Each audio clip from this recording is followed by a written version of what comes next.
makeup, hair. Oh yeah, crikey! Wow, I like these screensavers. Wow, what are they? LG screensavers or something? Get a load of that. Look at that. Can't see much. Yeah, it's like tropical beaches. I don't know, the rocks or the rock formation I can see on the ocean.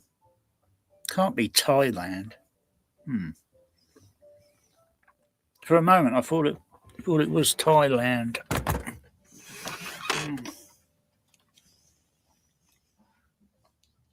They got music with it as well. It's a little bit different to the other LG. This is some sort of like bullshit advertisement. No. This is some sort of bullshit now for like the snobby rich people. Snob food, snobs. Yeah, Thailand. Yeah, that's Thailand there. Yeah, snobs on a luxury cruise liner. No, I'm not into snobbery. I think this can fuck off now. I'm not into snob shit. Yeah, fuck off. No snob shit. Yeah, snobs are everywhere.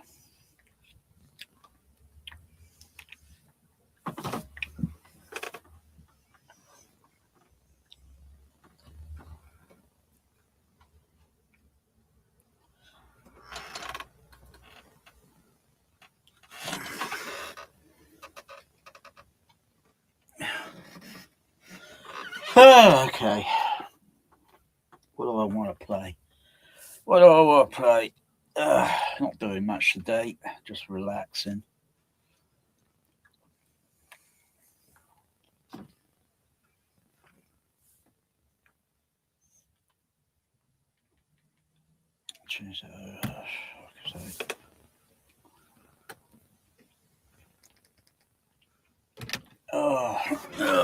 Always got to go into this bloody processor. Fucking hell. Always got to go into this thing.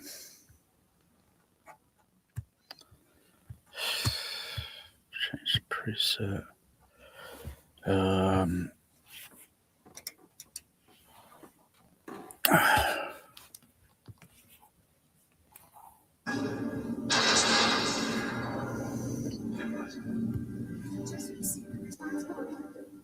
Set the enterprise transmitter on appropriate frequency and transmit the code now. 504. Only the creator could accomplish that.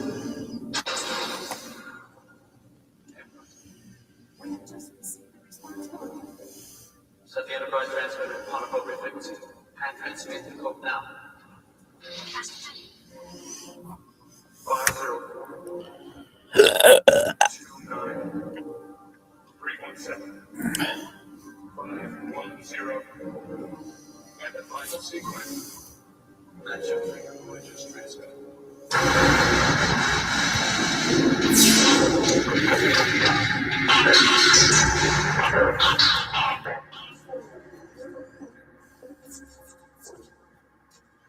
Voyager is not transmitting its data yet.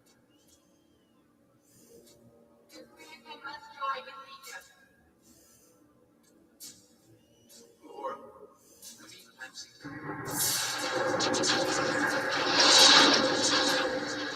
the creator must join the region.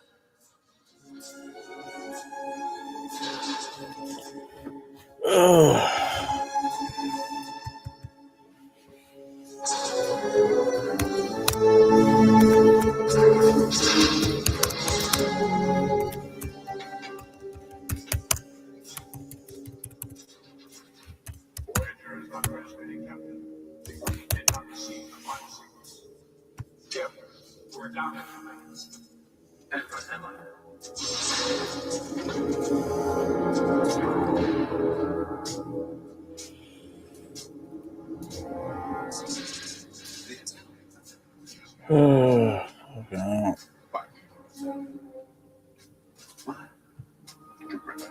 Of course, different transmitting first to touch the creator. Oh, you know what? These near field mixes. I just can't stand these creeps going around on Audio Science Review. You know, there's been a few creeps today. There've been a few creeps today. You know, there's one other creep around, so it's probably three, maybe if not, maybe four creeps on ASR. Trying to make up all the bullshit excuses about, like, you don't need a theatrical mix for the home, you need a near field mix. Total utter load of bollocks. What a load of bullshit. Tampering is tampering. Why would you want a mix that's been tampered with? If they say, wow, theatrical, well, that's got to be a big deal, isn't it? You know? It's like Star Trek, the motion picture, Atmos. 2 thumbs down. It completely sucks. Oh, it might have that guy, you know, that David guy, that got involved with it way back, you know, when the DVD thing came out, and oh god, I thought I was buying the theatrical version of that when I got that years ago, and then when I heard the oh god, it was like, oh fuck you now, thumbs down. I didn't have cat then, you know, but if I had a cat back then, I would have put that thing in the cat litter. And then you get the then you get the later years, you get a theatrical version on Blu-ray. That's not total true, because it's got some sound error faults on that mix. It's got some added, it's got some sort of echo distracting effect on it. It's got some missing sound effects. Complete thumbs down, goes in the cat litter. The only one that doesn't is the one that's off the Laserdisc. You know, running it now. Not the laser, that is the Laserdisc issue, but it's on DVD-RW. That disc has been, I did that disc years ago. I'm surprised the disc is still holding up, unlike all these crappy UHD discs. Oh, load of rubbish. Now. Oh.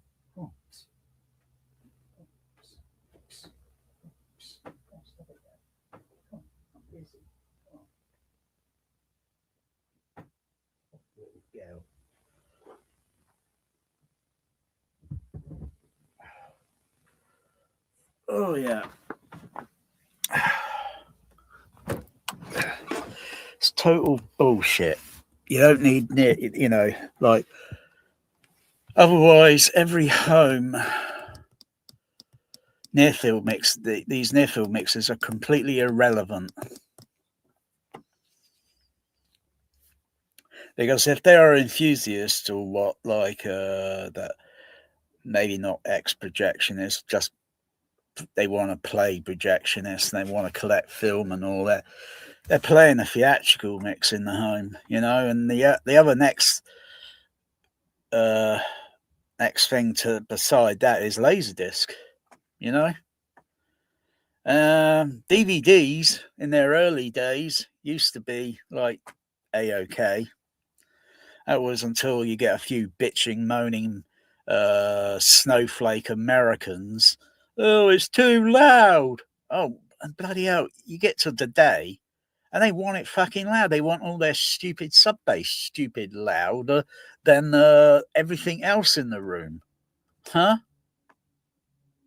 And most of them don't even play their volume or their fader level even at 0, and have the levels calibrated, EQ'd, calibrated again to make sure, if you want to go for 85 dB, yeah, but then if you want to go -10, 75 dB, otherwise 8, 7, would represent 0 dB, and then you adjust the levels.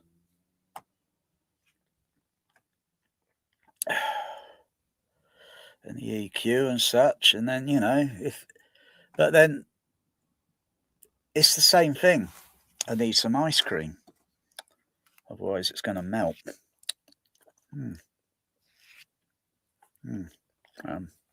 This video is sponsored by Ben & Jerry's strawberry cheesecake. Mind you, it's getting into the ice cream war season. I see more brands of ice cream appearing on the air. I just ordered some, so I've got some ice cream coming. Different types. Where was I? Go back.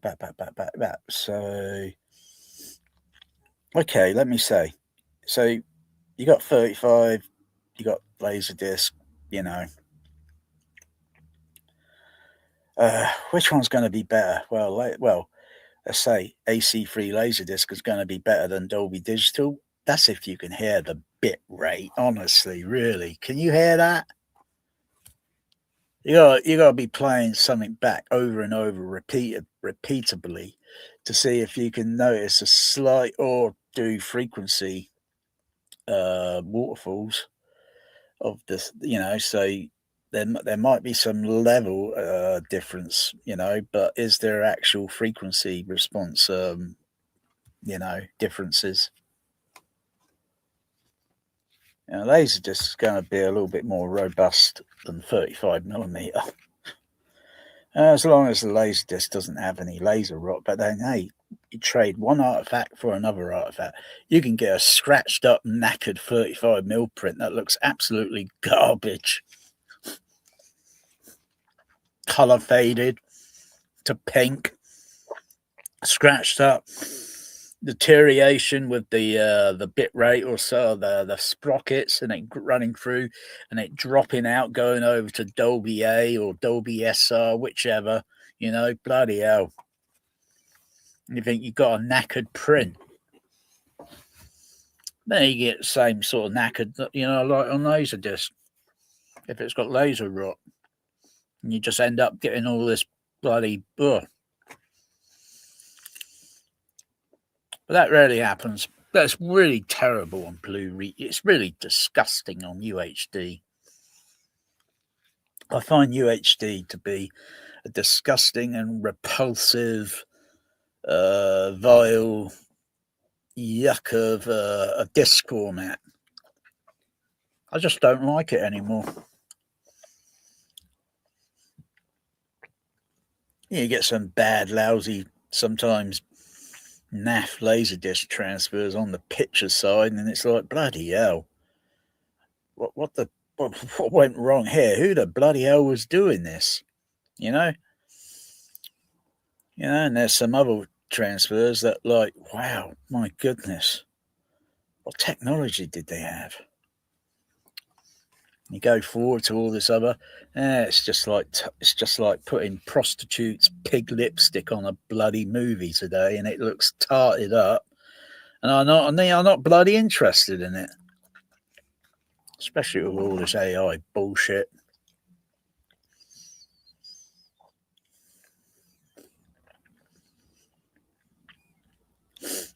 It's getting easier now to spot AI fake videos on YouTube. It's God, my goodness, they stick out like sore thumbs.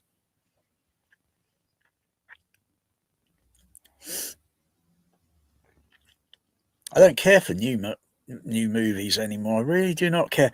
I think all those John Wick movies that I got, there's no way I'm going to be playing those rubbish movies again. I might as well just get a pair of scissors, cut them up, throw it in a cat litter, give it another, you know, this is it. This is what John Wick's come to. This is what, what's his name?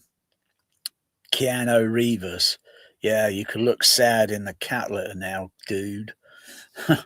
Because I really don't care a sodding toss about the Matrix that you were in, even though that's a theatrical laser disc, you know what I mean?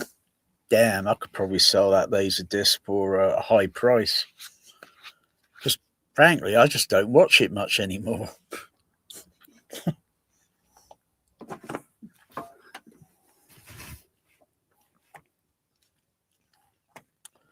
Yeah, doesn't really matter, you know.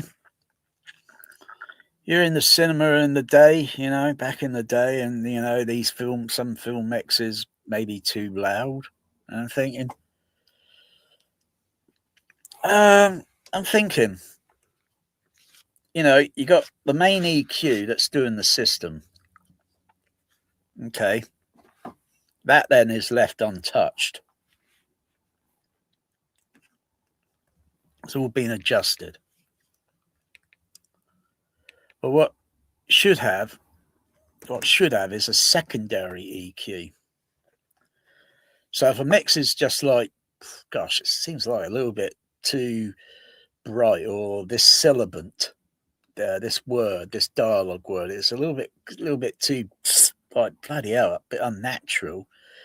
You need to center where that frequency is on the RTA analyzer, and then you can see like the unnaturalness, and then need to put a narrow band EQ on that frequency, and then just bring it down, and then you play it back again, and it's like, oh, that's better. And then it's like looking at other sort of, you know, so you get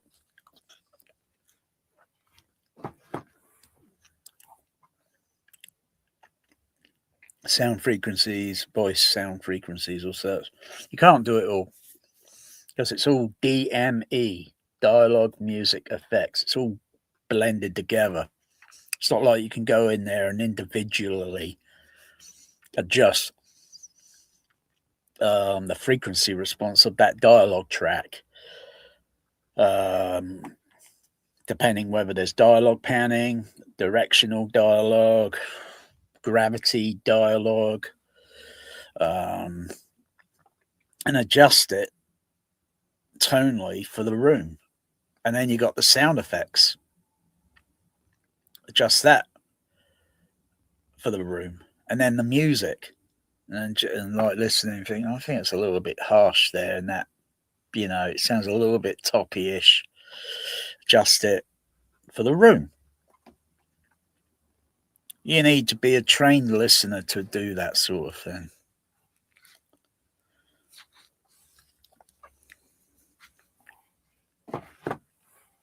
And then once that's done, yeah, you can't really say like change out that sound effect or remove it or do whatever. Or maybe they might have this censoring, you know. So instead of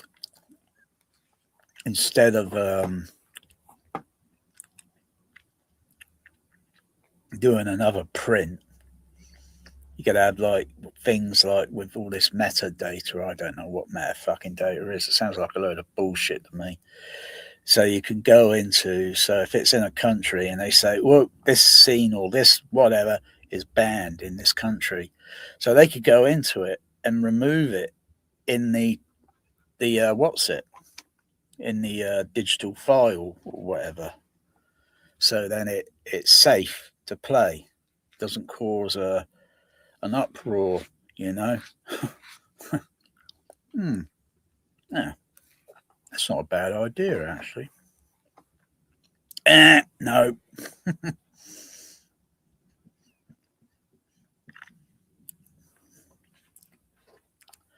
Yeah, I just prefer theatrical mixes, even though some theatrical mixes might be loud, but then you listen to some near field mixes, bloody hell, they sound loud. So what the fuck's going on? Just leave it. You got to rehearse the movie and think, well, this sounds, you know, I think a lot of these sound effects sound bloody exaggerated with all this top end on the bloody thing, when you probably listen to the real bloody sound effect itself, if it's really available, or not, unless it's manufactured artificially, and you realise, well, that's how it really sounds. But why is all this bloody, what the bloody hell? Are they trying to deafen the audience? Whether you're listening on loudspeakers or playing it back on headphones at stupid SPL level, and then you're just going to wreck your hearing, your top end on your hearing with high frequency hearing loss.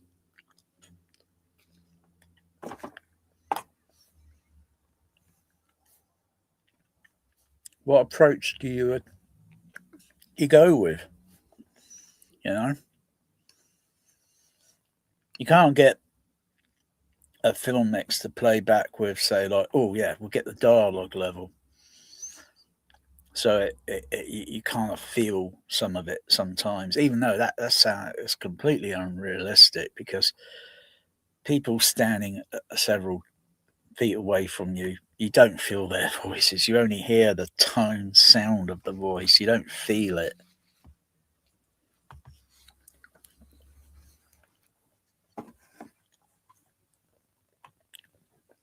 But, along with that, some of the music might be peaking a little bit too high or something in certain parts of the frequency response. Certain sound effects, such Foley, when that occurs on screen, and you kind of feel it, and you think, I can see where it's taken place. It's on it looks like it's on a concrete floor or something, and yet I can feel it. That seems unrealistic. You'd hear it, but you wouldn't feel it.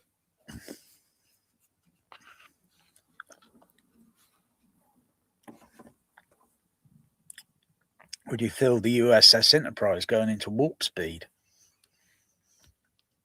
If it's on the outside, even if it's on the inside, on the interior, I don't think you'd notice, because you don't see them wearing seat belts, or like they're going to get some like inertia, like that, push back.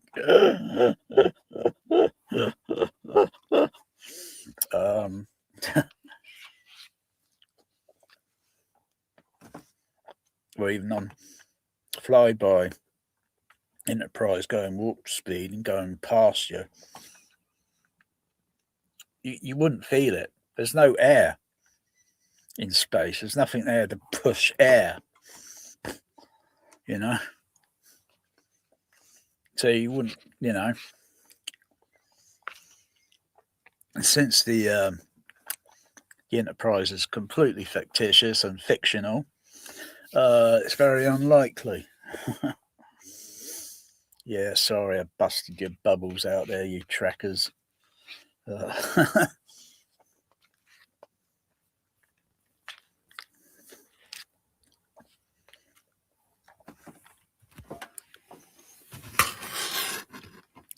LFE can easily be played back.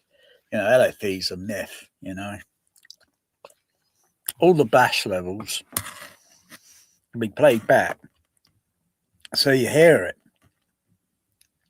It's very easy to adjust the filters, low pass and high pass filters on a system, so you're not having it up too high, so you're going to feel some portions of it. You adjust it so that you hear it. And to someone that is not familiar with all this, they'd probably think, wow, that still sounds better than what I got.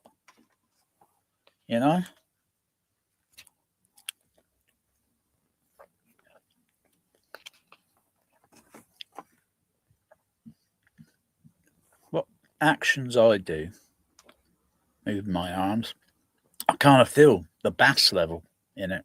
Yeah, might be infrasonic. I feel it. We all do.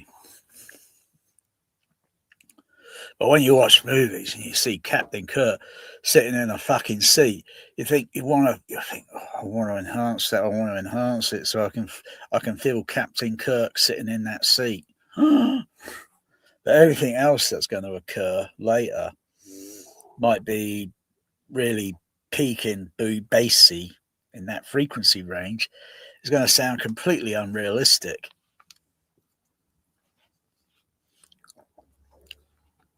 So you can't really win, really.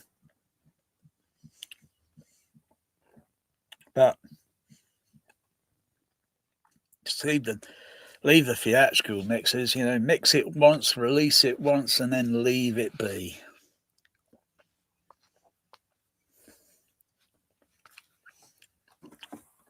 Doesn't need to be tampered with just so it can be used as a cash cow.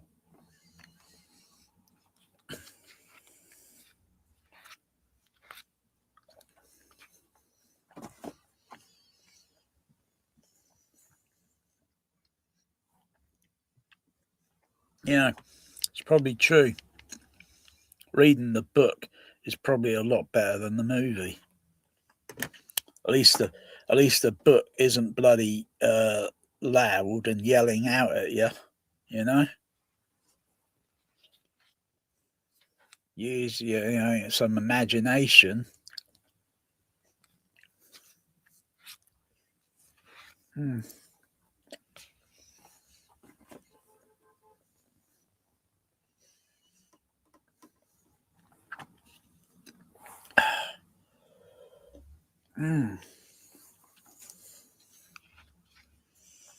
And you want the feel of the sound to be in proper proportion, location proportions. So it kind of try and tricks your mind psychoacoustically, thinking, oh gosh, it's kind of like being there. Kinda. It can never be spot on and all that. It could be kinda. But how it is at the moment, it's like it's not even like that. It's terrible. Dolby Atmos is absolute garbage. But you look at Dolby Digital, there's no more difference between Dolby Digital and Dolby Atmos. It's all bullshit. Feel every bullshit dimension. That's just marketing hype.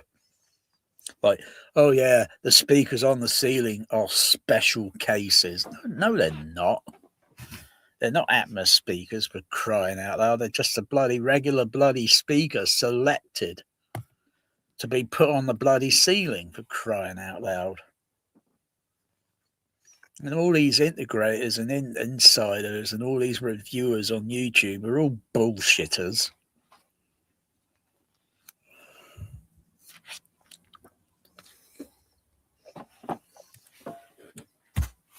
Every time I see a bloody video, YouTube, oh, I got these Atmos speakers.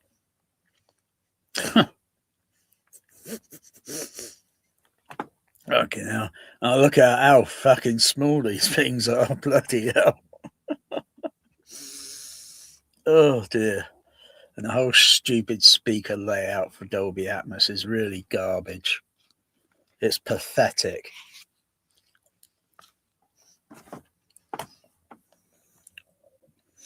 Most people haven't got a bloody sounding clue. At least 23 years ago, I did sound mixing at a college. So at least I knew how fucking things are assembled on a computer, and then you just manipulate in the sound and then fiddling around with it to get your final mix. Once I knew how to do that, I thought, oh, gosh, is this it? I'm not really interested in it now. I couldn't care a rat's ass about it all. But it's damn embarrassing when I listen to some of these crappy overrated Atmos mixes. Sometimes I listen to the overheads and the way they're just pulling the fader down so damn abrupt, or hitting a mute button, and sound effect just, it's like it's flying around it and it's suddenly boom, it disappears. What? And sometimes you hear the most preposterous bloody overhead sound, especially when they might be inside a room or whatever, and you hear the high frequency on those sound effects overhead. It would be muffled.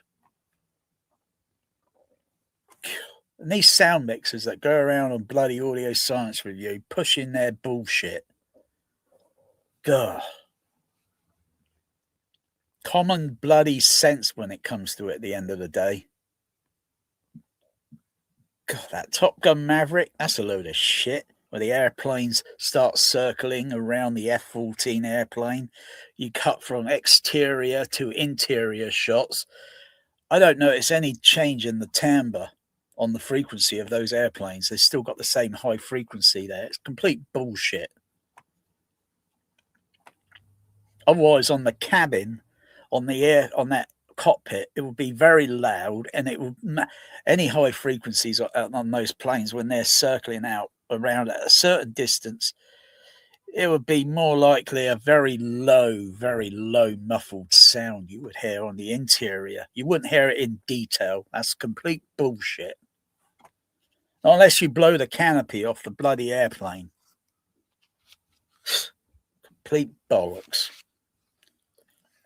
So if anyone's into that Top Gun shit too, in their home theatre and like demoing and that crap, I'll take a damn good listen to it again.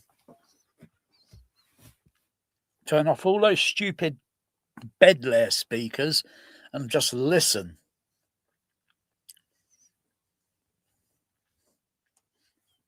That movie does not deserve an Oscar. Deserves to have that Oscar taken away, stripped. Could have gone to some other movie that might have had a far better mix.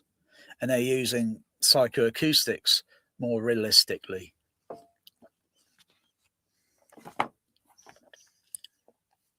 It's just because probably the producer and the director and all that, they're using a bit of clout to rig the award. And it's got a few lousy dialogue pans in it. Oh gosh, could have gone a little bit more epic than that, couldn't they? Could have gone with directional dialogue and Foley and footsteps and panning and movements. Bloody boring fucking movie that it was.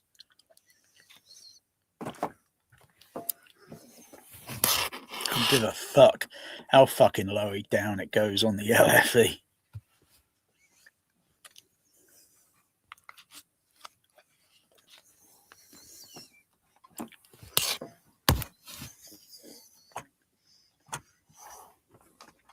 I've had enough of this fucking ice cream. Oh, I've had enough of this.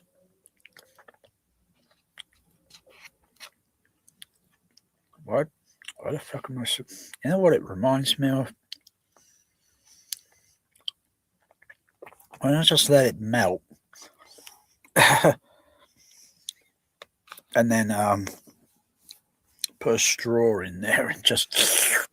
But it's got all these little bits of what's it in it, so yeah, make it a little bit yeah. Otherwise, it's just like thick milkshake.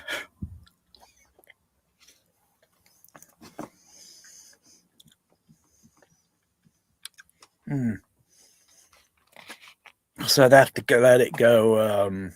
Oh, what's it? Not just melt, but I've got to do something to it to say I give it a crystally ice effect.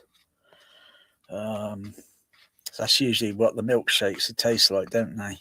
Taste and feel like.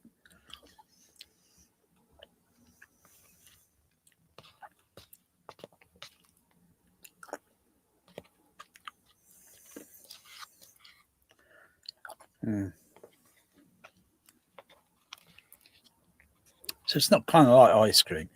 It's kind of like a drink.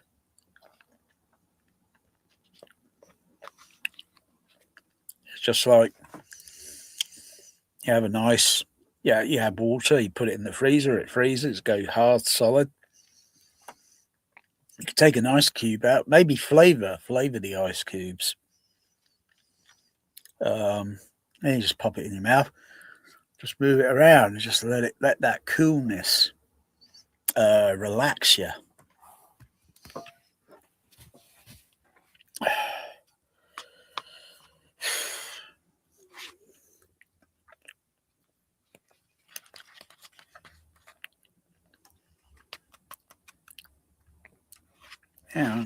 Just like, I don't know which is better, frozen yogurt or frozen yogurt. Can I just take a regular yogurt, put it in the freezer? Not that I tried that. See if it see if it comes out the same way as I don't know if it'll go. Because it's usually still very soft when you put the spoon in. Usually ice cream is usually a little bit harder, and you've got to wait. Leave it maybe stand for so many minutes, or it has to be maybe put it in the microwave on defrost for a few minutes.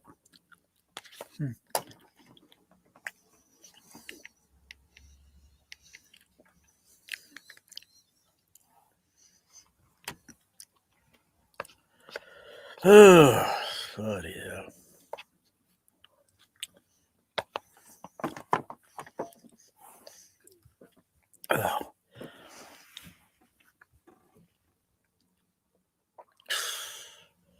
At least it keeps you chilled. It keeps you chilled.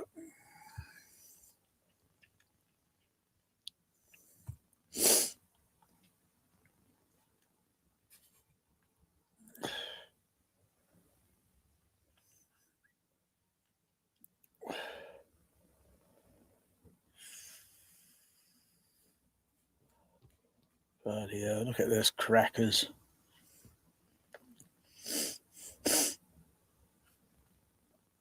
Bloody hell.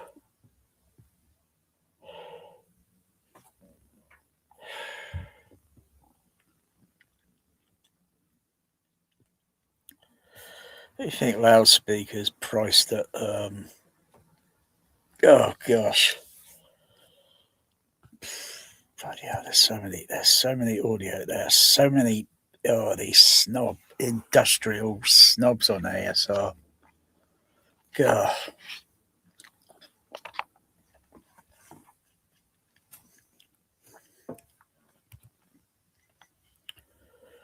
Oh.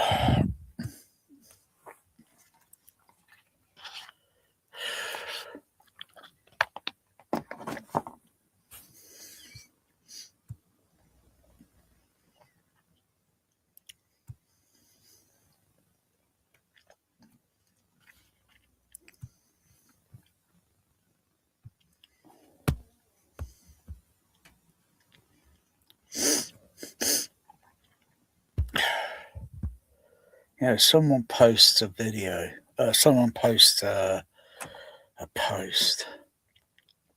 I hear grainy sound on dialogue. I don't know what the heck that means. I read again. I think, oh yeah, he's got the same thing that I got. Unless I hear a video, and I got no idea. I've got no clue. Grain? What, like rice grain? Grainy, like as in like analog TV reception, and you tune it a little bit off frequency, and it kind of goes noisy, grainy. I don't know what the bloody hell we mean by grainy dialogue.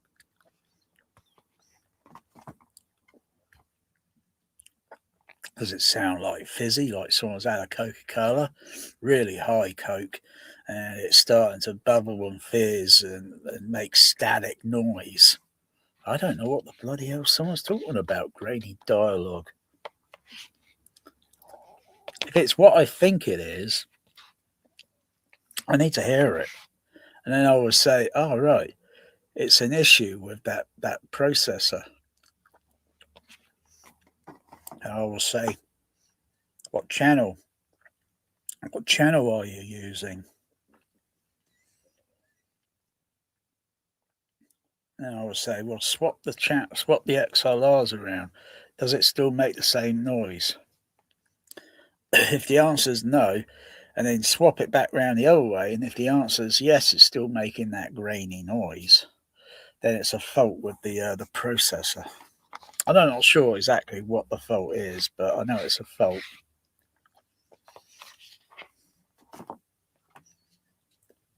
Could be anything. It can't be resistors or diodes, or it could maybe be a wonky capacitor, or might be who knows? It might be the chip. But yeah, likely most cases. Sometimes it could be a capacitor that's having some issues, and it's making the signal fuzzy.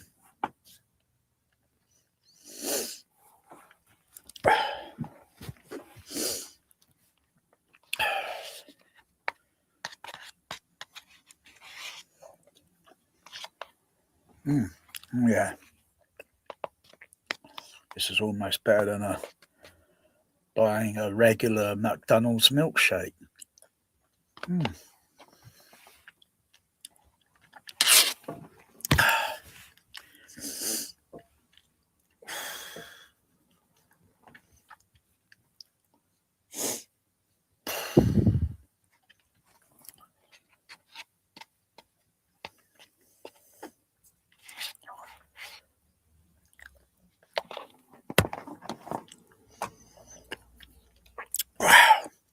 The only thing is the temperature on this is gradually going up a little bit. It's not as it's not like getting that ice cream comes out the machine. It's all nice, whipped and soft and smooth, and it's really chilled. You know, this ice cream's gradually warming up to ambient temperature, and it's losing its chill factor. So I'm not going to get that brain chill.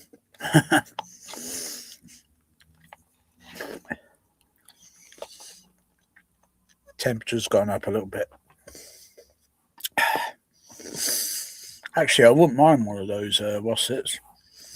I do miss well, kind of not going fish and chips. I haven't done fish and chips since December.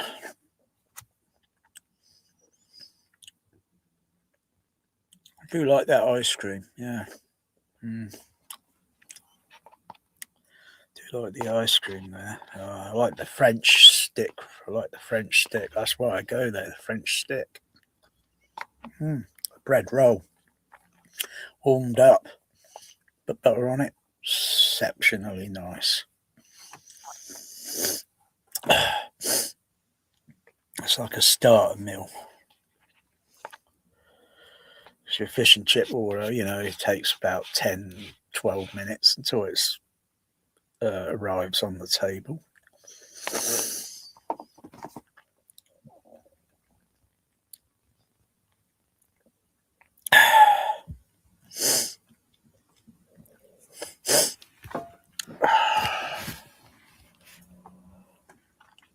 Yeah, it's gradually going to war. Yeah.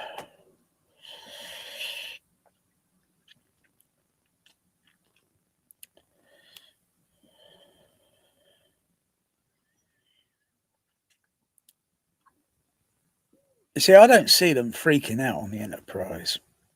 I don't see them freaking out. When I feel bass, it kind of makes me go like this. Because it's something coming up that's kind of almost mildly intrusive, and I feel it against my chest or stomach, whatever, and it gives me a little jolt, it startles me a little bit, because in the real world that just does not happen.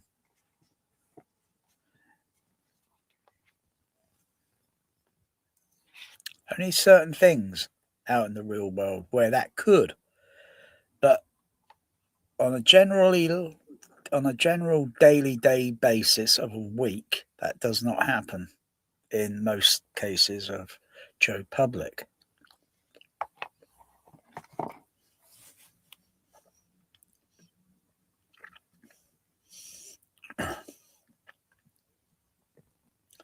But if some desire and like to, if it tickles their fancy, but I try to look at the whole thing and think, this Dolby Labs is shit. This Dolby Labs shit is a little bit overrated today. It was A-OK and back in its day, decades ago, but today, with all this Atmos crap, it's overrated crap. I see a lot of home theatres, they're just copycatting and doing the same thing. Nothing different, nothing new, nothing original. They don't think, oh, well, I'll try this. Screw, fuck Dolby Labs. Spec. Fuck them. I'm going to try something completely different. But I don't see a lot of home theatres doing that. I don't see any below surround matrix on the floor. Blimey. What else can your Atmos home theatre do?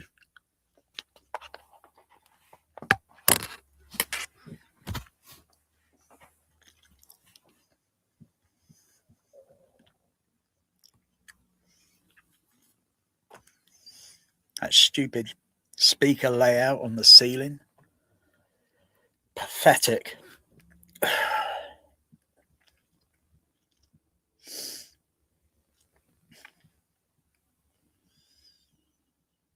And trying to aim all the speakers overhead like into your listening position.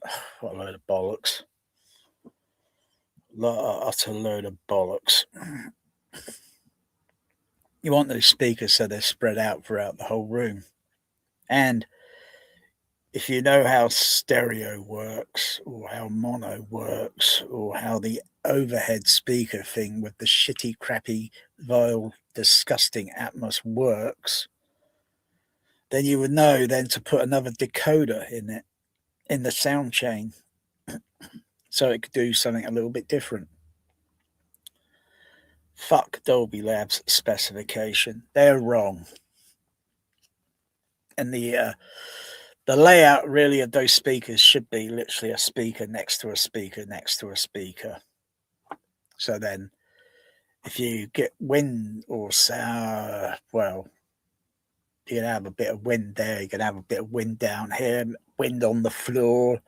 Trying to make that swirl now. Well, acoustically, yeah, but to get the feel of it and then to blow your hair realistically, I don't think that's going to happen. You can't, as they say, I'm going to crank up the bass. What the bloody hell does that mean? English, motherfuckers. Speak English. Crank up. A slang. God's sakes. You mean turn the gain levels up? And then watching carefully that everything is not distorting or clipping on the amplifier. And does it feel realistic, like wind pressure? If you can't make that work within a few days, then give it up. You need something else to give that effect. It ain't going to be it ain't going to be a bloody soundtrack or you can complement or add to support something.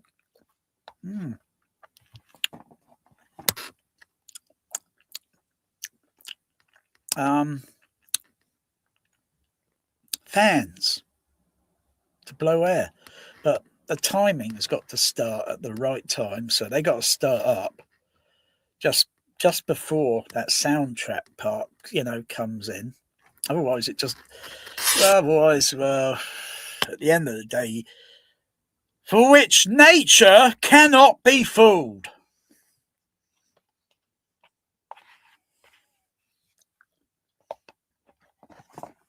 You can't fool nature.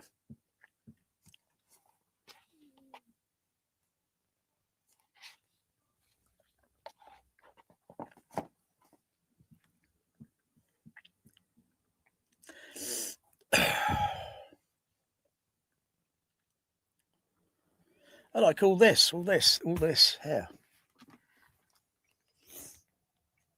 They're watching. They're watching, you see. They're watching. They're only told by the director. React. You see, they're doing reaction videos They're doing reaction long before YouTube.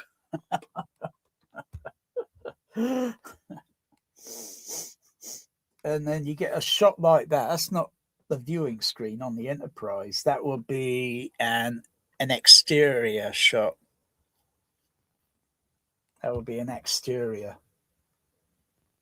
So you got that cloud or whatever. It could be going overhead. Also going down the side walls and the back. It's immersive. You know? But what would it sound like? You know, you got a Jerry Goldsmith score going on it, so I'll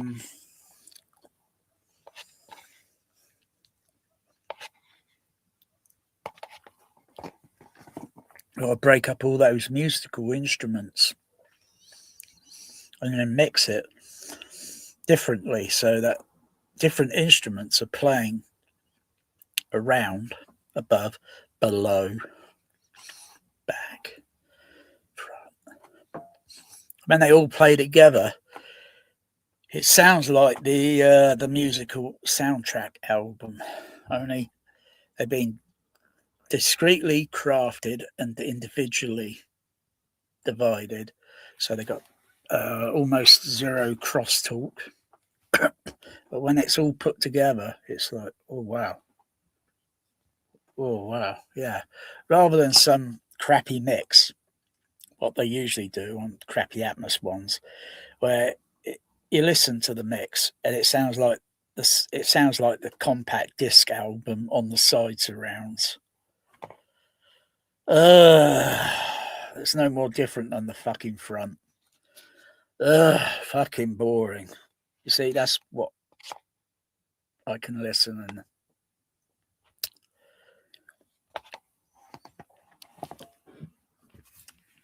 and that is not discrete audio. That's just bullshitting it, cheating, cutting corners, just so they can sell an old, outdated, fucking lousy, shitty movie for the shitty, wokey Dolby Atmos cash cow.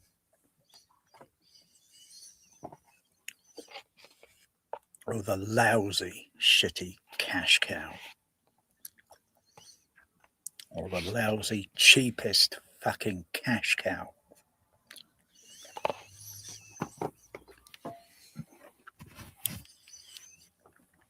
Can be really disappointing. And it's not an opinion. It's not an opinion. These mixers know it. But they rather cheat themselves and cut corners.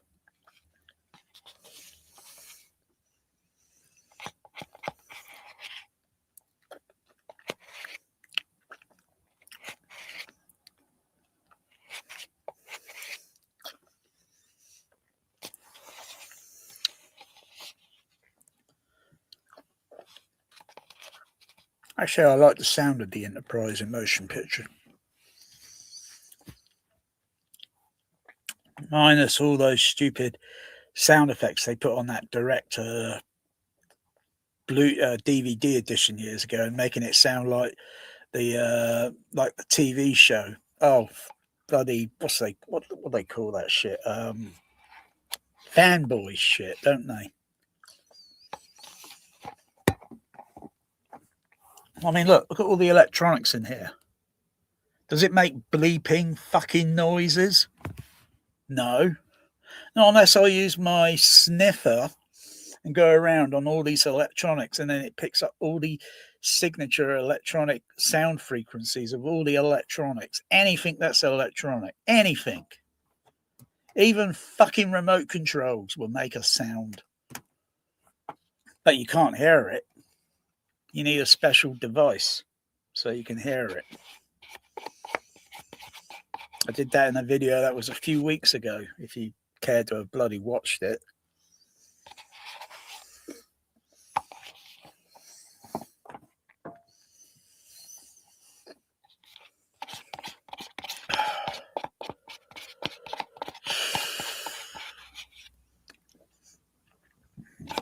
Well, I said I was fucking through with this fucking ice cream.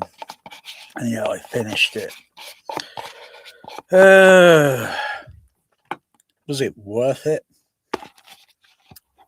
It's all just going down. If I lay down slightly and then can't do that, it kind of comes up a little bit. Comes up to the throat, and then it feels very cool and refreshing. It does. It's that crunch the first sort of thing that we're looking for. Crunch the first, you know.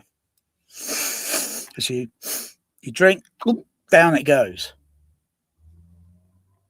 It goes into your tummy, goes into your stomach, goes into, yeah. And you don't really get that real crunch the first sort of thing. It's like if you could suspend when you drink and suspend it so it's in this area, it kind of feels refreshing, soothing and refreshing.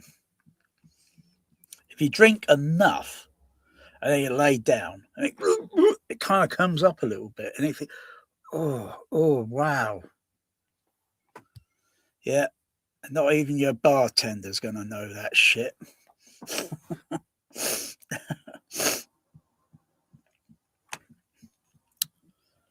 Yeah. It took me a while to figure that shit out. Yeah.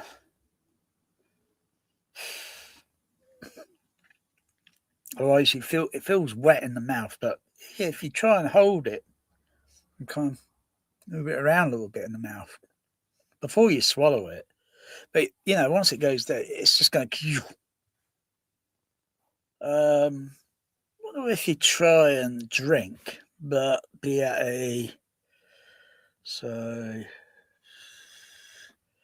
be at this sort of angle.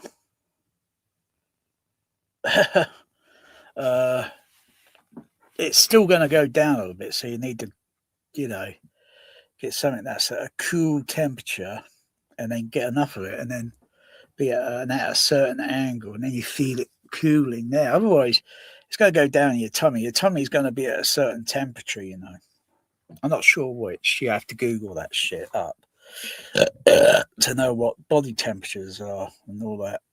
An MD would probably know more about that shit, you know, than maybe I.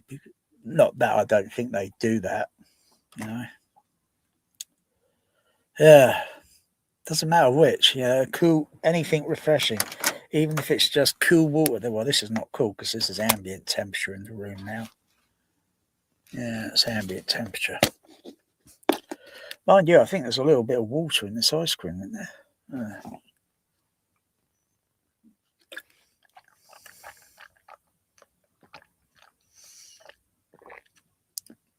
Yeah, just kind of move the drink around like you put mouthwash in your mouth, but you don't swallow it, do you?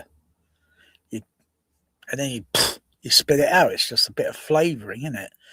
Might as well just get something else that might be a different flavouring and put it in the water and think, fucking hell, well, that's cheap versus this mouthwash. You think caveman needed mouthwash back in the day?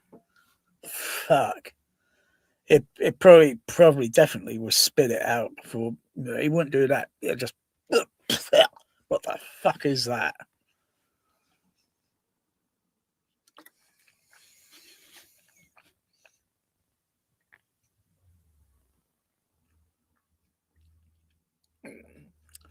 And I just let little bits go down in a little bit at a time. Yeah, just got to try and, you know. I tell you, if there were 50 home top theatre people in a bloody desert and it was just this amount of bloody water, you'd be surprised how many of those 50 would turn animal. You'd be very surprised how they would turn animal in like that. They'll be fighting over that, literally.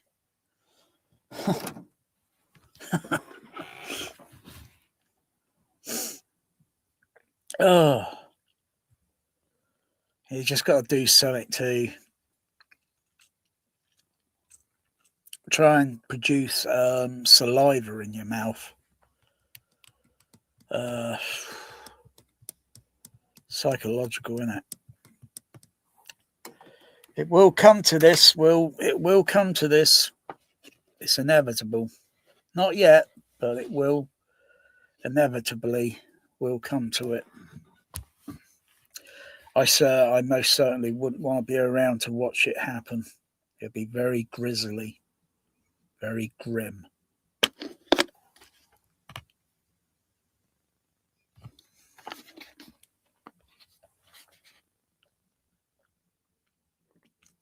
Instead of NASA's bullshit trying to look for other planets that are far way out of our lifespan for travel, I think they should be trying to think, how to keep the sun replenished. Because we're the only ones that fucking fear. Animals, they don't know they don't know what demise this solar system is going to come to one day. They don't know that. We do. Science has given us a rough guesstimation. It's inevitable.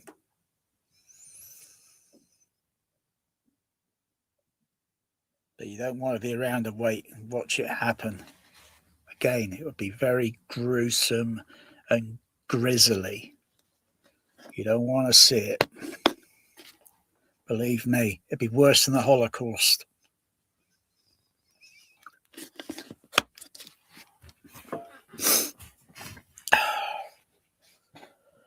But yeah, hopefully I'll be shuffled off this planet long before then.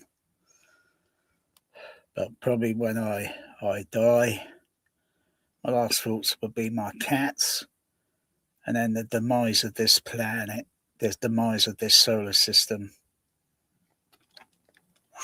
way ahead.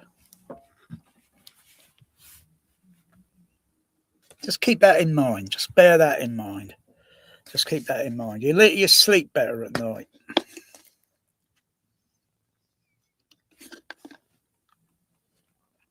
Or what we don't need on this planet, in this social society, are maniacs that are trying to start little wars or big wars. We don't need maniacs like that. People like that don't deserve to breathe the air on this planet. Pure and simple. They should be kicked off to Mars without any breathing bottles, and they can try and struggle for I don't know, is it about a minute or two before they suffocate? Then they will know what pain feels like. By giving other people pain and misery that don't deserve it, have not deserved it, lives just extinguished with a missile is disgusting.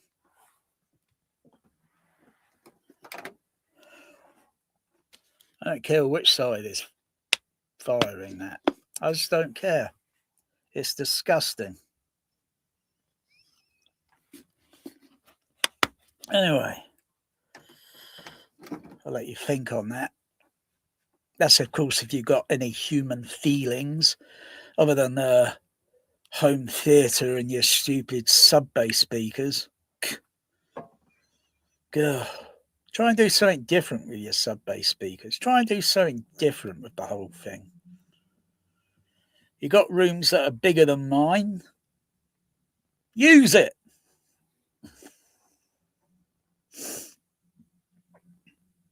You don't need to stuff the same bloody sub-bass speakers all around the room. What sort of muddle is that going to create? What sort of muddle is it going to create? You play a sine wave tone on that sub-bass speaker over there, it just spreads out in the room, doesn't it? Whether it dips or peaks is regardless. It just spreads out in the room. Then you put another, you're just playing the same signal. But then you hear the tone. How much of that actually activates and makes the floor, like I say, You want to get 50% of the acoustical sound. You want to get 50% of the mechanical sound working together. Not 50, and then have this percentage and thinking, bloody hell, why am I only feeling that much? Yeah, you put your hand on the cone and your hand is moving like this, isn't it? Put a bass shaker under the seat or connected properly, checked, tested. So you got the 2-volt meters. You test the voltage level, sine wave to that sub-bass speaker. Test the voltage level to that bass shaker. They're the same voltage, the same sine wave, same voltage. Which one's going to win? Or better still, you don't tell your friends or you get together demos, because really, realistically, at the end of the day, a sub-bass and a speaker is pretty shameless. They're flawed. They can only do so much and so little.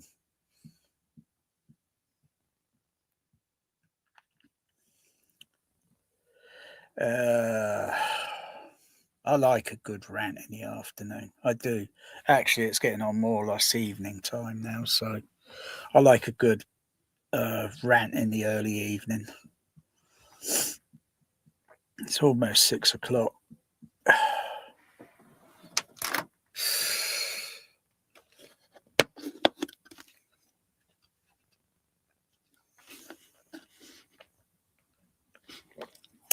Actually, I don't mind this water too much.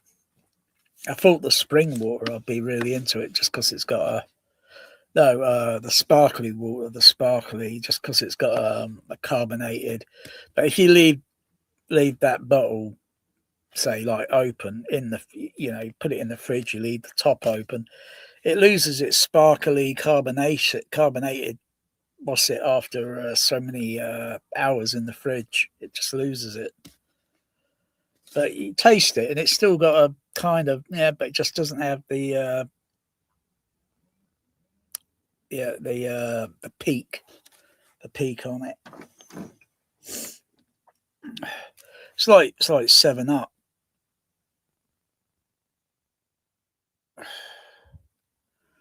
It's like 7-Up. If I pour it in a cup, leave it a few hours or such,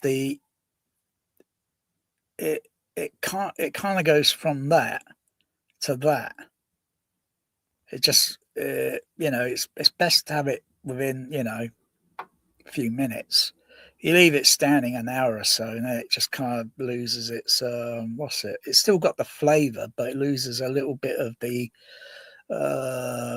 boost on it, or sort of thing. The boost would be chemically that would be I'd have to ask her, what's it, why is it that? I know it's chemical, but it loses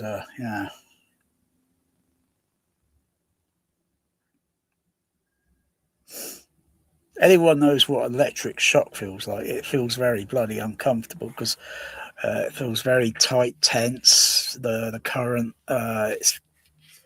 is there a difference between 50 and 60 hertz frequency? Yeah. Well, you play a sine wave, 50 hertz, and 60 side by side, two of them, the signals.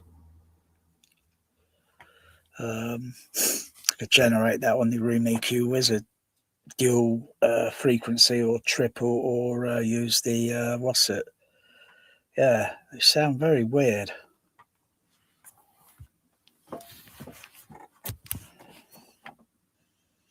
You get certain amount of tones together, and then they're kind of moving.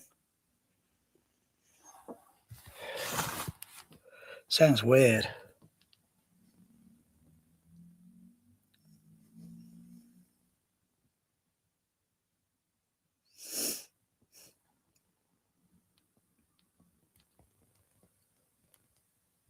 I haven't tested the what's it out yet. I did that EQ on that sub yesterday.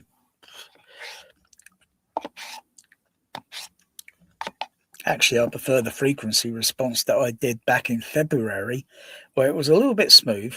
It just needed a few more filter, just here and there, just to make it look like it's flat, like it's flat electronically. Flat electronically is electronically, but when it's in a microphone position, and then when you move that microphone position into another position, do another frequency sweep, oh gosh, it looks terrible. Oh no, you've got to panic. I don't think you need waveforming. I don't think you need it. I think it's just generally you got to spend a bit more effort, but you got to find a way to make those subs engage with the flooring, so it creates a vibration going right through that floor. With well, with that you're going to get resonant frequencies popping up. That's tricky, bugger that is. But to get, but once you get it, going, you think, well, that's better. That is better. I'm getting, so the acoustically and then mechanically going from there, and I'm just getting a little bit extra. So you're winning. You want to get the feel of it. So when you go in a room, it's engaged, like Captain Picard. Engage. Make it so. Because if you're on the bridge of the Enterprise or whatever, you would feel a vibration going through the floor. You would hear an acoustical, and you'd feel a mechanical vibration in the floor when you're walking. You don't think much of it. It just is what it is, I suppose.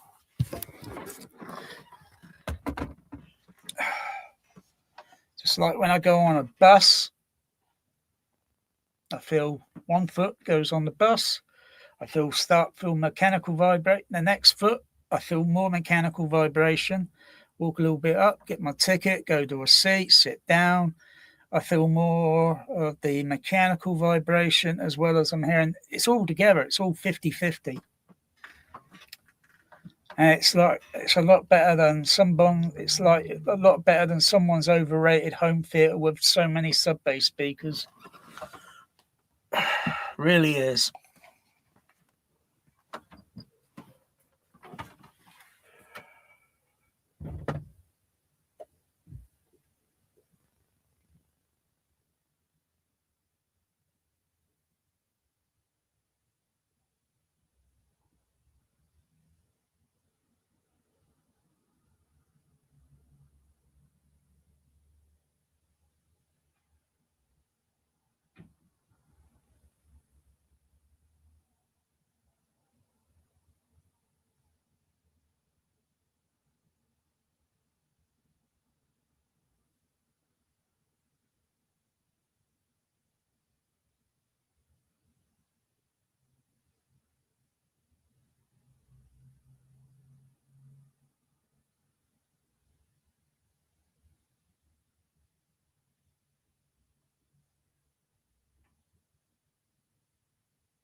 A little girl come in here.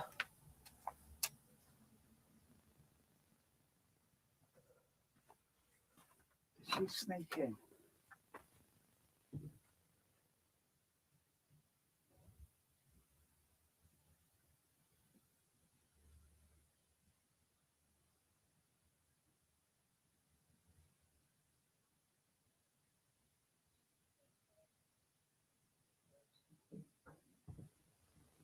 Oh, I see you, little girl. You snuck in.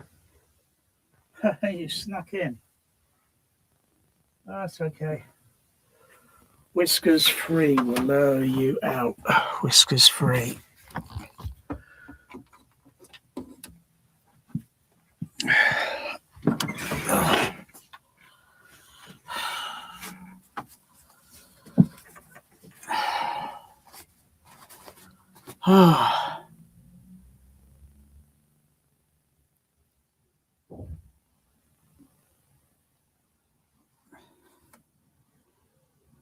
Yeah.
Bloody hell.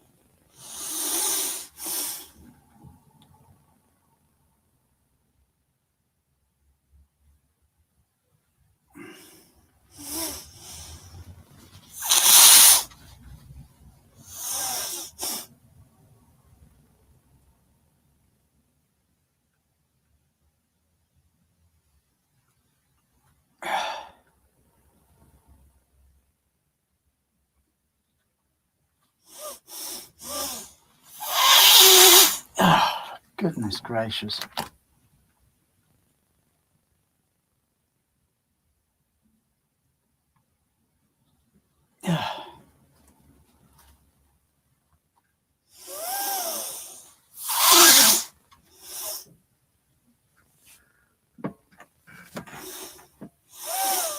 Oh, you got to be kidding me.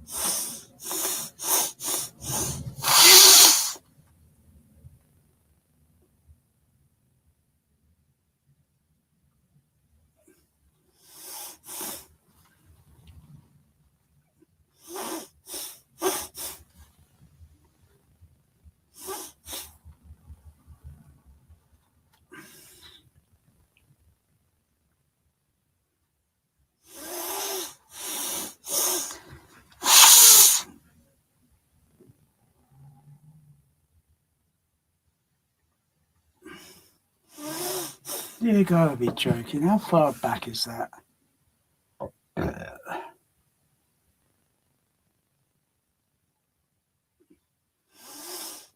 Yeah, I get this issue, do you, Mel?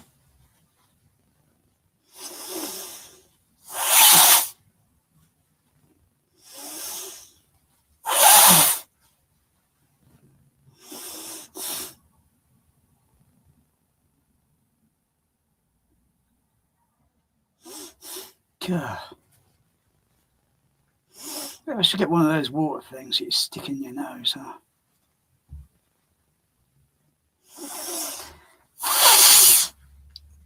Put some warm water.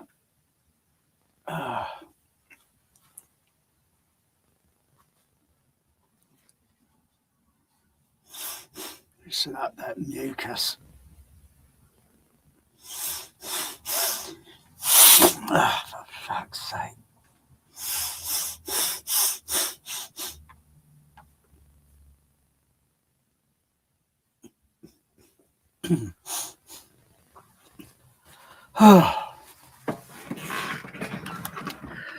I can't stand mucus. It really blocks your nose up, doesn't it?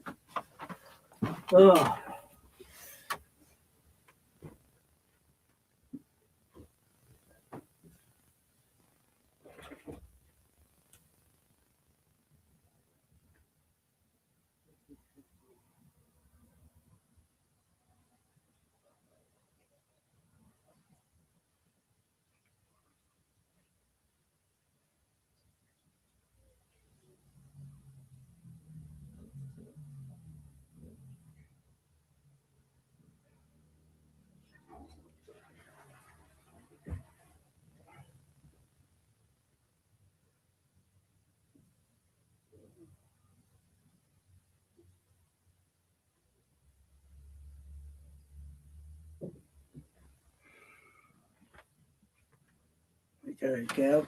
Hey. Hey, Tilly. Running around, hey, little girl. Hey. I'll lure you out in a moment with some whisker free.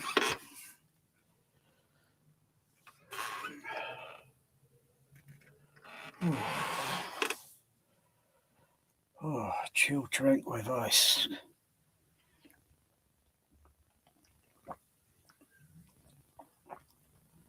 That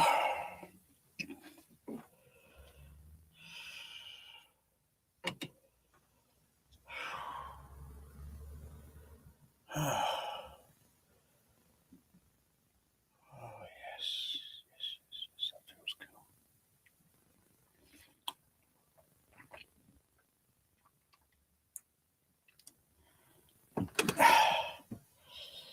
Just refreshed a little bit of the mouth, but not crunching the first round. Oh dear. Maybe if I put an ice cube on a bit of something like, dangle it down and hold it there. Yeah, that might work.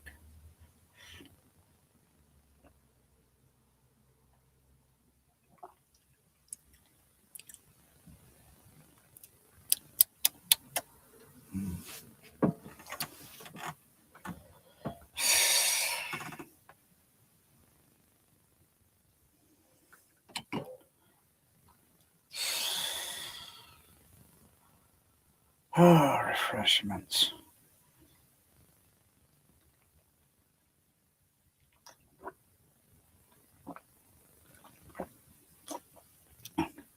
Slow down, I'm guzzling.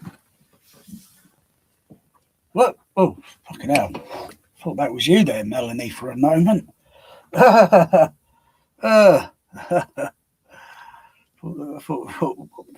What's my cat doing on the motion picture?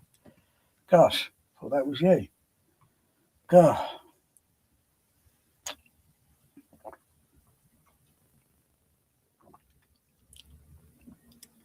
Look at the ice and the bubbles.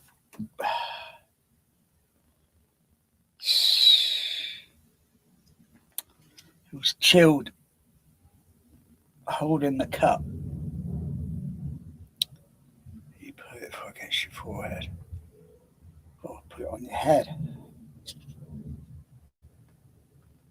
You feel the coolness going down because your head, you're feeling warm, isn't it?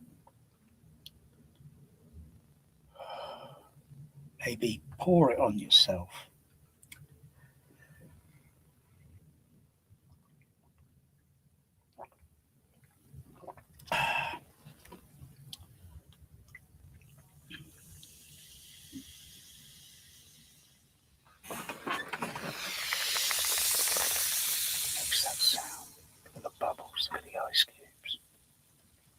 Those ice cubes. Oh yeah.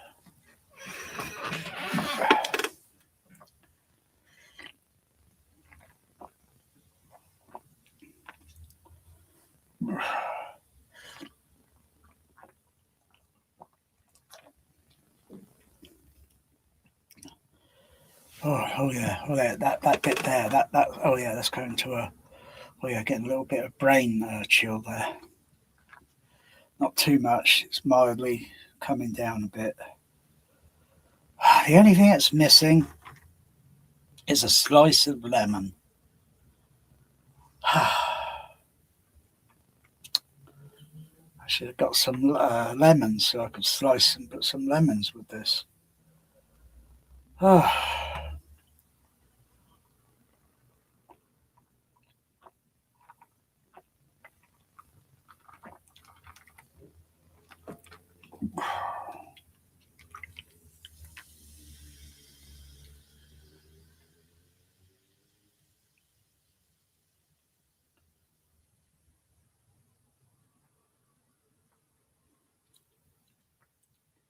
Just got to move it around.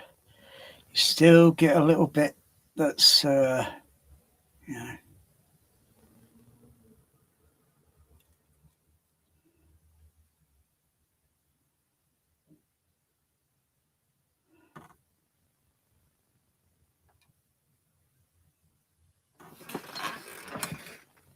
I think that's all of it. I can't see any in the base of the can. Oh, hold on. I just can see a little bit there. It's just, yeah, this was all that little drip.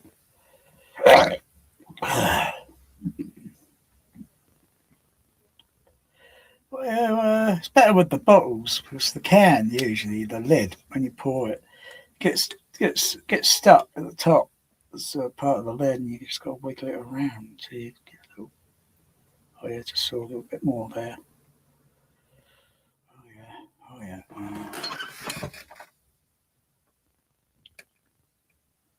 It's empty. Yeah.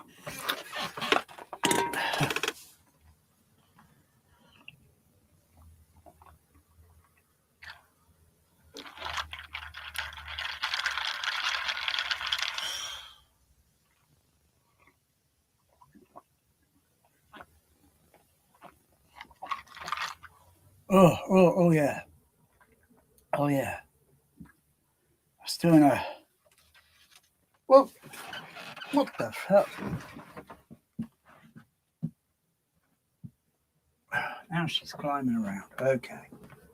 Try whiskered free. Whiskered free. Want some food? Oh, you want some, don't you?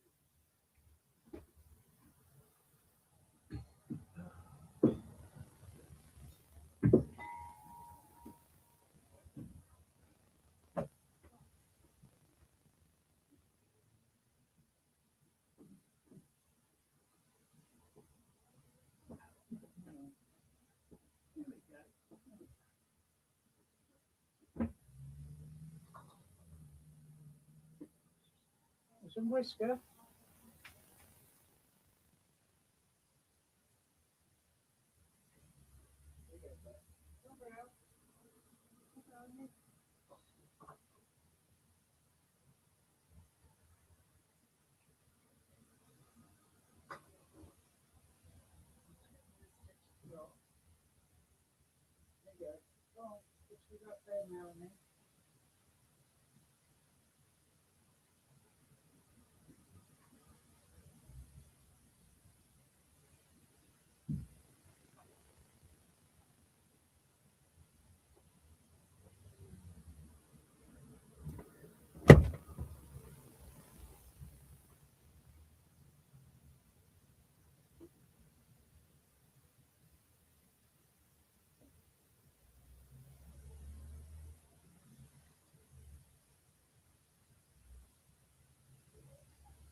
That's bullshit.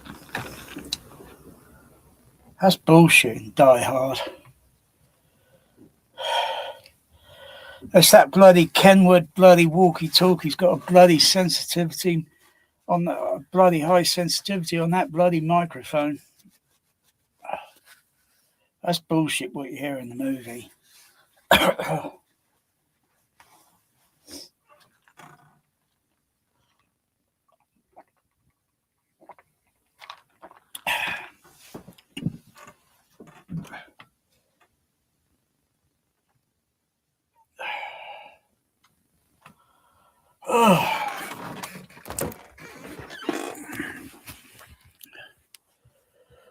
Yeah.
Ice creams.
Oh.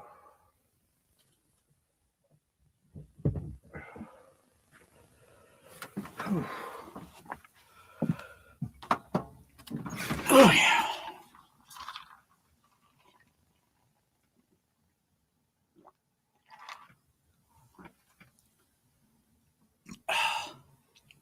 Yeah. Yeah.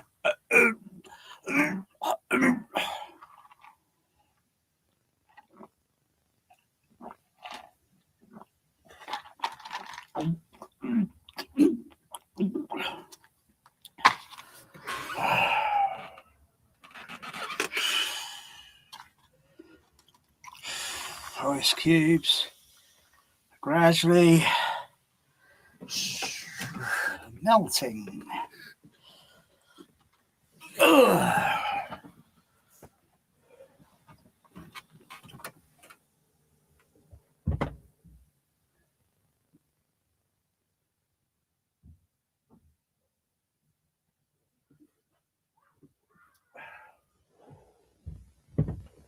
I can't invent an ice cube where it doesn't melt.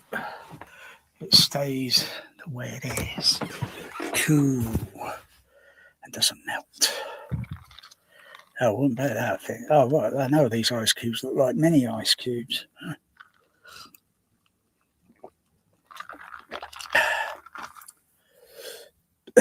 Which do I prefer? Ice cubes, crush them up to coarse or fine. Ice, a little bit more uniformity. I think it just keeps the drink just a little bit more uniformly cooler.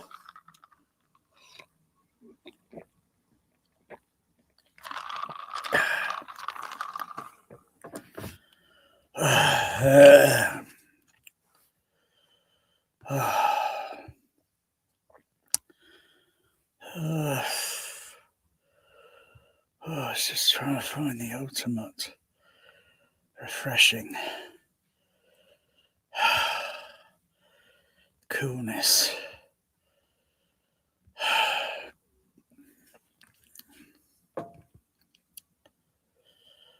Oh, fucking hell. Is it warm in here or is it me? I'll turn the heating off now. Oh yeah, I could always turn the air conditioner on. Okay, there we go.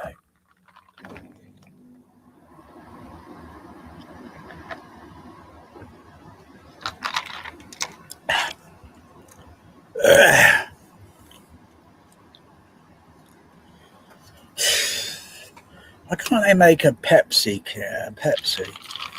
where it never runs out? It's just limitless. When you pour it, it replenishes. And when you pour it again, it just refills itself. Yeah. Yeah. Yeah.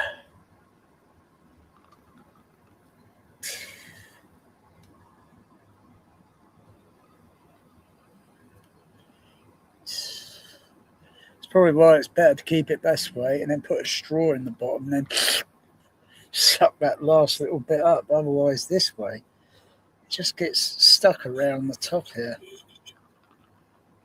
It's got a little bit in there.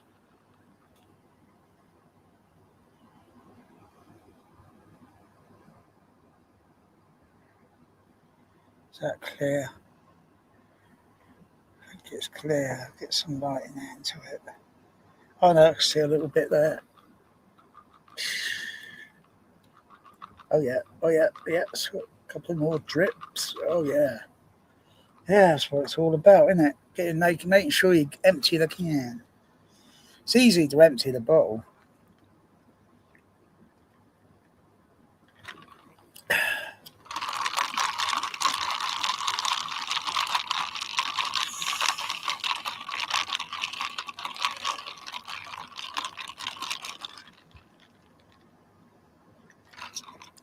I know what it is. You circulate the ice cubes, and it just makes it seems to just go I'm not sure, but I need to put a thermostat there just to check the temperature gauge. It just seems like it just drops down slightly. A bit, yeah.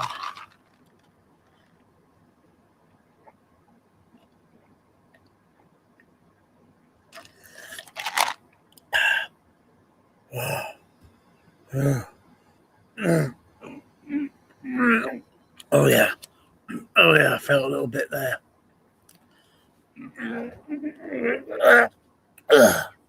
Oh yeah, I felt a little bit there as well. Oh, that's refreshing when you do that.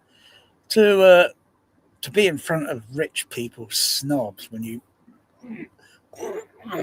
do that, all you're doing is trying to force the cold drink back up here into that area, and it feels cool and refreshing.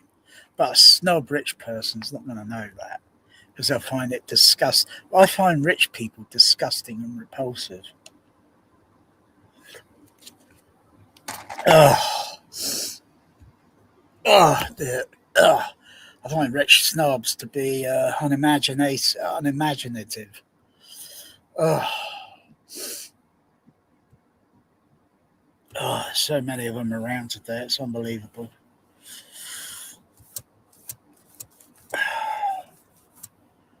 Yeah. Oh, fucking hell. I'm not completely out of Pepsi Max. Well, at least those cans, but I've still got some more. I'll just put some water with that ice, yeah, but water's at warm temperatures, so those ice cubes are going to melt a little bit rapid. Whereas if the water were chilled at refrigerator, then there'd be less, yeah. It's trying to max, max it out. You see, you got the Pepsi Max. You want to maximize the coolness, the refreshness. Yeah. Maybe I could use these cans for acoustical treatment. Just hot glue them together. Put them on a piece of cardboard and hot glue them. And then, when it's attached to a wall near a speaker or you see the surface area is kind of cylindrical. It might do some magic. It might maximize the acoustical frequency response by being purely enhanced with just a simple Pepsi can. A new sound frequency for every generation.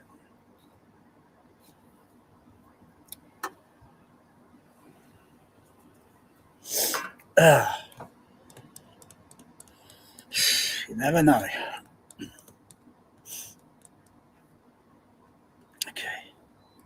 It's like they're little things you find very useful things. You think, I wonder if I could use that on these tweeters. They'll kind of enhance maybe some part of the frequency range, but also subtract some frequency going in another direction. It will just go into a different direction. I've got these little things in the cupboard that they look ideal to put in front of near a tweeter because of the way they're designed.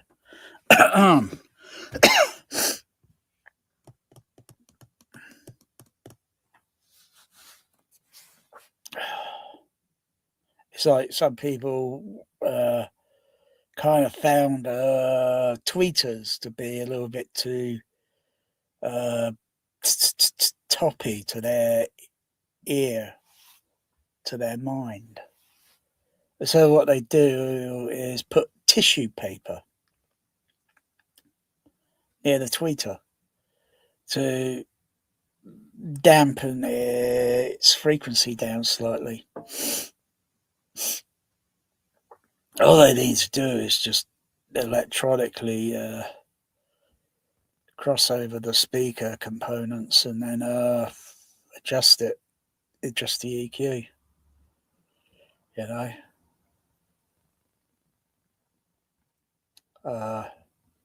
Everything's going to be different, layering of frequencies and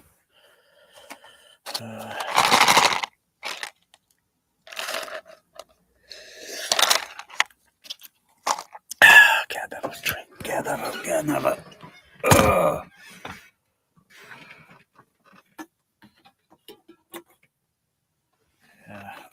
I'm not going to hoard Pepsi cans for sticking them around the room, really, honestly.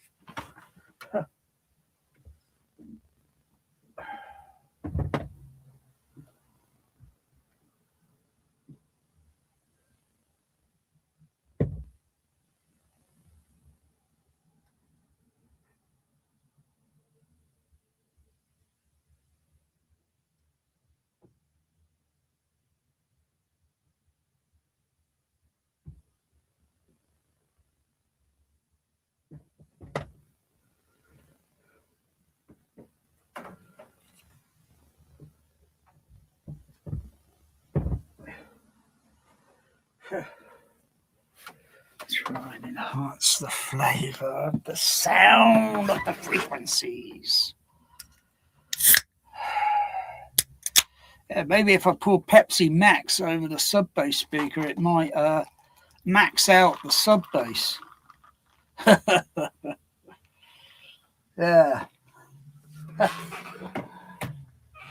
Yeah. Needs a bit of sparkle. A sub bass that sounds musical. Oh, what a load of bullshit.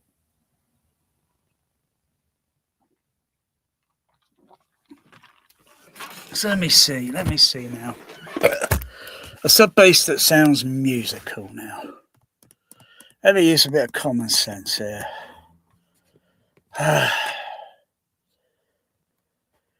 You know, so you got a speaker that's producing all these frequencies. Yeah, everything in any way is going to get muddled up. What if take the frequencies, put them through? Mind you, that's a lot of Behringer DCXs. Oh, good gosh. So if you got 2-channel basic, you got 3 outputs for the left, 3 outputs for the right. So you put those through different crossovers. You've got multiple speakers and you assign those speakers with this specific frequency range, this specific range, and so on. You can't go, until you add another DCX. It's doing the same 2 channels. So then you're going up for 6 channels on this side, 6 channels on that side of different frequency bands, different speakers, speakers that are all the same, but crossover slopes probably. I would probably start with 48 dB. So they're about there. So to keep out the neighbouring other frequency, and then place those, and then listen to how the bass on that 2-channel mix is playing. And then of course you've got the high range. So you're gonna have a few more DCXs and break up the frequencies. And then maybe put a little delay spread. So when you play it almost sounds like maybe something like a poor version of a multi stereo.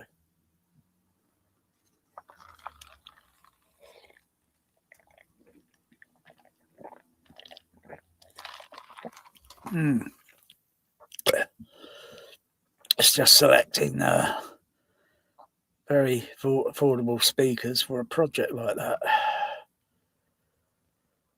and then divide their frequency bands up into different categories,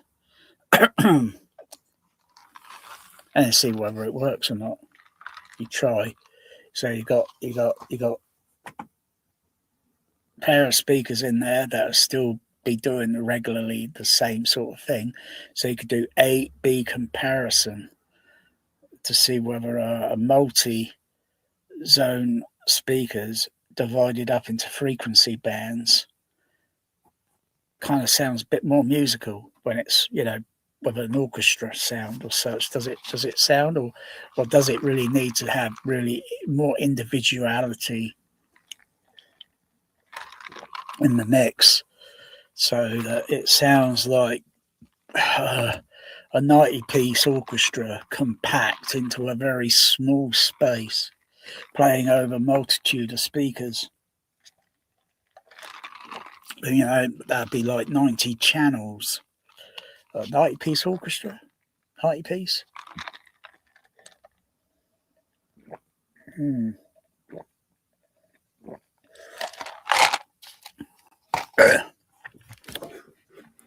So it's got to be a certain size room. You put the bass boo or the timpani. That'd be a sub-bass speaker, wouldn't it? Placed at a certain position in the room. That'd be interesting to see what that sounds like. Yeah.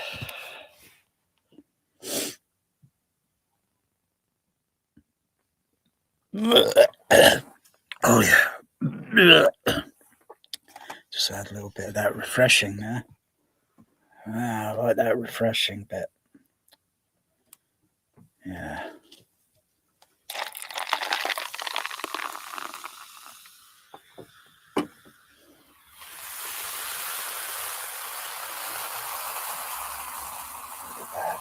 Look at that. Wow. Kind of reminds you of Die Hard, doesn't it?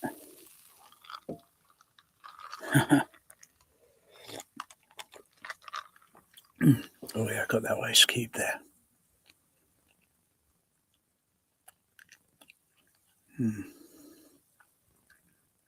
Only thing is, the ice cube tastes like an ice cube. Maybe I should pour this into the ice cube trays and make ice cube Pepsi ice cubes. Yeah.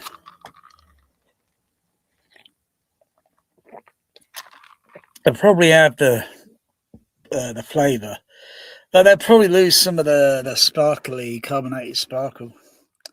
Sort of like Captain Solo in Carbonation. He was perfectly preserved. Unlike Iceman, he's 40,000 years. He's older than Han Solo.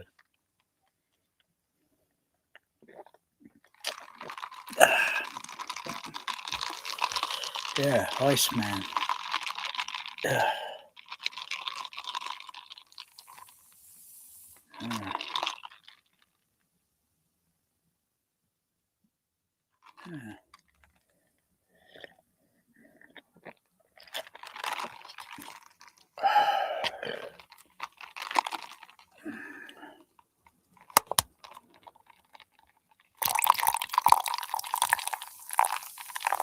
Just kind of make you feel thirsty.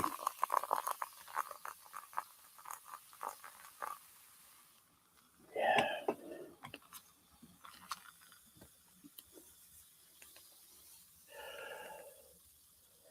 You don't get this on the Shane Lee channel. You don't get that sort of quality.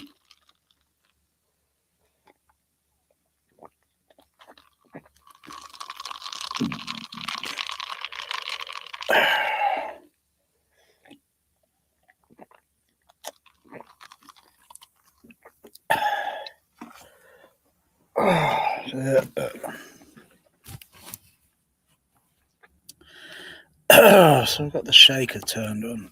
Okay. So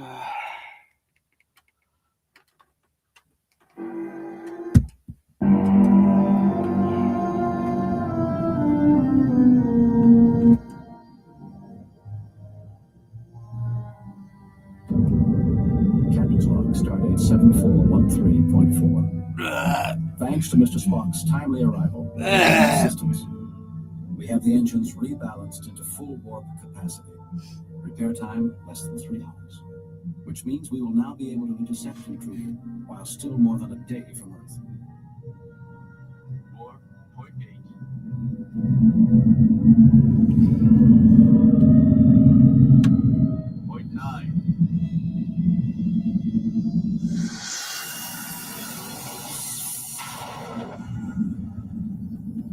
4.2.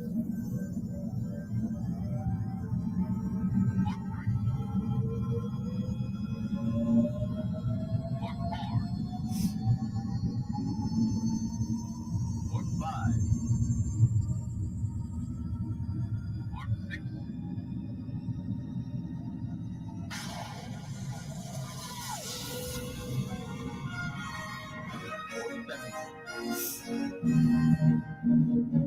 4.6.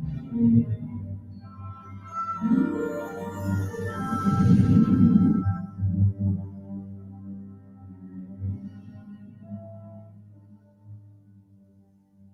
Science Officer Spock.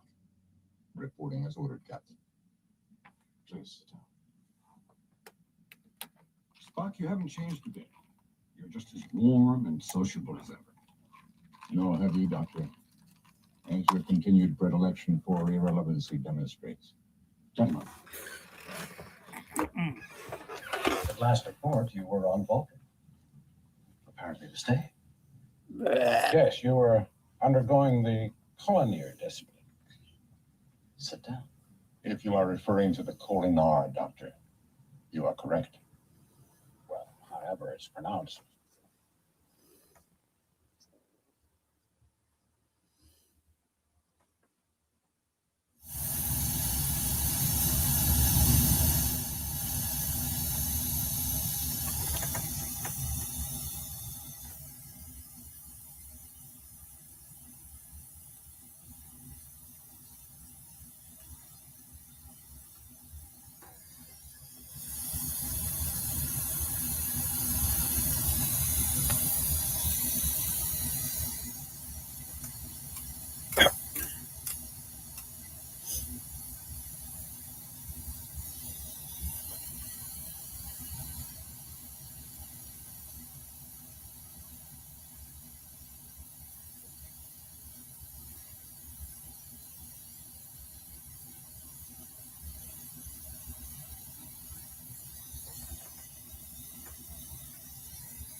No response to friendship messages, sir. Shall I go to battle station, sir? Negative. We'll take no provocative action.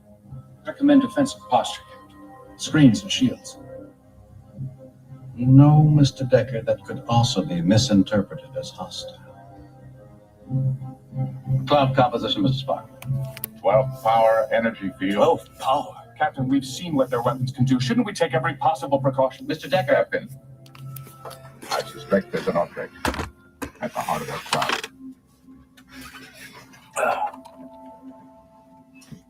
Mr. Decker, I will not provoke an attack.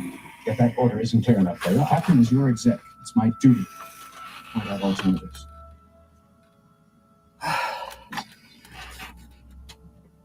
I stand here. 5 minutes to cloud boundary. Navigator, lay in a contact section flight path to cloud center. Bring us parallel to whatever we find up there. Mr. Sulu, tactical plot on viewer. Tactical on viewer.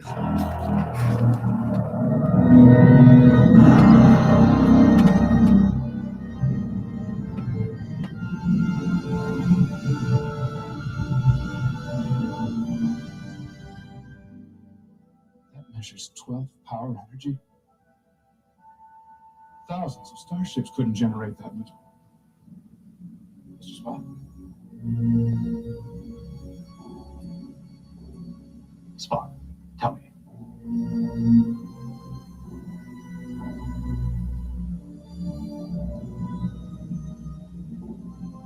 I sense puzzlement. We have been contacted. Why have we not replied? Contacted. How? Standard on you. Forces up full. Deflectors now. 1, 0. Incoming fire. Ahead. Forces and deflectors up full, Captain.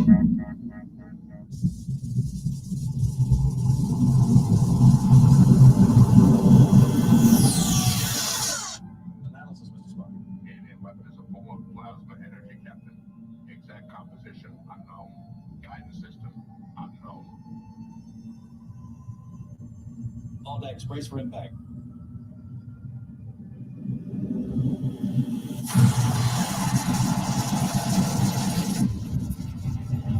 Registering power loss on force fields. Engineering what's happening to our force fields. Systems overloading content.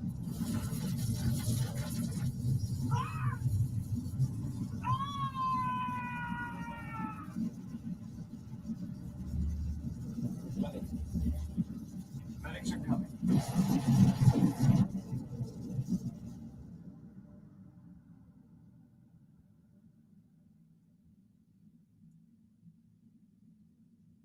The new screen's held. Engineering the bridge. Cannot hold full power on force fields. Deflector power is down 70%. Divert auxiliary power to deflectors. Captain, the intruder has been attempting to communicate. Our previous transmission mode was too primitive to be received. I'm now programming our computer to transmit lingua code at their frequency and rate of speed. Commander.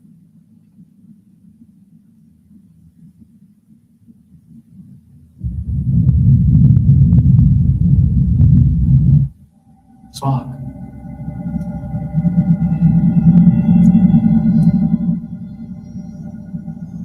Here it comes. Engineering status report. Our shields cannot handle another attack. Mr. Spock.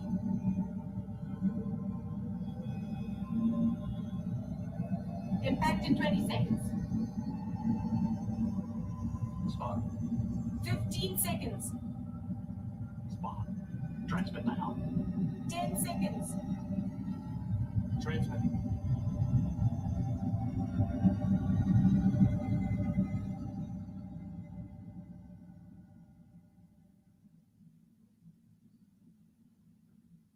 It would seem our friendship messages have been received and understood, Mr. Spock. I would say that was a logical assumption, Captain. Mr. Sulu, hold present position. Holding present position, sir.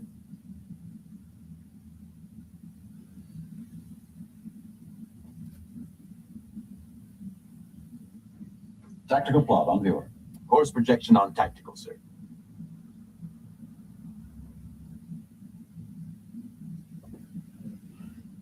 Opinion, Mr. Spock. Recommend we proceed, Captain. Mr. Decker? I advise caution, Captain. We can't withstand another attack. That thing is 20 hours away from Earth. We know nothing about it as yet. Precisely the point, Captain. We don't know what it'll do. Moving into that cloud at this time is an unwarranted gamble. How do you define unwarranted? It's finished. You asked my opinion, sir.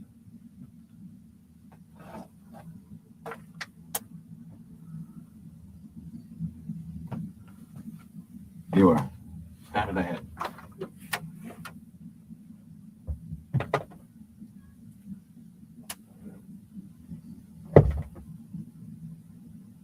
Navigator, maintain course. Helmsman, steady as she goes.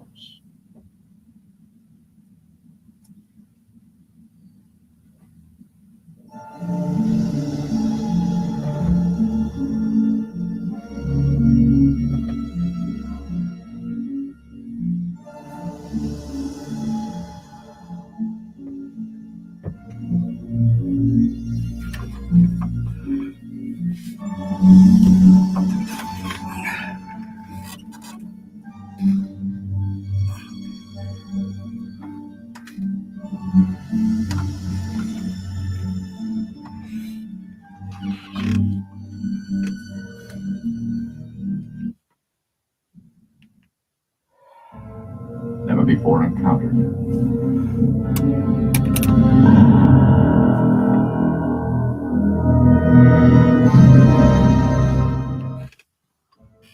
Never before encountered.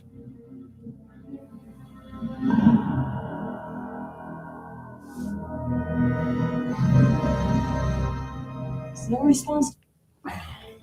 Never before encountered.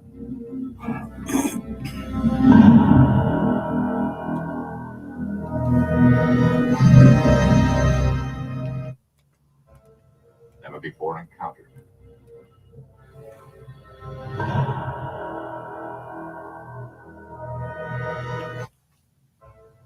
Never before encountered.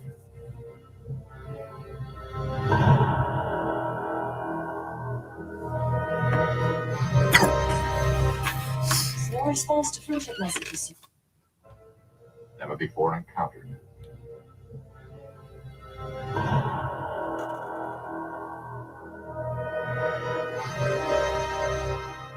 No response to friendship messages, sir. Shall I go to battle station, sir? Negative. We'll take no provocative action. Recommend defensive posture, Captain. Screens and shields. No, Mr. Decker, that could also be misinterpreted as hostile. Cloud composition. Never before encountered. Never before encountered.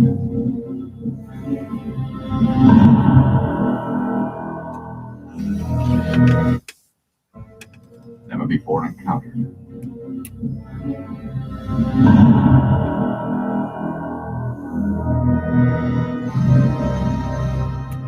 No response to friendship messages, sir. Never before encountered.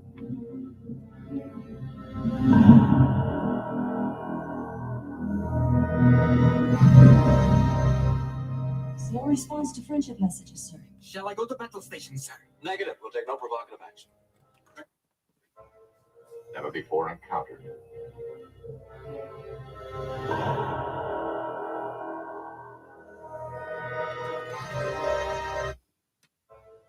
Never before encountered.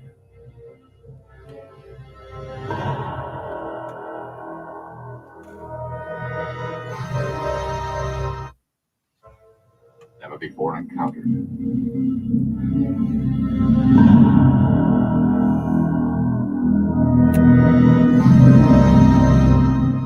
No response to friendship messages, sir. Shall I go to battle station, sir? Negative. We'll take no provocative action. Recommend defensive posture, Captain. Screens and shields. No, Mr. Decker, that could also be misinterpreted as hostile. Cloud composition, Mr. Spock. 12 power energy field. 12 power. Power energy field. 12 power. Power energy field. 12 power. Energy field. 12 power. Energy field. 12 power. Energy field. 12 power. Our energy field. 12 power. Cloud composition, Mr. Spock. 12 power energy field. 12. 12 power energy field. 12 power. Captain, we've seen what their weapons can do. Shouldn't we take every... Captain, we've seen what their weapons can do. Captain, we've seen what their weapons can do. Captain, we've seen what their weapons can do. Captain, we've seen what their weapons can do. Shouldn't we take every possible precaution? Seen what their weapons can do. Energy field. 12 power. Our energy field. 12 power. Energy field. 12 power. Energy field. 12 power. Energy field. 12 power. Captain, we've seen what their weapons can do. Shouldn't we take every possible precaution? Mr. Decker. Captain, I suspect there's an object at the heart of that cloud.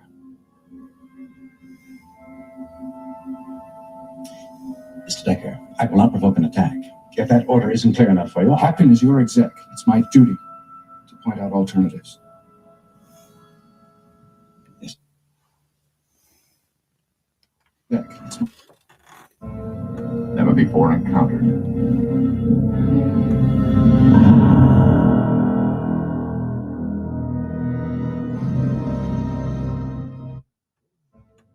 Never before encountered.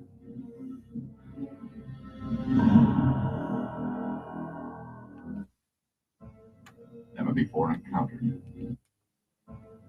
Never before encountered. Never before encountered.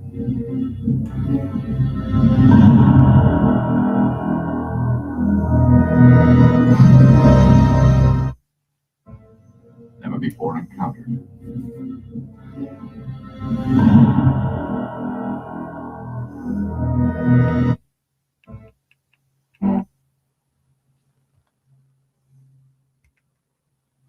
An unfight, Captain.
Thank you, Mr. Scott.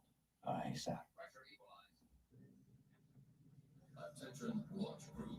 My travel pod is now available at Cargo 6. My travel pod is now available at Cargo 6. Launch crew. My travel pod is now available at Cargo 6. Permission to come aboard, sir. Granted, sir. Welcome aboard, Admiral.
Gentlemen, turbo shaft 8. Back that way, sir.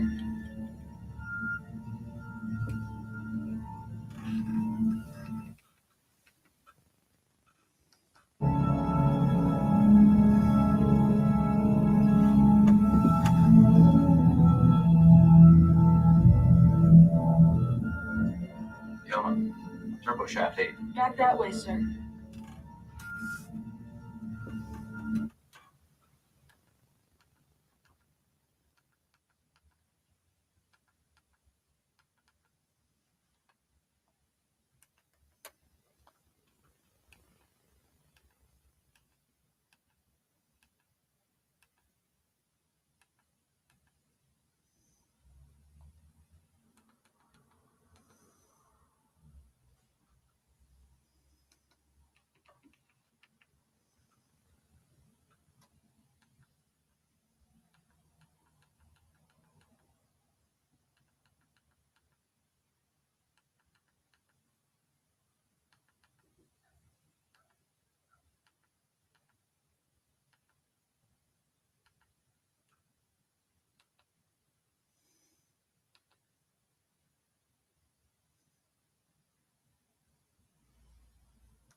Out there.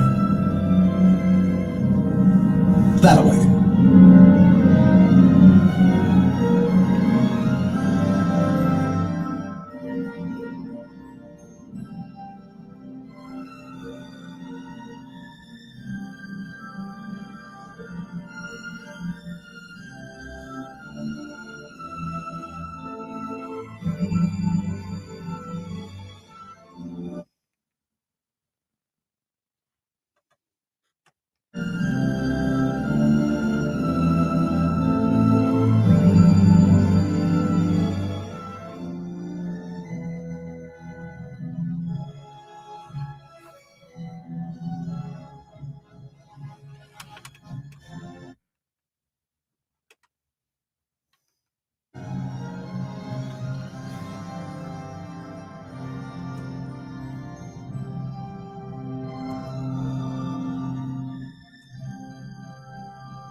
unnecessary, Mr. Scott.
sound rehearsal.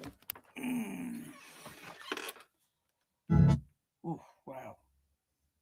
I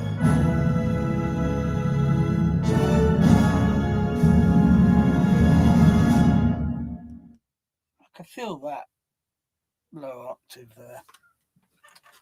I feel that low octave.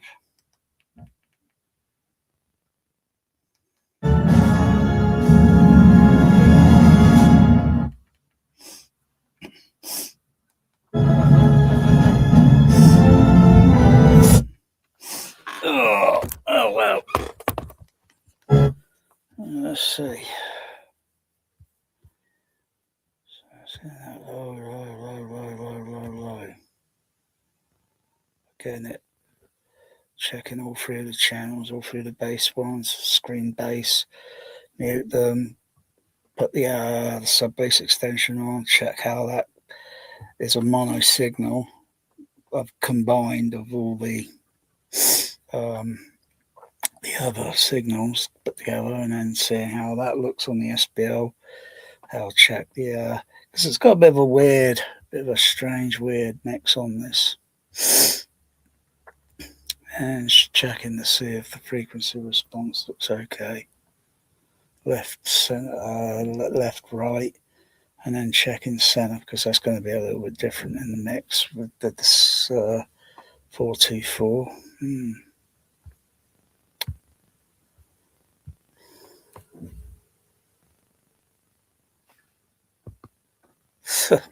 Yeah.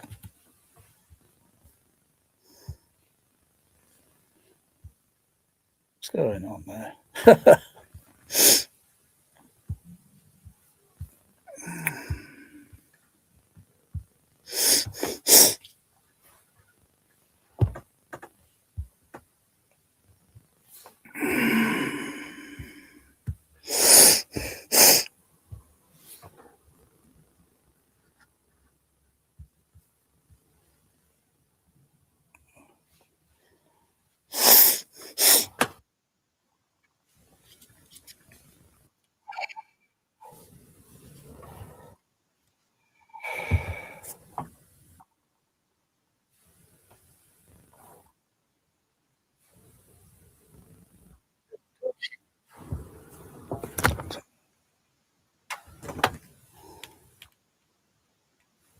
You keep me high. I felt.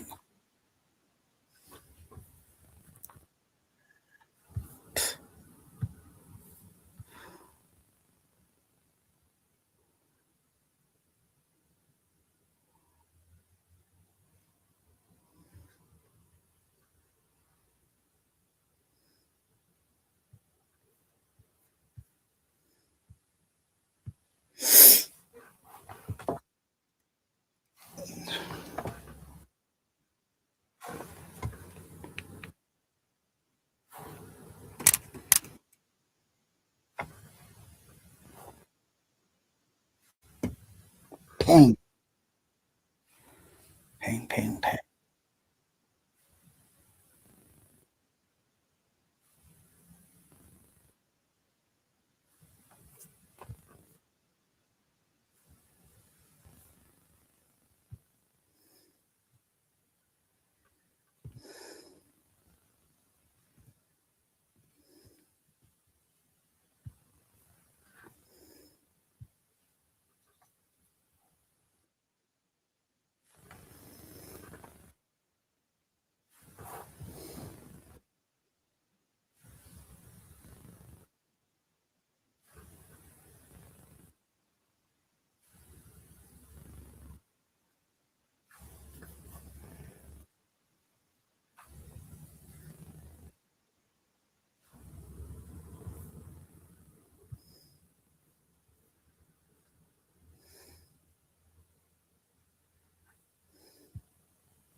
Well, oh, gosh, guy.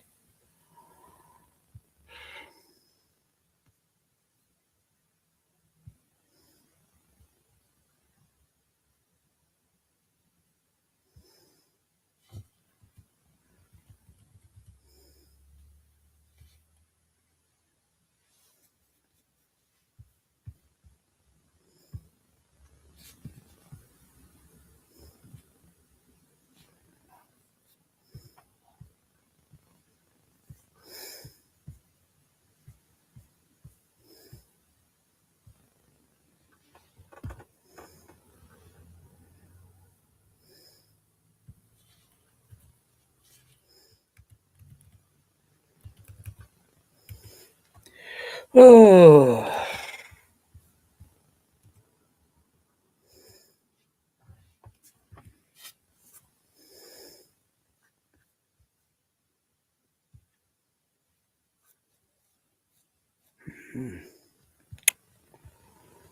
Flavor for every generation. Oh, wow.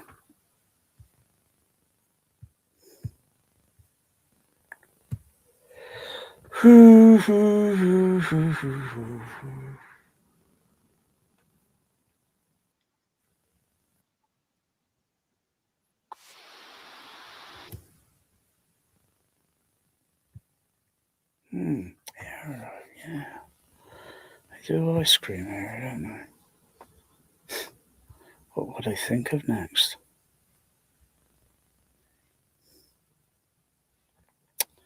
What would I think of next?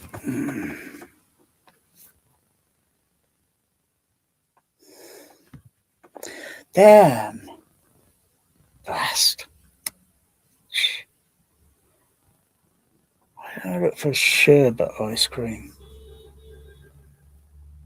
Yeah. I'm not sure even if they got any.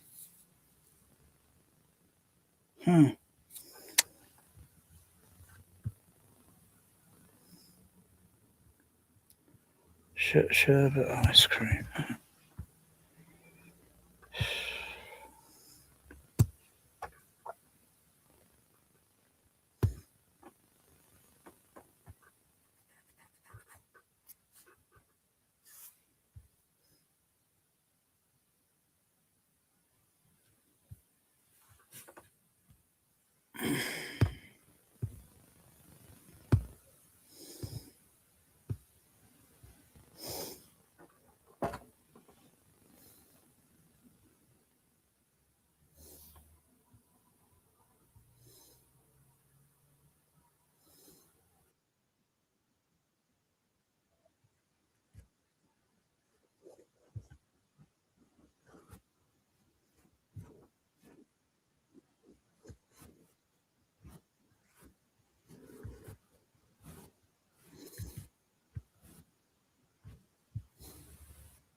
But with its creator might accomplish that.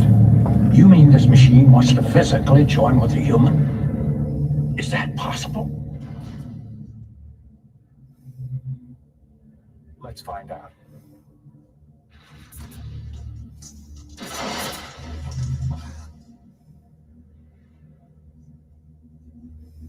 Decker, I'm gonna key the final sequence through the ground test computer. Decker, you don't know what that'll do to you. Yes, I do, Doctor.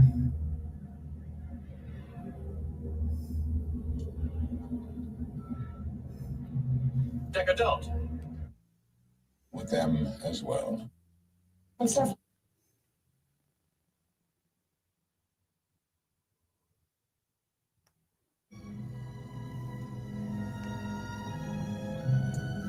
there.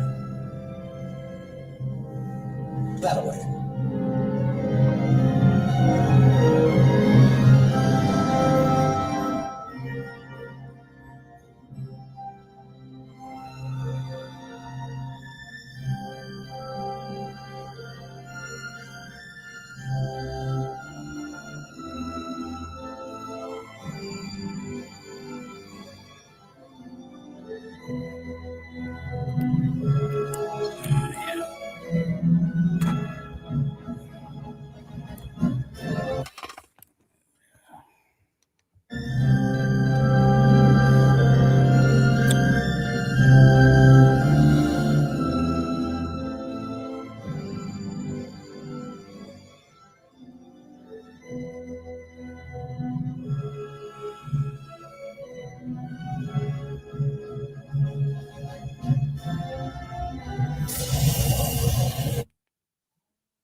Shoot.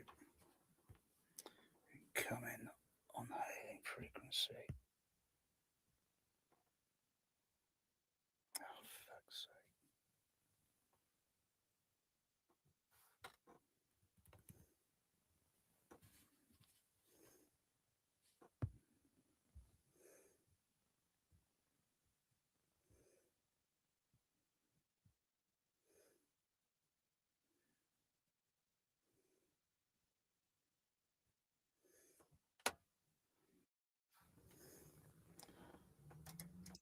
Evening.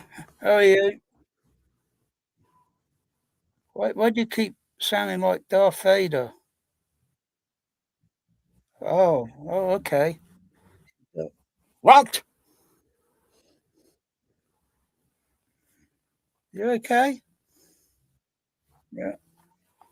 Weather's okay.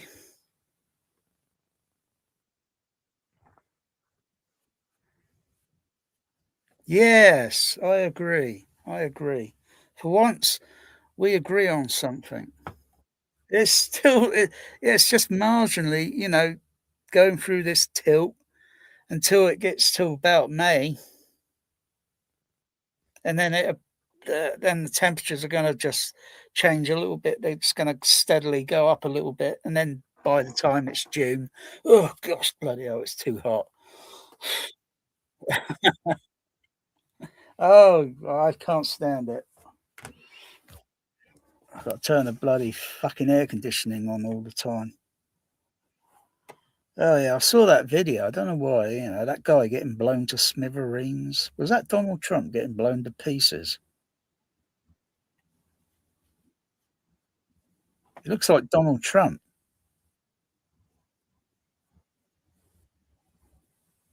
Yeah. Damn. Oh, so no progress on the 200. Oh dear. Yeah, it's like I got a few things I need to fix, and I've just not really. I've given up on them. I've given all hope up on it, and it's just electronics. If I get into a mood where I feel comfortable with my health, I feel like I want to fix it. Spend spend a few hours with a with a dodgy, shaky hand, and trying to solder and take components out and replace components to see if I can make something function again.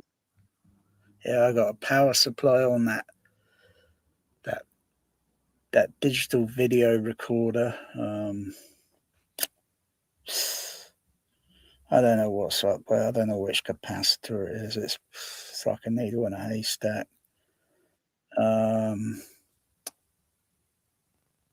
got a Blu-ray player or a UHD player. I need to. I don't know how to fix the drive that goes into it.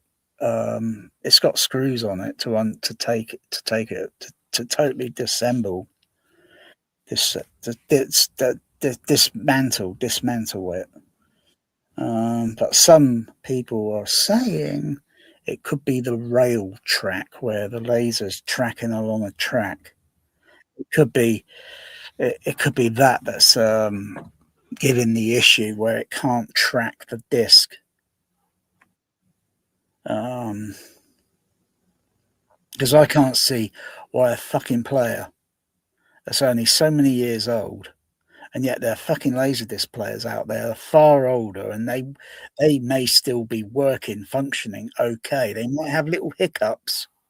I've got a new hiccup on one of my other laserdisc player developed, because if I start the visual chapter search, it's taken a little too long. It will get there, but it's taking too long. It should be there within just a couple of seconds, and it's taking too long. So I think, crikey, that's another laserdisc player. I've got to clear my kitchen table, clear my kitchen counter, put these things on, and just what's that grease stuff called? It's white grease. It's like a lubricant. You clean everything off, and then you replenish. You put a new grease. It's white. I think it's white.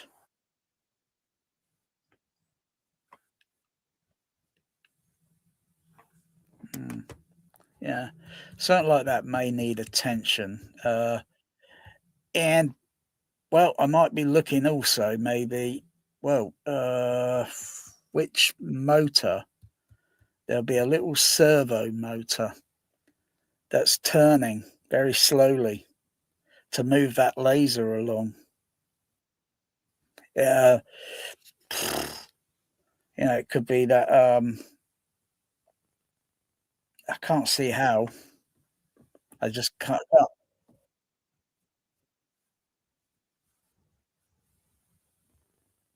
I can't see it being a little servo because I put a brand new laser in. Two of those lasers. I think 2 laser disc players. I put 2 brand new lasers in them. One laser disc player, I didn't put a brand new laser because I felt that it was okay, but the other ones I was in doubt of, and so I replaced with brand new lasers. And that was only a few years ago, and they should last at least 20 years or so, if not longer. Some people have for sale. I think it was a Philips laser. It's one of the top ones where you put the disc in and you close it from the top. You've seen those ones? Yeah. Some of them are still working. And those are they're like from the mid 1970s. It's going to be analog audio on it, but yeah. They're not the CED discs. They're not the CED discs, and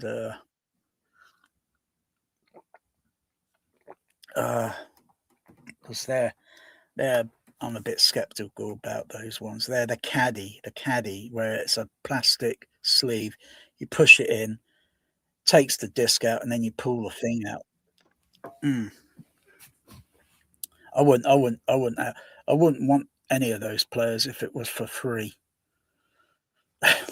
Because I think it'd just be a shocking experience with the quality.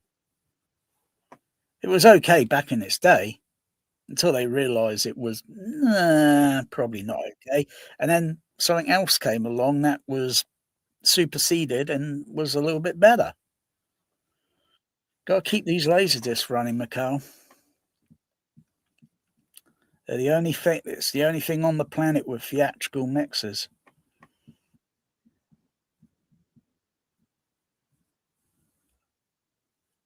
I mean, you could start transferring the movies. You know, I don't know how you transfer AC3. It must be doable. It must be doable.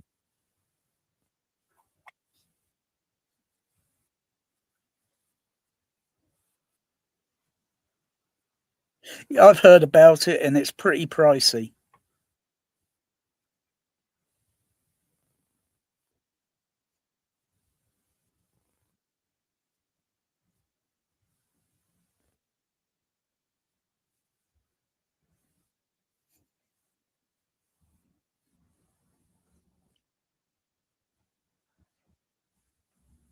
Hmm.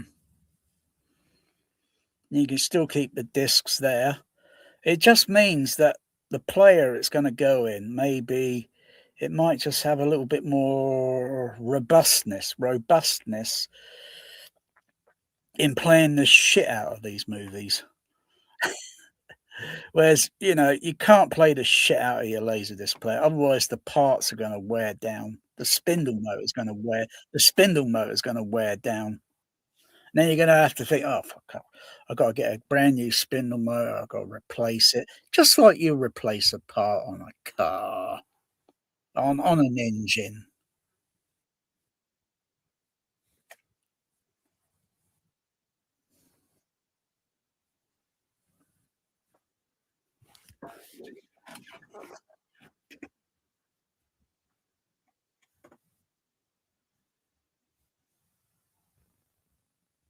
I don't use it for the DVD mode anymore. I don't use it for, um,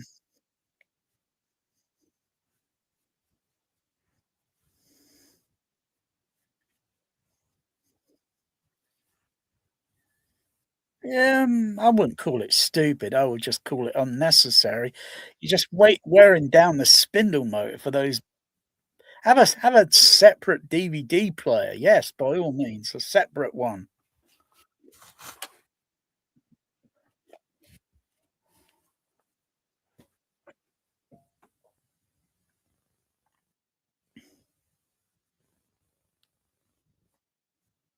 I mean, the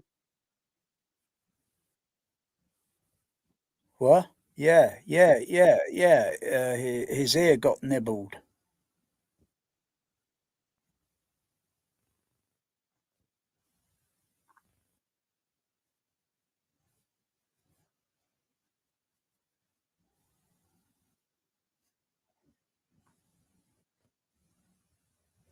Oh, the claw.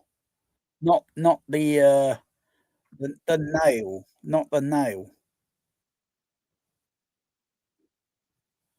Oh, oh.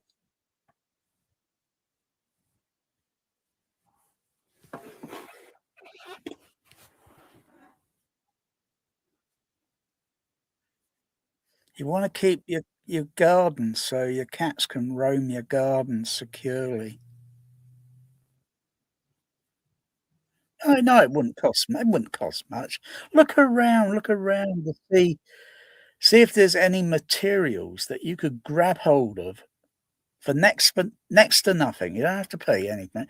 You might only have to pay just a small amount to get other materials, but you could utilize other materials, put it in the garden so that to keep your cats roaming confidently, freely, without having any problems. You could go to bed without having any worries that other cats are gonna get in the garden, have a fight with the cats.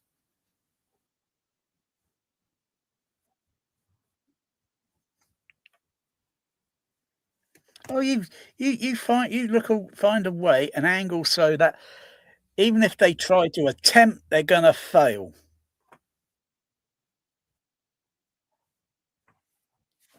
Yeah.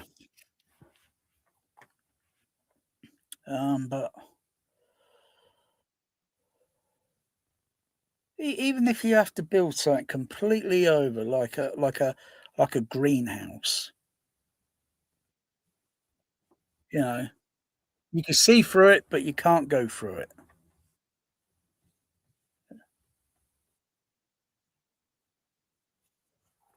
Yeah, yeah. I mean, you don't want to have to worry that your cats are going to get into a fight, and you're going to have to take them to the vets.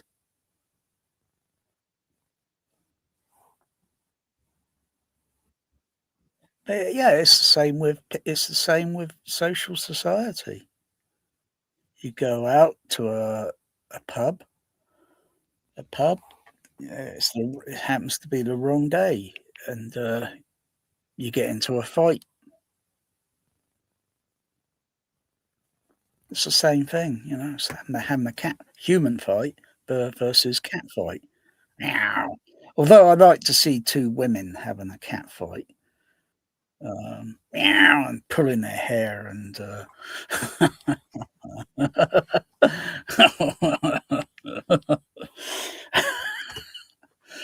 Oh, dear. Mm. Uh,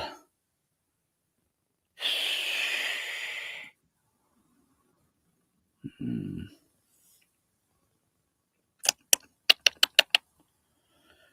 I've been doing more tweaking. There's nothing wrong with my system. There's nothing wrong. I just like messing around with it.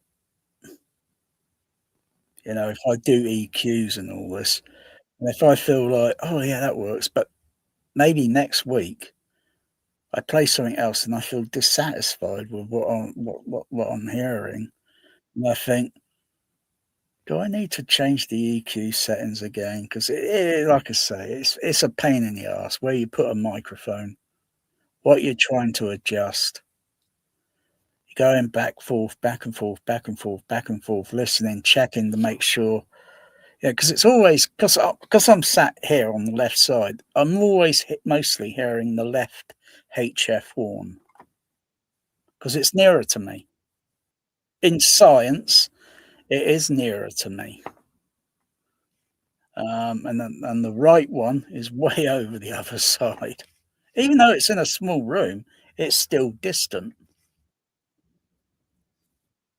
It's like having a laptop very close to me, and I change its position by making the the left speaker more near to my left side, I tilt the angle, and then make it seem like the right speaker is further away from me.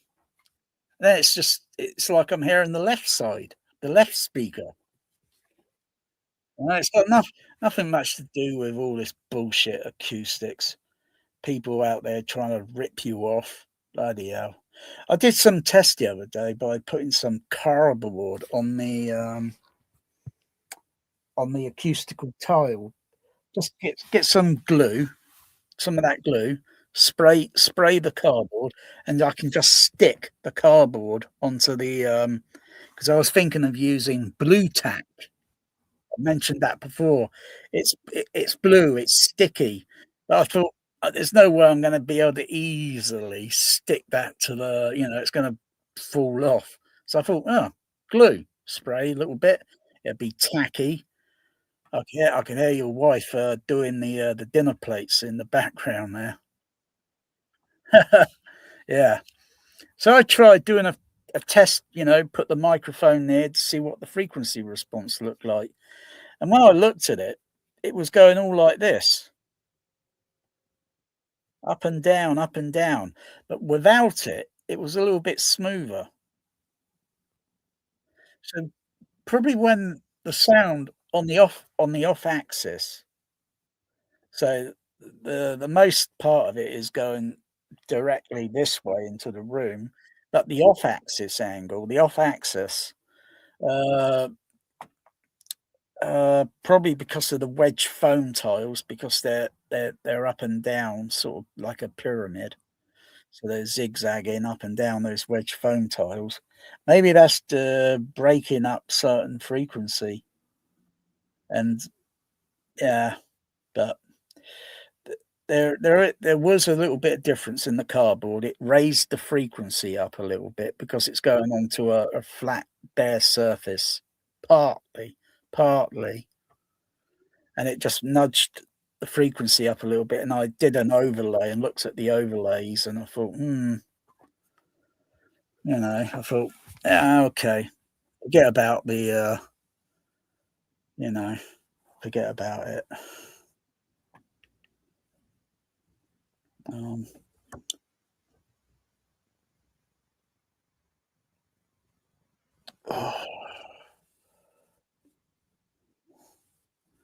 Yeah, but you want to make your system so you could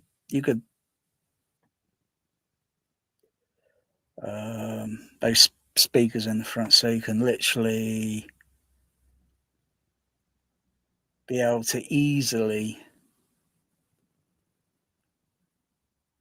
monitor the bass level or monitor the H or monitor the little horn. Yeah, it's a little horn you got, a little horn, isn't it? Little compression driver. Yeah, so you can monitor that, how it sounds on its own. And then add the sub bass and see how, even though the sub bass will be mono, unless you do a stereo sub bass thing or whatever, and then you add that sub bass with the HF horns only, just to see what the SBL level looks like.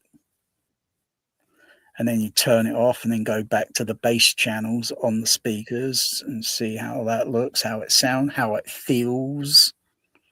Like, we're only going to get so much we're going to hear on our ear, and the rest of it mechanically is going to be, want to maximize, get the mechanical up there. So yeah, it's all engaging with the enterprise. Engage. But would they feel inertia? Would they? You don't see them getting pressed back into their seat, but when you watch, bloody hell, but it just startles me. I just get startled by bass. It just startles me. That's all.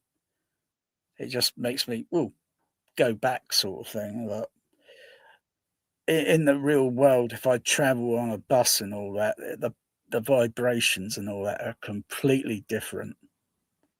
I don't get pressed back in the seat or anything. Only when the bus puts the driver puts his foot down on the brake and you go forward because there's some idiot on the road just jumped in front of the bus, come along the side and then jumped inside it, and then the bus driver like, whoa, put the foot down rather than trying to crash into the car.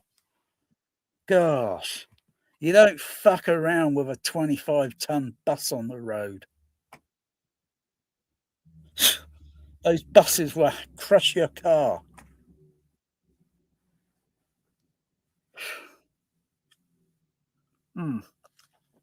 So that's the one disappointing thing you can't get in a home cinema is the inertia. I'm sure it might be there. It's just, how do you reproduce it and have it sound accurate? Because it can't sound boomy. Because when you're in a car, the average sound pressure in a car would probably be in the 80 dB range. But it also depends on how fast you accelerate. Then you see the SBL needle going up a little bit, just as the same as you would see the accelerator going up a little bit faster. But if you suddenly just braked, did an emergency stop, you just hear that and a kind of a woof, woof sound, but it's very low level. That's just the going forward and then hitting back on the seat, You just hear that, and that's it. That's it. In just a few seconds, it's over. But yeah, you can't get the USS Enterprise when it flies by. It's ridiculous. I mean, to get a rush of air, there's no air in space. How can it be pushing air? Christ's sake.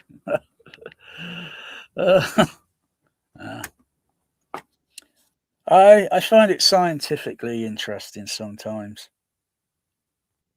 Yeah, the motion. Yeah, that's the laser disc, but it's on DVD-RW, so I could just play the shit out of it all over and over and over. Otherwise, I've got no control to switch from digital. I recorded the digital track when I did this on a Pioneer. Crikey, a CLD 1750, which, mind you, it needs major repairing. It needs $6 million spare parts. It's a Laserdisc player, barely alive. Dun dun dun dun dun dun dun dun dun dun. We got the technology, gentlemen. It needs major repair. Otherwise, the rest of the circuitry is okay. I fucked up the laser mechanism and all that, the balance and all that. Also, I would need a laser disc test disc, a test laser disc, and then I would need the service manual. I would need the service remote control, and then put it rig up the to the oscilloscope, so I can check the waveform, the frequency, and then oh no, I might as well put a new laser on it. Put a brand new laser on it, which would be cheap. The power supply and all that, as far as I know, it still works. But I'd have to put I'd have to put a new laser on it. It's not a big deal. There's nothing else, nothing wrong with it. I think, yeah, I put a brand new spindle motor on that. That was used, but that player, that's been sat now on the shelf for 10 years or so, maybe more than 10 years. So it's hard to say if I ever one day decide to get that up and running again, if that spindle motor will start turning, because that spindle motor has been sat idle for over 10 years.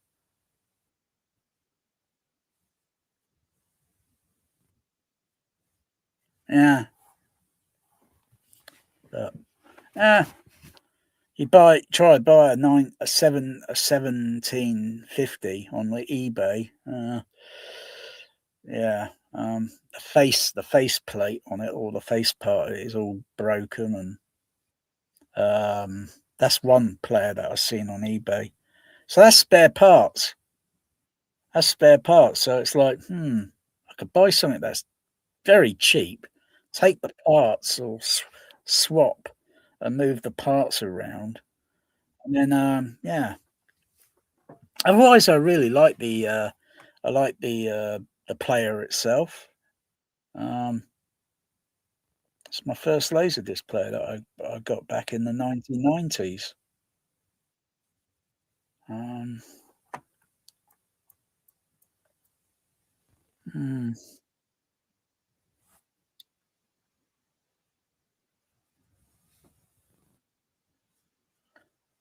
Oh, yeah.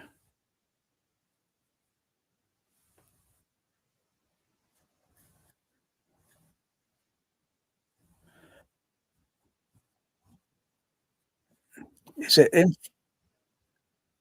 it infrared remote control, or is it a white wire remote control?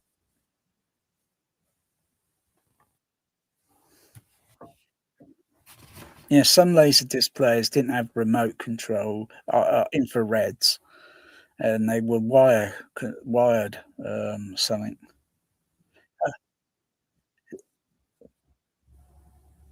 Okay. What make, what manufacturer?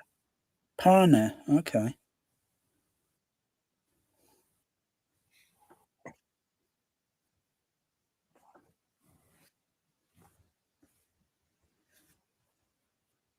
Hmm.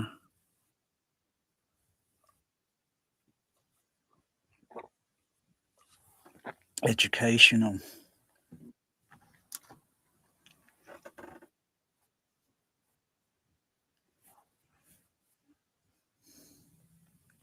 Is it analog audio? Yes, yes, yes, of course.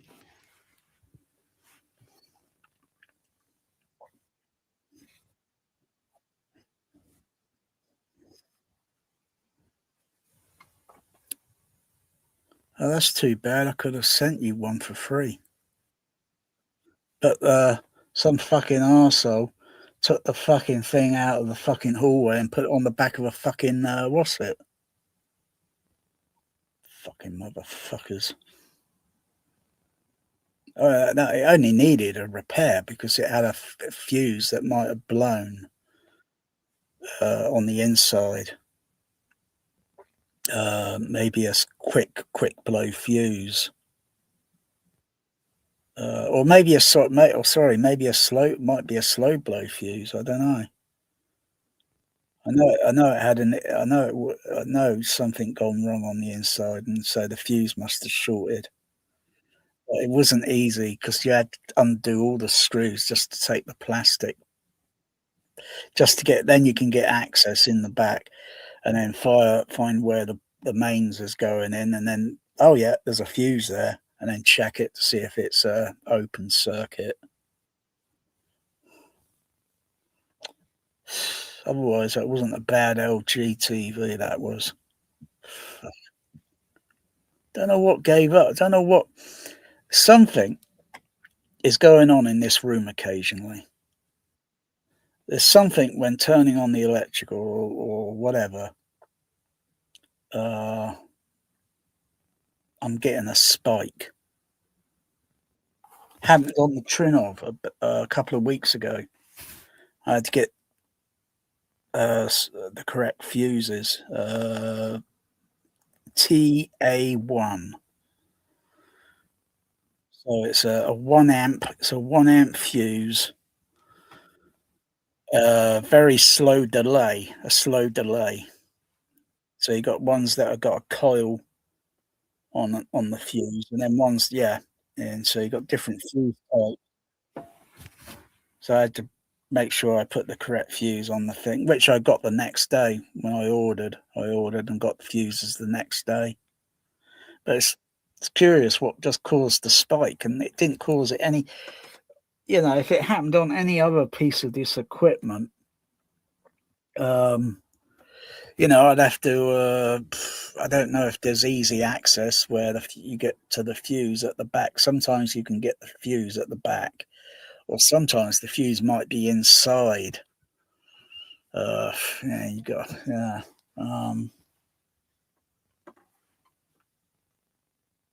I think I'm only running 20 amps on either 15 or 20 amp. I have to check the what's it box.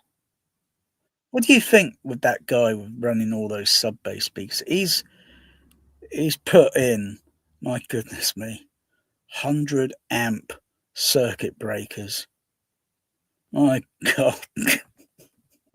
Most people in their home are running either 15 or 20 amp. Gee Christ.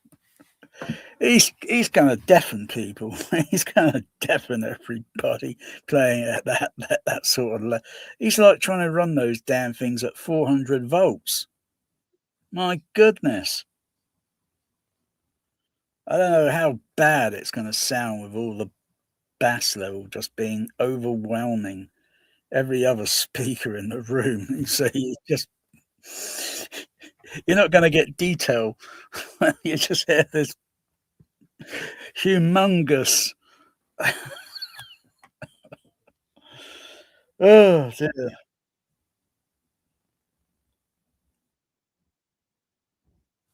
That's not an imax screen. It's a Limax. It's a Limax. Get it right, everybody. It's a Limax. IMAX screens are a certain shape. But you know, they tried to sell that to the home. IMAX. They tried to sell IMAX to the home. And you look at it. You look at it, and the stupid price tag. Oh my goodness! It's over $1 million, and it's Limax. Oh, oh dear. I wonder what his electric bill is. My goodness. I mean, is that theoretically pulling more ampage than you would run, say, the average kettle to warm up water or a microwave oven? Because those things usually pull quite a bit of ampage. You know, because I wonder sometimes why my electric has got my it's not actual, you know, it's pay as you go. So I top up the meter. I top it up. Um, Usually 40 pound. I top it up. But you know, it's the amount of times that I use the microwave. That's probably pulling more power than I run this home cinema, you know, for a week.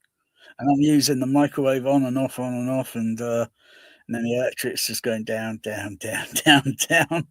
Basically, it's eating up. It's eating the yeah. Um,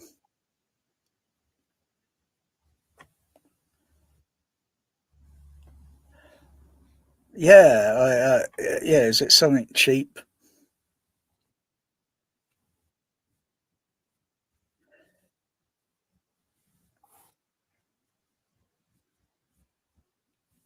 That's right. That's right. Yes. I don't know because I got so many plugs, and those surge things, they only have so many. They have one inlet that plugs into the. Say I got two sockets on the wall. They plug in, and then I got all this equipment, and I got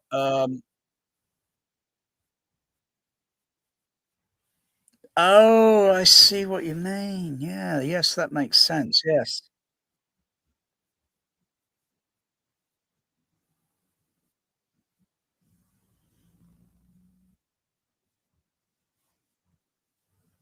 Well, the Storm's for sale. Unless you got 16,000. Okay. That's a cheap price, mind you.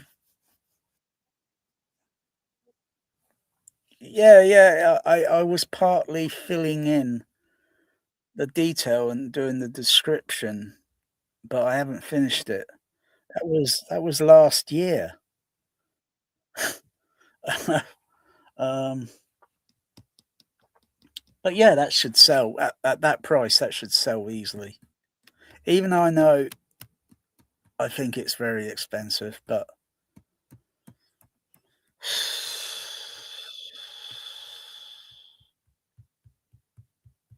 yeah, and it's in good condition. It's in good condition. It's just too bad they couldn't make this display, this front panel, a little bit. So you got a button there to turn on. Oh, it's not turning on because I took the fuse out. Because I knew when the fuse was not working on the trinnov, I thought, where else can I get a fuse that's like, oh yeah, get it from the store. I took the what's it out, and yeah, I haven't put the fuse back into the what's it and plugged it back into the processor. Otherwise, it's connected to the mains. I've got the fuse connected on it.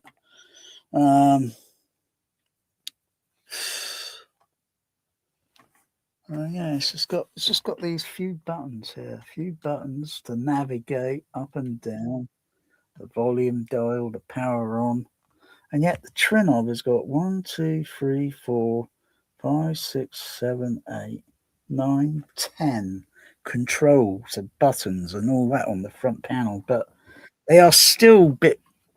I got to mess around with the computer to select the appropriate sound mode. The appropriate sound mode.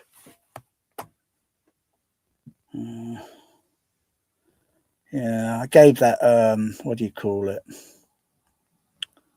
That DTS Neural X thing another listen last week with the Abyss on the DVD, the theatrical version on DVD, and I used one of the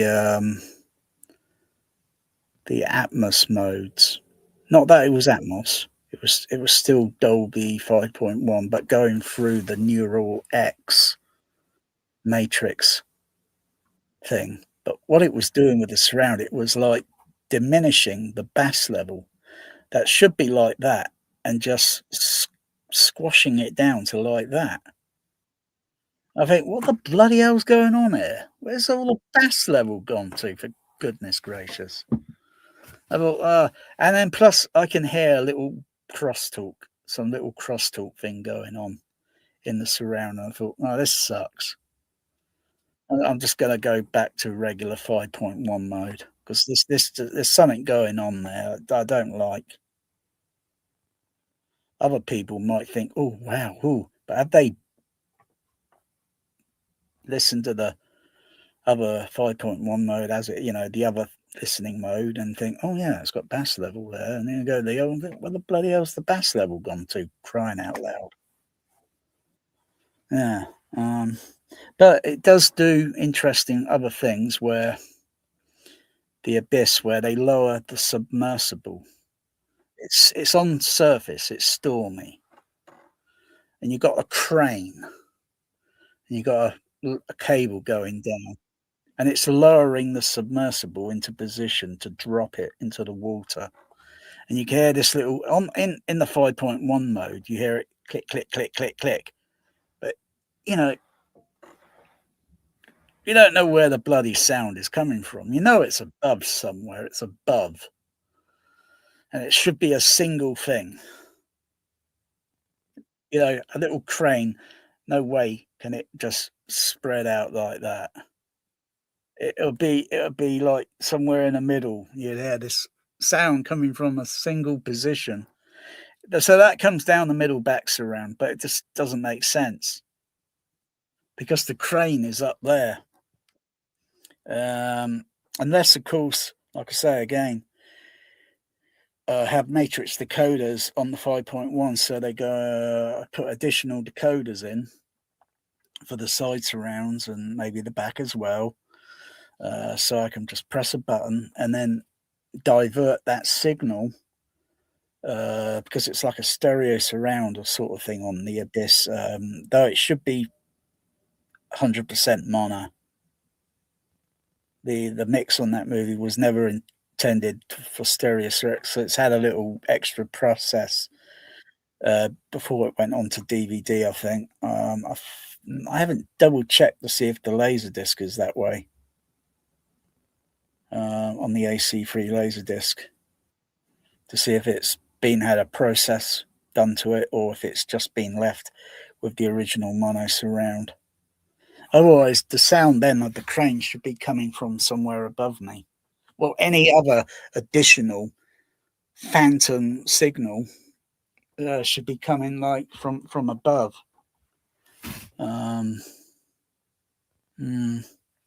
See, I don't think even on the Atmos mix, and there is nothing on this planet that will get me to put that disc back in that player. I don't think they would have that crane click, click, click coming from overhead. I think it would be probably going somewhere on this, maybe the side surrounds or something. I bet I might be wrong. I'm not putting that disc in again because it's completely sucked.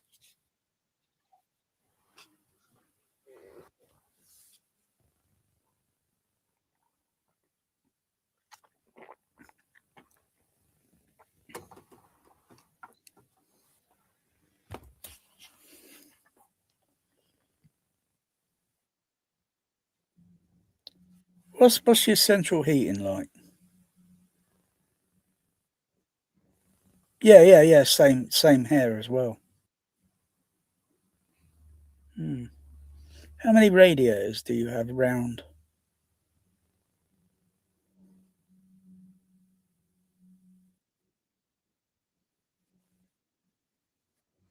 How many in total?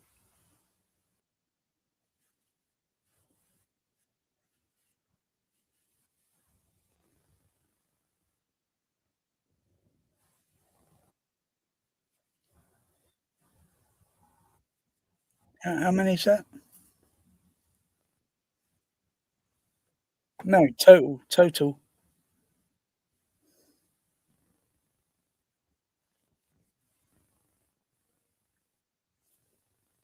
8.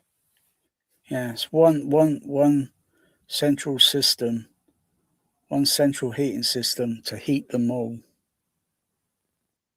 You know, it's cheaper, isn't it?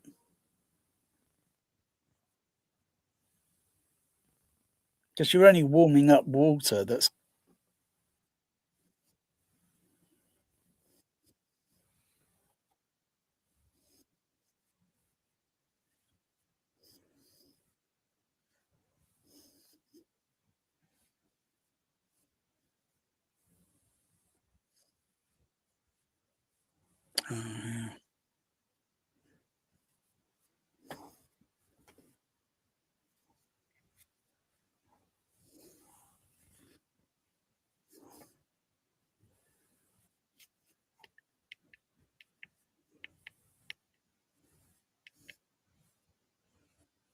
motherfuckers.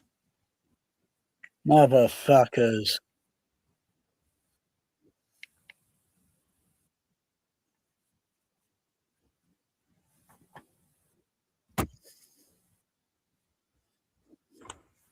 Oh yeah. But you can get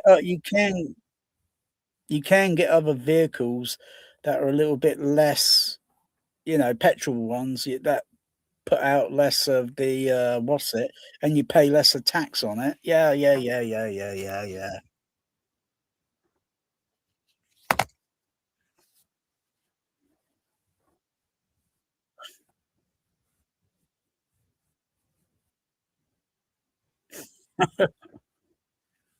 Yeah, the planet Earth where you get screwed on.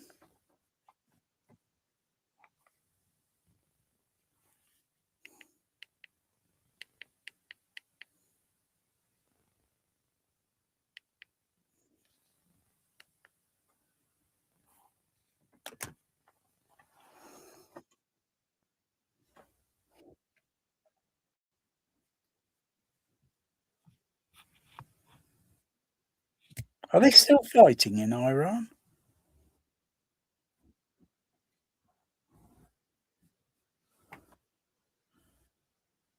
Yeah, I saw something like, but I didn't watch the video.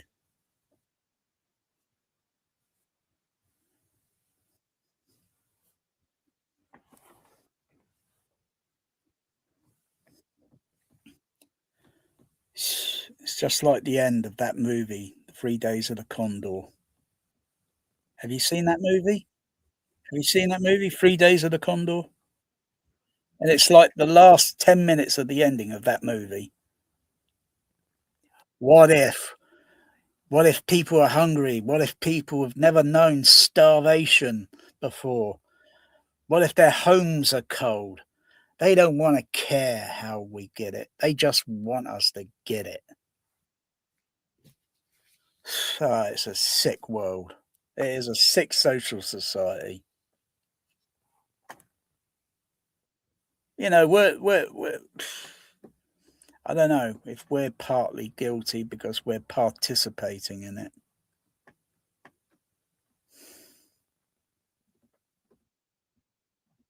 But they're the ones that are more guilty. They're the ones that got a big guilty sign hanging round their neck. God,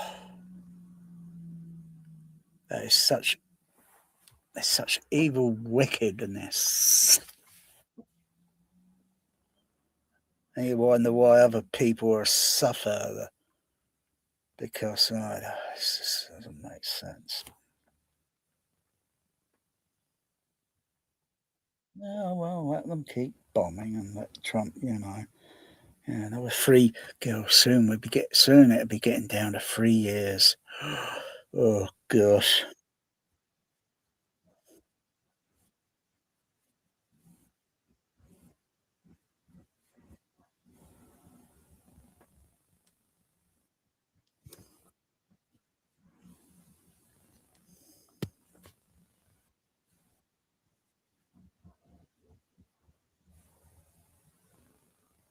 Yeah, and you got to look at the ratios of all those people. How many of them like guns and shit?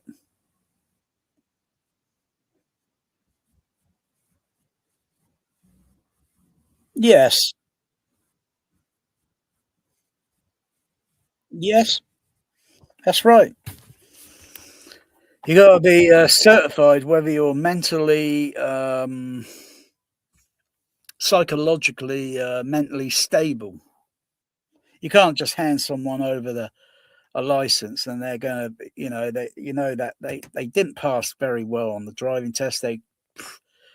It's like I would not feel comfortable driving because I would feel too nervous. And what's the point of me feeling nervous? I will be putting myself and other people in danger. So I prefer public transportation. But then you got that. But then it's like, are all bus drivers psychologically sane? Some I find that are speeding down the road. Some that I find going a little bit slower at maybe, the speed limit. Um, because yeah, I don't know. On a double decker bus, you know, I'm always ready and feeling just prepared because if that bus were to do something wrong, and I'm not sure what the ratio is to how far it can tilt or what angle where it's turning, something's going to give until that bus loses its counterbalance and bang, it just slams onto the road. That's rare. That rarely happens in double decker buses. It's only a few instances in the past where it's happened. But you just got to be ready to grab that bloody, and just hang on for dear life because you don't know what's going to happen when that thing just slams onto the ground. You might lose your weight and you'll go crashing towards broken glass that's laying flat on the road and get cut and all that. Oh, yeah, it's scary on a bus sometimes.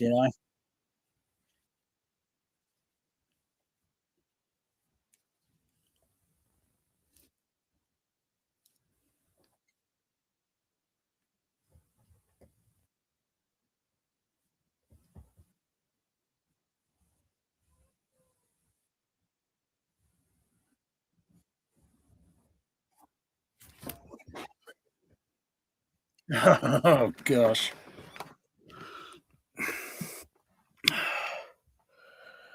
Yeah, it's interesting where people play with a CB radio back in the day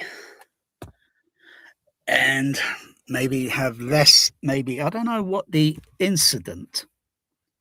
Melanie, she's trying to get in. Melanie, get away from the door. Come on.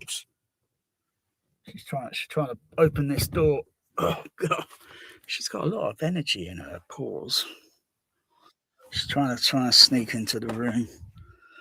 How many incidents there were with CB radio? So you got someone on a microphone. Basically, it's the same as a mobile phone. And you got one hand on the steering wheel. You should have both hands on the steering wheel.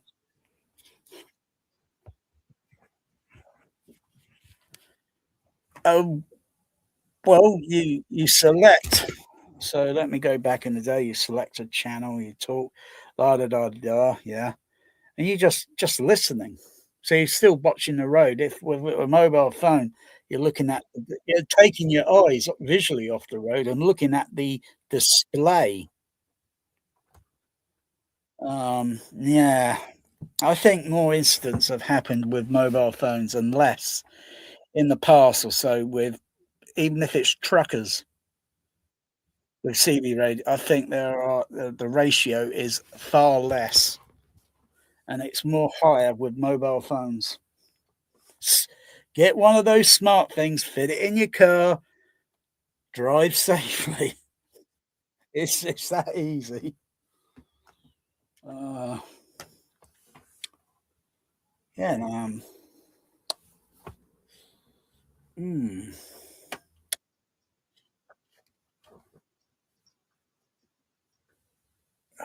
Is that Robert Downey? Oh no, hang on, what's that guy?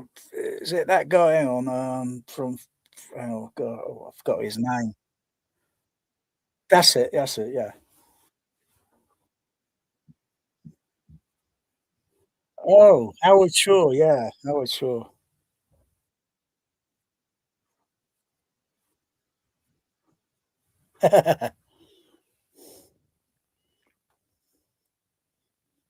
Yeah, yeah. Okay, you eventually, when you get up there, call me so we can you can start unplugging the cards. Mm, and make sure to remember, turn the volume level down on the amplifier if you think it's the issue that's going out onto the into the surround output. Turn the level down so it won't damage the speakers or whatever, you know. Give it another try, but also try and unplug some of the cards and see if it could be isolated. What might be causing the problem with it? And then it should be maybe I'll try and another card in that's, I know it's okay, it's going to work, I think, and try that. If it still remains the same issue, then there's something, maybe it's located on the back panel. Um,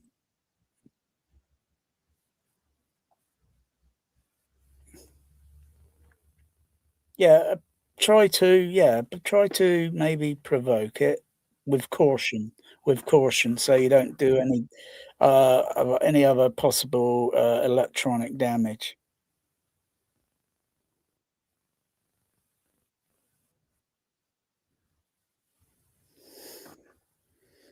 Where's the Mew?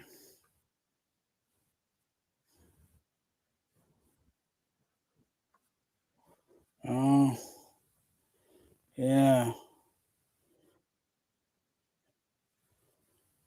Oh, yeah, yeah, yeah. Female. Yeah. My bear cat has not. He's still sat on the counter. He just won't get off. It's either he's thinking there's flea around, or he feels maybe secure. But since I lost Magic, he's not been the same cat. What do I have to do? Get a third cat, a tuxedo? I mean, do I have to get a third cat, a tuxedo cat, to see if he recognizes the color of the cat?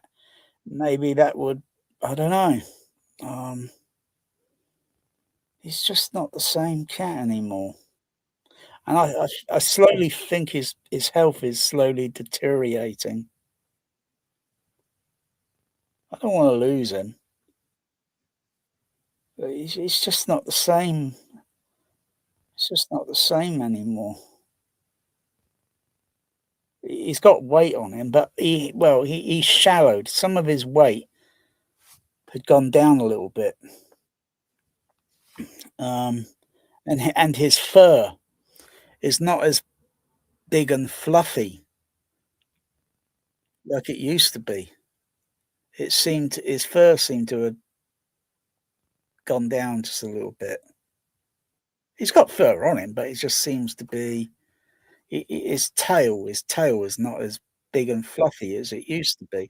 I'll probably take a picture and post it later. How his tail looked a few years ago to how it looks now. Melanie, he's about 6 now. He's about 6. I've had him 6 years. Say again, cat.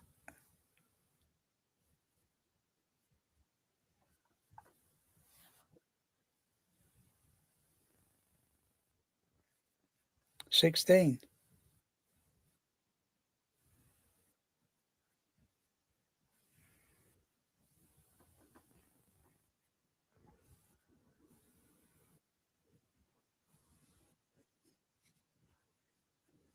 Mm-hmm.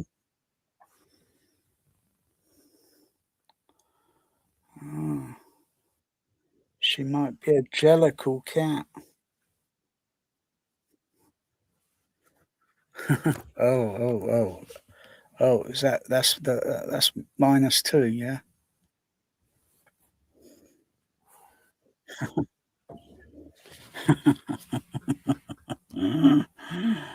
Yeah, she looks calm, sat on the table.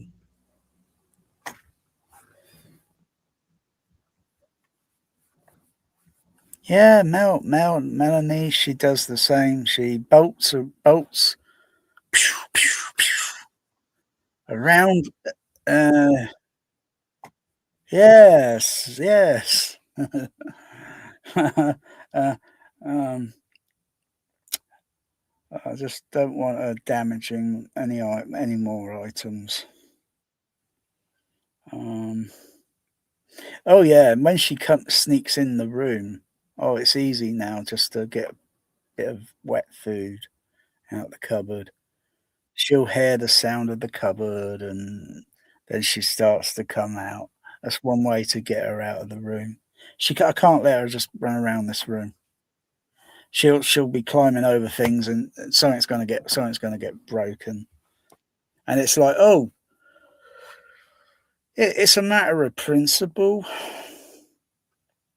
you know. Otherwise, it's like having a child, completely, utterly misbehaving and breaking your items that you've had for many years, and suddenly, bam, broken.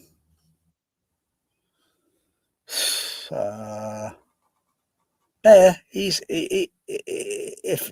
well, I don't think he's gonna. He hasn't been in this. He hasn't been in this room. He hasn't sat. Climbed over the seat and then sat on my lap.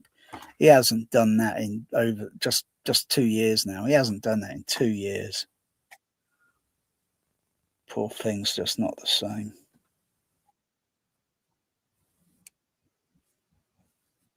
Oh, for fuck's sakes, they're going to want a load of money off of you.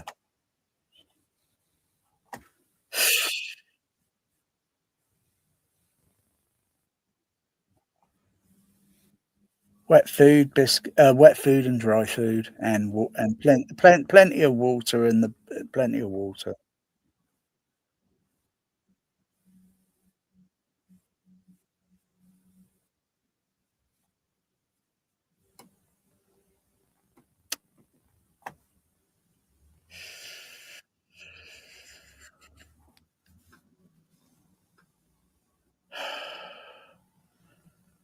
I need a haircut. Do I need a haircut?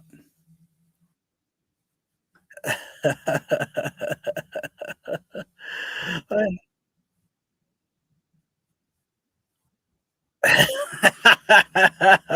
Yeah. Great Scott, why are things so heavy in the future?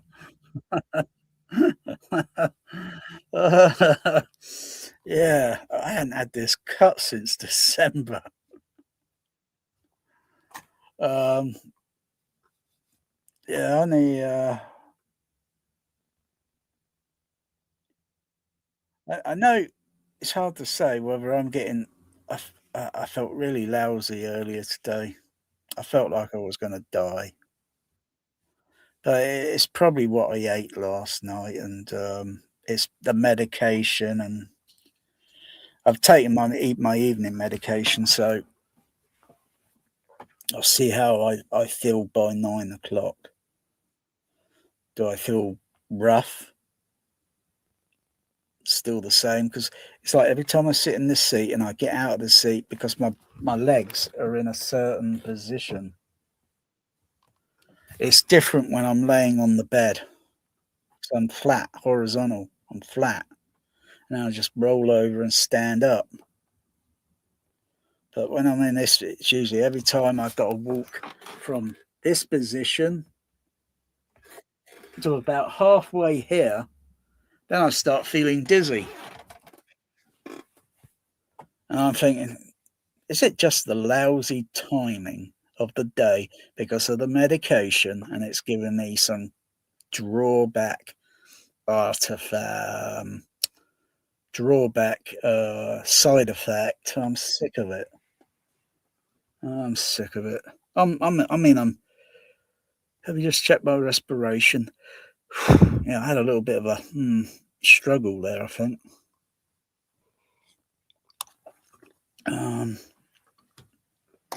But I still think I'm getting an issue with my tummy. I'm still thinking it's not the same sensation as what I had a few years ago. It's changed. But I still think I've got some sort of issue going on, and they just don't want to look at it. They don't want to fix this patient. They don't want to cure them. They just want to keep you on the happy tablet pill. Oh, I just want.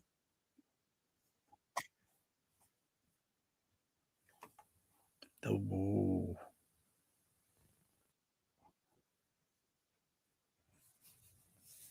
Why don't they sell it to themselves? Why don't they take it themselves? For goodness gracious, they the ones that made it. You know, it's not like you got a medical doctor that's got the same issue, same condition, and then they want to make it a personal crusade to help themselves and everyone else that has that condition.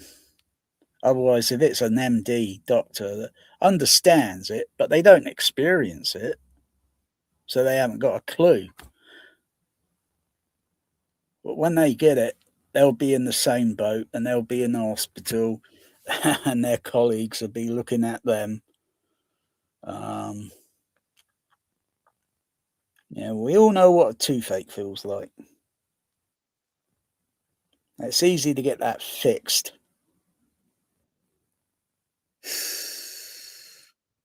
And then you get something else that's just not easy to fix.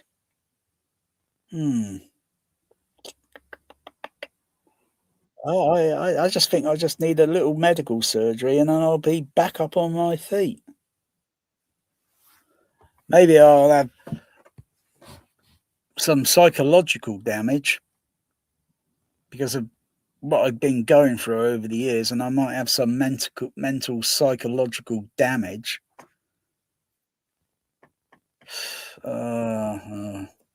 Yeah, maybe that's what it is with Bear.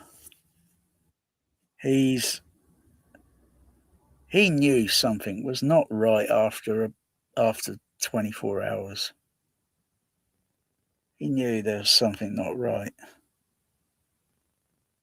and I just can't bear myself to play the video back anymore when I had magic last final moments. I can't bear to play it when he was pleading. I think he was pleading with his meow for me to not tell the vet to administer the sleeping. Bear Magic was just, I think, just his sound of his meow. It was pleading, and I just don't want to think, because it just breaks my heart, and I just start crying. No, it's not. It's ugly. It's very ugly.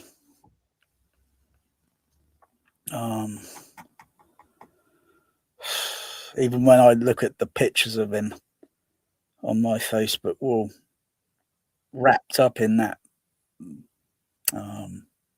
blanket, that thing they put to make him feel warm and all that. I can only look at that picture for a few moments. It breaks my heart. Just was not right. Just not right. It was just because of Bear. Because of Bear was giving him stress, and he was losing his weight. And now Bear is feeling depressed. Look, I tried to talk to the Bear. It's like, you're now in this situation. You're depressed. I think it was just the wrong type of cat that I introduced into the home. It was just the wrong cat.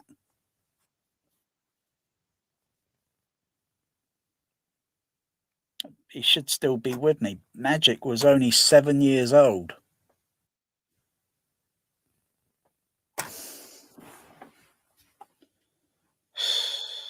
Okay, now. I like it when he gets on my arm.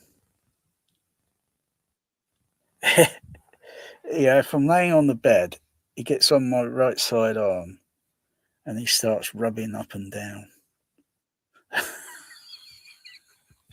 That is so wrong. Oh dear. But Melanie, she lays on the bed next to me. She won't let me hold her yet and cuddle her. She'll maybe for a few seconds, and then she'll want to slip out and lay down in her position. But Magic, he doesn't mind. He doesn't mind a cuddle. He doesn't mind a cuddle. Just doesn't mind a cozy cuddle. I don't know. There's not many people selling tuxedo cats around here. So, you got to wait until there's someone in this local area that's selling maybe a tuxedo kitten, or maybe some people just getting rid of their cats, and they're just cat's a few years old. Magic was adopted. He was only seven. He was only about 6 or 7 months old. 6 or 7 months old. I think I got him 2016. I got him because I felt Sooty needed a cat, another cat to participate, and I never saw any issues. There was no weight issue. There was no weight loss in any of my any. It was just Sooty, poor cat. He always had a medical condition since since I got him. He always had this medical issue where he needed antibiotic for his urination. That's it, because he had a history of it.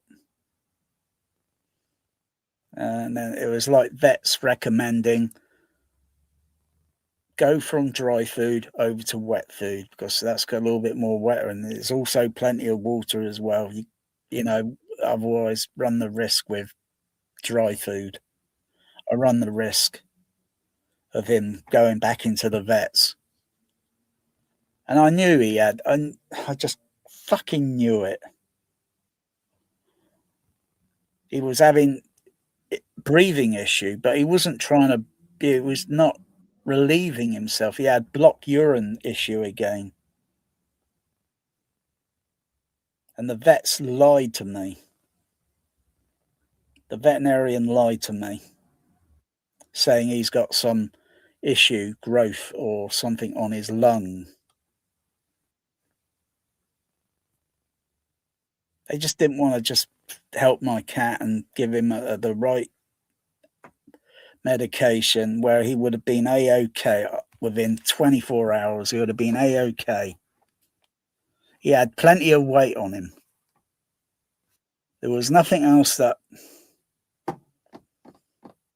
so it's cruel world we are sometimes. I've not even bothered to take Melanie to the vet to get her microchipped and registered. Not bothered. There's no way I think she's going to be able to escape and get outdoors, and people come across a local cat that's is this your cat? Lost, found. It's in the local area where I live. Where do you have that in Facebook in your area? Lost and found dogs and cats.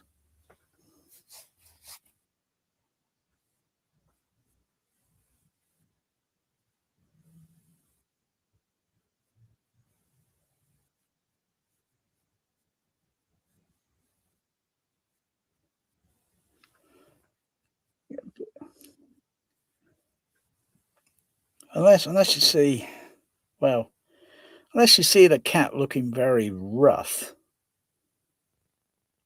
then you think it must be purposely abandoned.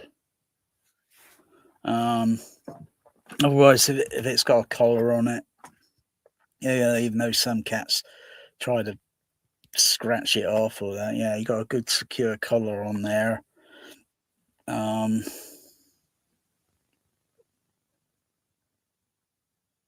But it's like, you go around in public, you got your mobile phone, it's always tracking you. Well, only if it's got power. Only if it's got electrical power on that phone, it can track you. It can't track you without any electrical power. But you need tracking things on your cat. To see how far off the area they go. When you, how many days have your cats, say, like, how many days? If your cat wanders away, wanders off, how many days? No? Uh-huh.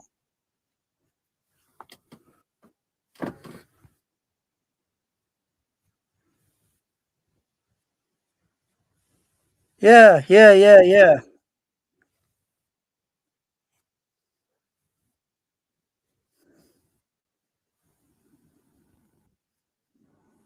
Yeah, have you seen the picture that I post sometimes of a cat that lives around here? It's a white and black. It's a white and black cat. It always stays. I looked out the window today and there was a pigeon over here, and then the cat just suddenly moved toward it, and then the pigeon flew off, as if the cat was saying, "Hey, this is my territory." um, but the cat is always, it's got an owner. It's got an owner. But it just wanders round free. It just uses the out, It's got the trees, it's got the grass. That's all the cat wants.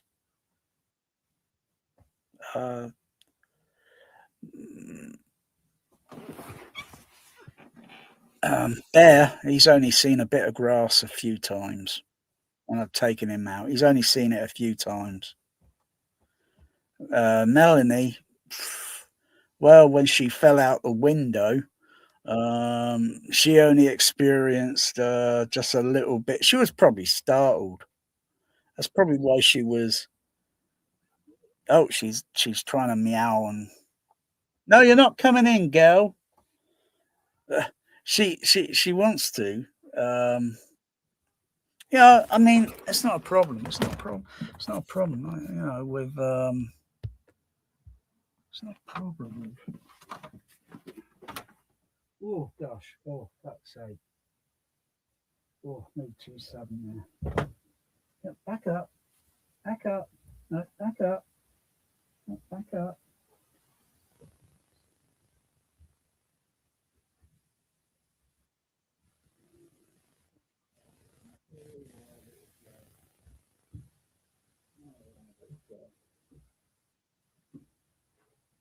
Oh, I feel dizzy. Oh, I got up too sudden. I feel dizzy. I feel bloody dizzy. I feel bloody dizzy. I feel like I'm going to fall over. I've got to sit down quick. Oh, I feel unstable.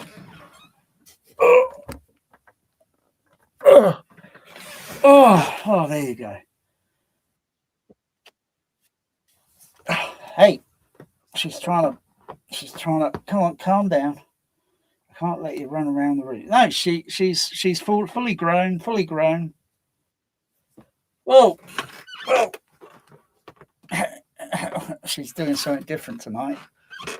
Hey. Oh, I feel dizzy in my ears. Oh, I feel bloody dizzy. Oh, fuck. I feel pressure. Hang on. I'm trying to shake it off. Oh, see what I mean? Every time I step up, it's like I've got to stand up, wait for many seconds, and then start walking. It's just the same shit. It's the same deja vu every bloody evening after I take my evening medication.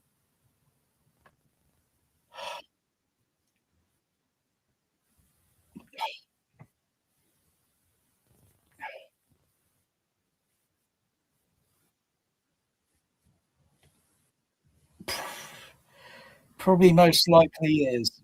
It's probably likely it is low blood pressure.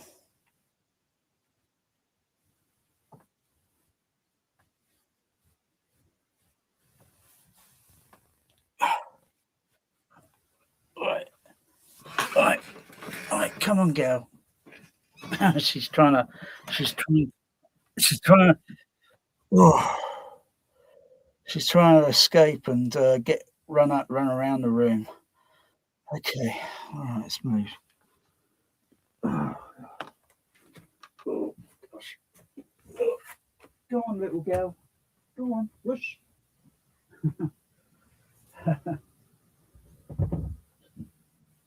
Oh, she just wants to be cuddled.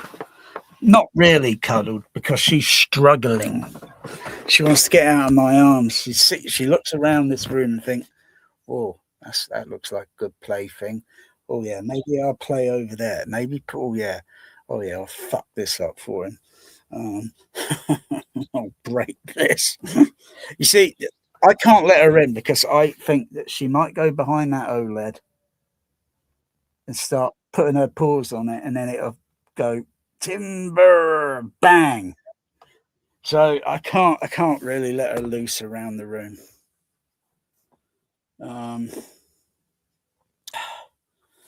Because I can see that happening. Oh, I think it is right. It is low blood pressure. It is still low blood pressure. I haven't checked my blood pressure on my I haven't checked it in months to see whether it's in between, not too low, and certainly not too high. If it's way too high, call paramedics. Dial 999.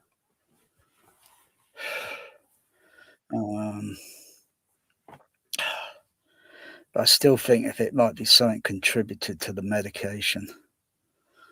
Oh, okay.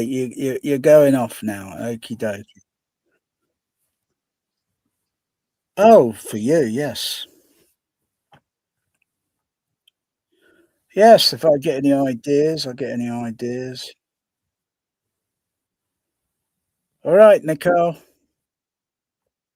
Night night.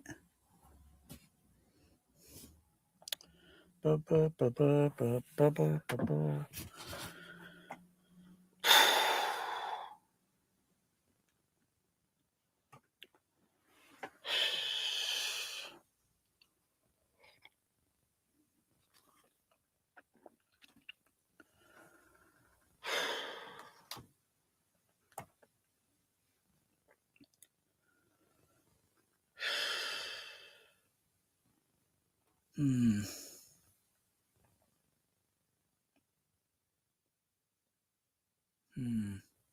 That's the one thing I don't see in this.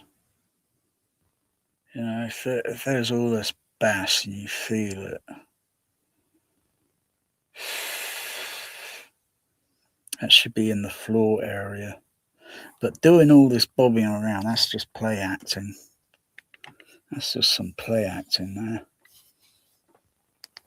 To kind of react like the Enterprise is kind of bobbing up and down. But it's going forward this way at a very fast speed. I don't know. I'd be kind of worried. Yeah, look at that reaction. Bloody hell. They just bloody react, don't they? Long before bloody YouTube videos, bloody reaction nonsense. Look, everyone's I don't know I don't know. I don't know if they're actually doing that. I don't know if they're actually doing it, or if there was something underneath the set that's giving a slight vibration.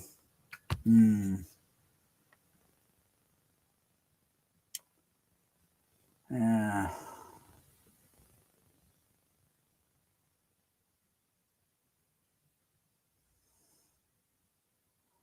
But none of that shit happens in the room. Not even in professional THX cinemas. None of that shit happened.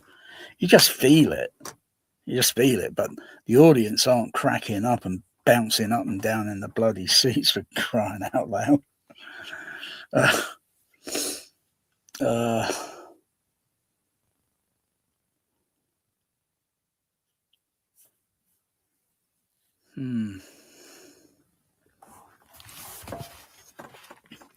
So many things you could do with bass shakers and people, the way they got there.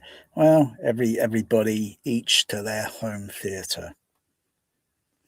I just to see if I can run the bass shakers at full range, or at least maybe up to 400 hertz. It's interesting the amount of vibration and resonant feel I get through the seat. It's like, oh wow, someone puts a pen down and I can just feel that Foley effect. Oh wow, that's interesting, because the pen sound and all that is is about 9 feet away from me. I can hear the sound there, because they're very subtle details they put in the frequency response and sometimes on Foley effects. And probably 9 times out of 10 home theaters probably don't even notice it because they're not THX listeners. I think it should be the audience is feeling the sound, not the audience is deafened. Bollocks. That's a load of horse shit.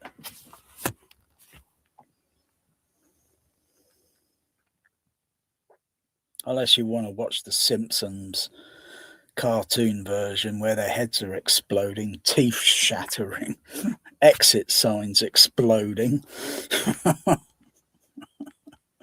Otherwise, none of that happens in the room.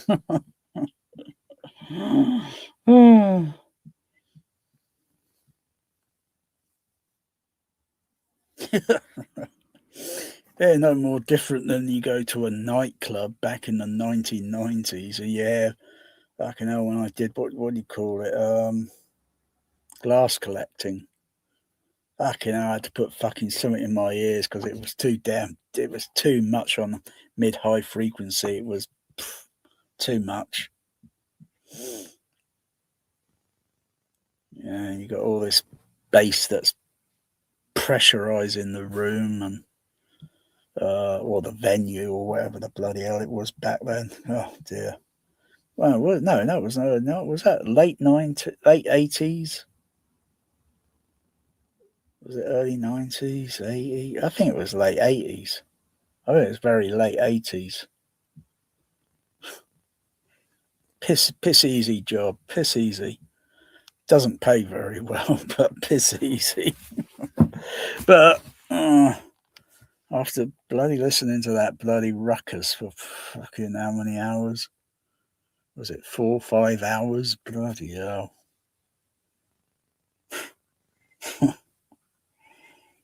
JBL system as well. As far as I can remember, it was a JBL system.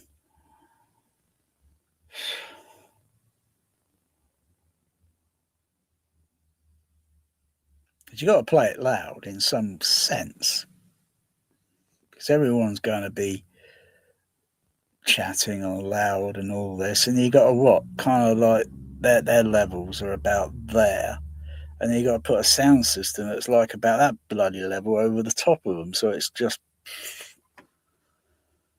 you know, you can and like probably certain part of the voice speech in certain frequency range might be like there. And then you got the middle horns that probably might be about that level. You know, you need to bring it down a bit so it's within a comfortable ratio. And then you got the very top high, you know, and those are aimed and circulating the area. Usually maybe four speakers. And so, but you got people moving around and all the time, like they're going to really care and sort of sit back and listen and marvel over the sound system. Listen to those high frequencies. That's if they think they're hearing high. Otherwise, it would give a certain bit. And depending on whether the recording is on the mix, whether it's on vinyl or CD, and providing it's occasionally it's got this high frequency, and it's like, but you're moving around, you know. It's like you're not going to really care that much. You just go there just so you meet people, and you got this blaring fucking music, and yet you get get-togethers or whatever, and you listen at home, and you listen at a more realistically comfortable level.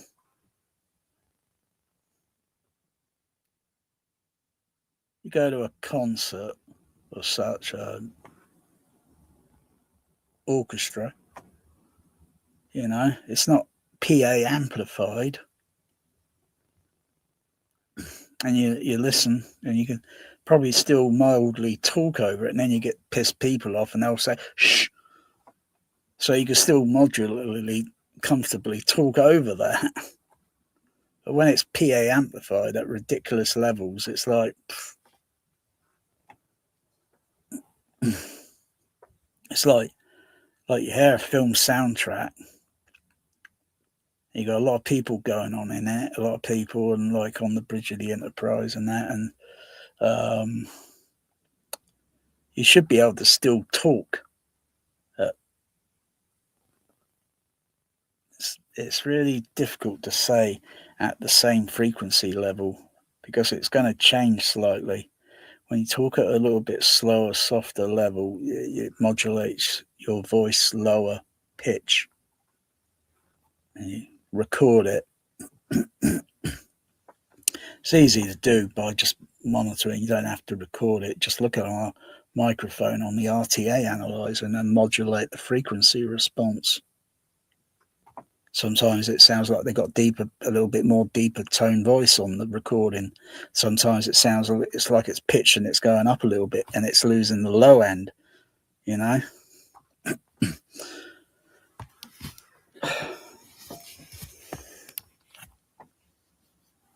Can't think which movies to go through. Like, oh yeah, I can hear that, you know. And if you have the actual recording of the dialogue track, providing it hasn't been already manipulated in the mix for a certain scene. Otherwise, it could be full response because they're microphoning and they're ADRing and they're recording the frequency response.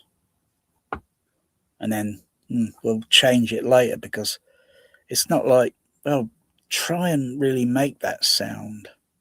Or, oh gosh, like yelling sounds like, ah! You know, put an SBL meter nearby, frequency, RTA microphone. You look at the response. It's like Tom Cruise in that Mission Impossible where he's on the back of a train. He's hooked up the bloody helicopter and he turns around and he goes, ah! The bloody helicopter, doesn't he? But the frequency response sounds very, very narrow.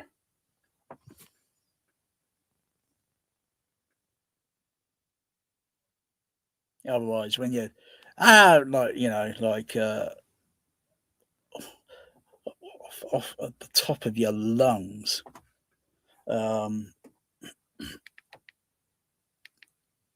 it can easily reach 100 dB, depending on what distance. The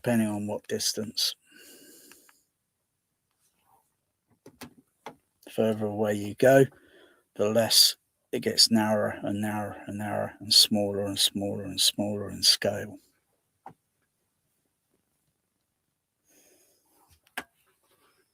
Yeah. So you got all these movies and they're like, yeah, it's an okay recording. It's not distorting or anything, but I don't think you want to really turn those gain levels up until it sounds like, you know, otherwise other sound effects that play, they're going to be like, you're going to be putting your fingers in your ears, literally to save your hearing.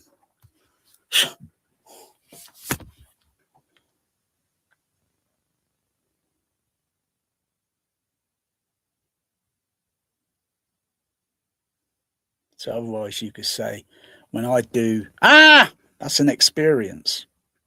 You see, you got that cowboy guy on YouTube. He goes on about bloody experiences, but I don't think he even knows or how to look that word up in an English dictionary. Sorry, but I just can't stand. I just cringe at people that just babble on about, oh, that movie was an experience. Like, blah, blah, blah. Please explain, elaborate a little bit more about the experience, please. Where do you feel it on your body? Where do you feel it in the seat? Can you walk around the room? What does it feel like when you walk around the room? Is it the same experience or is it completely different and opposite? Of course, it's going to be different if I get out of the seat. Like I said, you want to put all this bass shaker or sub bass, small bass drivers in the floor and then have a special, another type of floor going over it. Gosh, there's so many ways to design the damn thing. You design the enclosure size and such so it can do the volume such, and then you think, do you want it separate chambers or do you want it linking into the other so the whole lot travel in through chambers? Basically, when you stand up and walk around the room, you're still going to be feeling it at a realistic level. That's not going to be, bloody hell, it's booming on my bloody ears, and I don't think you're going to be getting much of this, what do you call it, dip and peak issue, because you'd have a floor that's uniformly covered. And then you got to think of a way to design, maybe you want below surround matrix, or maybe you take a combination of the usual stereo surround, so you send it behind you, the floor, the ceiling, So it's literally when you play the fucking Empire Strikes Back, it sounds like you're in that fucking vent shaft. No, I am your father. No, that's not true. It should sound like completely uniform. So you put a special customize. None of this bullshit buy home theatre speakers at these stupid diabolical prices just so they can sell their brand and do a stupid YouTube video. Oh, this is the ultimate best home theatre we've ever built. Please. It's embarrassing. If I was doing that shit, I would build people a far better bloody home theatre than these jamokers that are out there. But all you need is a bit of common sense. If you got a little bit of woodwork experience that you learnt at school, woodwork, arts and craft, use it. I only learnt bloody art drawing. I should have gone to bloody woodwork bloody class and learn how to do bloody woodwork craft. Because I'm terrible at doing it. You got to get someone that knows how to do it. You give them an idea and they know, I know exactly where you're going with that. And they do it. Because they've been doing it day and night. Oh yeah, I could learn it. Watch a few crack course videos on YouTube. Always measured twice and cut once. And if maybe in little misdoubt, measure 3 times and cut once.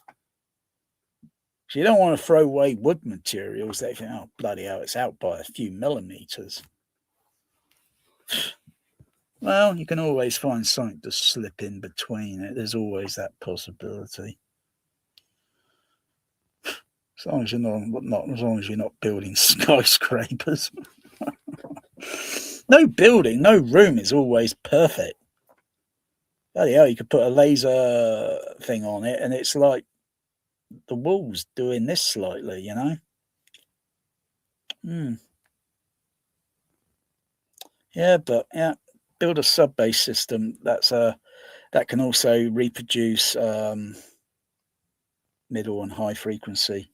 So it's a combination of both. So it could do, and then you put the same speakers in all around the room. Maybe except for the screen speakers, they need to be good performance. But there's no way eBay is selling those things now.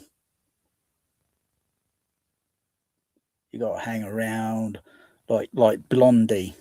He could keep me hanging on the eBay. I'm looking for a JBL. Something of high performance, but just keep me hanging on the eBay. You got to hang around and wait until you see it pop up, and at a realistic price.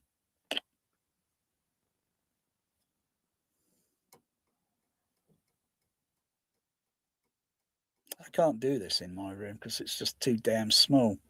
The room would just get closer, you know, and it would just be claustrophobic. But I'm quite assured that it would be a far damn better experience. But even though it's DIY and you select the drivers, it will soon add up to 1,000 and such, you know. You just got to do the calculation, how much square area of these subs, full range or coaxial or whatever, how many of them you're going to put in the floor to make it uniform. And you got grills, so they're flush. So they got grills. Then you could put a carpet over it, and then you can have that carpet perforated, so the sound can still pass through it. And the only problem is you got to have design so that you go with carpet tiles and such, so that everything's screwed down in position, because occasionally you're going to have to clean the damn things because dust. There's just no way around it. It's just going to get in, you know. You leave it so many years, there'll be so much dust that'll be getting on top of those base drivers. Not that it's going to be a huge big deal, but you know, if you want to measure on a voltmeter the impedance, and if you put so much lightweight object on top of that cone, that impedance is going to change. It's like versus, do you have a speaker that way? But you know, yeah, we all know the story. It's going to sag a little. Versus to something like if it's that way, it's your overhead speakers. Oh my goodness me, we're going to panic. Oh, the impedance is going to change. Oh, because it's aiming downward. Or you got it the other way, you know, this way, so it's going up, it's firing sound up. Oh, the cone's going to sag downwards. Oh my. Oh.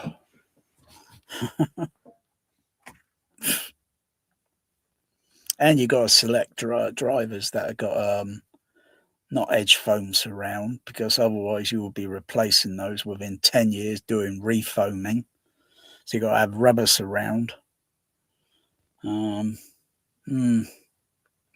it will give it'll make you feel like you're on the bridge of the USS Enterprise, because you'd feel the vibration in the floor. And it should travel, then translate into the seat. So you don't have to have a bass shaker literally fitted inside the seat bucket or in the inside the seat. Yeah, my bass shakers are fitted in. So I think this one here, this seat here, I haven't changed this one yet. The shaker is still underneath. Not sure about the one on this side, because I haven't sat in this seat for a long time, because it's all got this shit on top of it. No, the bass shaker is underneath there still. Whereas the bass shaker on this one is it's fitted inside the seat. And I don't even notice it when I sit on it, because the springs and all that on the seat, they're still at least several millimeters away from the shaker. I've tried all sorts of things in these seats, even the little Dayton puck. Oh, they're over there somewhere. Little tiny little bloody things. Tied it up to the seat spring. Played Earthquake twice. The big one. Rumble. Damn. You know where they say you heard about white finger? I had white arse. My arse was tingling for about an hour or so. I couldn't sit down on a normal seat. It just felt too weird, because my arse buttock had been subjected to unnatural rumbling effect for 20 minutes. The big one lasts roughly about 10 minutes. That's why it's a major earthquake. And it's just like I kind of got a little bit of a flashback, but there was still something not right about it. You know, the sense around was completely different. It's like a pressure wave that's kind of moving forward and back. That's what I can recall. Got to do a lot of deep thinking. Like, it was like a pressure wave moving. Probably better than probably better than trinnov waveforming. And that's back in the 1970s. Damn. Don't need a Sendo sub-bass speakers. My goodness me. Oh, see, that's just another brand that everyone, the manufacturer, desperately trying to sell, and everyone thinks, oh, I desire, I'm hungry for bass. Well, Go to a bloody fish and chip restaurant and get a bloody sea bass for bloody fish and chips. We're crying out loud. You're hungry for bass. Damn.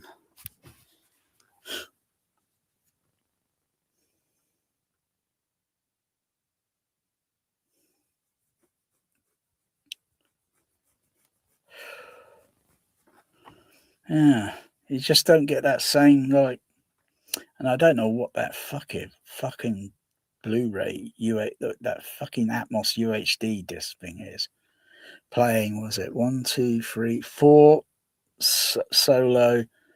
No, not 4. So 4 tones. I think. Gosh, what are they again? I'd have to look it up on the bloody Sensorround thing. One is 44 hertz, I think, and one is 25. One is slightly below 20 hertz, I think. Can't remember if it's 16 or whatever. Can't remember what the... Oh, gosh.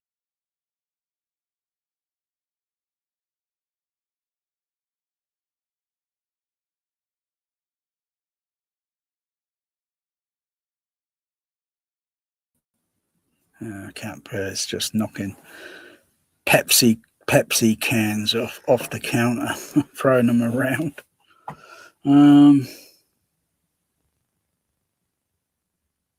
But if I heard that sound effect in a movie, it would have more top end, even though the door's closed.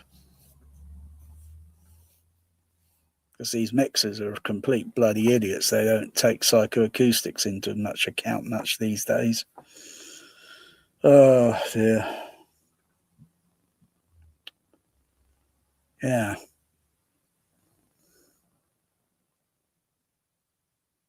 People spend good wads of money on their home theatre builds.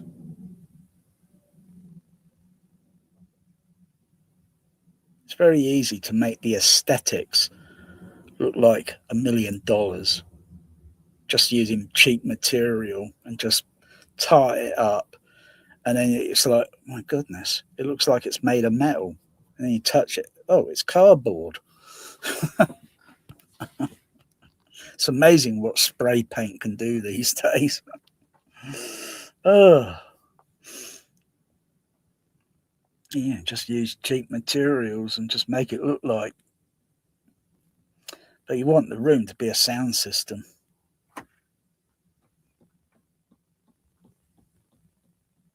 And you want different zone or capability for the, the whole thing, so you can tailor it, by watching the movie and then thinking, right, I'm going to have this and that designed a little bit different for the playback just for this movie, just to try and create a psychoacoustic. You don't want dialogue voices and all that going into the, maybe you want to, but you just want sound effects and feeling. Music, yeah. Music, sound effects, stereo. And you do it with matrix decoders also connected, so it can steer signal. So you have it set at different crossovers, and so it can steer. So it's not just some static sound that's coming from, it's got a little movement in it.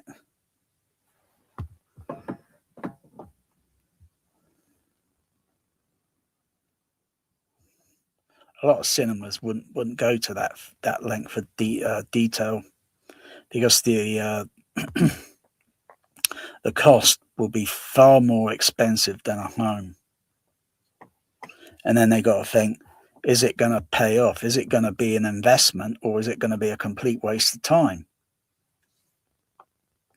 You see, people don't like their arse vibrated. I don't much care for it myself, because I know it's fake. That's not how it is, because my feet are on the bloody floor.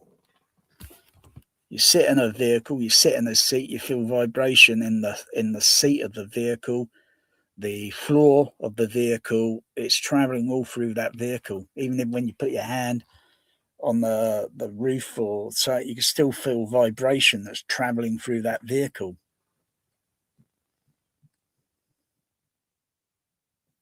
So you want that, you know, because that's like, say, the missing link, the missing bass link.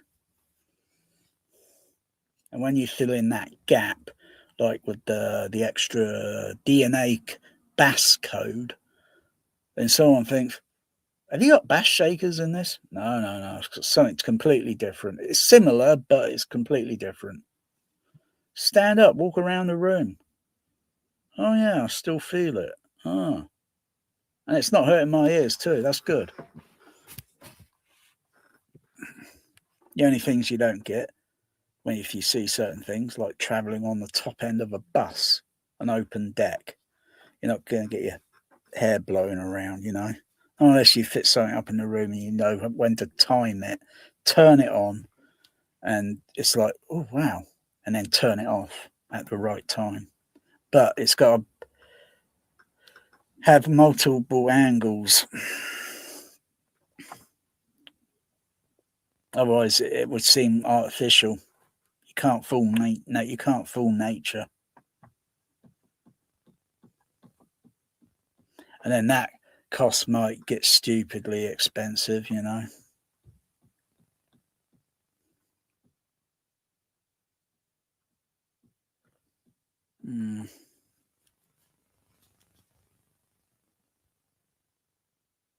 It's always the same bass level you putting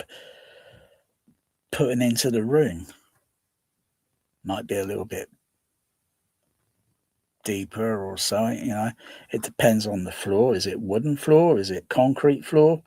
Is it concrete floor with a wooden floor surface with the bass things fitted in? And the floor, the ceiling, it's got to be at the right height. Otherwise, you measure the drivers that have got to go in that be used, and then you're going to be possibly losing so many inches of headroom in the room.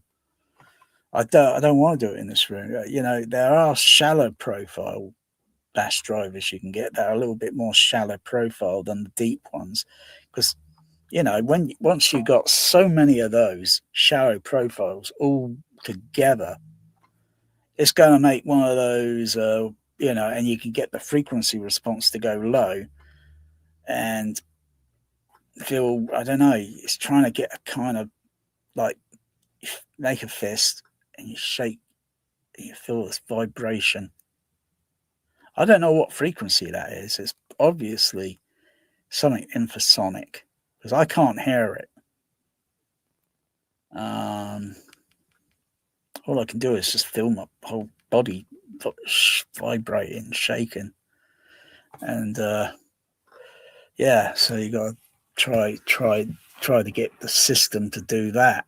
If it can't, then the material used for the surface of the floor and so forth is probably not the correct. So it's got to trial and error, make a prototype and see if this works. Does the shaking? You use the same seat on it and see if it gets that shake sensation. You got to make a prototype before you go full scale. Otherwise, once you go full scale and it's done, and in some part of it is not doing what you expected it to do, then it's like, damn, you know. Yeah. Do that all round. You got to build a frame, a wooden frame, so it's all maybe in some parts, some way connected or maybe not connected. So we all know that sound can transmit, travel through materials. Now, if a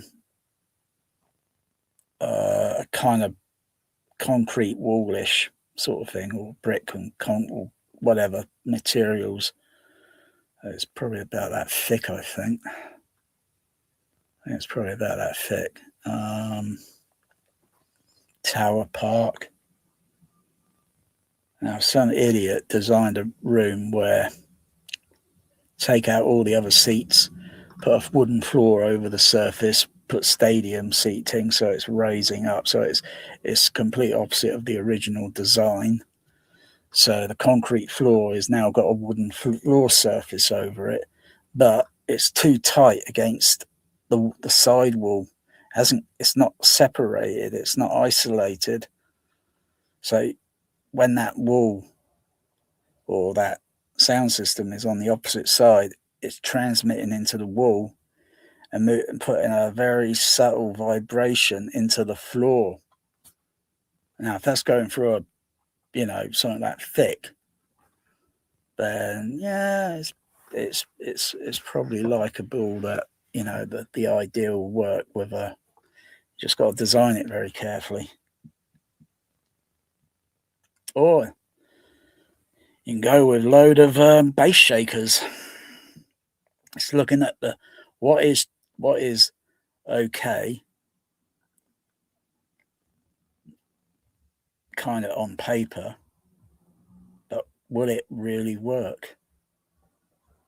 Otherwise, you look at the drivers, bass, sub-bass driver or coaxial full range that can do a very low frequency range, and then even if it comes a little shy, and then you do the math with all the others that are all going to be connected, then the SBL level, frequency response, should go up and up, and you should be able to put a filter in and adjust it, and it should still get some extension. And once the whole lot's going, yeah, probably be better than one of those Ascendo subs, one of those stupid 64-inch sub-bass speakers. Because you buy that, stick it in the room, you're still going to get a room peak dips issue in the room. Can't get around that. You've got to buy another one. Where the bloody hell is it going to go? Well, there's no room for it to go behind the screen. Otherwise, where the heck are you going to put the screen speakers? So you're back at, it's like this dilemma with a CRT TV. Where do you put the center? You're back at this same position again. The rooms are not big enough. In a cinema, crikey. I think they should use those Ascendos in a cinema. They'd probably be better. But not at the stupid high price they are.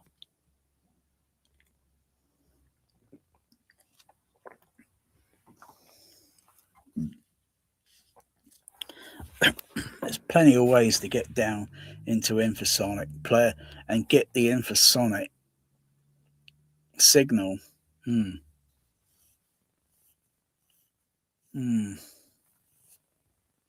It's not going to launch you into space. That wouldn't be too bad. And then you got your own space race program.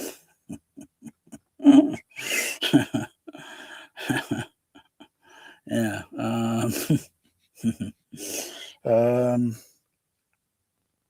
Yeah, so you get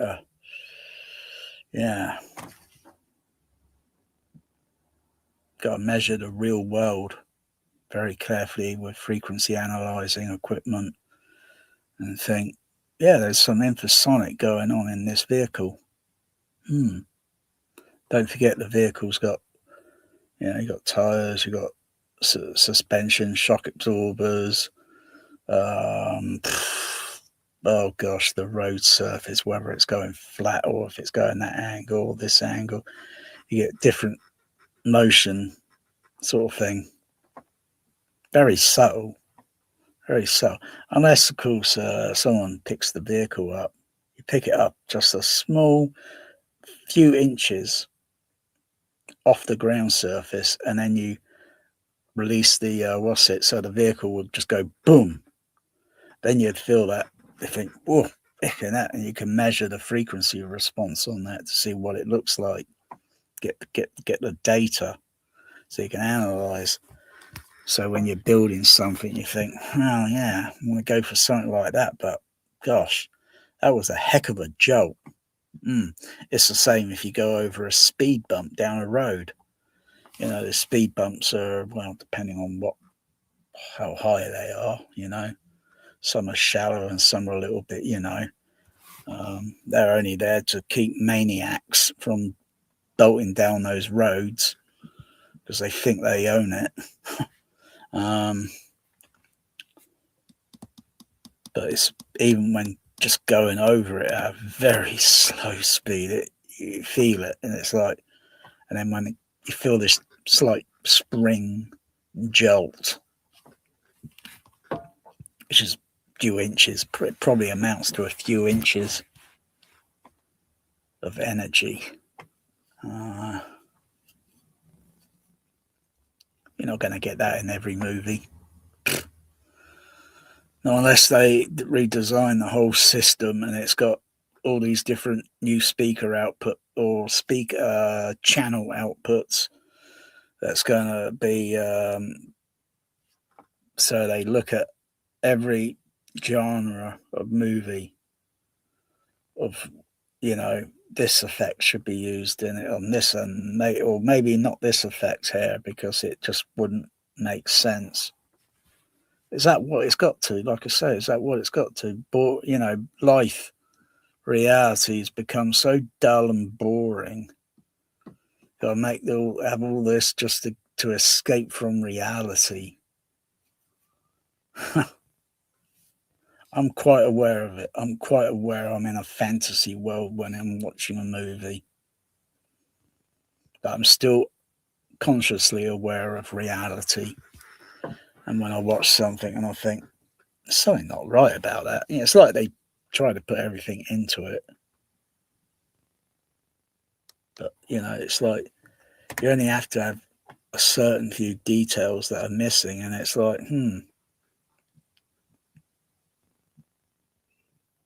yeah, it wouldn't be too bad, those effects. Total round. And it wouldn't be just for stupidity of what do you call it, SBL level, because even traveling on a bus sometimes that's pretty noisy. I might like Brave go out again. Got to charge up my other laptop. Probably get a few backup batteries for it. Not sure if the current ones that I got would be okay. Probably might have to get some different batteries, so I'll take some backup and use. I haven't tested yet to see whether because laptop batteries at the moment they're drained. So if I wanted to test it, because I think I got Spectrum Lab. I think I've got Spectrum Lab on it. So I can test it with see what response picks up. So I'll do some frequency sweep in the room and see how the microphones respond to it. Unless, of course, not very good, then I would have to use one of the USB microphones. Ooh. Ooh.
Ooh.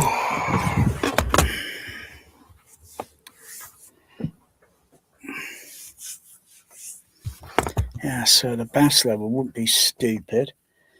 You know, it'd be a comfortable SBL level, but you'd get this good feeling sensation, which is what it's about, isn't it?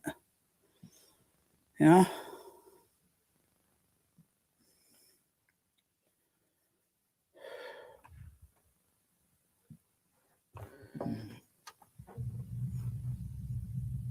The Decker unit can assist you with much greater efficiency.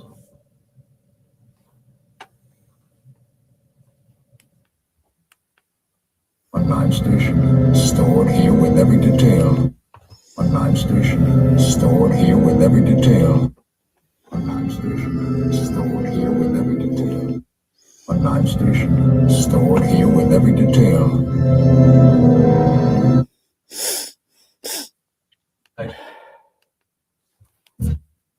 With them as well. It arrived from Starfleet.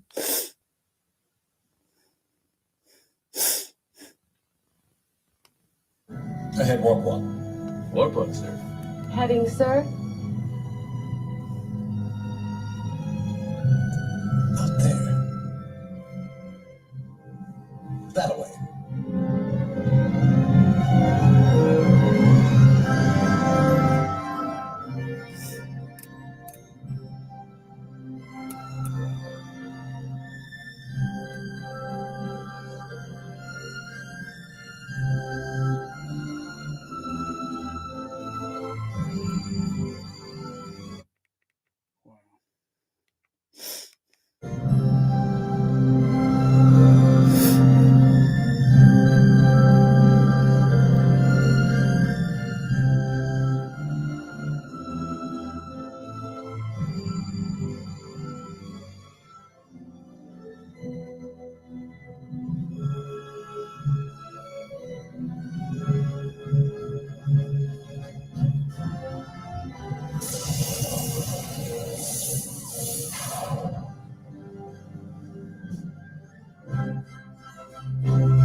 Wow. Wow.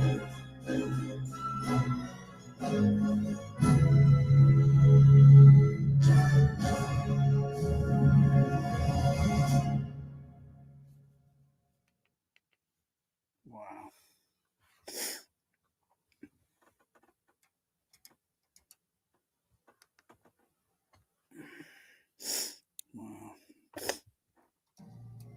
My task on Vulcan is completed. Mr. Sulu, ahead, warp 1. Warp one, sir. Heading, sir. Out there. That way.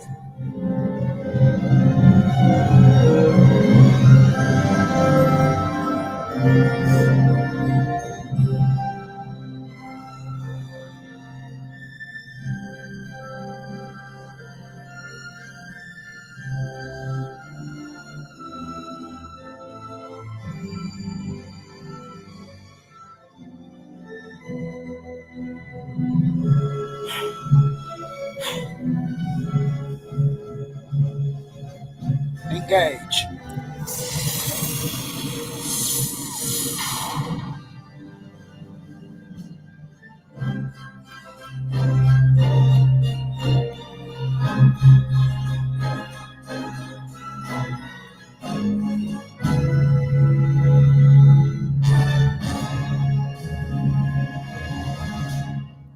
Wicked. Far better than the John Wick movie. Oh, that's not an opinion. It's far better than John Wick. Boring. John Wick movies are just dull, boring, morbid. Oh.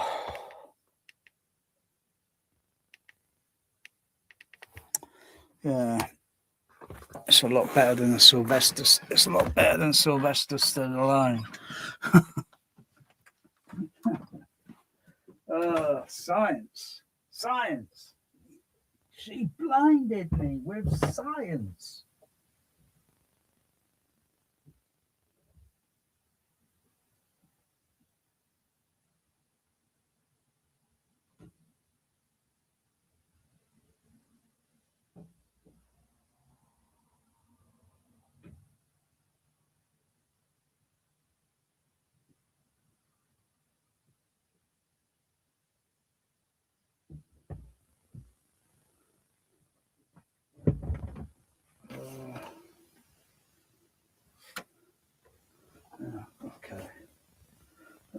top that up. Top that up. Top that up. Ooh. Ooh.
She blinded me with science.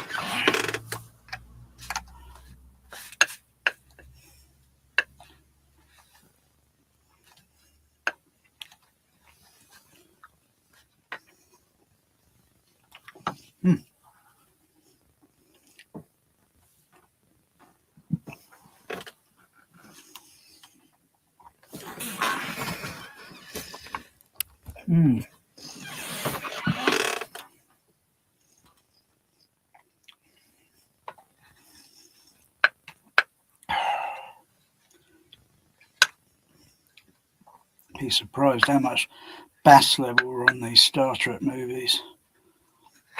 Don't need John Wick. Don't need John Wick.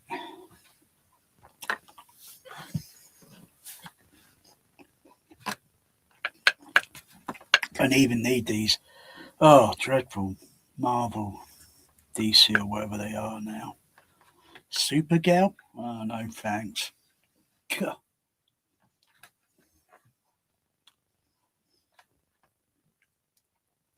The woke they're trying to push down our throats with Atmos. Super woke gal. Oh, gosh.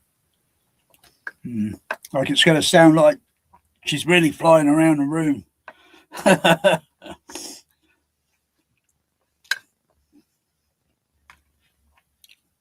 Using very, yes, no thanks.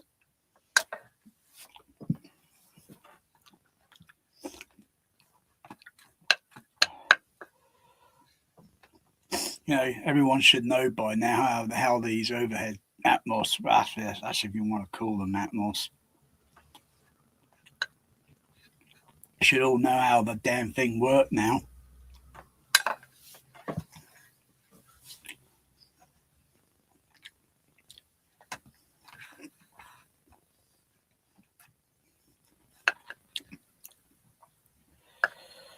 Oh.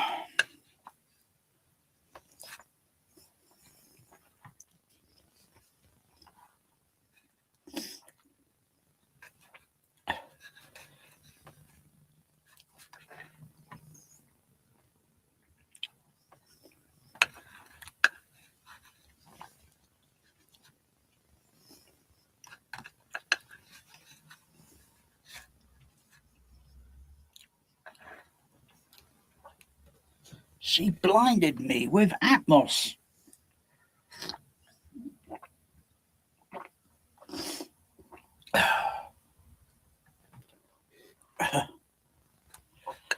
Oh dear.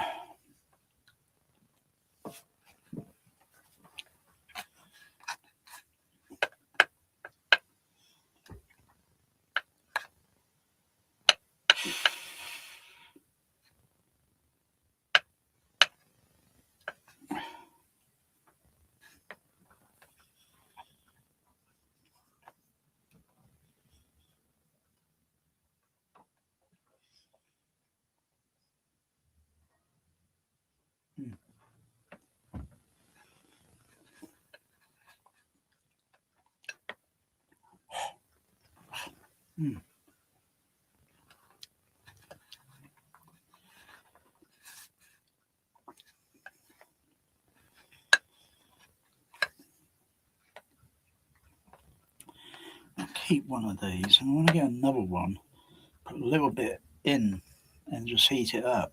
Otherwise, the whole thing too much. What's that? Keep those there. What's it?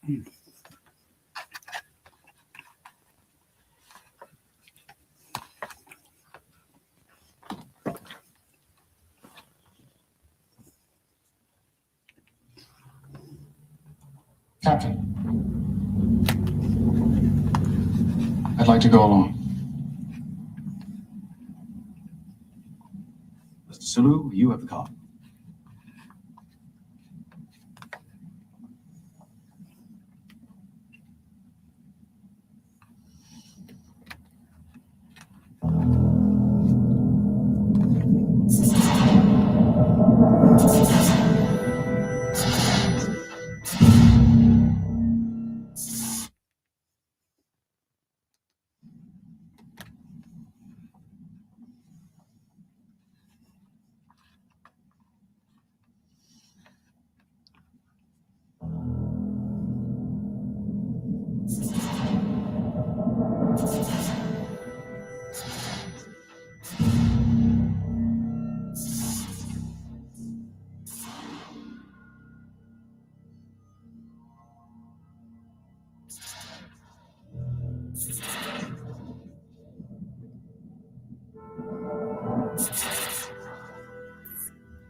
I do every 5 minutes. Captain, I'd like to go along. Mr. Sulu, you have the call. Okay.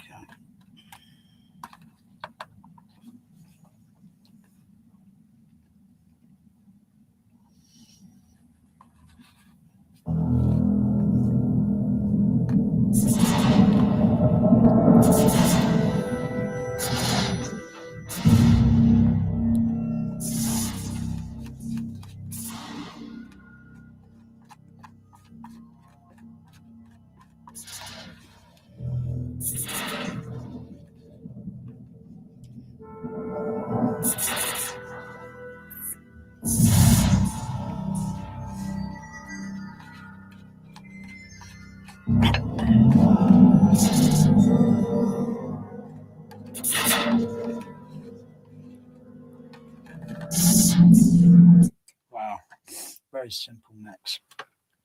Pretty complicated, very complex, but simple.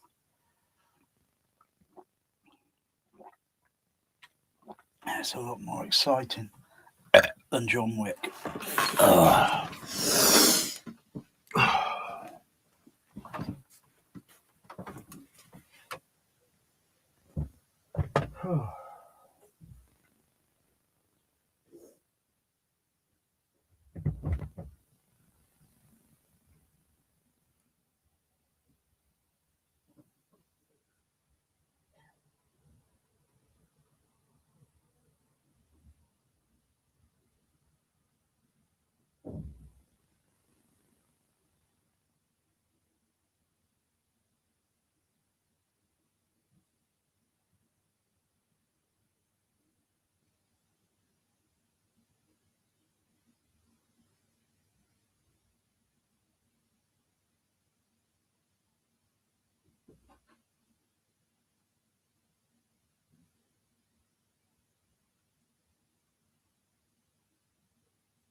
Magna.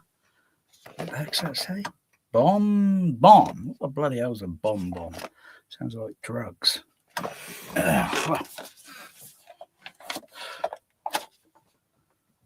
It's like they're like little liqueur chocolates, you know. That's what it reminds me of. You get these. Oh, look at those little sweetie ice creams.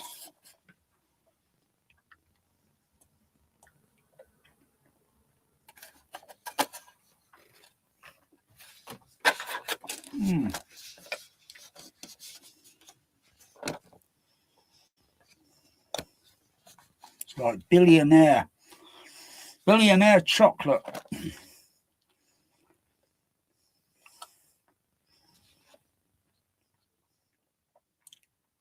I wonder if that's real gold.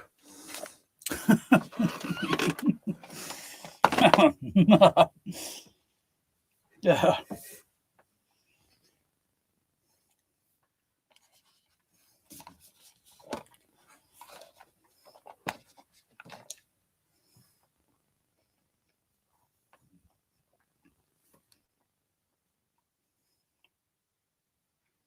Yeah, put a chain through it and hang it around yeah, like a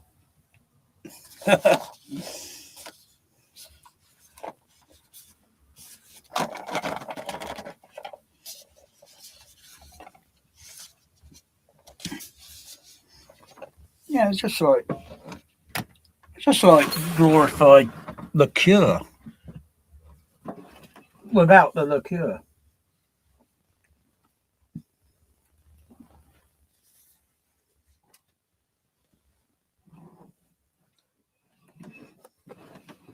Yeah. I think they do ice cream. I think they do those ice cream liqueur ones. Yeah, I think they do. I don't agree much. With it. Some of my medication.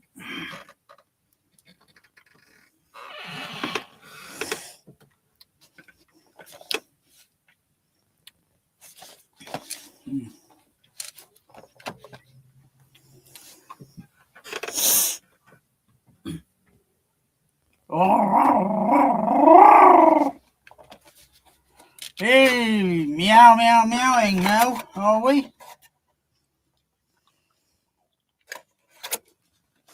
You can't have any of this, girl. It's chocolate, girl.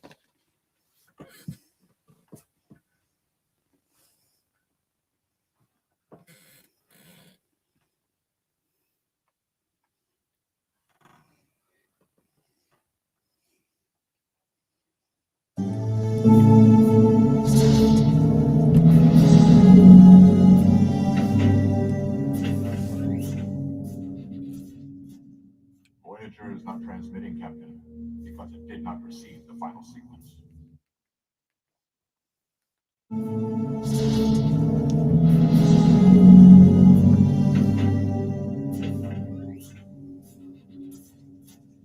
Voyager is not transmitting, Captain, because it did not receive.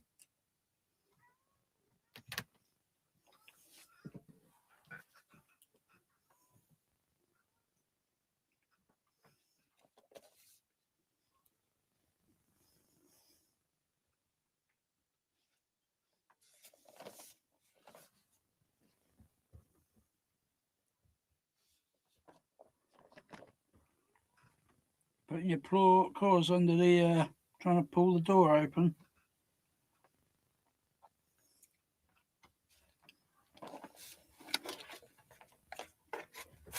Might as well put a cap flap on that door.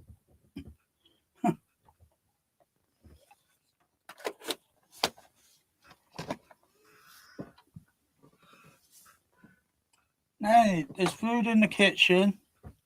There's water.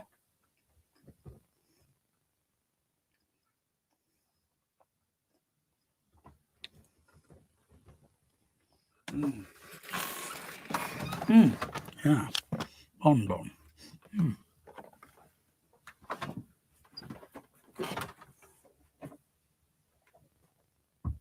Go on, girl.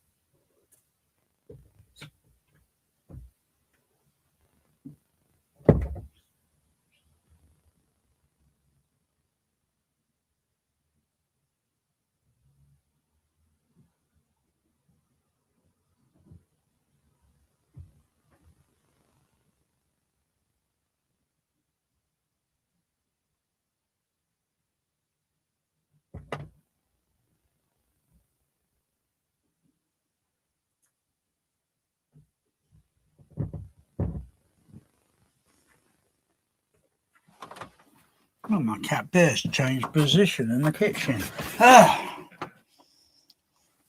See how long he sits in that new position.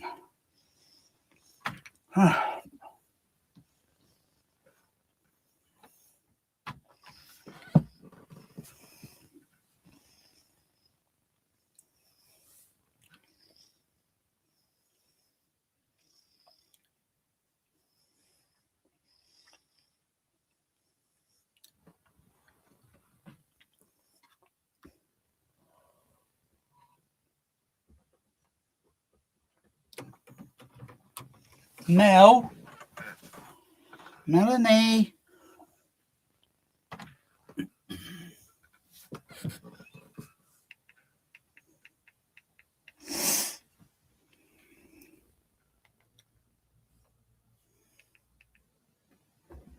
Melanie.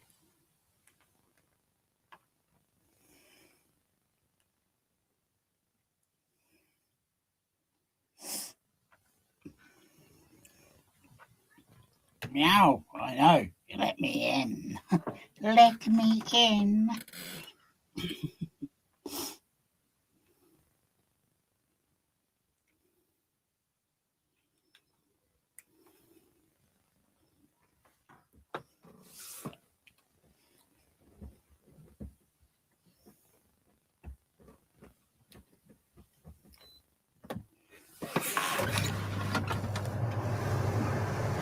I think she's more.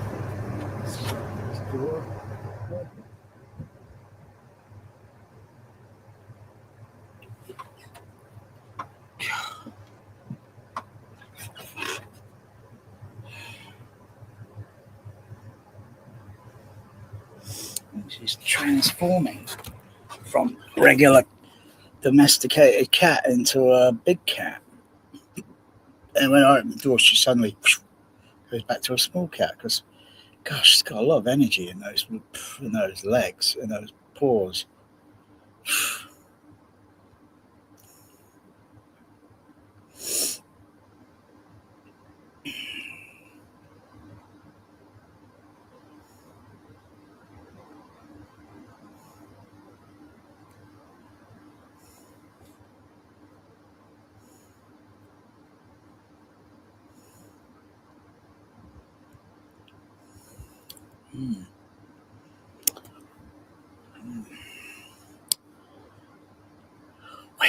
Where's that funny cat? Where's that funny cat? Yeah, where's that funny cat?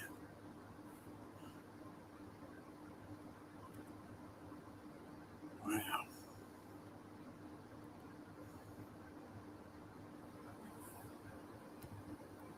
Funny. What the heck?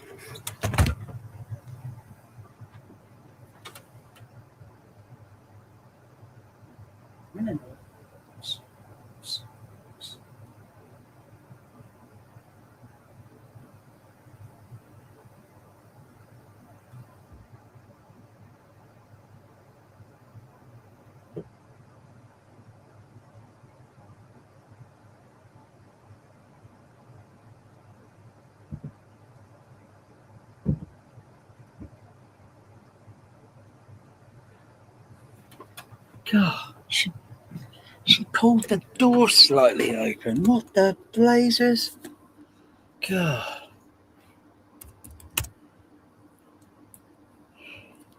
I swear that cat's got a lot of bloody energy. Gosh. Strong she is. Mighty strong.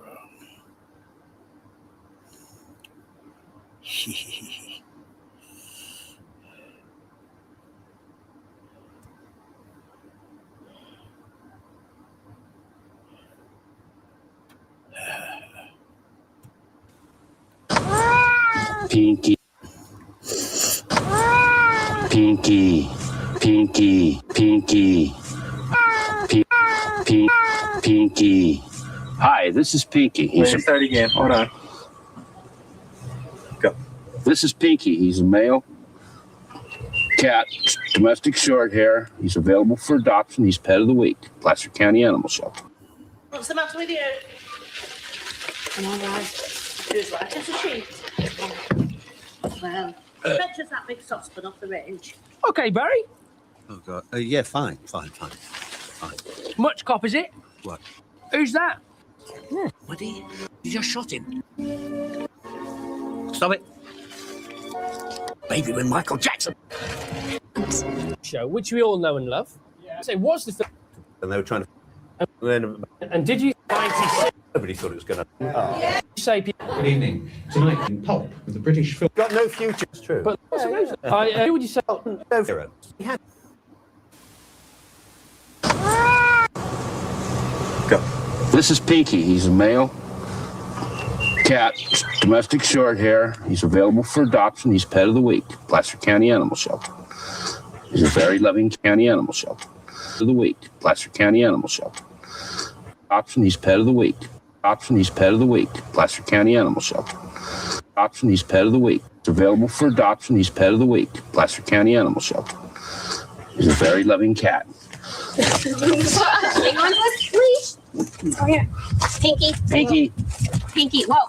Well, we got a wildcat on our hands. Pinky, settle down, bud. Be careful, Cole. Careful. Well, I get a catch pole. Somebody got a catch pole. Just set it over there. No. Get a catch pole. Catch off over to get him? Yeah, because I'm not going to grab him. Oh. It's caught up in this. Disconnected from the deck.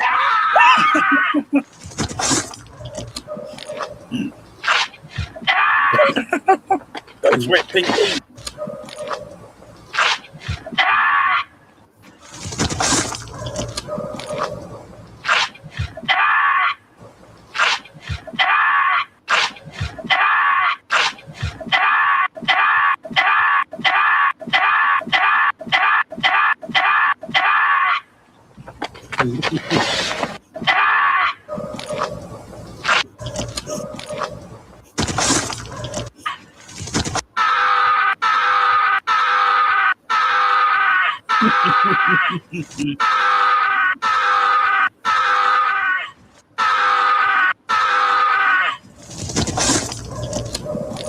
Disconnected from the deck. Disconnected from the deck. Deck.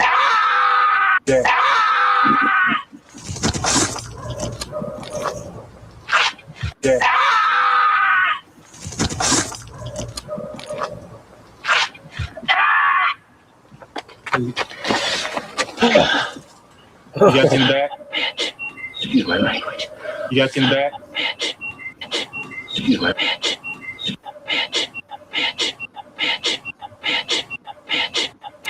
Do you want an antiseptic for that? Oh, damn. Excuse my language. Did Pinky rip your bollocks off? Oh, dear. Oh, dear. Oh, that's going to sting for a few days. Yeah.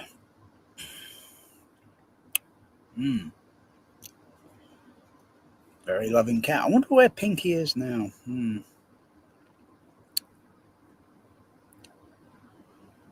Probably still out there.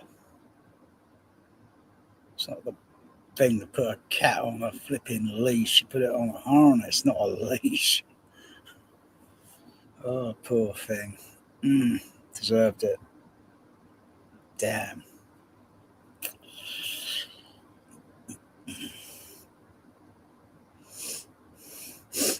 Okay.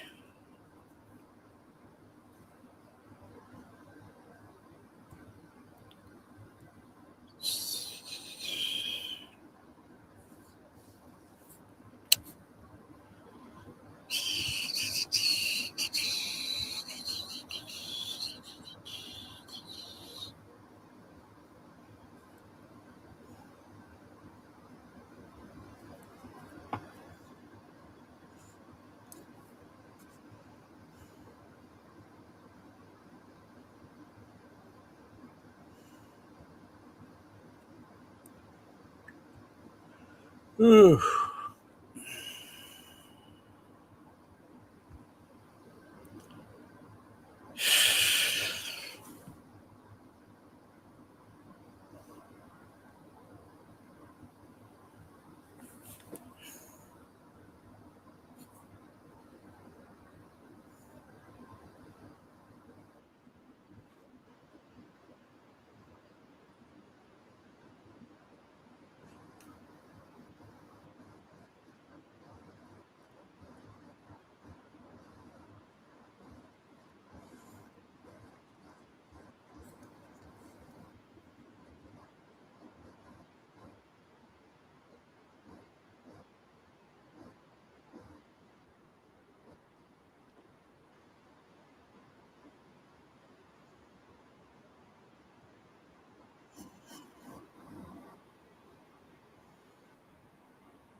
What was?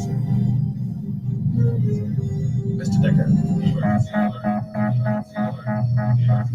We're home. Get us back into those powerful words.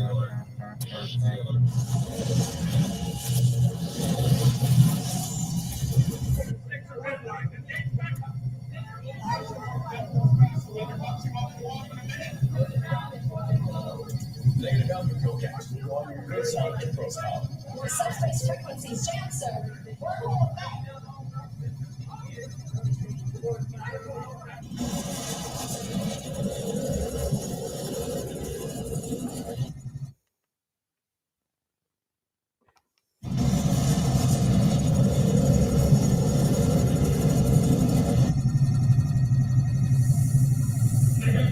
Inertial lag will continue 22.5 seconds before forward velocity slows to sublight speed. Unidentified small objects has been pulled into the wormhole with our captain directly ahead. Port is a hole. Full optical viewer.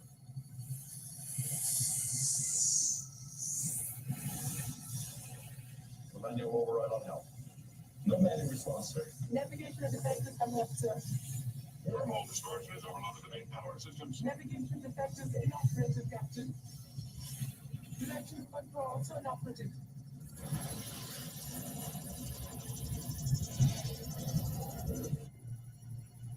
Time to impact. 20 seconds. Mr. Chekhov, stand by our phasers. No! Delays and major order.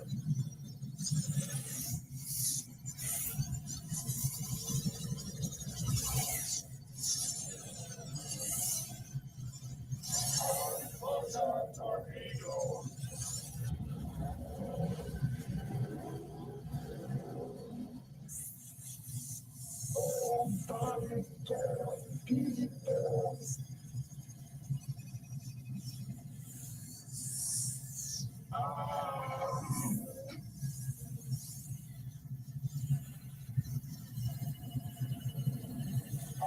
Objective as deployed.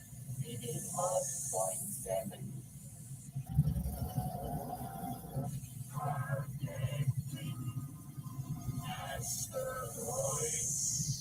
Wow. Impact in 10 seconds.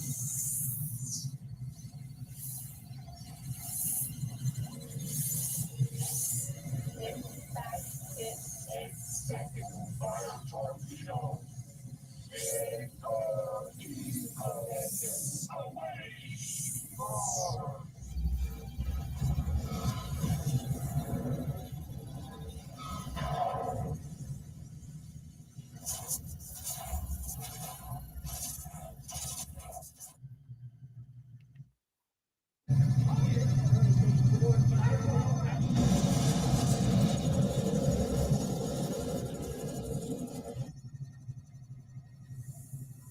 Negative control. Inertial lag will continue 22.5 seconds before forward velocity slows to sublight speed. Unidentified small objects has been pulled into the wormhole with our captain directly ahead. Port is a hole. Full optical viewer.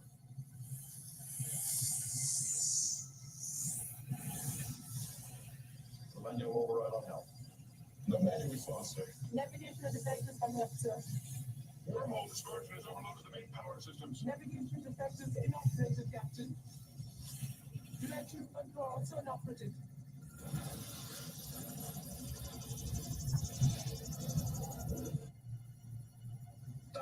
to impact. 20 seconds. Mr. Chekhov, stand by our phasers. No! Delay that phaser order.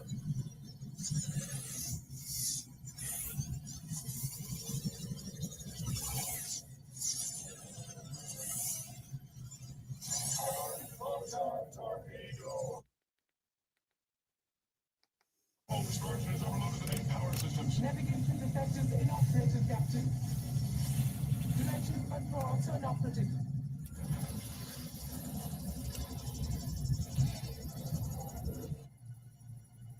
Time to impact. 20 seconds. Mr. Chekhov, stand by our phasers. No! Delay that phaser order.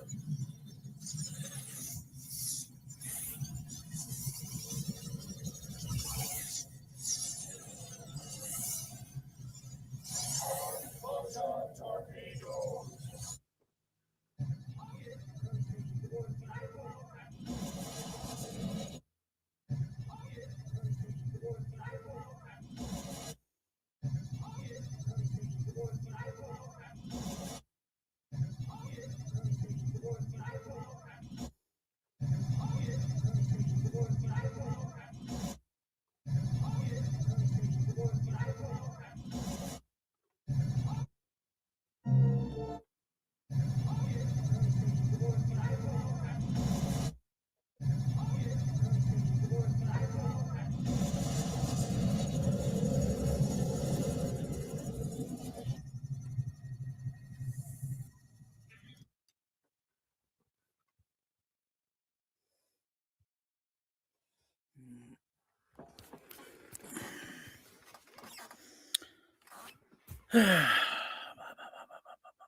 I think another bomb.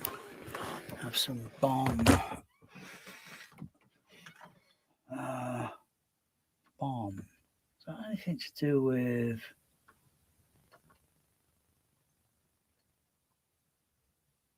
bomb?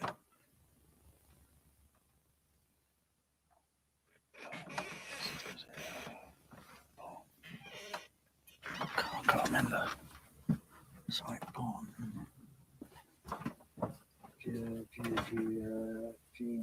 Gino bomb.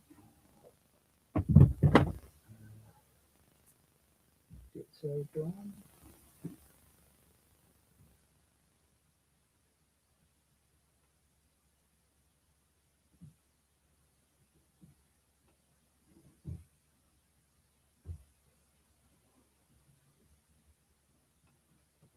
Ooh, there, little girl.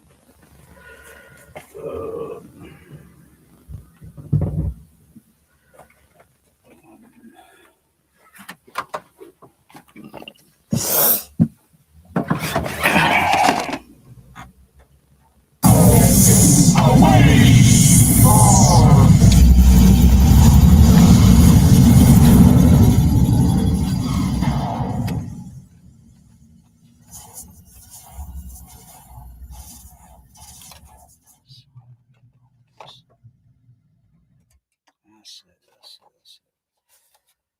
Is it Simon Le Bon?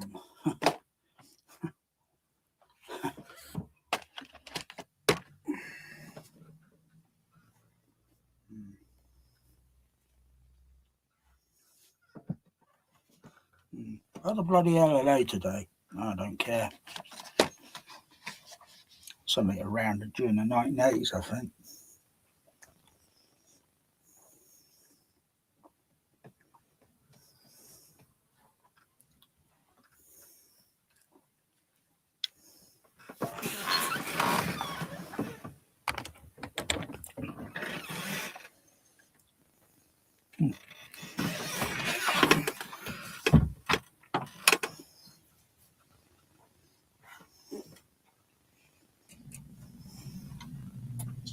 We need warp drive as soon as possible. Captain, it was the engine imbalance that created the wormhole in the first place. It'll happen again if we don't correct it. That object is less than 2 days away from Earth. We need to intercept while it still is out there. Navigator, lay in a new heading to conform with our initial IP with the intruder. Mr. Silver, you have the con. Mr. Decker, I'd like to see you in my quarters. Mind if I tag along, Captain? Level 5.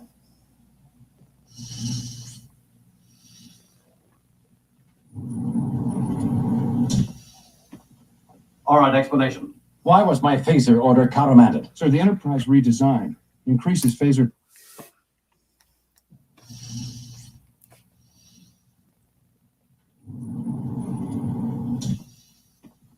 All right, explanation. Why was my phaser order countermanded? Sir, the Enterprise redesign increases phaser power by. Order countermanded. Station. Why was my phaser order countermanded? Station. Why was my phaser order countermanded? My phaser order countermanded. My phaser order countermanded. Sir, the Enterprise Captain Kirk is bloody awesome. design increases phaser power by channeling it through the main engines. When they went into Don't go over the imbalance, captain's head. the phasers were automatically cut off. And you acted properly, of course. Thank you, sir. I'm sorry if I embarrassed you. You saved the ship. I'm aware of that, sir. Stop competing with me, Decker. Permission to speak freely, sir? Granted. Sir, you haven't logged a single star hour in 2.5 years. That plus your unfamiliarity with the ship's redesign, in my opinion, sir, seriously jeopardizes this mission. I'm going to control your minds. I trust you will. You're feeling sleepy. You're feeling sleepy. Then I won't keep you from your duties any longer, Commander. Yes, Doctor. Aye, sir.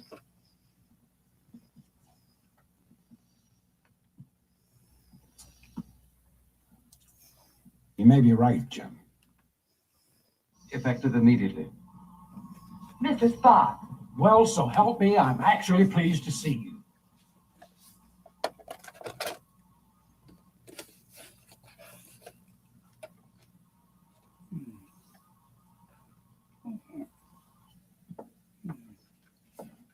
It's how we all feel, Mr. Spock. Captain, with your permission, I will now discuss these fuel equations with the engineer.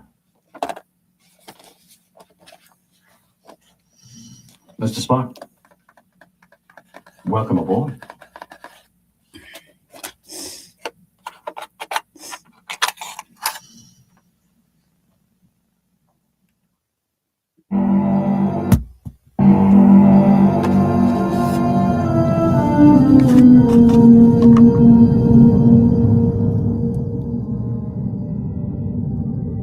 Captain's log, stardate 7413.4. Thanks to Mr. Spock's timely arrival and assistance, we have the engines rebalanced into full warp capacity. Repair time less than 3 hours, which means we will now be able to intercept intruder while still more than a day from Earth. Warp, point 8.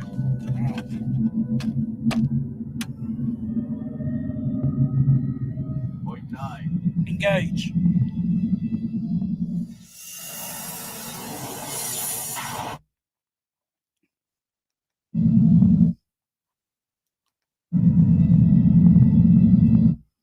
That would have good below surround.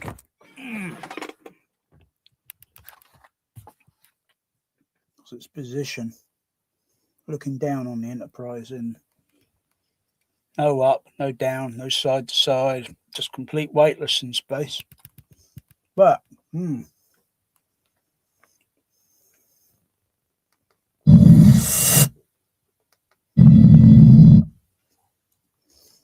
so when those, theoretically, when the warp engines engage, should air a stream of energy going along the floor. Know what I mean? Of course you do. Got to be bloody blind if you can't see that. As well as hard as hearing. And then it just streams off. Whoosh. And goes into the middle of the screen.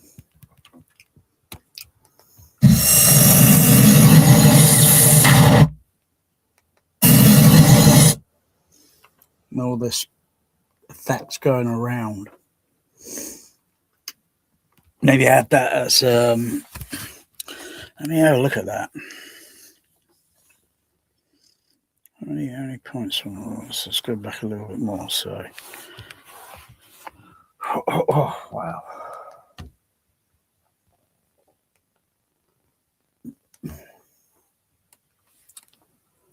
Okay. Ooh. Like that. Okay, so let me count how many there. And then do some other calculation. One, two. What do I want to count? Clockwise or anti-clockwise? Start there. 1, 2, 3, 4, 5, 6, 7, 8, 9, 10, 14, 15, 16. Okay. 16. Okay, interesting. 16. This is 1979, don't forget.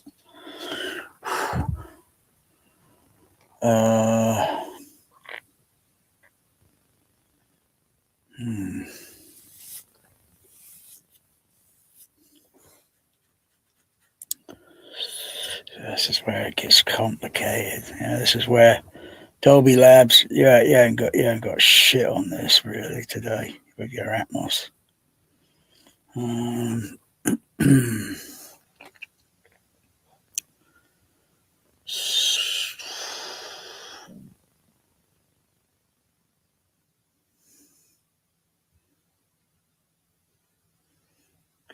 Think of a large room. Okay.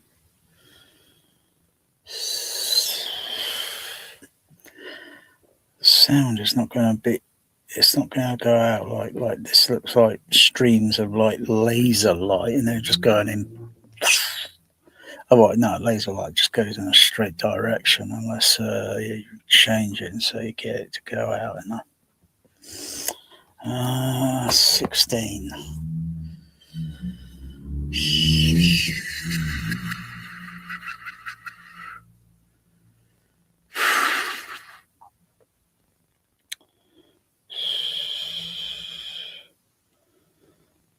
Just do speakers across and across and across and across and across and across and across. Okay. That's a lot of speakers. That's a lot of speakers. That's a lot of channels. Okay. Just designing the speaker in it.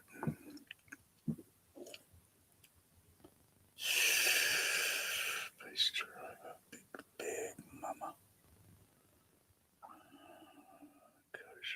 So you do pretty good on its singly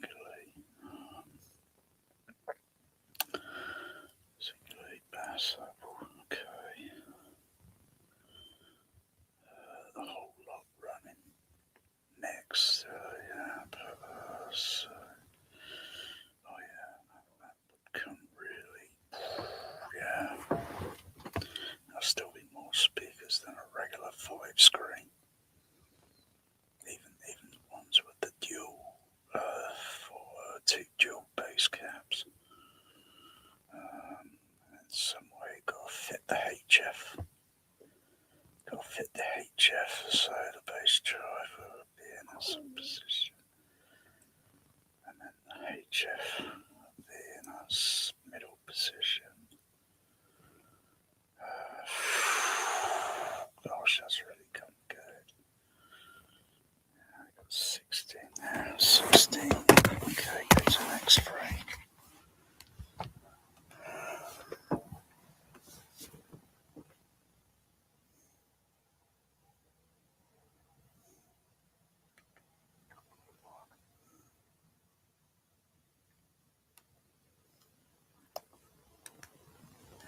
Oh, wow, look at that. And the way these other light things, whatever, going around. 16. Let's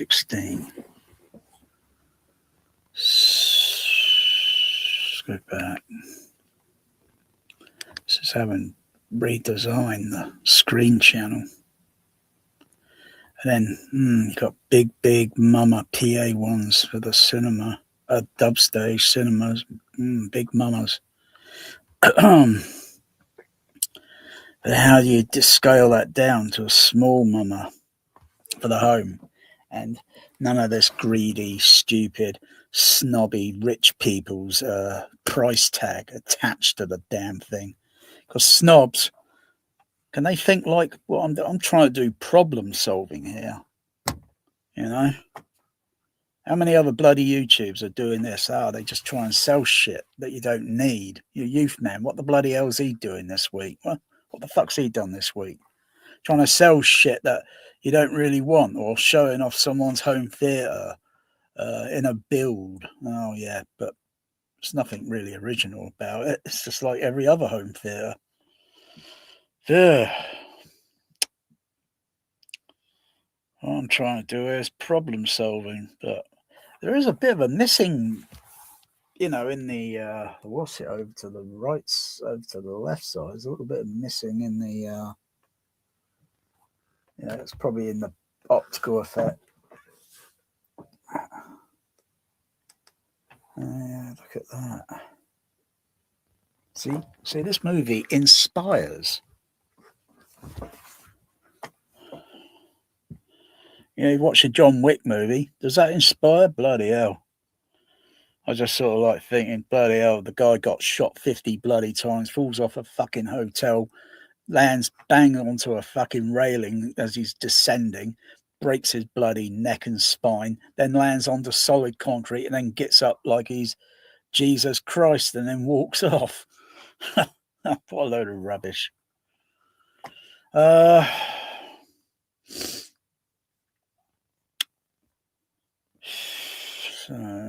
So down at these angles here. So you can see the corner angles, and then it's like the other positions below, slightly below, like 1, 2, 3, 4. Like they could be, and the angle, their angle position, they could be like going below surround. They could have different sound. But if you have a multi below array,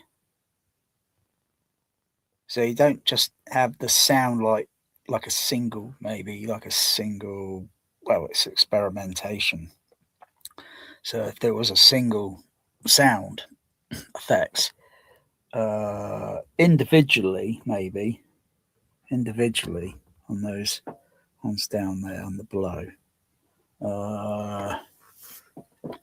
they could have slight different frequency coverage or effect to it as it's traveling,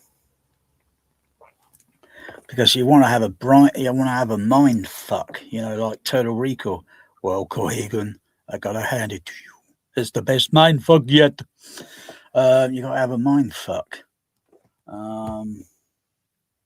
make you feel psychoacoustically like, whoa, dazed, whatever. You got to really, like, you know. And then the same goes all as it's going around. How many going above? Well, from what I can see there, 1, 2, 4. So that's like instead of the usual crappy Atmos where they're just 2 speakers in the front, 2 in the middle, 2 in the back, so on and so on and so on. You know, mine, I mean, it's like 1, 2, 3, 1, 2, 3, 1, 2, 3. That's 9. Yeah, try doing that in your home theatre. Okay, 4. Okay.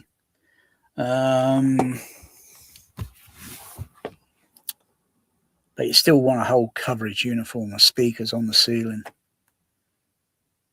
You want it to be like uniform, so they can spread some of that sound out, and you know, and then the areas where there is no, it's just dead space. Yeah. So it kind of really sparkles and lights up, until it fades. Whoosh, goes out into the background, and I suppose it diminishes, fades out, decays or something, I mean, it's like if you fire a laser in space, does it continuously go on? Does its energy weaken? I don't know. I haven't been in space. I know it's bullshit, but I don't care. When they fire all their phasers and shit, or all those Star Wars movies are firing all their lasers and shit, they miss a spaceship. Does that laser still carry on traveling until its energy weakens and then it just frizzles out? I don't know. I've got to ask George Lucas that shit.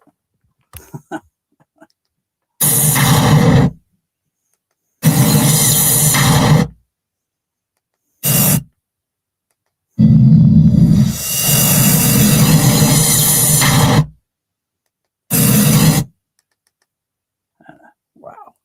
A big bloody gigantic thunderclap in a vacuum. Oh.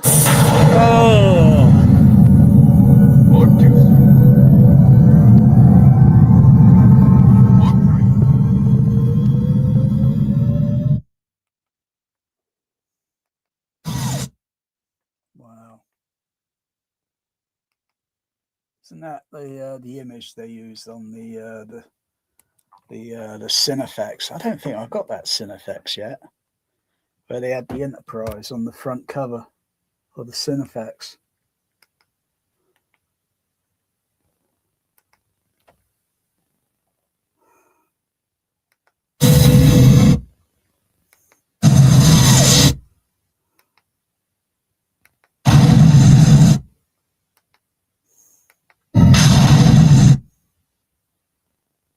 Yeah, and then you do this other effect with sound, like over one other side, so something in the middle, more middle.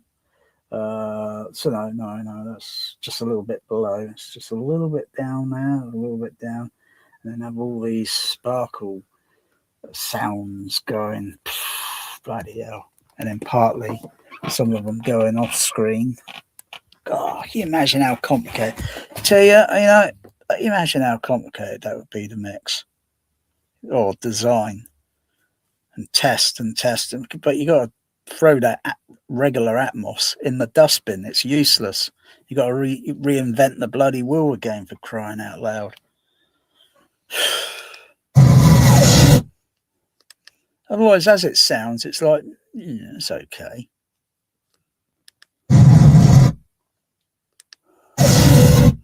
Wow. It's like the magic trick with the rabbit being pulled out of the hat. And suddenly, wham! The Enterprise is there. The rabbit's there. Wow!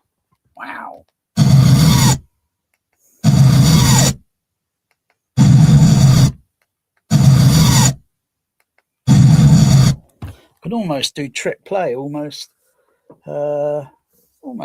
probably maybe close to a Laserdisc player, but not as close. But wow.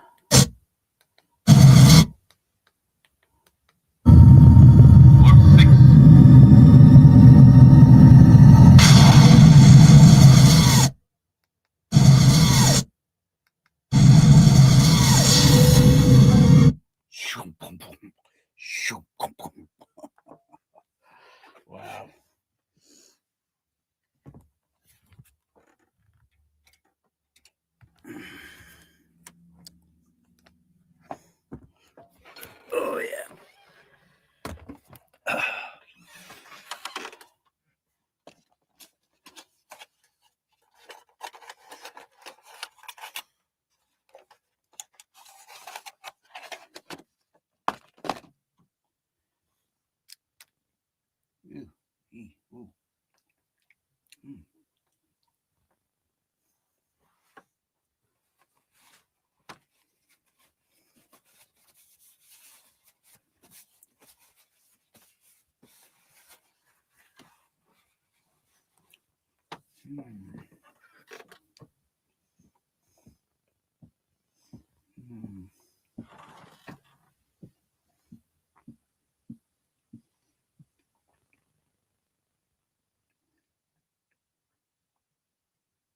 And a little bit more and just stereo. So I've got multi-array all over that screen, literally covering behind it. But yeah, you should be able to not do just like mono sounds or such, but stereo-ish.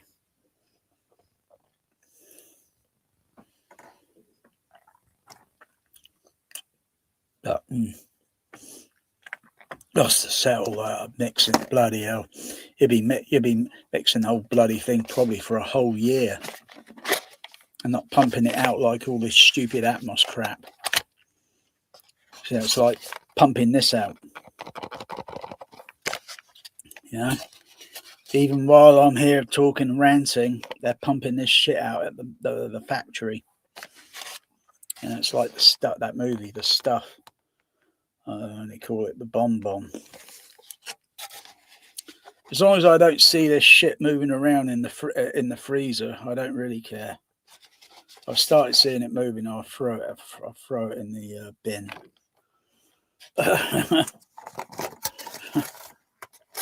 It moves. Yogurt is alive. It moves. Oh yeah, right. Okay, so yeah, multi stereos. So when you listen to the right channel, it's just a mono signal. When you listen to the left, it's a mono signal. When you listen to both, kind of sounds like stereo.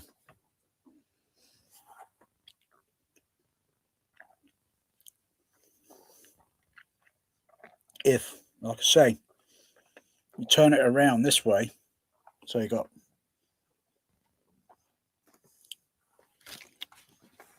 say these two bottles of speakers and stereo, you hear them like stereo, maybe a little bit diagonal, yeah, you hear it stereo, then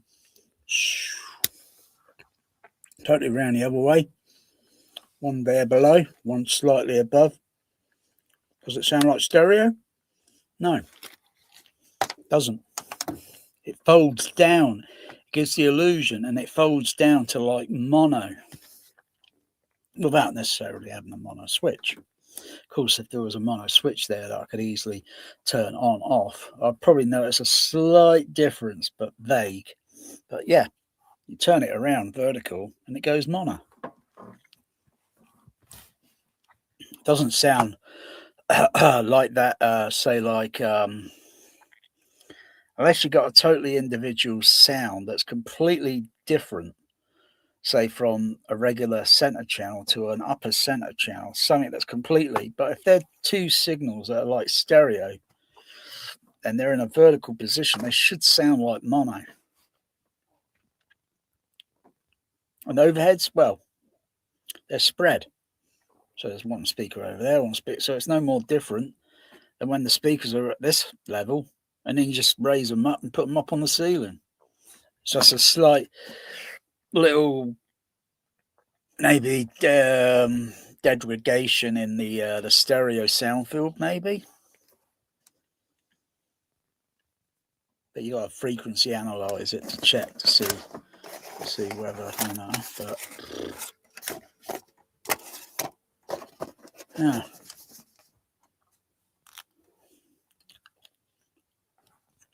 this is seducing.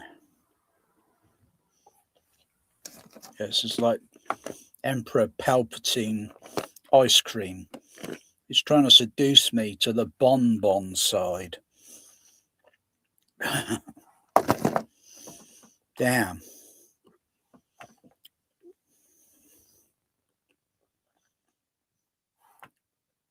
So I put the others in the fridge, please. Oh, damn.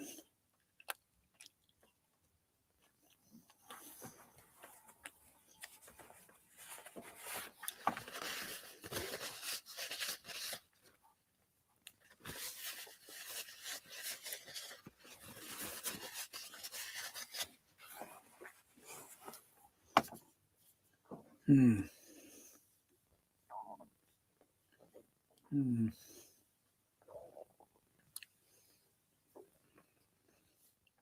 Multiple stereos. Be surprised.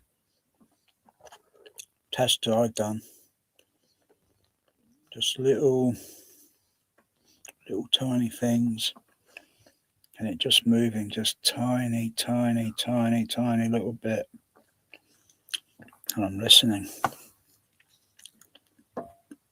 And how many degrees?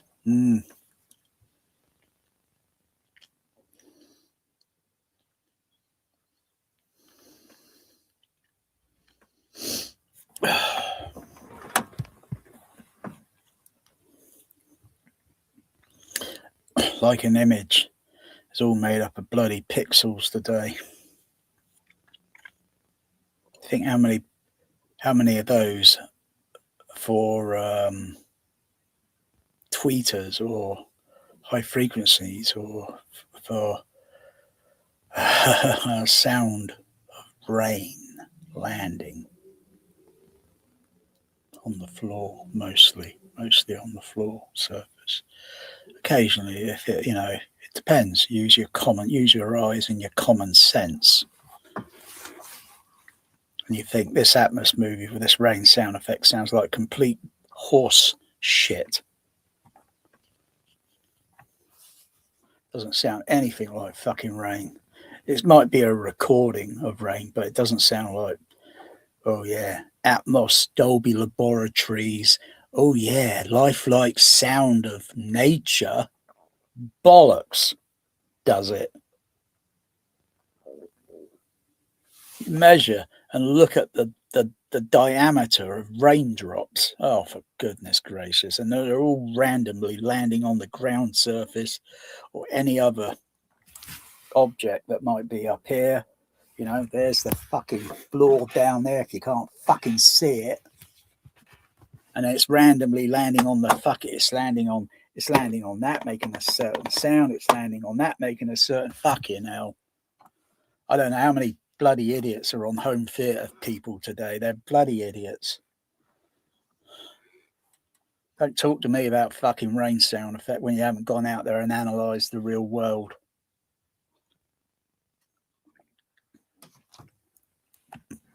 Fucking Dolby Labs must be fucking hard of hearing. I think they should put subtitles with those bloody rain effects they put on those stupid movies. They put subtitles there. Fuck's sake. Oh, it's not possible. It's impossible, Captain. You know how many fucking speakers that would be? Oh, yeah, fucking on the floor. How many tweeters? What diameter tweeter do you go for? Fuck's sake. Yeah, okay, no. And then you got everything else, but you got nothing in between. Huh? Unless you start fitting special seating with speaker capability. And, on the, it's easy for me if I wanted to engineer and fit and do modification to this cinema seat and put, but there's going to be a gap in between. But, it'd be like, just say, take this room literally outdoors when it rains. I know where the sound is going to be landing. I'm not a fucking idiot. And then when it comes to shitty Atmos, Dolby Lab crap, UHD crap discs, crappy this, crappy Atmos, it's not even going to come anywhere near or close. God, it will be light years away. Light years.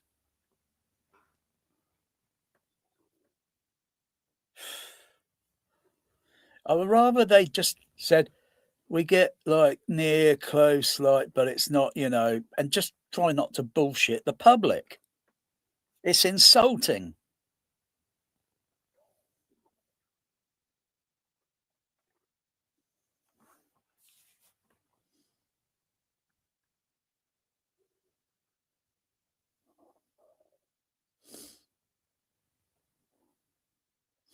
You can't get much. It's like trying to get blood out of a fucking stone with Atmos. Like, I hear stupid sound effects that are, terrible sound mixers today. Absolutely, ghastly. I listened to some of these shitty sound effects in this shitty movie, Ridley Scott crap. Where the fuck's he today? Oh, I don't really give a fuck where he is today. I couldn't care less if he's still directing or if he's retired. I don't give a fuck. Last bundle of his movies I found to be utter boring with Atmos mixes. Oh, that bloody Alien Covenant. Oh, you get a little drizzle, rain sound, and they kind of put it overhead. That's bullshit. That is complete horseshit. You can see where those people are walking, and they walk up to fanboy fucking, oh look, there's one of those alien spaceship things on a mountain. But the rain, when you hear it, there's no fucking trees above. It's complete open. The sound will be landing mostly on the rocks, and any tree branches or whatever, they're over this way. And then you got all this other randoms, there's no, it's horseshit. You listen to it, and the mix in that, it sounds flawed. And what speakers it's coming out from overhead? Oh dear, fuck's sake.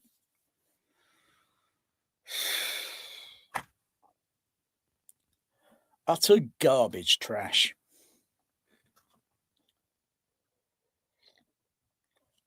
Ridley Scott, go to Boots and get your bloody hearing checked.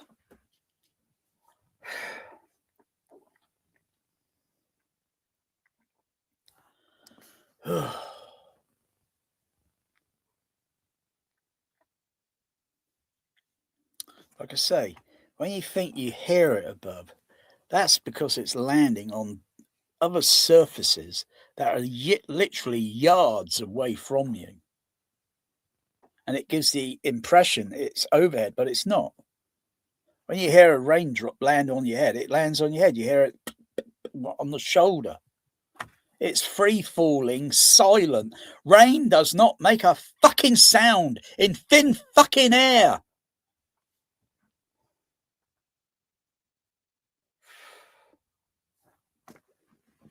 God, it fucking angers me.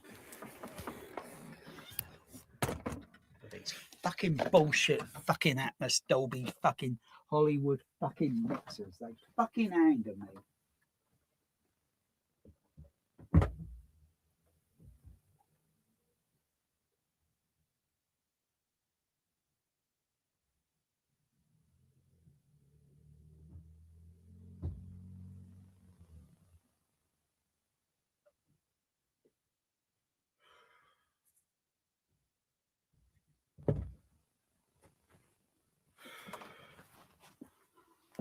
Fucking Hollywood, fucking home theatre shit, cinema shit, what a load of fucking rubbish.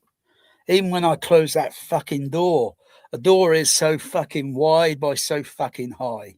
When you push it in, you hear a whole fucking sound like, yeah. But when you hear it in a fucking movie, it's like, it fucking sounds like mono. When I close that door, it sounds like a bit like stereo. And that's just a single fucking piece of shit in your fucking door. Fucking hell, some people are fucking hard of hearing the deaf today.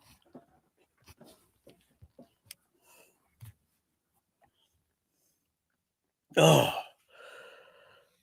I feel better now that I had a nice rant. But it's the fucking truth. If you don't like it, then you can fuck off.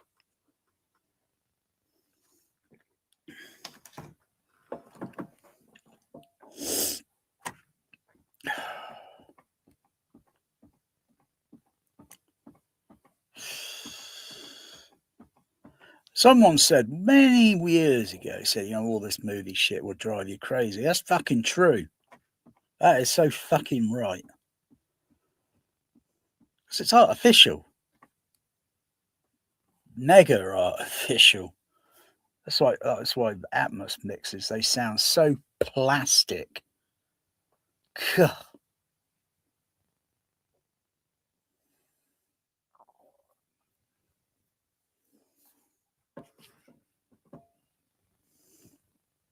Plastic as meaning synthetic.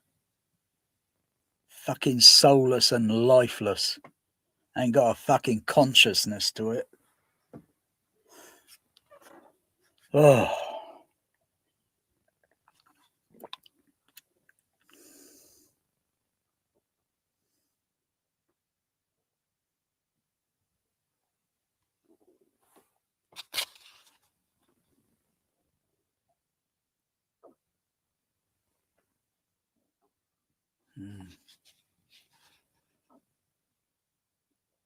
See, I could feel the bass in that, holding that. I could feel the motion. I could feel the bass in it. It's a lot better than a sub-bass speaker, I can tell you that. You don't need 20 sub-bass speakers in a basement. Fucking hell, I could feel that. Oh, and it's so natural.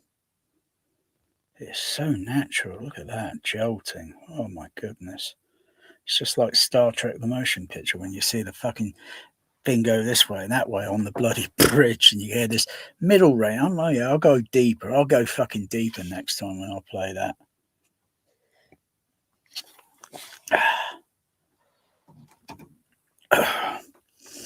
And this is 1979. They had to work with what they got at hand. But when you give them Atmos shit today, oh, for fucking crying out loud. They can't even make a decent fucking mix out of a damn thing. They don't even know how to fucking utilize the fucking floor for blow surround. They're so fucking idiotic in Hollywood.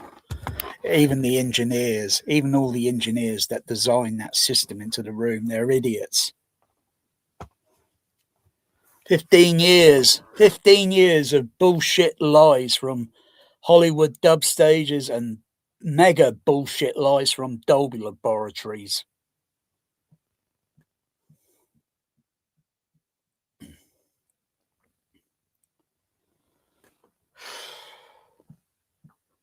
DDSX. Nah, nothing new there, I'm afraid. Just the same copycatting thing, innit?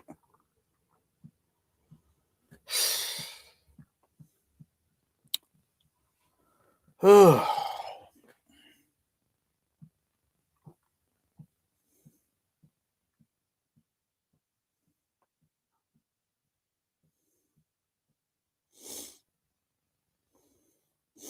further you are back at a certain specific distance in a front row in an auditorium, depending on how wide the room is, it might be one of those boothless auditoriums.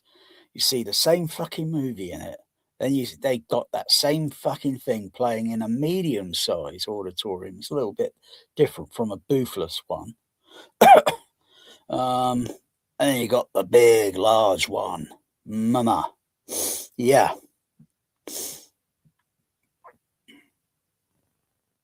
It's like, which one are you going to choose? You know, you're going to choose the large, the premier size one, medium, or the tiny boothless one. Because the home cinemas, like in the home, they are effectively like boothless auditoriums. You know, even that mega one in, was it California somewhere? The stinking rich people. What, they only got 30 seats in the room? 30? Fucking hell. If they put real cinema seats in that room, they probably then can cater up to maybe, I don't know, maybe 50 seats. If not, maybe getting close to 100 if they use real cinematic seats, not this crappy home theater luxury shit where it just takes up floor space just so you can put your feet up. Fuck, you know, if you're feeling that fucking bored, you might as well go to bed.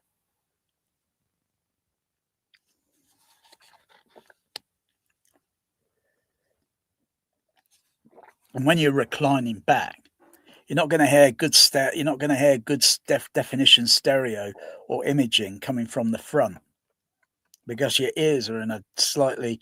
You'd hear sound maybe right behind. You might get some, but you're not in you're not in a listening attention mode. You're in a fucking sleepy. Go to fucking bed. You know, it's as simple as that. Go to bed. And dream about your Atmos.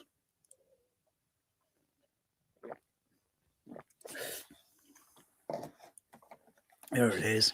There's the Atmos. There's the object moving around. Oh yeah. It's just a single object. Oh, it's like a UFO moving around. Yeah, fucking boring. Maybe I'll get a picture of the fucking motherfucker. Fucking boring Atmos crap today.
Be careful.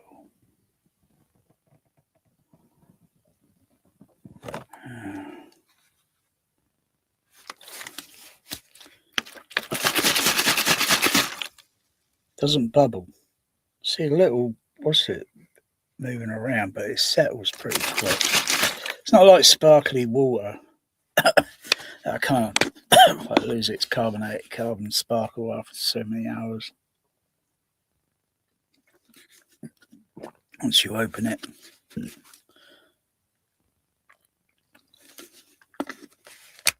And it's sealed and you shake it. And you still seal the sparkle, but they settle. Which one settles quicker? The sparkly water or the maybe like a 7-Up, because that's clear. It's clear, transparent.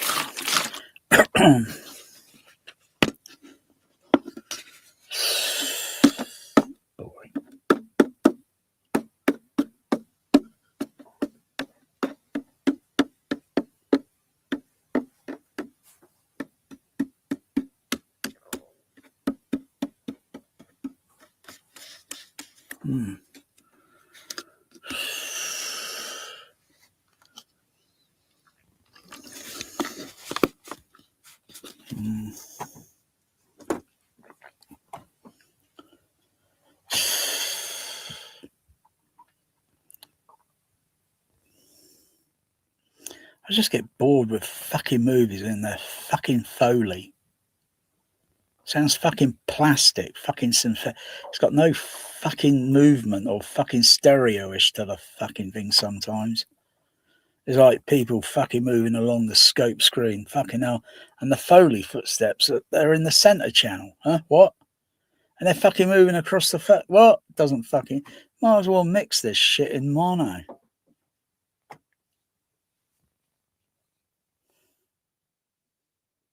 Oh, fucking, you know, fucking hell. All these fucking shitty, overrated fucking movie Atmos shit today. That fucking, what was it, F1? Fucking hell. That was a fucking load of... garbage trash. I'd rather watch a Punch and Judy fucking show at the fucking seaside.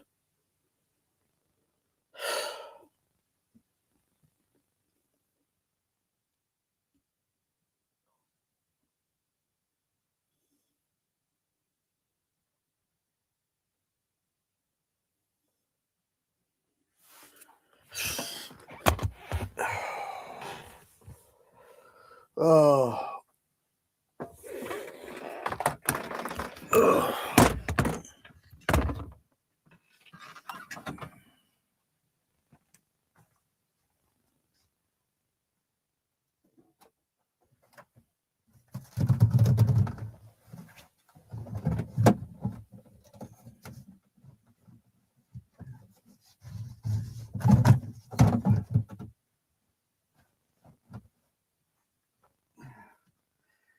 Put some string on that, keep it, still keep it near that window with the window closed. At least it'll be venting the heat. Fuck.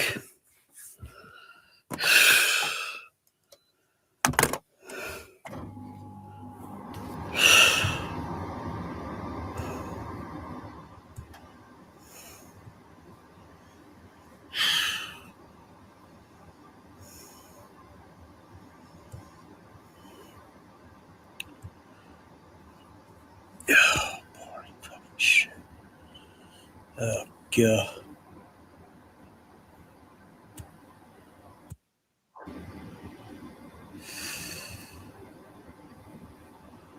Oh, God.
Hey, fuck off with this Top Gun fucking Maverick shit.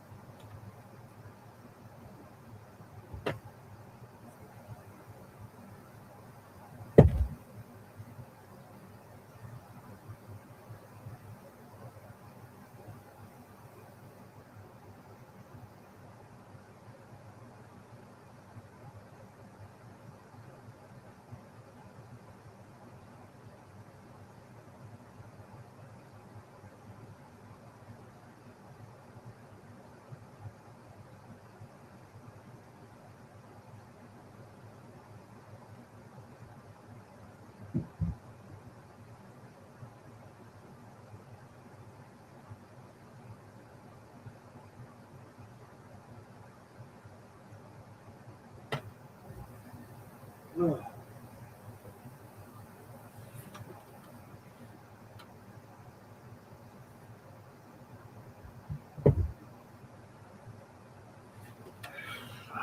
hell. Oh. Oh, dear, fuck's sake. What's this shit? Oh.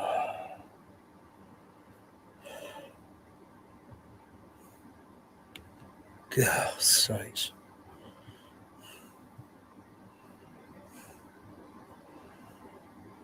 Oh, dear. Oh, dear, I feel like this is going to make my hernia fucking worse.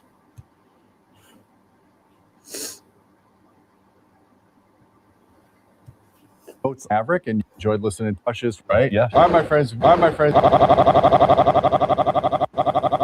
right, my friends. All right, my friends. We are here at Florida Audio. All right, my friends. Why does Gene DeSella always do this shit?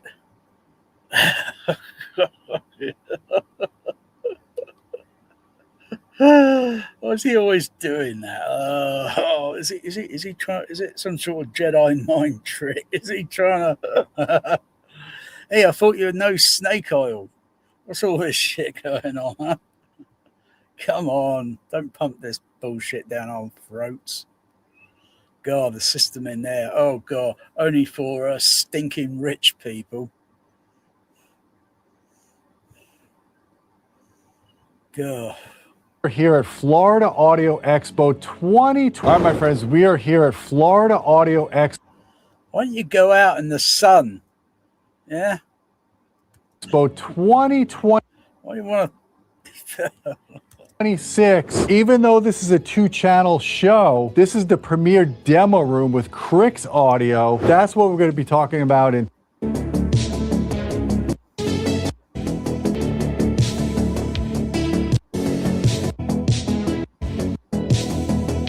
With John. See the word paradise, listening in paradise. Oh dear. And you've got a lot of homeless people, you know. Oh dear. Gene DeSella, shame. Hey folks, I'm Gene DeSella with Audio Hawks. We're here with John Cayenne from Dreamscape AV. John, this is the last demo I got to hear at Florida Audio Expo, and I guess you say you. But saying that, homeless, do you think when NASA and their bullshit, if they go to another planet, aren't they going to feel a little homesick, homeless? Yeah, NASA full of shit today, aren't they?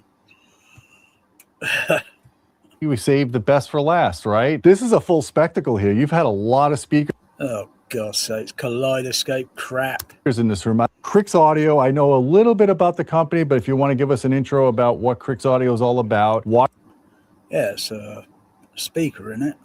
Why you chose them to be in this room. Give us the rundown of what we heard Absolutely. today. So first off, we completely destroyed the room to make this room. Give us the rundown of what we heard Absolutely. today. So first off, we completely destroyed the room to make it sound good. Rundown of what we heard Absolutely. Today. So first off, we completely destroyed the room.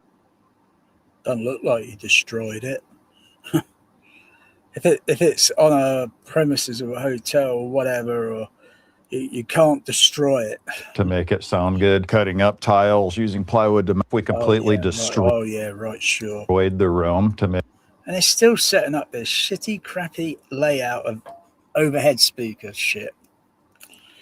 Gosh, look at the gap in between. Look at the gaps. Fucking hell, that's not real sound. Make it sound good. Time building out, we mapped it and structure to hold this as which was this exact system.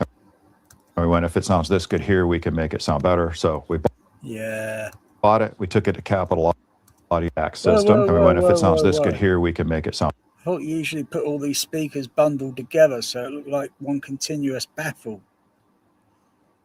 Better. So we bought it. We took it to Capital Audio Fest. We won a best of gold medal standard in Australia. So here is their newest. It's the .6.6 system with the 11.6.6. Can almost add another 6 on there and it would be like the Omen. correct setup in this rope. Basically, you got wide channels, you got 6 high channels. Wide channels, boring. You got 6 subwoofers, Correct. all infrasonic capability, and you're using storm processing to do the. Yeah, using storm processing. Yeah. Storm bloody processors, bloody slow on Dolby AC3 getting a signal lot. And the amount of channel, the amount of times that processor kind of fails on audio signal, and you got to turn the processor off and turn it back on again.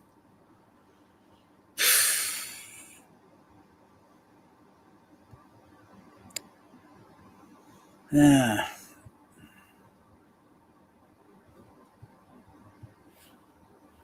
The Dolby Atmos. I love that you asked that, Gene. As you've probably seen them. Correct.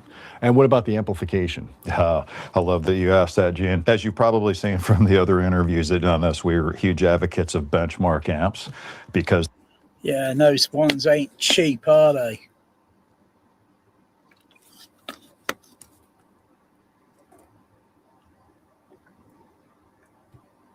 You know, those benchmarks are not cheap. You know, if you use Class D regular amplifiers or such, XLR outputs, you know, even if you hear a little bit of noise there, that's probably when the volume or all the gain levels are set ridiculously high. Yeah, and you hear a little bit of noise, but when it's set normal, you don't even notice it. And then you got a soundtrack that's going to play over the top of that. You're going to notice it.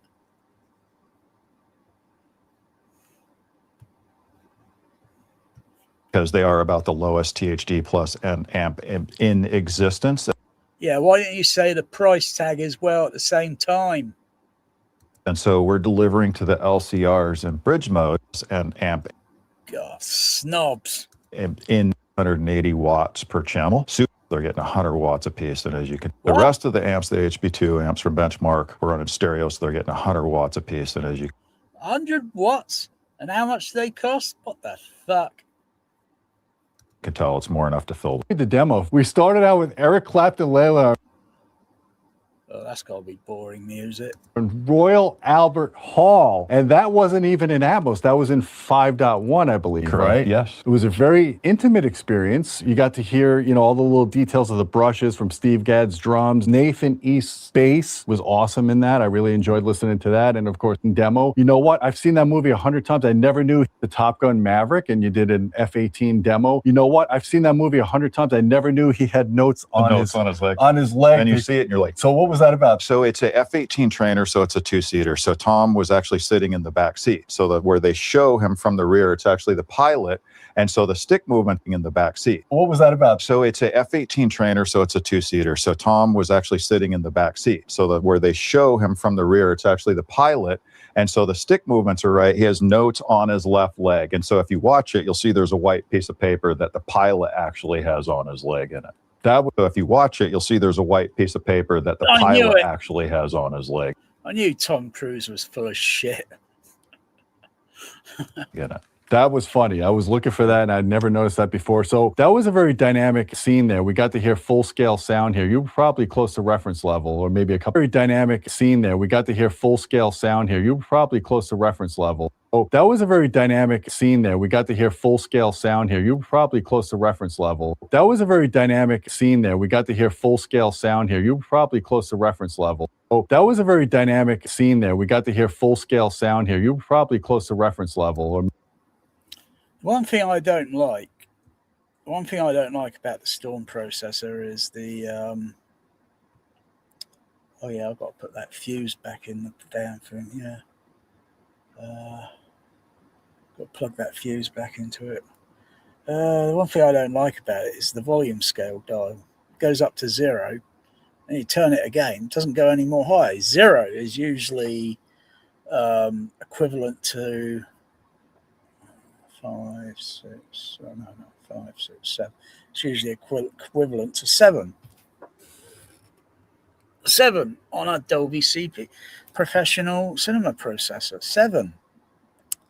Like 7 Up. Yeah, you have James Bond, Moonraker with 7 on the fader reference level, with 7 Up, lemon and lime in with ice cubes. Yeah, I just don't like it. It goes up to 0. It doesn't go any bloody higher. Huh? What the fuck? You can kind of add a 10 dB boost on it in the processor, but you'd have to readjust the scale. So when you're at -10, that would be equivalent to number 7 or 0. And then you still got, like, say, maybe like a 10 dB gain to turn up. So if it's a quiet movie soundtrack and it's really like really kind of on the quiet side, and you can just got a little bit more gain level. But on the Storm, on the Trinnov, can set the volume dial, so it would go to you can set it to so it can go to +5 dB, so it won't go any higher, or set it to +10 or +20. That's set to +20, or set it to +19 or 99.9, 100 dB. Yeah, you dare turn it up to that level because you're fucking knacker your bloody amplifier. Well, you wouldn't knacker the fucking amplifiers. You'd probably knacker the fucking processor, because the levels on the output, the input levels would be okay, but the output levels, they'll be right up into clipping. It'll be major clipping. You'll probably do some damage to the processor and the amplifiers. That's, of course, if you got some really stupid quiet movie, A Quiet Place, and you want to turn up hyper. Yeah, but when those loud sound effects come in, it'll just be major distortion. Oh dear. The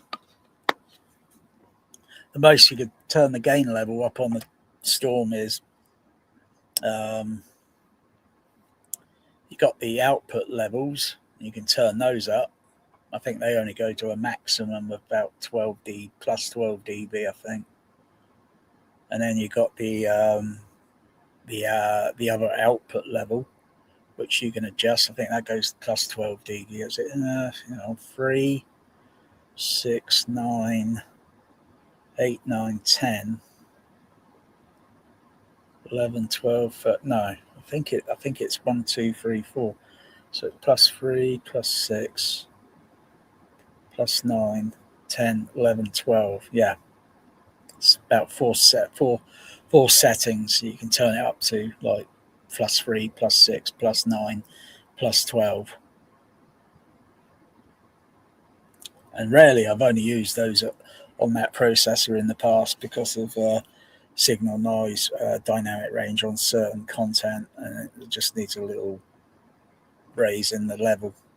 And then once I've finished with that, I turn everything back down to normal.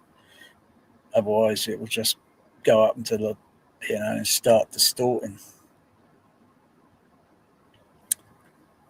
Yeah. Or maybe a couple of dB hotter. It was pretty full scale sound here. You were probably close to reference level, or maybe a couple of dB hotter. It was pretty loud, not straining, very dynamic. Then we went on to Sinners, and oh god, overrated, rubbish movies. That scene, the music scene, when it goes full screen effect, you were immersed into the experience. That's one of my favorite. Speakers disappeared. You were involved. You were immersed into by the music. It was basically the speakers disappeared. You were involved. You were immersed into the experience. That's one of my favorite. Atmos disappeared. You were involved. You were immersed into the experience. That's one of my. I've not seen it. I don't care to. Not with all that imax shit going on and off in the bloody movie, and don't care for the seeing it. What's it, a vampire movie or something? I don't care for it. I'm bored with vampire movies. I'm not really into vampire shit movies anymore. Fright Night, not interested in that fucking movie anymore. Or any other fucking vampire movie. Not even interested in underworld movies anymore. Fucking hell. Underworld, fucking hell. It's a fucking airbase buster, that fucking thing is so fucking loud. Ugh.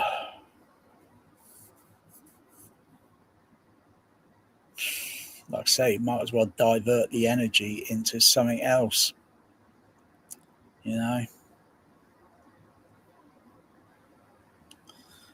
So you get involved with fucking vampires, I don't think you get bass slamming on your chest. Ain't gonna happen.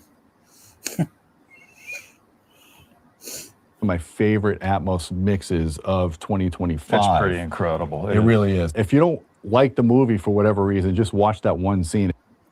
No, I don't even want to watch that one scene for it. It's 1 pixel. Thank you very much. It's that impressive. It's great. Yeah, right. Sure it is. So overall, I just enjoyed the I thought you were into Star Trek. experience here. And just watch that one scene. It's what is this? Yeah, this other guy has calmly got his hands on his hips, and Gene is just waving his hands around like a puppet. Ugh. It's that impressive. It's great. So overall, I just enjoyed the Put your hands down, for God's sakes. You're like a sound politician waving your bloody hands around all the time. experience here. A lot of the frequencies are math here, but we didn't talk. This is the best about there's for both. Too much thinking. All in room speaker. Fucking look at those shitty speakers. 7,000. As well. If they were that fucking good, George Lucas would have them in his stag theater. Well as they full line of speakers. Those shitty speakers. Almost $2,000. Okay, no, there's nothing different in that speaker that other than some bullshit snake oil. Oh, good. Why don't you talk a little bit about? I think he trolled this a little time. Interested in this. God, he's doing this shit again. He's doing this. He's doing this. It's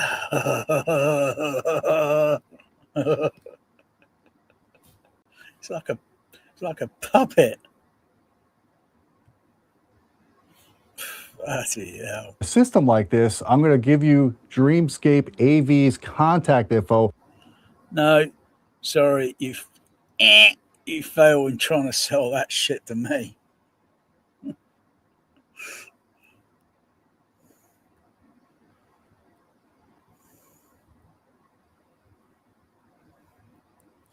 at all this shit. Look at this bollocks.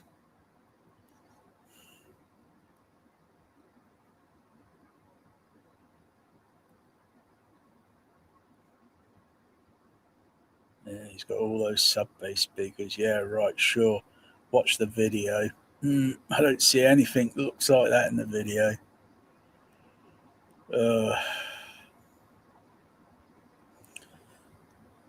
Upper to what?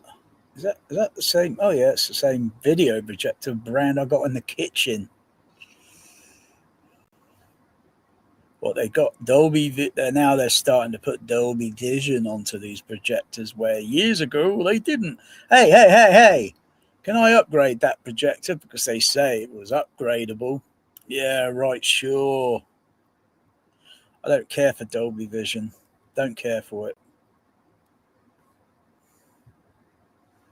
You gotta be blind. You gotta be fucking blind to have Dolby Vision. It's like putting pig's lipstick on something. You know?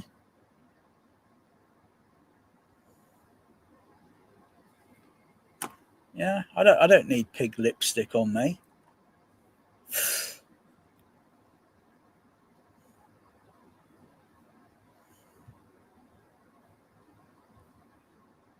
It's only a certain color with light that our skin texture can be seen at.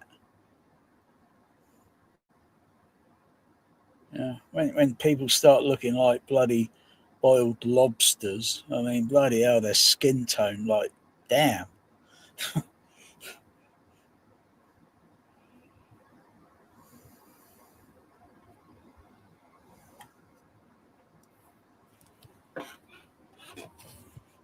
Oh, good gosh, he's got a trinnov. Oh, good gosh. More than that, even. A little bit of documentation, a little bit where I showed that remote. I think it was a little beginning of the channel. Apex modules, beginning of the channel. So almost 5 years ago, I think it was.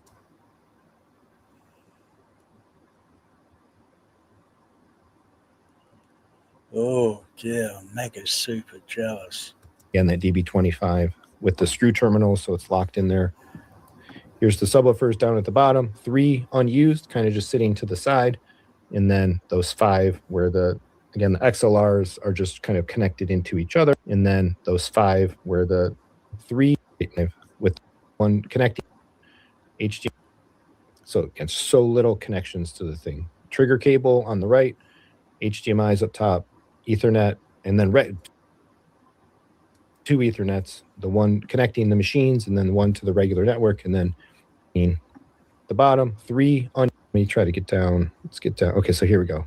And then those 5 where the XLRs are just kind of connected into each other. And they still have like the nice click to it. They still have the locking mechanism there.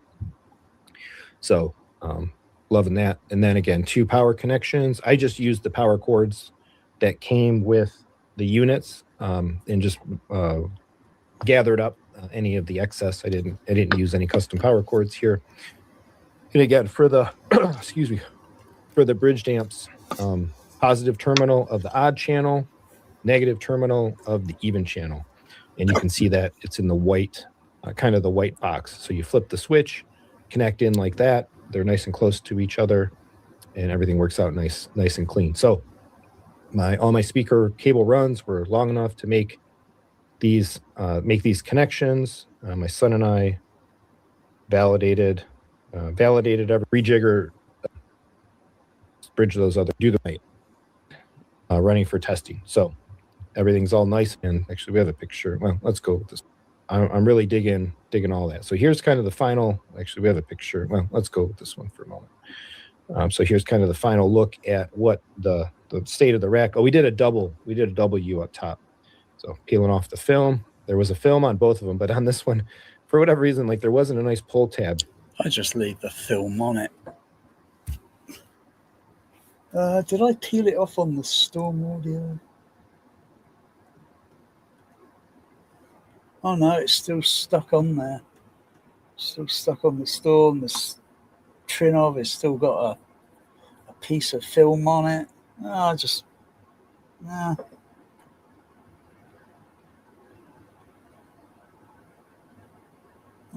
leave it on. I should have left the film on the OLED, so it's nice and flat, and didn't have any air bubbles in it.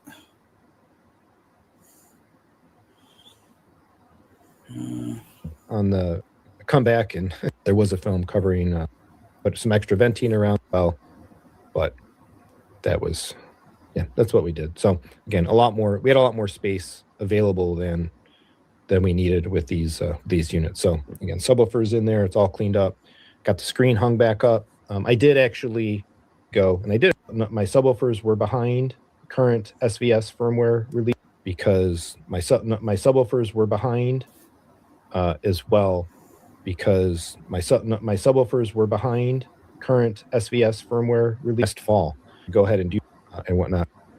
The reflection, very ready to go, able to get it in just a second. So let's actually look at the software. And did they use the web? It's in. I don't want to verify spec sheet modules and course. Put Danish. Yeah. All right. Let's keep talking. We have another in there. Welcome. Storage room, 11-foot ceilings, like whatever, 17 foot by 10, 11, 12 feet. We do leave them stay. I mean, the 90 is so good. It was coming out last year. I would have waited versus getting the 90, but I won't be changing anytime. 90 and one that's looking good. I suggest our house is like as sentiment share to going on here.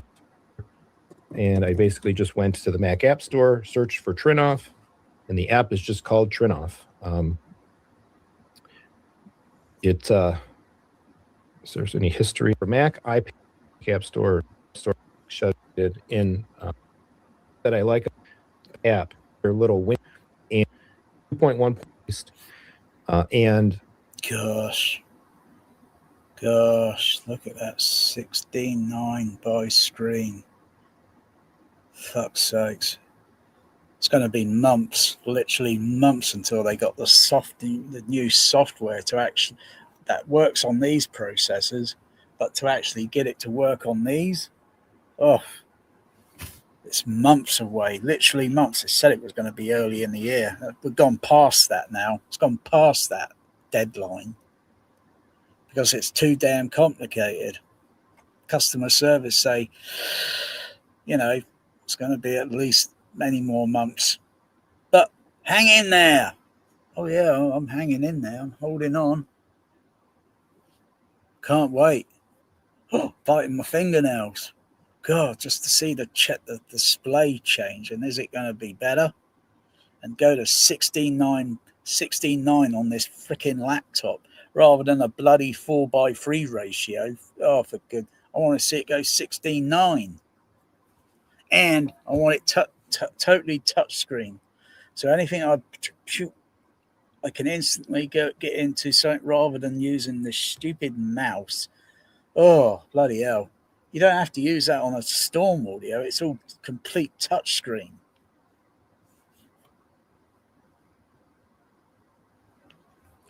Everything's going to be lost. I've got to make screen captures of everything. I'll let customer service do my install for it. So it goes over. So if it fucks up, they're the ones to blame. It wouldn't be me to blame. Because it most likely it's going to go wrong. That's of course I'm providing on the connection. And it goes wrong, it gets corrupted, and then you got to start over again. But you lose everything on it, all the settings, everything.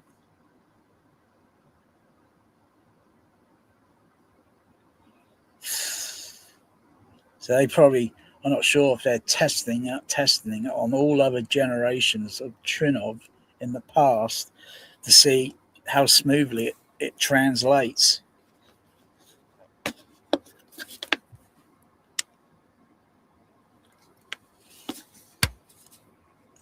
Unless, of course, they want to do a deal and do a trade-in. All right, I'll trade that in for the CI. Totally all channels, max, plus the 64 for the inconvenience and the hassle. Got a deal there, haven't we? Huh? You can always cut deals, 64 channel, couldn't care less. What the fuck am I going to do with 64 channels? It's not as if it's impossible to put 64 channel, actually a little bit more than that. Yeah, but 64 output channel, it's not impossible. It's not impossible. It just means you'd be putting the speakers as close together so the sound, when it moves, it seems like it's flowing, moving, rather than hot spot jumping from one speaker over to another one where there's a large gap. You don't want, that's not how real sound works. It smoothly moves if it's audible. Take this bottle, roll it across the wall. It just makes a continuous sound going across that surface. Unless I roll it a little bit, take it away from the surface, and then boom, put it on another part of the surface. That's about 12 inches away, and then start doing that sound again. Huh? That's not how sound works, unless of course it's doing that, purposely doing that.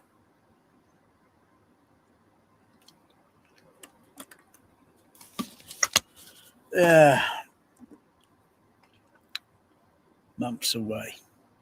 Probably be, might be in the middle of the summertime. If not, it might be near to the end of the year. If not, might be next year. Damn, that would just show how damn complicated and problematic the the software is, because it, you know, it's trying to. Yeah, I'm kind of curious on the data storage, or the file size, or whatever it is, like file size on that versus, you know, is it a different size? I don't know. I don't know. If it's not doable, then it's not a big deal. It's not going to improve. It's not going to improve Atmos sound mixes.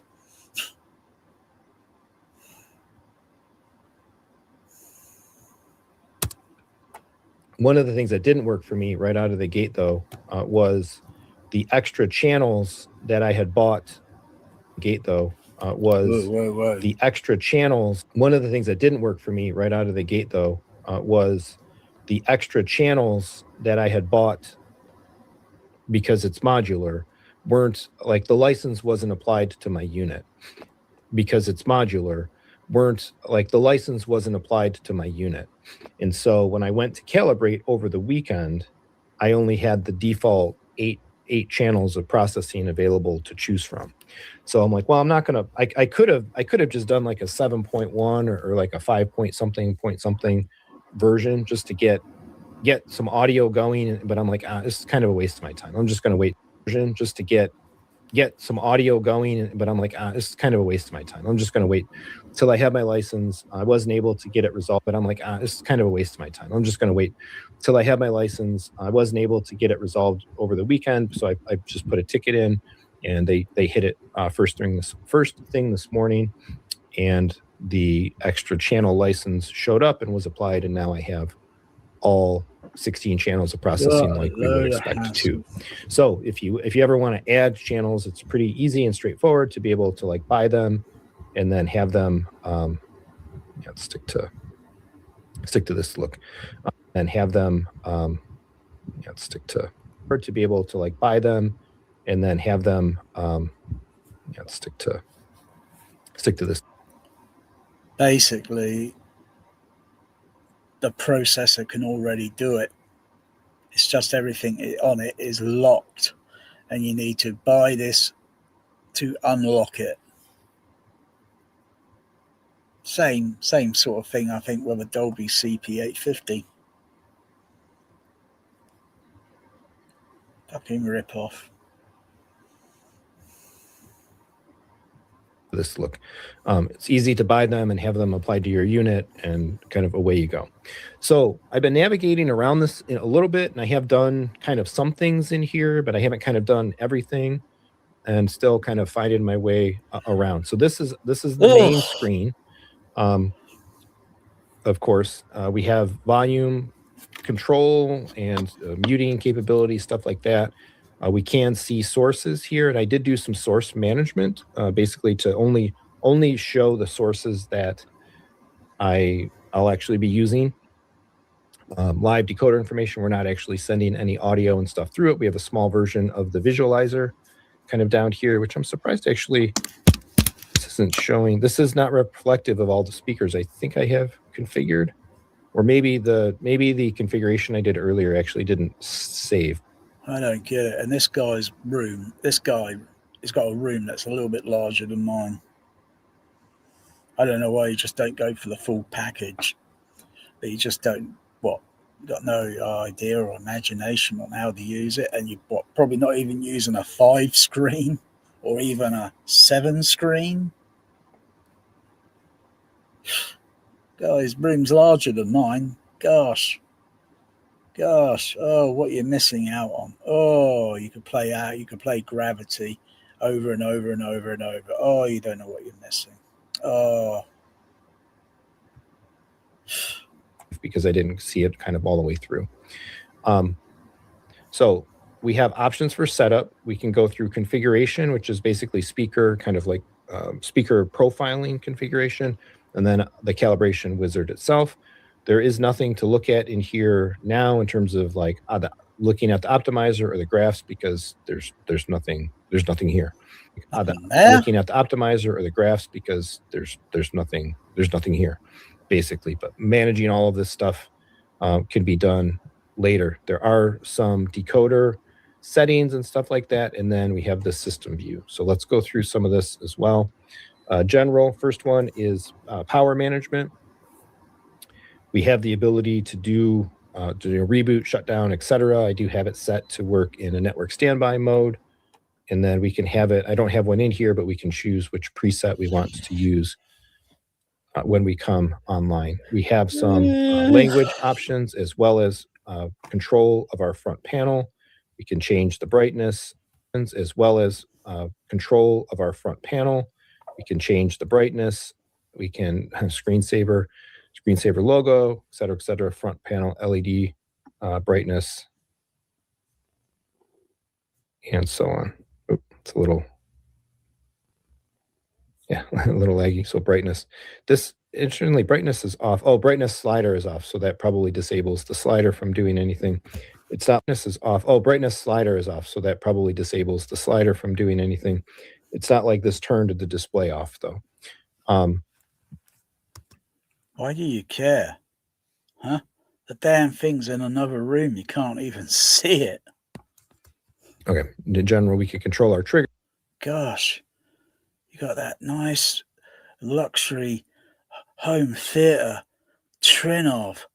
And it's in another room. Gosh, I'd want to be looking over at the damn thing. Question is its fans quiet? I imagine the fans are pretty quiet on it. Because they're fairly quiet on this one, and I hardly notice, and it doesn't get that much warm or anything. Unlike the Storm, where the fans idle usually 50%, but if any heat gets rise on it, then it jumps up to 75%. Fans go a little faster, and it might take a while until that, because it's very audible then, until that temperature comes down and the fan speed drops back down to 50%.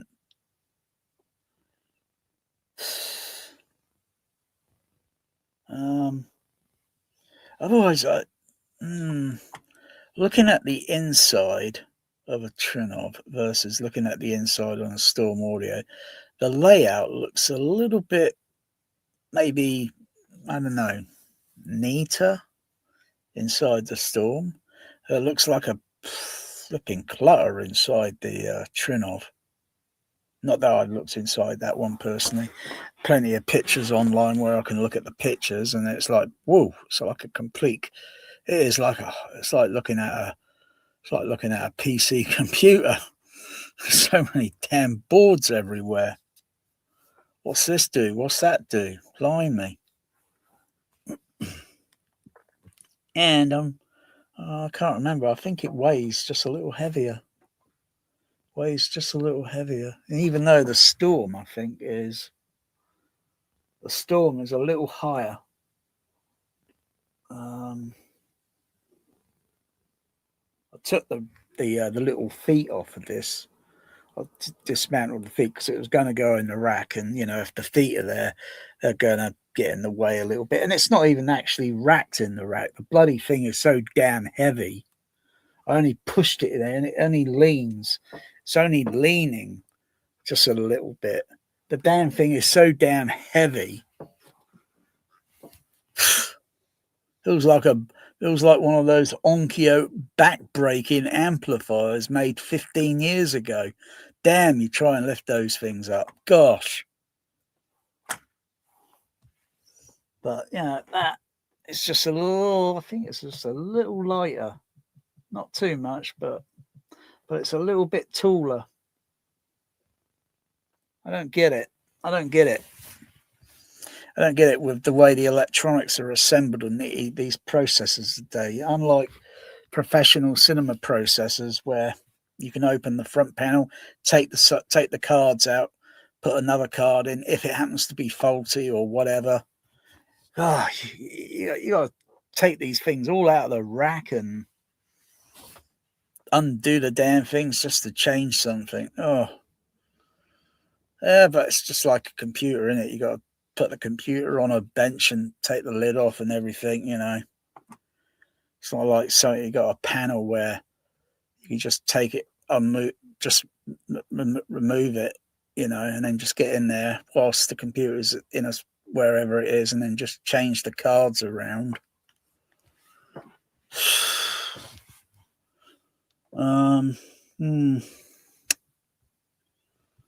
Yeah. Triggers and so on as well. Again, 4 triggers. We have options for volume control, maximum level, attenuation level. And I thought there was like, yeah, level display. We can change kind of the dB kind of scale. Oh yeah, maximum level. That's right. So I need to this probably needs to be turned down because I'm never going to hit 20 dB in here. This probably needs to be turned down because I'm never going to hit 20 maximum level. That's right. So I need to this probably needs to be turned down because I'm never going to hit 20 dB in here. And then I think, yeah, about 2.1.1, and I am licensed for all 16 channels. So presets, I haven't done anything with that yet.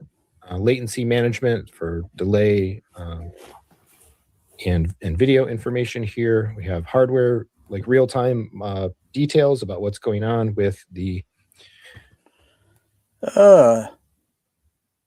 system CPU temperature. Because I don't know where it is on this trinnov. I haven't the foggiest where the heck that is. Even though this I'm looking at a layout that's completely different here. It should be like on there. There should be showing like temperature gauge, fan speed. Like on the Storm audio, it even showed you a history of when the fan speed went from 50% to 75%, and then when it went back down to it shows a history, a log history. But there should be something like that on the trinnov.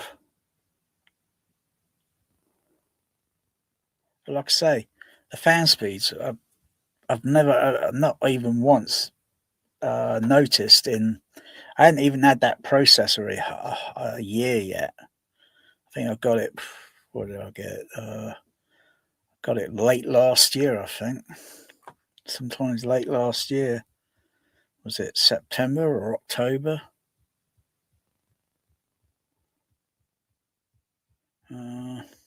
Not noticed once yet the fan going loud. Stays pretty. In fact, it's more quiet than my bloody PC Windows fucking computer. Fucking Bill Gates rubbish. It's no wonder he got a pie in the face. Makes bloody computers that sound bloody noisy and all this fucking update shit all the time that you don't need on the computer, for crying out loud.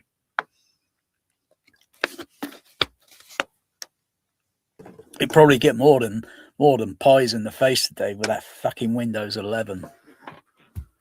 Everyone says get a Linux, computer. Well, I've got a Linux. It's right there. It's a Linux. Oh.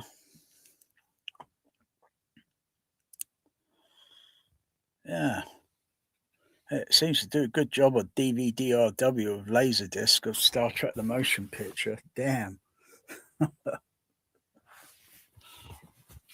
All right, I see a little pixelation or a little macro blocking moving around and shit, but it's not as bad as that crap bloody, what was that? That Superman Returns. Fuck here now.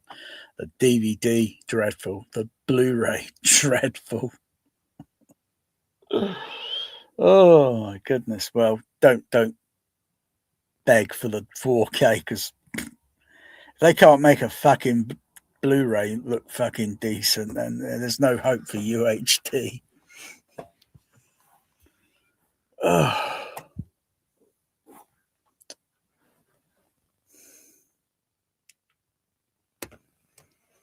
Yeah, gonna have to wait. CPU, RAM, DSPs, etc. We have an option to factory reset, and then we have our DSPs, etc. We have an option to factory reset, and then we have our source control.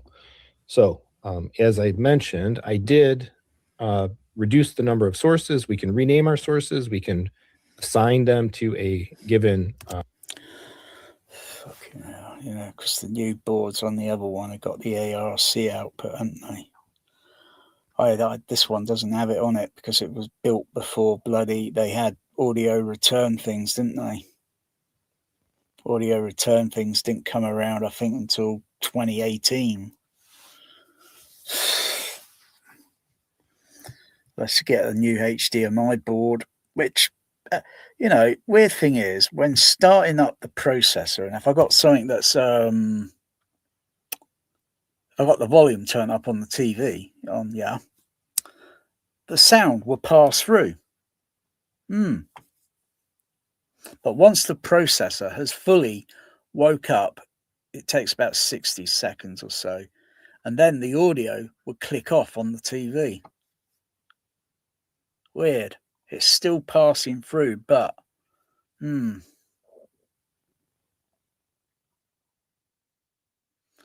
suppose if with hang on, because it's got a I don't know. No, that doesn't have an audio. That doesn't have an optical input.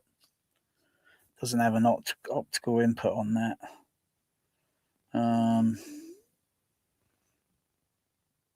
And do I use the optical output on the trinnov? No.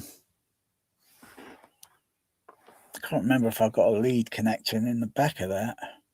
I think I do. If it is, I can't see where the fucking lead has gone to. It's probably fallen behind the rack. Otherwise, I would have used that lead to connect into. Where the heck is that little preamplifier? Somewhere it might be behind me. Somewhere, little tiny bloody barely hair sound on it. Damn thing is so it's got a weak output on the wattage. But I plugged it once into an optical input for a little mini preamplifier, something very cheap. It worked, but it was just a very low fucking output level. Otherwise, yeah, if the OLED had an optical input, I could take that optical input, hoping, the signal is outputting. Obviously, it will output, and then I could plug it into the but it doesn't have an optical input. It's got an output, which I've not even bothered to connect to the trinnov. So when going on any of these Freeview channels, it might be digital. I could send the signal to the what's it? No, turn the volume down on the because even though it's got a okay sound on that OLED, it's not too bad. The previous one, was a little bit weak. Stereo field was very narrow. It's like almost barely notice it. But it's not too bad on this one. I can hear a car pan sound go from but not like fully across the room. I can only hear it within the sound field area of the OLED because the speakers are going downward to the floor. But I can still hear a shift in the sound and such. Yeah, it's okay. Bass response is, it's okay for an OLED. It's not too bad.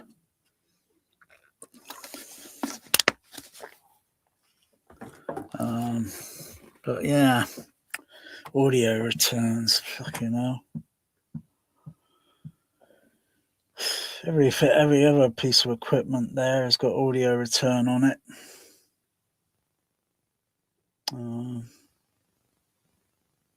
Storm, the Denon, the Marantz in the cupboard, all the other AV receivers and all that with HDMI. No, they don't. They're not going to have audio return on them, are they? Who cares? Who cares?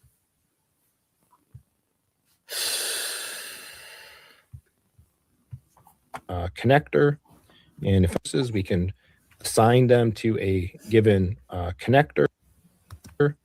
And if I wanted to add another one, again, I can come in here, I can give it a name, and I can assign it to what I want it to do. Here, I can give it a name, and I can assign it to what I want it to do. So I'll get rid of that. And then we also can, I'm not sure, we also can,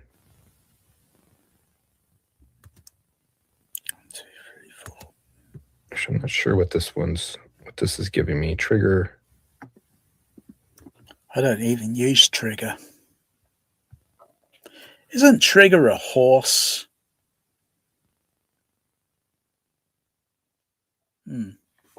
Yeah. I don't even use it. Nearly all the amplifiers I've got don't even have those things on it, and I turn everything on manually. I don't rely on triggers to turn things on with a delay. I just turn everything on manually and turn it off manually. When I'm finished in this room, everything gets powered down. Most people still probably leave things turned on. Mind you, the OLED stays on still, but that's only idling at a tiddly few watts, you know.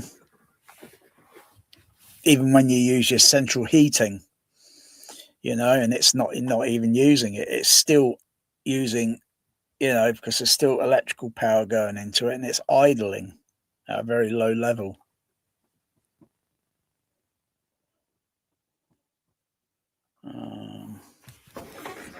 Little power distributor bot thing over there.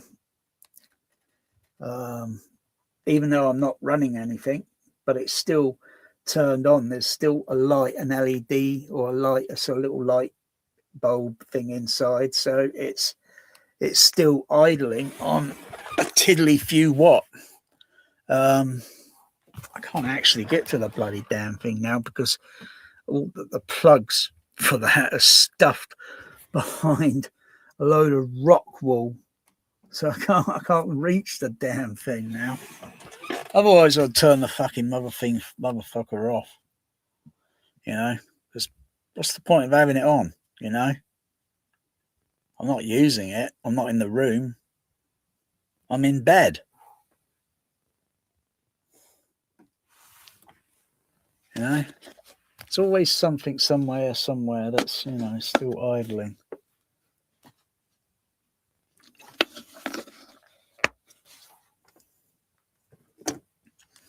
I'm pretty sure the air conditioner is not idling, even though it's turned off at the remote. It's probably, I don't know. I'd have to double check, ask around. Is that still idling?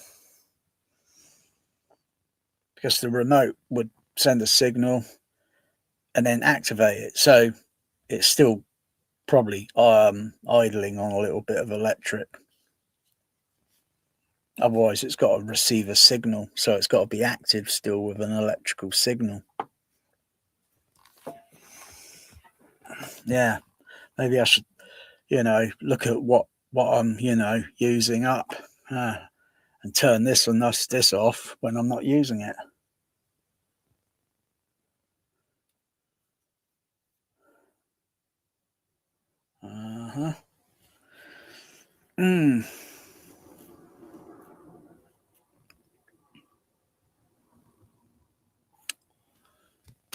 Yeah.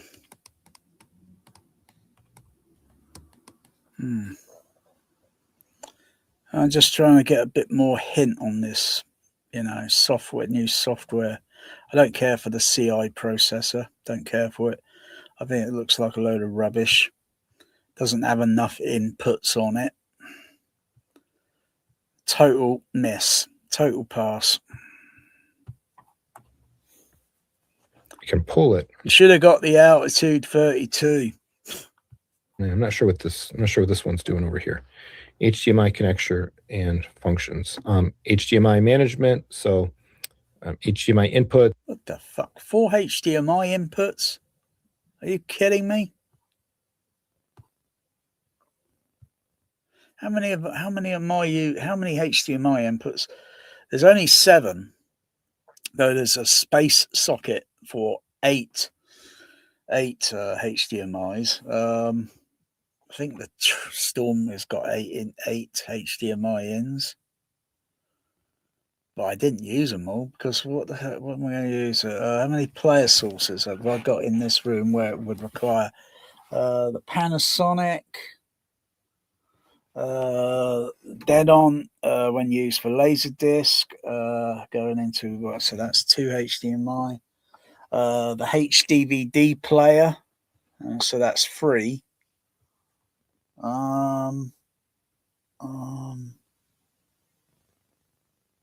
That's about it. Just 3 HDMIs I'm using at the moment.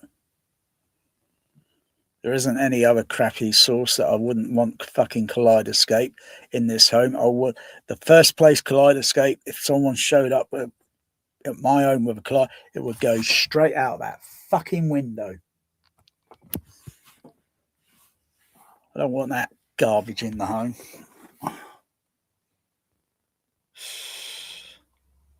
Fucking hell, 3 HDMI, that's all I'm using at the moment. I think when I was running on the Storm, I did have a few other players, but they were just as standby players. I didn't use them. They were just backup auxiliary. Most of all those players I took off the bloody rack because it was just stacks of them.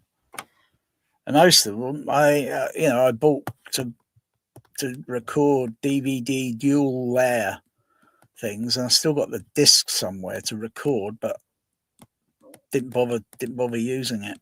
I was going to transfer any old Dolby Stereo laser discs over to a DVD-R dual layer, so yeah, I can play the shit out of the movie.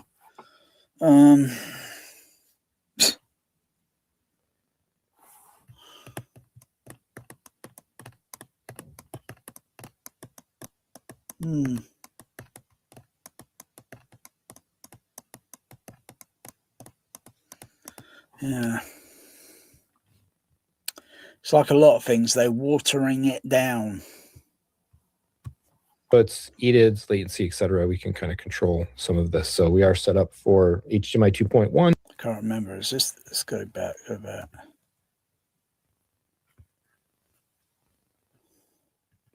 Videos aren't even on the web interface. Yep. Apex modules, I think, beginning of the channel. So almost 5 years ago, I think it was. I only had a very limited time to use it. It was an altitude 16. I didn't really do that much with it. I think those videos aren't even on the channel anymore. Steven, that's cool. It has a touchscreen. Yeah, but the web interface. Yep. Touchscreen if you need to do something quick. But of course, yeah, web UI. And we will look through the web UI today. I don't think there's anything else in this video. Yeah, let's move ahead here. So this, I think that's just a video here. But this, we're going to just skip through this because this is just me talking about all the different connections and so on. And we just did that. So I don't need to rehash. Again, two HDMIs, one in, one out. I did connect both HDMI outputs. I have not actually fired up the whole system yet, to verify if I have it. If I can fucking now. Barely fucking see that image. What's he got this on? 1080, 720?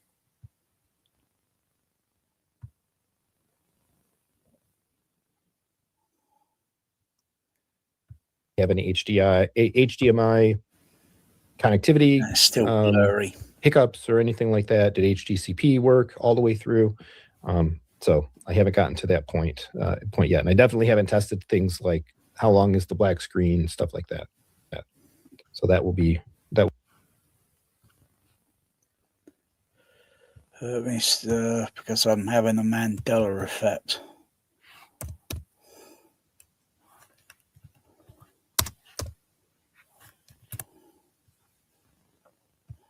Rear panel. That one, bloody hell. That one, hang on. That's a front on. That's a profile.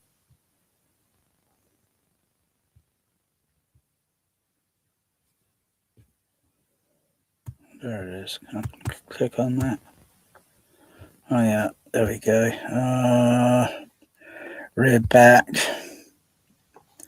Analog out 1 to 8 channel. AES 1 to 16. AES out, 17 to 32.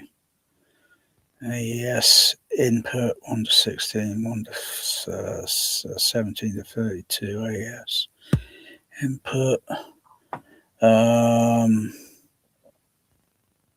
Fucking hell, this thing is useless.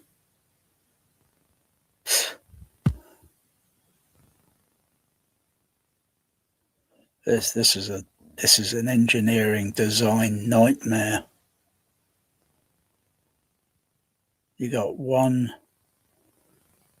Was it? Doesn't even have an optical output on it. You got one optical input, one electronic coaxial input. That's it. I'm using up all my optical inputs for my Laserdisc players. All of them. That's 4 optical inputs. One for the Pioneer 909, player 1, player 2, Pioneer 925, and plus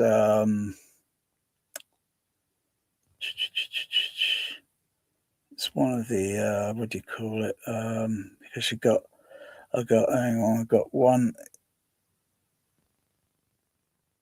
got a few inputs, but I've got to swap leads around in the kit. I've got to swap leads around in the kitchen if I want to use one of the Laserdisc players for Dolby AC3. I've got to swap some leads around because they don't make an AC3 demodulator that's got multi inputs, so it's got a trigger sensor or sensory.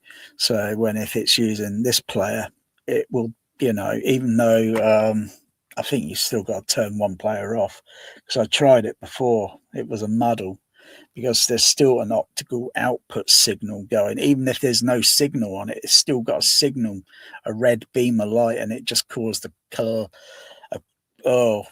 cancellation issue. I just couldn't use it, so I had to turn one player off. That's not a big deal. Fuck's sake, come on. It's not a big deal. I'm using basically all the optical inputs on that thing, and using one electrical coaxial input.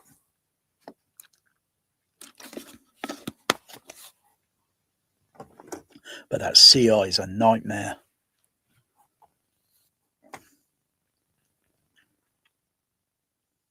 I don't know what they were thinking when they designed it. What's the purpose? Huh? Aren't they selling, and they're selling it cheaper? Why didn't they just knock the price down on the Altitude 32 so it will sell like hotcakes? But they're not going to sell many, so most people are just going to not buy. How many are they going to buy CI?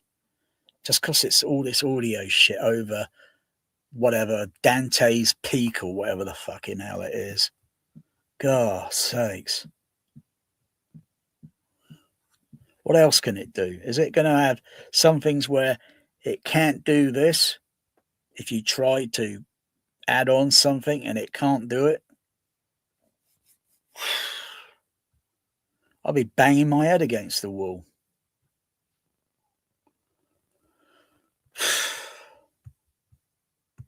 That will be future. Again, that DB25 with the screw terminal, so it's locked in there. Nice. Again, that DB20. Yeah, DB25, yeah. 25 with the screw terminal. Again, that DB25. Again, that DB25. Oh, dear. I'm using almost all the DB25 outputs on that thing. Plus, I've got to connect another DB25 if I want to care to use this waveform.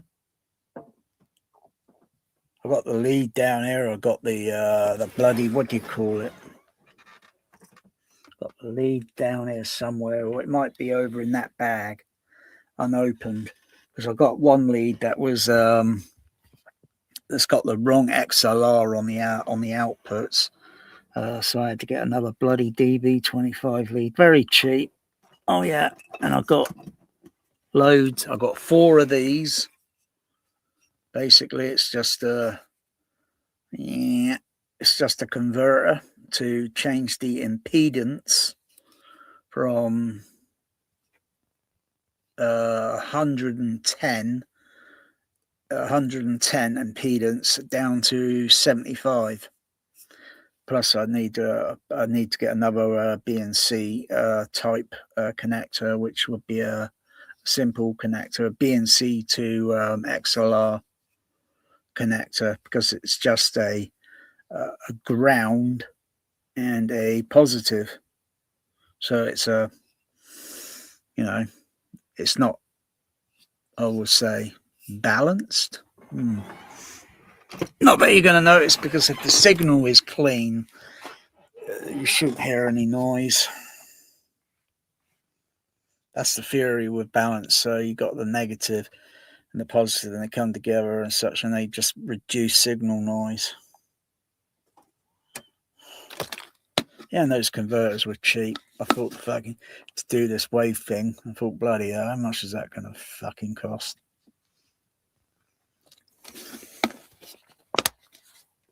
And I've had these leads and things now. I've had them for months. I'm just not eager. I'm just not excited enough.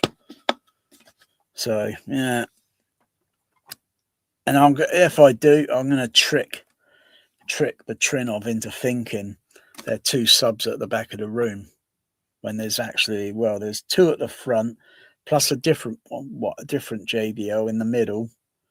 Not that it's probably going to get my sound out too much, because the TV's in the way of it. But I can still get sound, and even though the other sub really is behind the room, behind the seating, but I get sound, I get frequency, but it might be down a few dB here and there. I couldn't really give a toss.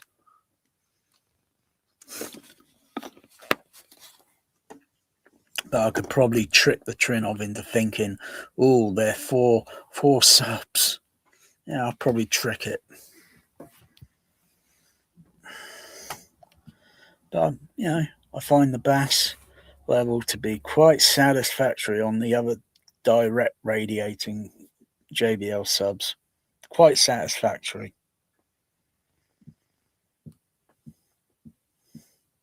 So unless the waveforming does something pretty interesting, although something gave me an idea the other night. Someone mentioned something, and it gave me an idea.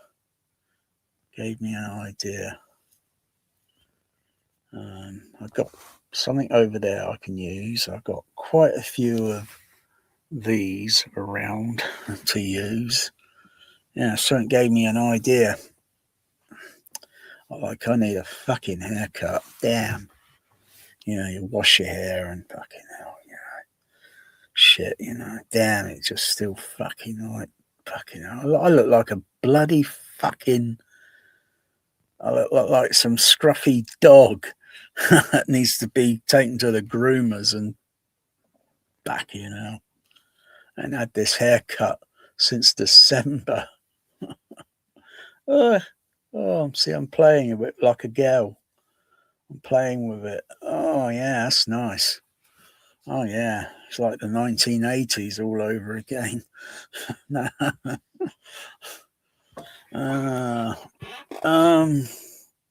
Yeah, if I'm going to grow it long, at least get it trimmed, styled, and let it grow long. So you've got to have it thinned out. You got to have it thinned out a little bit. So, when you grow it long. But I want to, push is going to come to shove, and I'm going to get this cut. Otherwise, I'm going to look like a bloody hippie. And, I've got to move it out of the way of my ears. Sometimes you get a piece of hair that might come off, and it goes down your ear canal. And you hear that, you kind of do this, and you kind of hear this rubbing sound, because a little hair is going down your ear canal, and it's just rubbing against your eardrum. And you think, what the fuck is that sound? What the fuck's going on? I had a doctor one time look in my ear canal. It couldn't find it, and it was so irritating, literally it was irritating for me for months. You know what I do? I go out and buy one of those mini cameras that you plug into your computer. It's a little mini camera. And you pop it down your ear canal, and then you can look around, move it around, and then you can see. I got a few videos where I did you got little tools with it, so it's very dodgy work. You got to be very careful. I had to set the camera up on one of these microphone booms, so the camera's in a fixed, and then lowering it and getting it into a position just so it's on the outside of the ear canal, so it's looking down. And then I've got this little probe thing with it has a little light on it, and I turn it and I move it in, and I can see where this hair had stuck to the ear canal, and it was just bending and touching the eardrum. It's just, and the doctor, he looked down here. I can't see anything wrong. It looks normal. He probably didn't move it around as much, and then thought, hey, what we got here? Oh, yeah, it looks like you got a foreign object. It looks like a hair. Yep, I'd remove it myself. But it's very dicey. You got to be very careful at doing it, because if you fuck up, if someone came in and startled you, you push that thing down your ear canal, which is only 20 millimeters, and then you'll puncture your eardrum. So only a soft tissue. But relatively the ear canals, they get a little wax, and I'll just pull it out. Not a problem. No more worse than, still you get this mucus up your nose. Damn.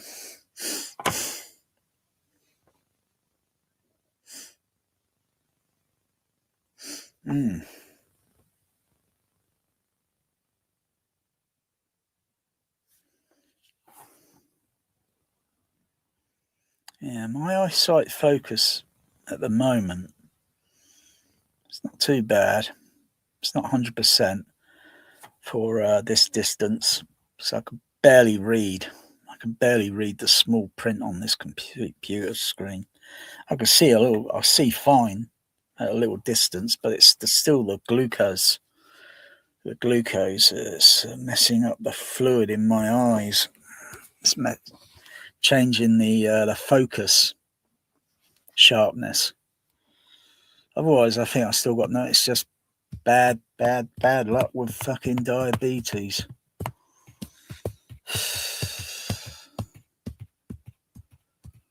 Otherwise, when I wear glasses looking at the OLED, it looks a little bit fuzzy. It looks okay at this distance, or anything up to about, I think, maybe 20 or 25 or so inches.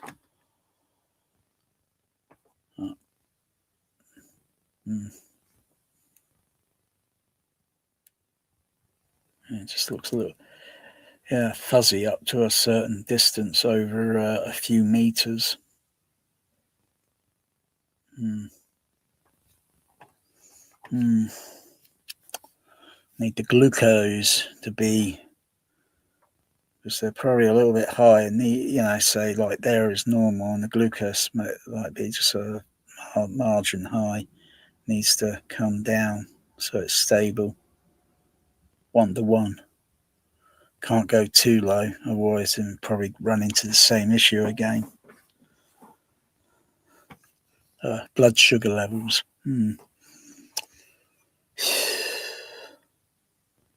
Blood. Oh dear. Yeah, so what else? With the screw terminal, let's get into the connectism there. I here connect in like that. It's crazy how big houses in the US are compared to the majority of the UK. Yeah, I mean, we don't. Class D amps have come a long way for sure. I really like Class D. Looking good, awesome.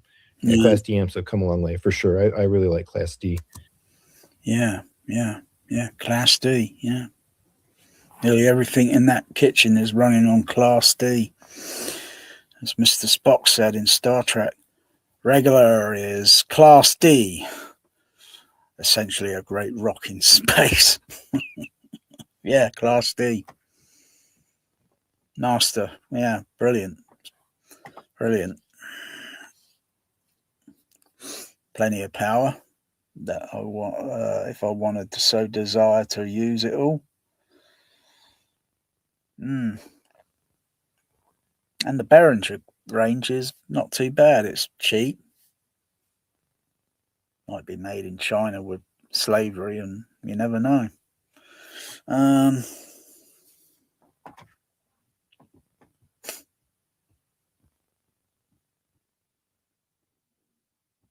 Yeah, there's quite a lot of Behringer in this. Quite a lot of Behringer. Yuri Behringer. Behringer audio mixer, Behringer audio mixer, Behringer EQ, Behringer audio mixer over there, Behringer DEQ, DCX, even though I'm not using the DEQ at the moment. Not using it. I might get behind the rack and undo it. It's not connected. It's powered up, but it's not being in use.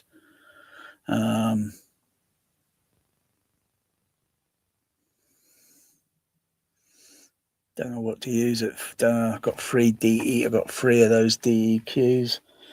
I don't know what to use them for now. Maybe I should. I just don't know what to use them for at the present time.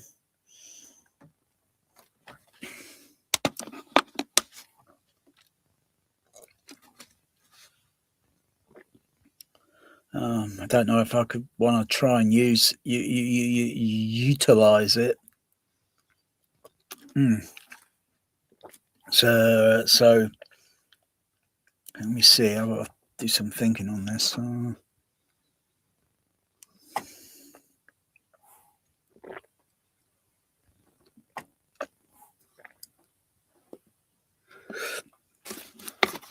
I think it should take a PCM signal. It won't accept Dolby AC3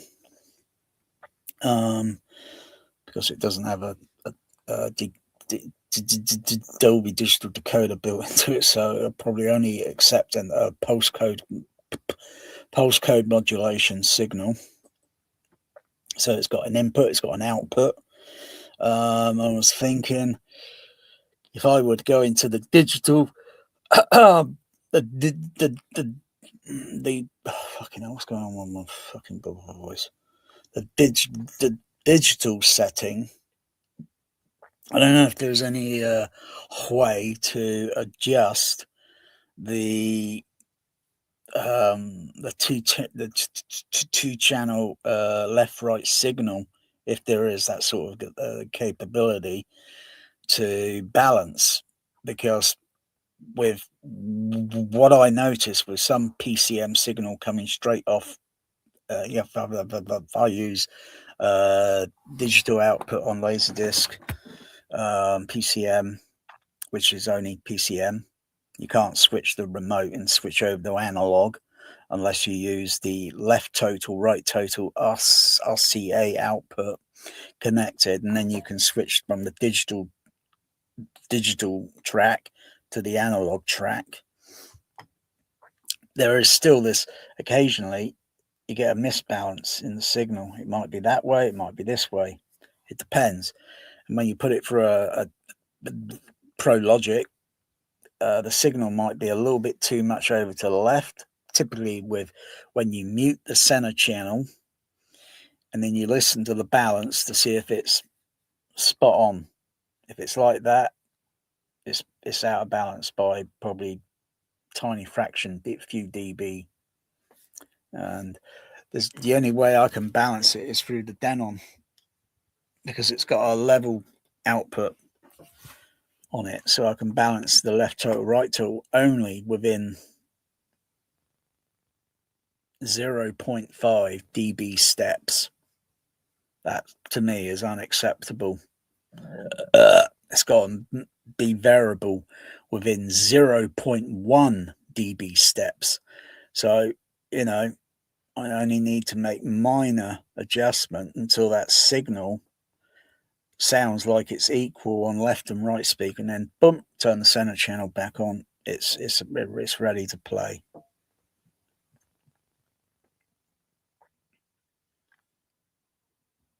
There's no balance control on any of these processors today. There are no balance controls. Everyone's thinking HDMI is wave to the future. How wrong you are. And those that got Laserdisc and that, and they got any of these new processors, you can't make any of those adjustments. Unless, of course, you plug in an existing past AV receiver and plug it into the 8-channel input. You know, 6 channels plugged in, or 8 channels, whatever.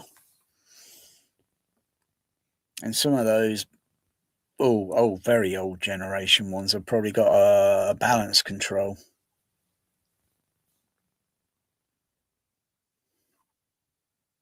I could probably use one of the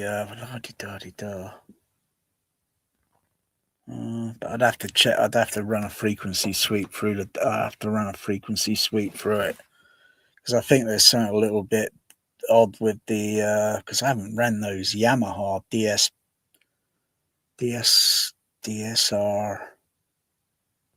Is it 70 or 100? I think it's a DSR 70. Yeah, DSR 70. I haven't run those even as a matrix external extension decoder with 5.1 or whatever. Oh gosh, in years now. Got two of those decoders. One that I found on eBay cheap. I still got the original one that I bought back in the early 1990, I think.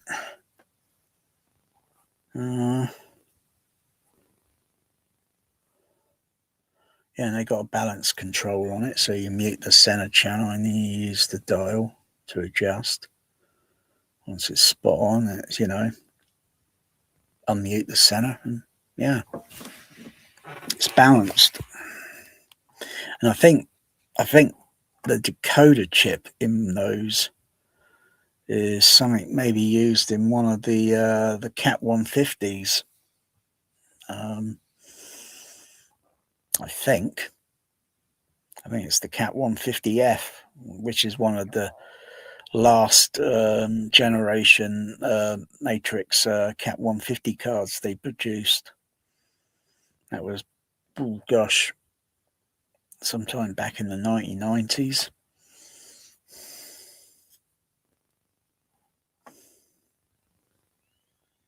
So I've got free.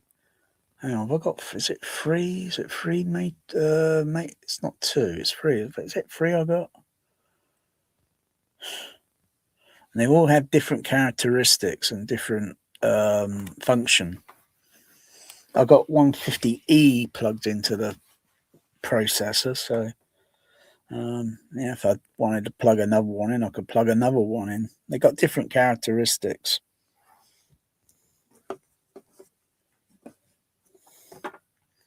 But yeah, I'd like to try to see if that DEQ. It's just the question is, I've got all the other. There's no optical output. Hang on the Denon. There's no optical output. It's got optical inputs 1, 2, and 3, and 3 coaxial inputs, I think. Yeah, I think that's the problem.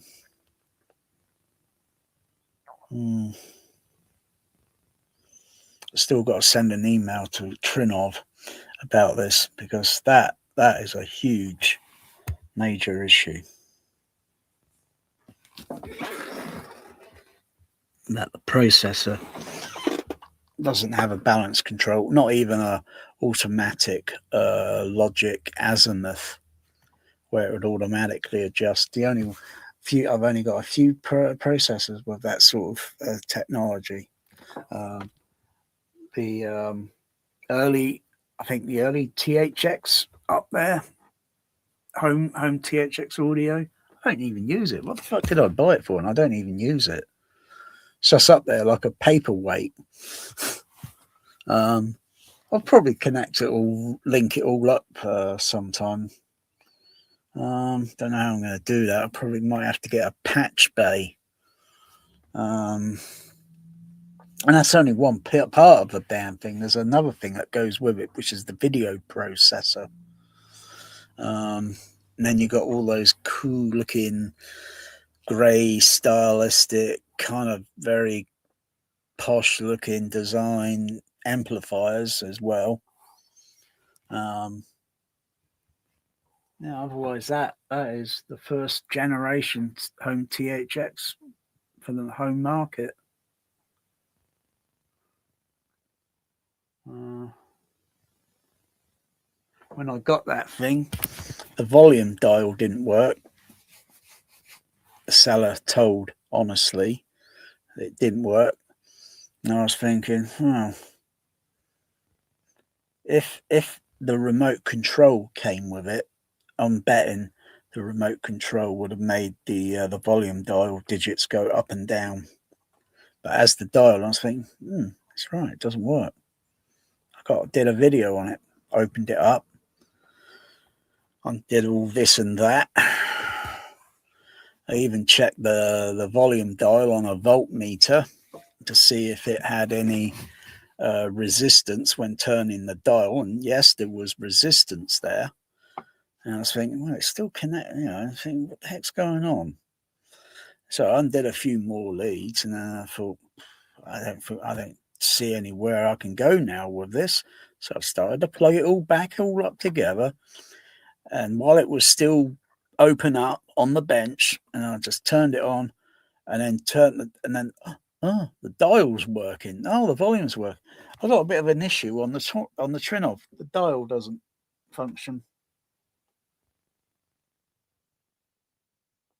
It's either, I'm thinking, the same electrical hiccup that occurred with the Technics, because I've got every other thing that's got a dial on it and it works. The STDS is a little bit sluggish now because of the actual Potion meter is getting a little bit sluggish. So if I were to put a brand new Potion meter on that, it would probably have the same smooth turning dial. Yeah.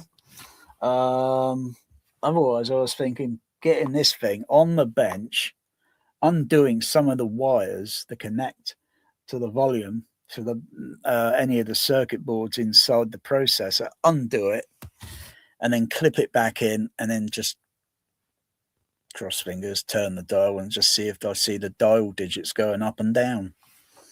Otherwise, it works on the remote, works on the laptop.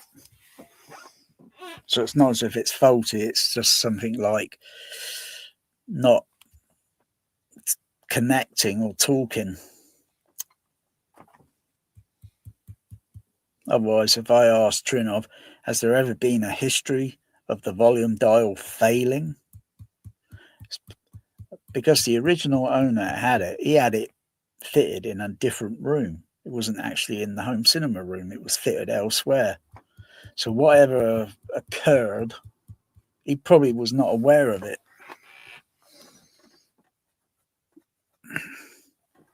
It's not a big deal. Oh, not a big deal. I should have before I even put. Oh, what the fuck?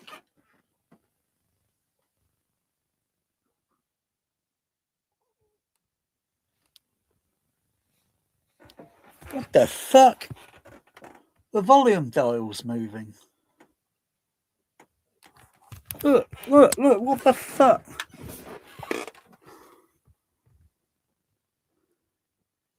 Oh, try and turn it there now. It's not working. I just noticed it. What the fuck?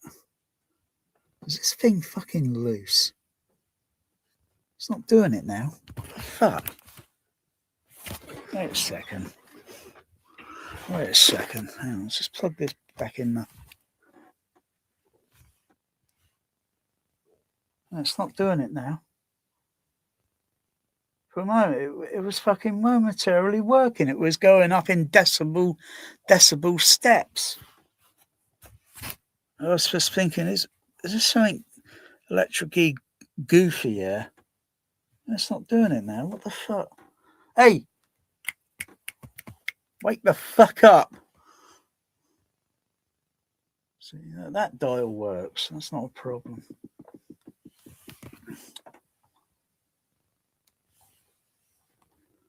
Oh, it's working again.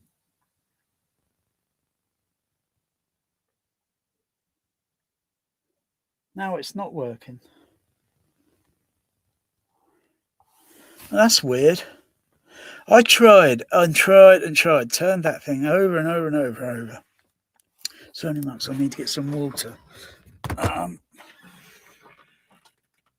It's not doing it again. It's not doing it. Something either loose or something goofy.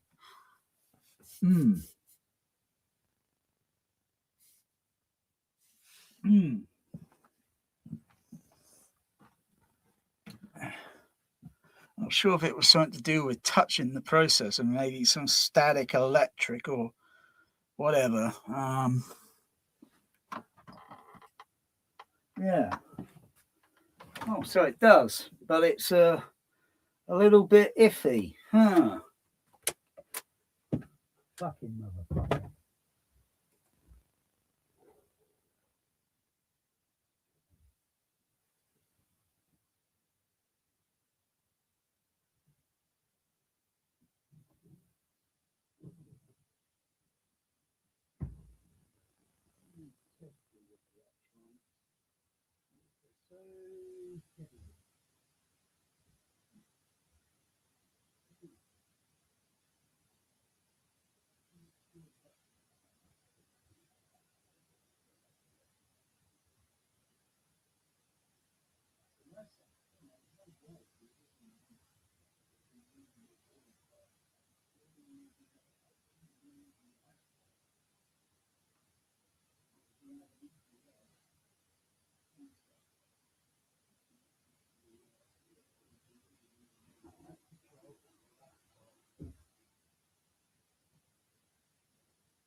Yeah, weird.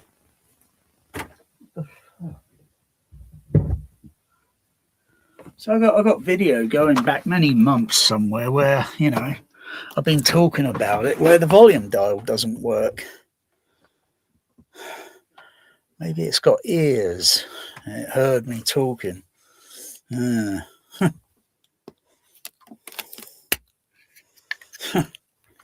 it work now? Oh, yeah. Only turned a little bit. So it's completely unreliable, whatever the fuck's going on there. I'll have to send a message to trinnov. So it works, but it's trinnov customer service. They know about the history on that. But the original owner, I think he would have installed it, and the only thing he might have been using would maybe be an infrared sensor connected to the processor. Maybe use the remote or the laptop. That would have been the only things that he would have been using. But let me try that volume dial again. It's weird why it suddenly wants to, you know, I've tried it months and months, but it's not doing anything. Yeah. There's nothing that I can sense that's loose. Even if I wiggle it, just, you know, there's nothing going on. Yet the dial on the Storm is a little bit wobbly. It used to be a little bit firm. And if you got to get behind, I think, the front panel. You got to take the front panel off, and if you do, there should be a little screw that you have to use with an Allen key, most likely. And you tighten it up, and then it's a little bit more rigid.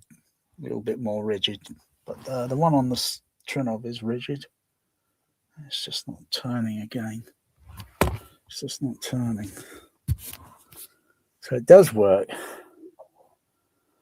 does, but it's something weird with the...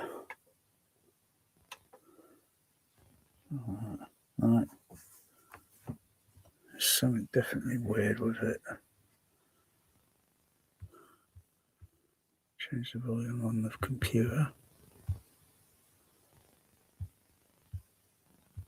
Oh fuck!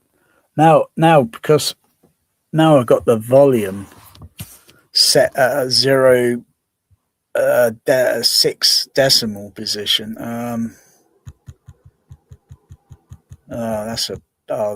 That's kind of fucked things up.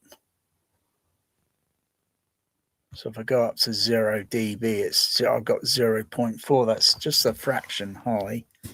Oh, thanks. So that's kind of there's got to be a way manually to go into the onto the laptop and then adjust that decimal step down. Yeah. Yeah. Because when you adjust it on the computer, the volume scale goes up in 1 dB steps.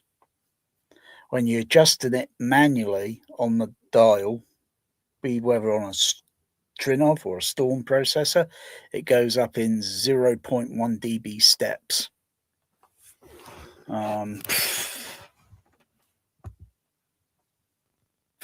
Great. Fucking lousy. Well, it works, but there's something iffy with that dial. Maybe, like I say, it's like opening the... Got to undo all the fucking... Got to take out 3 HDMI leads. I've got to undo all those optical cables. Oh, God's sakes. And then undo all the DB25 connectors, and then disconnect the power lead, pull it out of the rack, put it on the table, open it up,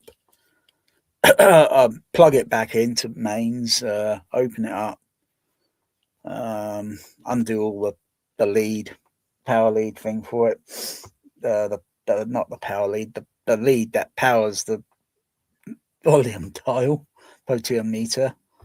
Will it adjust again? Oh, fucking hell. Yeah, and I need to adjust it tiny. Oh dear, it's locked in at 1 point. It's locked in a 0.4 dB position. You suck. I think that thing's possessed. Maybe I should get some holy water and sprinkle some holy water on the damn thing. Get a priest round here to do an exorcism. I think that processor's possessed.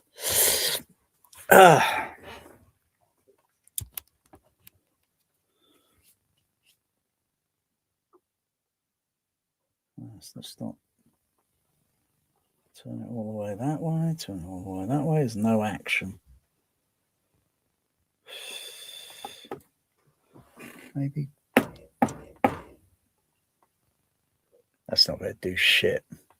Ow. Apart from that, bloody hell, that hurt. That thing's built like a bloody, almost like a tank.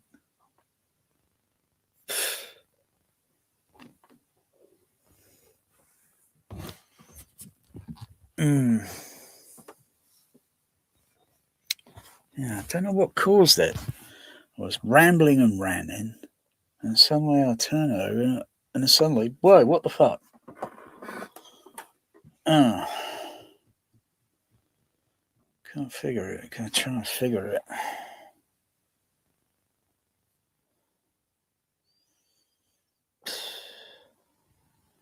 I knew there was an issue with that volume dial when I powered it up. When I first put it on the bench, and before I even fit it in there, I noticed the volume dial was in. I should have just seen, or I should have been just thinking and reminding myself that THX had that same issue. And yeah, I resolved it. I fixed it. Not sure how. Probably just by unplugging and plugging it back in, and it established a connection. Let me try this again. It's not fucking doing anything. It's okay. I'll just watch a movie with a 0.4 on the. It's got to be a way to adjust it in the processor. Just down to I don't understand why it doesn't adjust in 0.1 dB steps when using the remote control. I don't get it.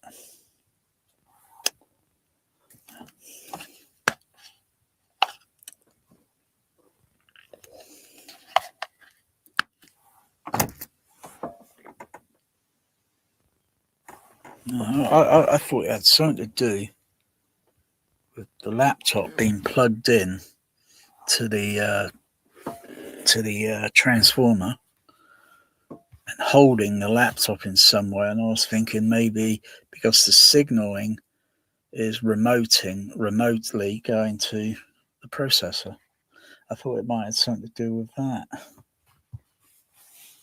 because there's always something funny, and can be eluding sometimes.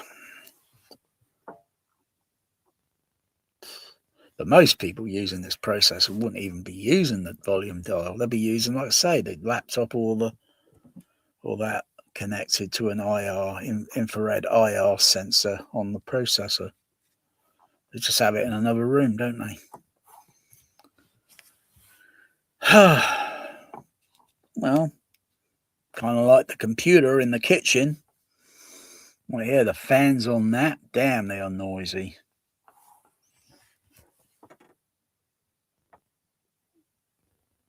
It's just not doing anything. It's not doing squat now.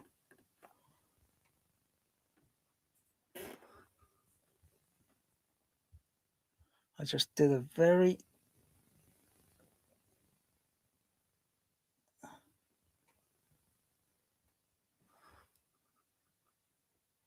It's not doing squat.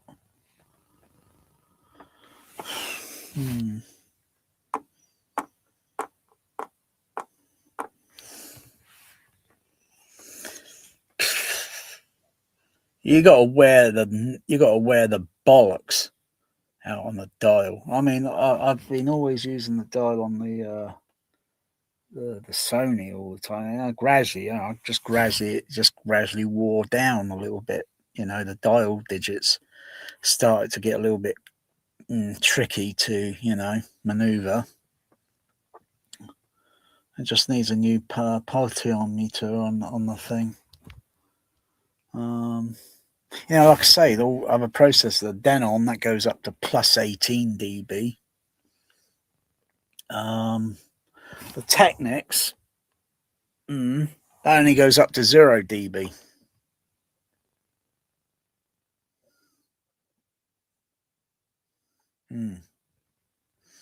So if you wanted, and 0 is like I say, is reference to number 7 on a CP cinema processor, and so you go from 7 to 10. There is no 11, I'm afraid. You can go an extra 10 dB if a soundtrack happens to be on the soft low side in dynamic range as such, or the mix levels will be very too soft. You've got so you've got a boost. Still not doing squat. Don't know what caused it to do that tonight. Puzzled.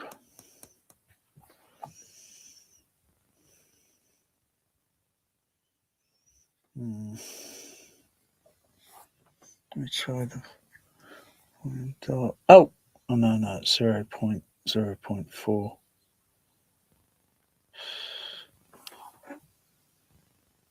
Still won't do anything. Damn.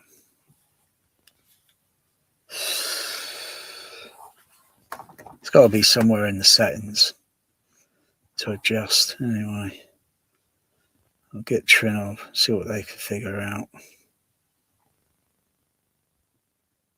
Could it be something loose wire? A loose wire? Because obviously it works. It's got to be a loose wire connection. Maybe could have been like that when it left the factory. Because even if I asked the original owner, I haven't had communication with the original owner since last year, and there's no need to now because the item is mine. But if I try to quiz him, I doubt he'd even be able to remember. Or if I did quiz, did you use an infrared IR sensor on it, or did you just use the remote software on the laptop? And if that was the case, then he probably was never totally 100% aware that volume dial might have been faulty when he bought it brand new. And it could have come that way from the factory. It just didn't get QC, quality control check-in. But did the same thing occur with the THX? Did that leave the factory and the volume dial didn't work? Or did that occur over a course of time?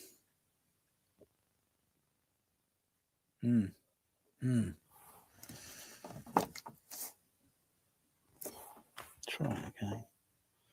Right, squat.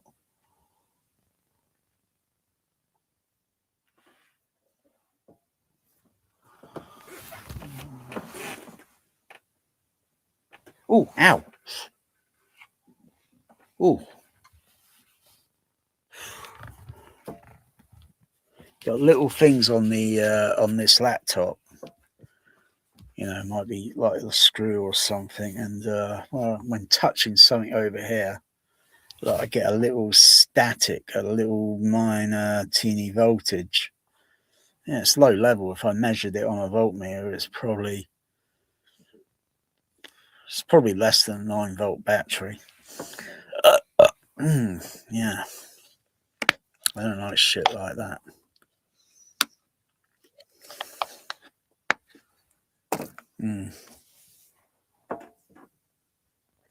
Still no action on the volume dial. Damn. Stuck at 0.4 dB now.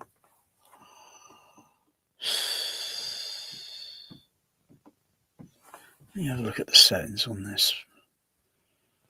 Let me have a look at the settings.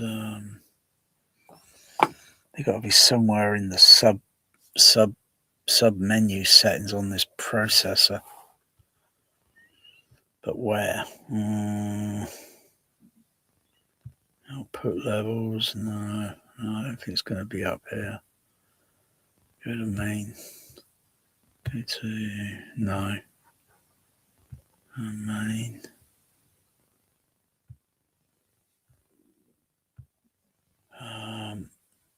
Where was the setting where I can adjust the output to go up to plus 20?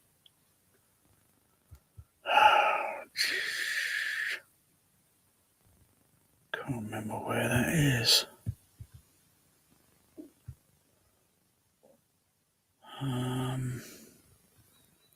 Setup. No. Preset.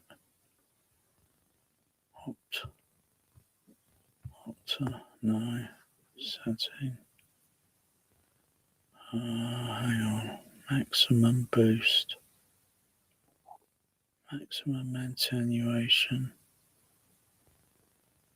I don't know if it's any of those.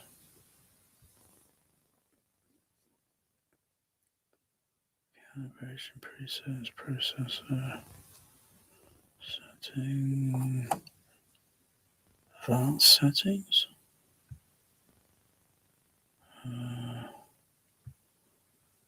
Need on haystack.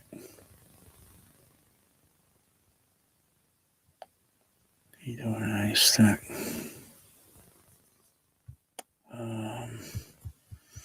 I only used it a few times to adjust. Gosh, where go back to the main screen. Got the volume thing here. So double click to no.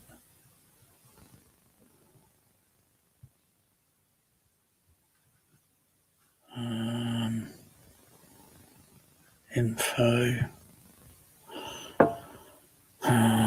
Startup update. About. Update. Startup. That's it. But no, I can only adjust this in 1 dB steps.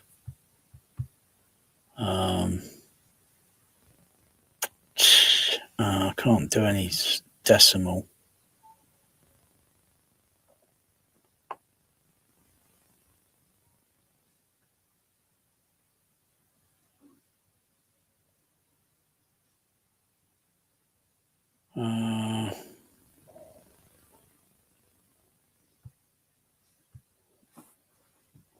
Oh, the dial just works again. Hang on. Hold on.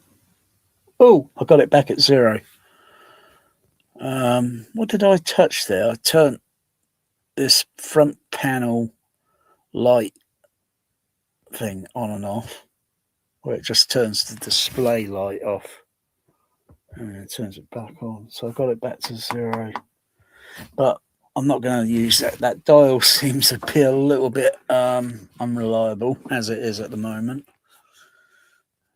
Got to get it on a bench.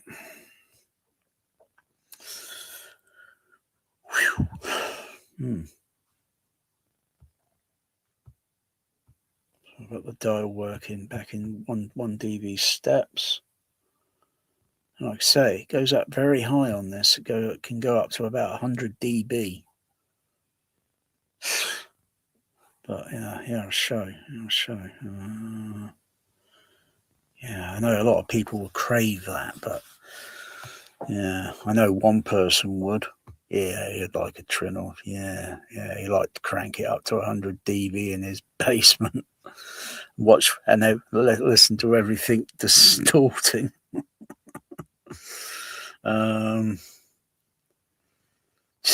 Yeah, dear.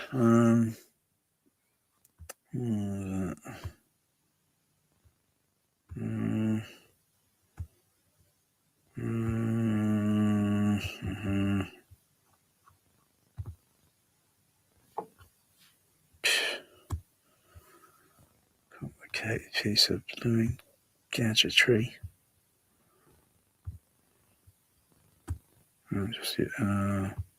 I'll use that screen there. So I go over to the display thing there is just turns the glossy off. Incidentally, I have noticed some stray signal noise because the overheads, the output and such for those is only on a ground and positive signal, because it goes to the Dolby SA10s in the kitchen, and their input signals are only ground and positive. They're not balanced input signal. They're just unbalanced signal. But what I was noticing the other night, and I still haven't got round to checking it out, I was noticing a kind of very low level noise on the that was going to the signal processors in the kitchen, and then it goes over, then handed over to the amplifiers. So the amplifiers are no fault. It's something I think has occurred on this end, and I think it's because I've been moving this rack around and things. Oh gosh, I think it was last week when I had the fuse issue that blew. Yeah, what I noticed when I turn when I turn the front panel display light off on the processor, I noticed this noise disappears. Like I say, got a sniffer, you know, and I can buzz around and find any weird signals that are going on, and everything produces a signal noise, a signature sound. Every electronic, doesn't matter what, even if it were a little Casio digital watch on your wrist, that will emit a sound frequency signature sound unique to that device. Yeah, so it's probably got something. It's probably a loose like little connection, because I never noticed this noise before. There is still a mild little, you know, because of I think the way some of these processors or the you know, sort of like whatever here, or maybe the SA10s, you know, if you test them on their own to see what the signal to noise ratio looks like, so you rig it up. You don't need any of that bullshit that Amir guy uses on that fucking ASR site. You don't need any of that bullshit. You could have something that's simple, like a room EQ wizard, and just use the dB into dB scale thing, RTA. Just connect something up just to see if there's any signal noise going on. That will be at a very specific SPL level, you know. And it's only components, and if you have knowledge, you can think, well, it's got to be certain components on here, and if I were to swap those components for other grade components, that signal noise should drop down a little bit lower, theoretically. Yeah, so I'll get around to it. I just haven't bothered to use the overhead speakers for several days.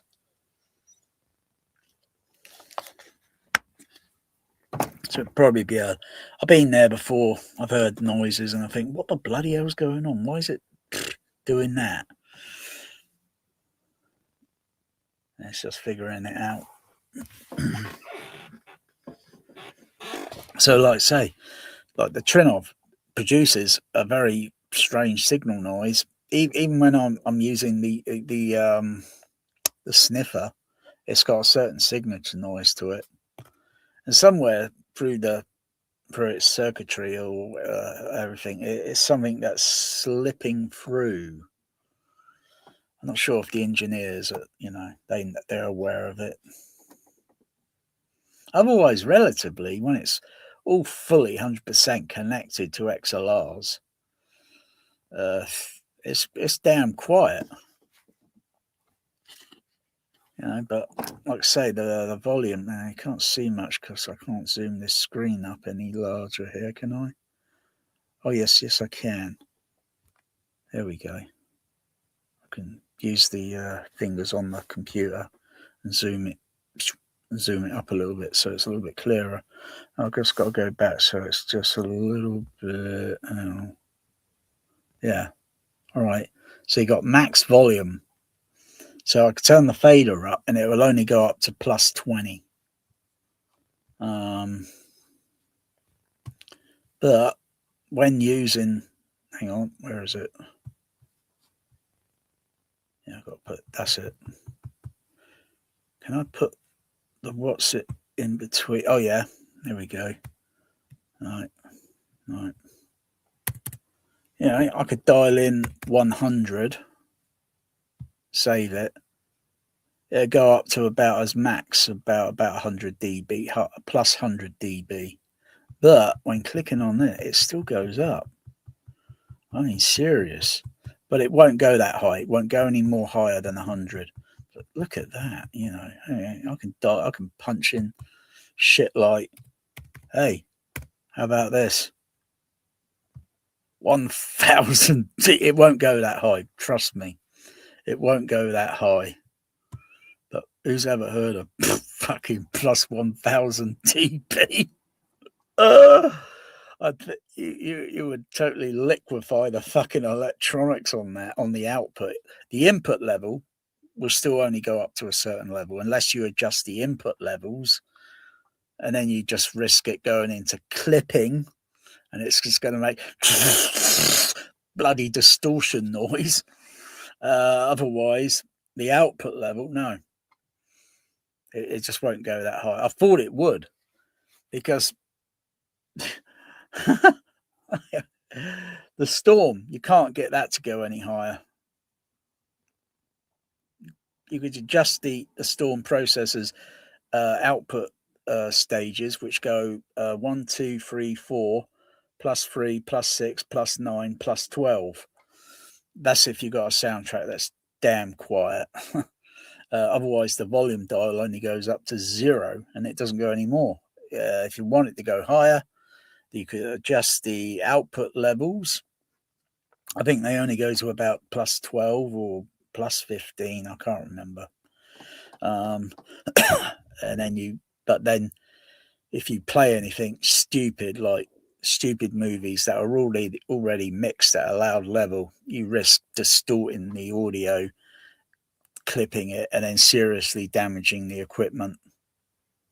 But yeah, plus 1000. And yeah, this shit, I can dial in like, huh? What? How's that possible? I will set it back to plus 20 after. Look, I can dial in, I'm not sure, 10,000. Holy shit balls. Who's ever heard of fucking 10,000 dB? Fuck yeah. Oh, my ears have been liquefied. Oh dear. Oh, that's ridiculous. It's just a software thing. That's all it is. But realistically, it'll only go up to about 99.9 or 100 dB.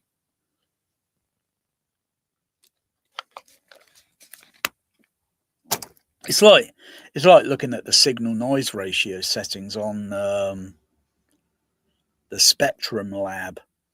I mean, who's ever heard of minus 1000 dB? Unless you're looking for extraterrestrials, radio astronomy, and you're setting a noise floor, that's bloody hell. Yeah. Otherwise, you run an audio signal through that, a movie, music, whatever. It's going to look like strawberry jam on the screen. It'd be a complete mess. You got to adjust the threshold levels. Yeah. So anyway, I'm going to set this back to, realistically set that back down to 20. So I've got at least 20 dB gain. So if I go to the volume dial here,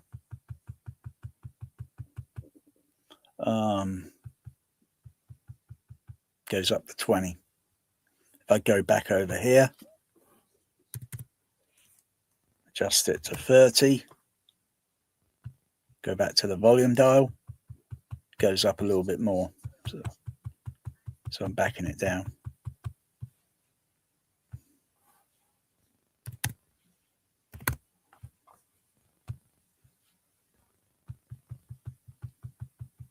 I can only think of one person, like in that basement, the guy with all those bloody sub-bass speakers. He would be the most likely case to be careless with this processor. You got to understand that you're going to be driving the audio output levels into clipping.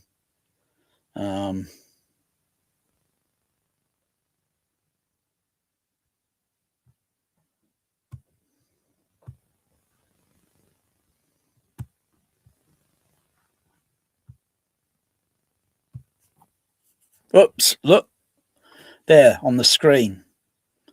I took the output levels because they're even though I got the sound muted on or such on the other part of the B chain. Yeah, but look at the levels. They've gone into red. So it just proves that I've gone over the level and I've set those levels to red into clipping. That's bad. And so what you do, you go onto the processor, use the mouse and click that, and it goes back to normal.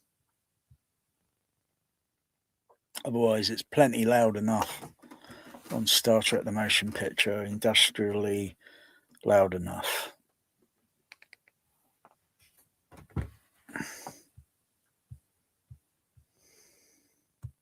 That's all. You can't tell that Star Trek the Motion Picture, the levels. Yeah, it's the Star Trek the Motion Picture. Yeah, it's still playing. I'm playing the shit out of it. Theatrical mix. That's the theatrical mix. That's the 100% theatrical mix that you can't get on Blu-ray or UHD. Only exists on Laserdisc. Oh, you got a crave for the theatrical. Yeah. Send me an email. I might do you a DVD RW copy, and then you can play the shit out of it in theatrical mix. Better still, just get a Laserdisc player, like I do. Just get a Laserdisc player. Get rid of this kaleidoscope nonsense. Bloody hell, you don't need that rubbish. How many films have they got on kaleidoscope? Yeah, not even 1 million. And 1 million is not even the tip of the iceberg. You know how many movies worldwide there are? Billions. Think how many books there are? Billions. Well, no. Maybe trillions. How many this, how many that? You look at how many videos on YouTube.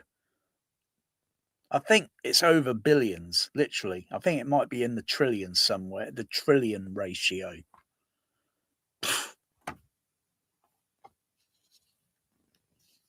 You go and get a kaleidoscope. Oh, bloody hell. You look at what studios will license those movies to that company. There's no Star Wars movies. Oh, well, that's fucking useless. Oh, we don't want that crap now, do we? We want the originals, don't we? So we don't want that crap now, do we? Yeah.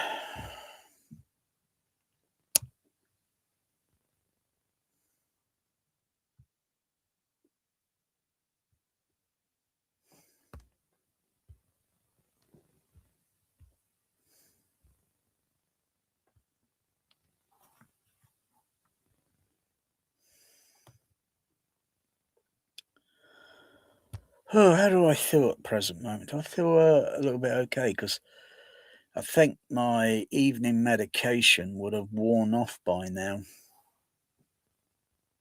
I think it would have worn off a little bit. But I'm only looking at hours away from taking the morning medication.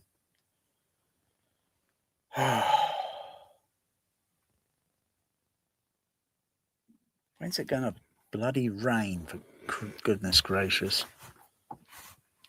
Not going to have a drought, are we? Yeah. So I'm not just thinking of myself, I'm thinking of all the birds and the animals out there and the wildlife, you know. Where the fuck's it going to start fucking raining?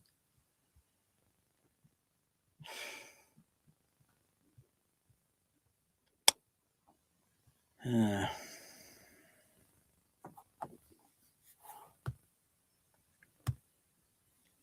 So this guy with his trinnov.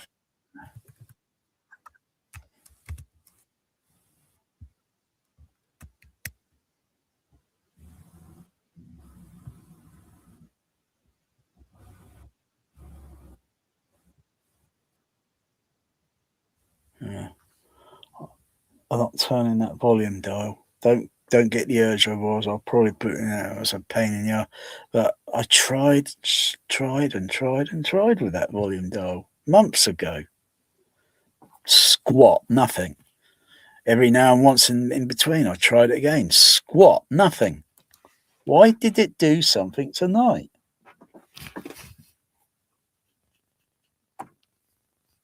Got me stumped. Loose wire. The little plastic clip that clips onto the circuit board. Could it be 100% connected, or is it just slightly? Yeah, it's possible. So I know the dial on that, Potion works. It's not faulty. Don't need to test it on a voltmeter. Maybe I'll get my fucking 16-ounce hammer out of the cupboard and start beating the shit out of the bloody thing.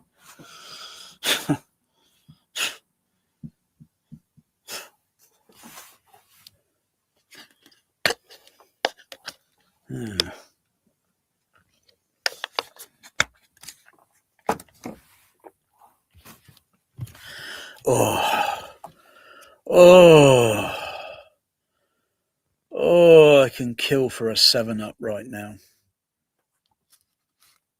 I think I'll just stick to the original.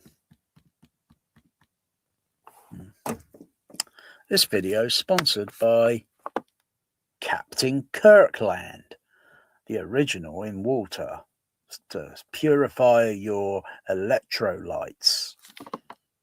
Yeah, maybe I'll just pour some water and give that processor some electrolyte. I'm so tempted to turn that dial again, but it seems a little bit dodgy. So it does work. So fucking hell. Pain in the ass to fucking take that thing out of the rack.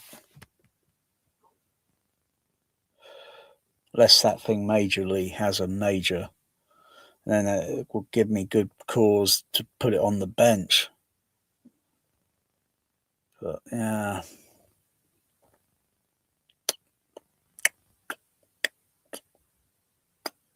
I was thinking if a new software, when that's available, if that's loaded on, I don't think it's going to make that volume dial wake up or something. I think it's something that's loose inside.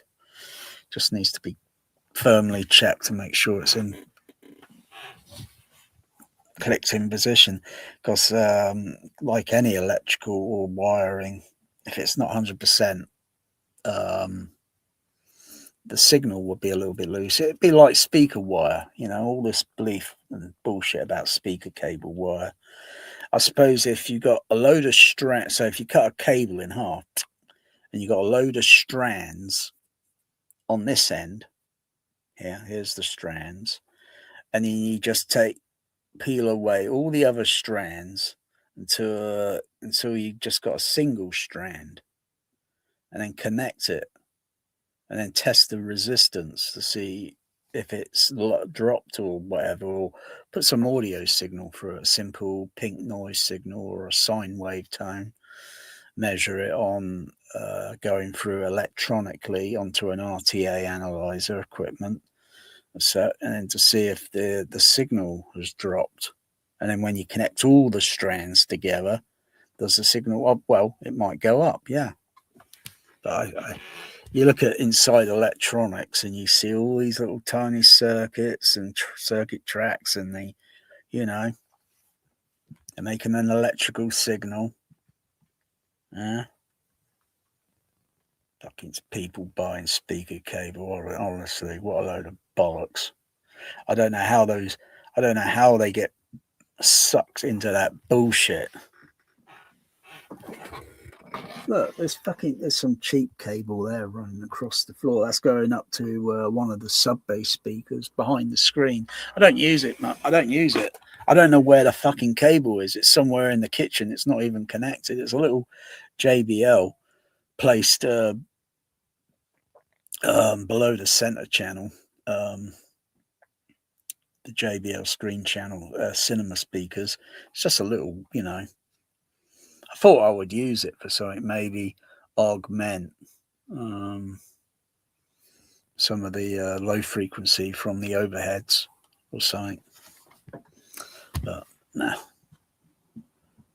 just simple. Yeah, most of the other speakers are just using cheap grade, crappy, typical. Yeah. A load of bollocks.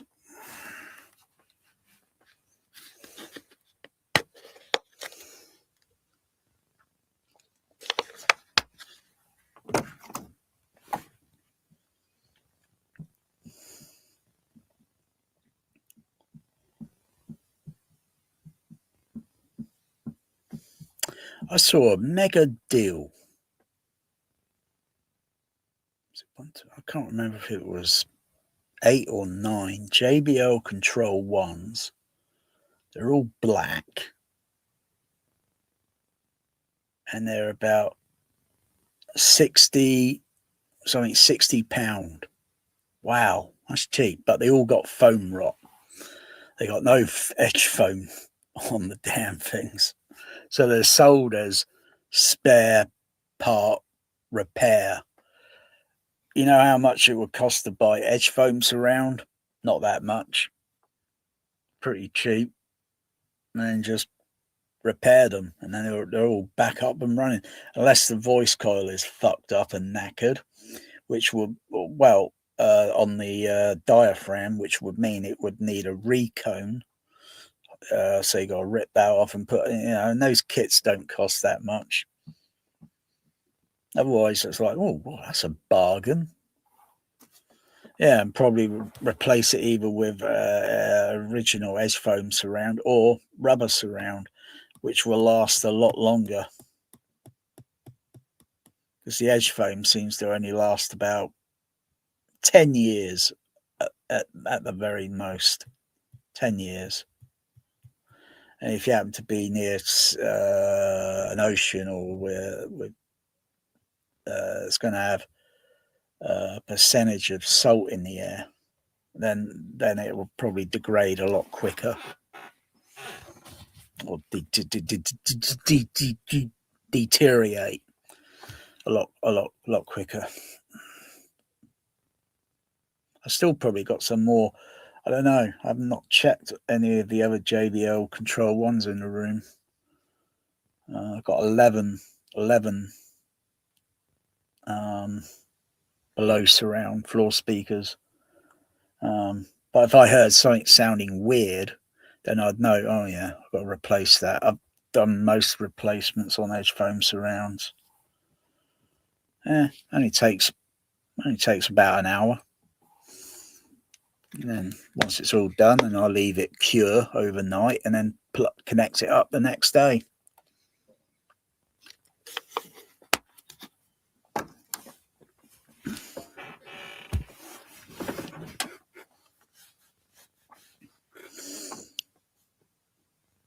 Tweeters, when they fail, it's like, oh gosh, I can't buy a brand new tweeter. That's what I thought years ago. Because years ago, internet was not hugely wide at the time, and if you knew where to contact things, where you could get parts,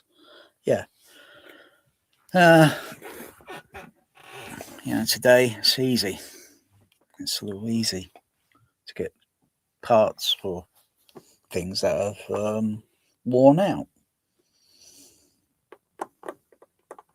or you overload it, put too much voltage or too much bass level into the speaker or such, and then some of that translates over into, and it finds its way into, causes distortion, or you're overloading, or you're sending through the crossover maybe a little bit too much high frequency level, and then the voice coil heats up.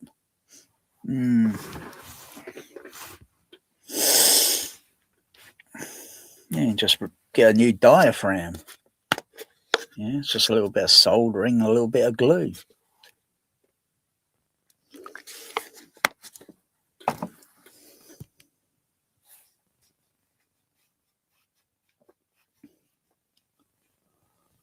I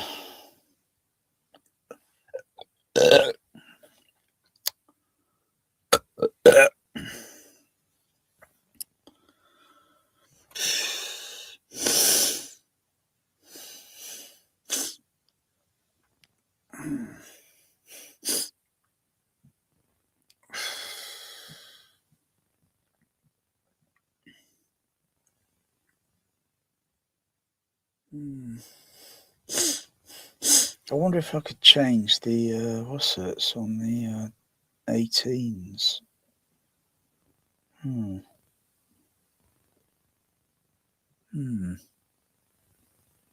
Or well, maybe just change the 18s whole rather than change. Yeah, I'm not gonna. What the fuck? It's not like something's broken. You know, those 18 JBLs, they all got cloth ribbon surround, so all the surround speakers, cloth ribbon, and they're way over 20 years old. And they're, crikey, that design model was made in the late 1980s. And obviously pleased George Lucas. Oh yeah, he was tickled. Yeah, with his THX, the ultimate power sound system in the universe.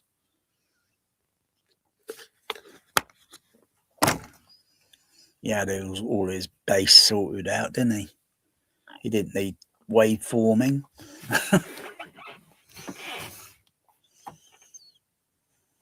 Yeah, weird, isn't it?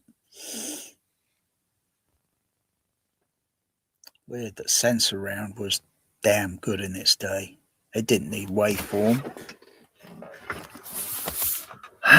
Yeah, but then again, the auditoriums are large.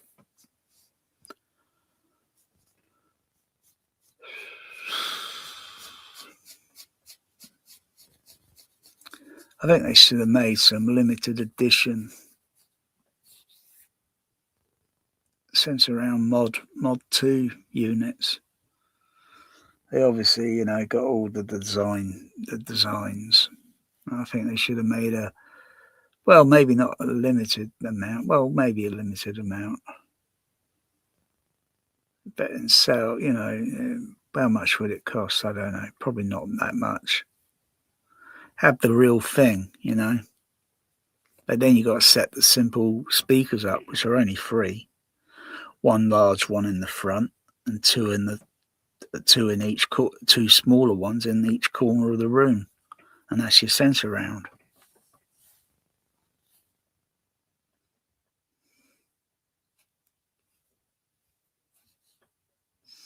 But realistically, you can't put those things in the home. Those things just wouldn't fit. They're just huge.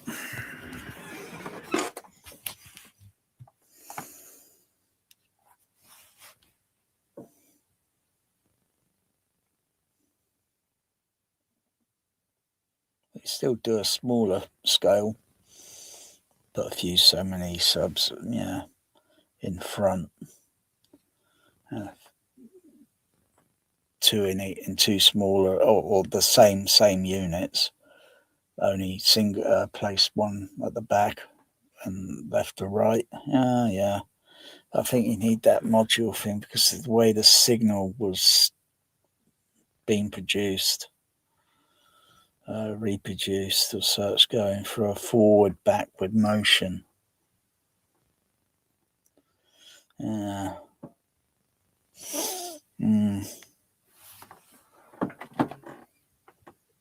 So I'm not sure what the outputs are like on those Sense Around Module 2s. What the actual outputs, because they got they got those. I think they got those like typical computer terminal things on the back or something. Multi-pin.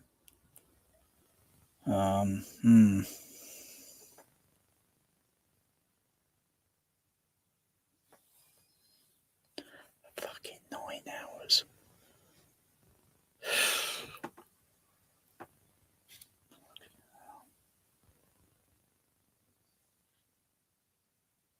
9 hours, almost getting on to 10. See? This is why I find all the other most YouTubers with home theatres, what the fuck have they got to talk about? You know? Sometimes I think they're watching my channel and they're picking up ideas, so they'll use it maybe next month or maybe in a few months' time because they're completely out of ideas.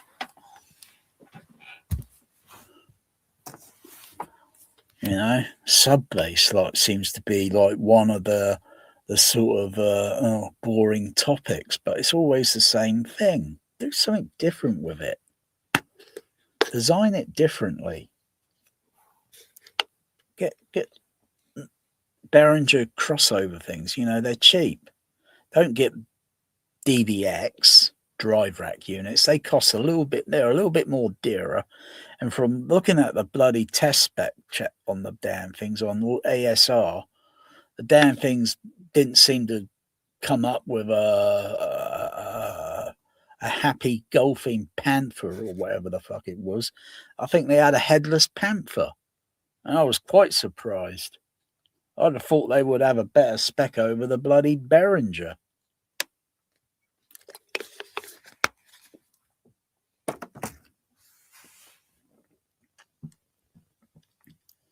You know, buying a DCX second-hand, sometimes you can land one maybe about 100 or less. And it just depends. But drive racks, DBX drive racks, fucking hell, they're fucking in the hundreds, brand new, literally.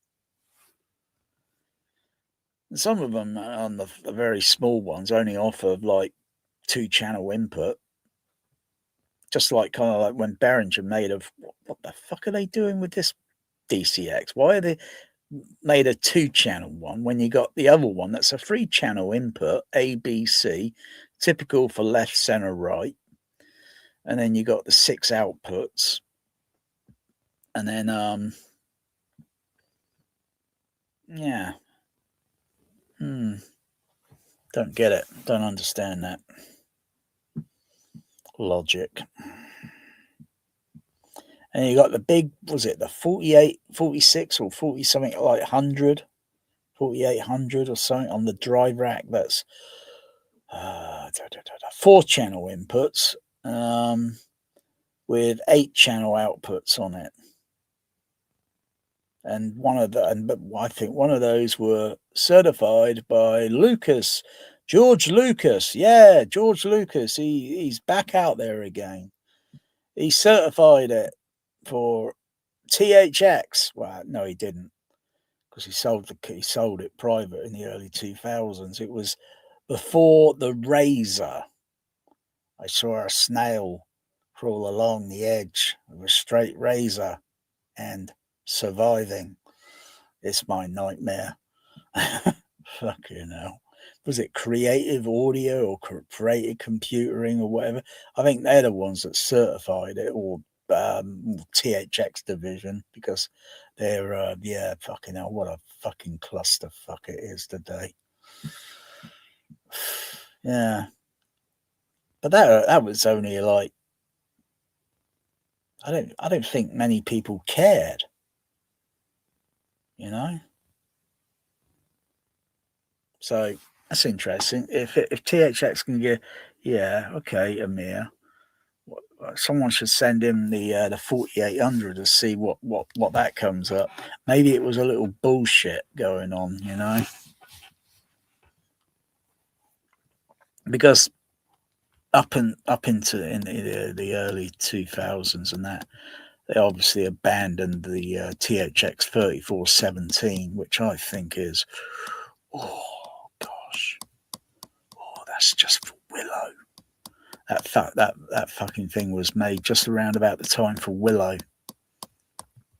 And then you got yeah, because that was 1987. The pattern was 1987 on that.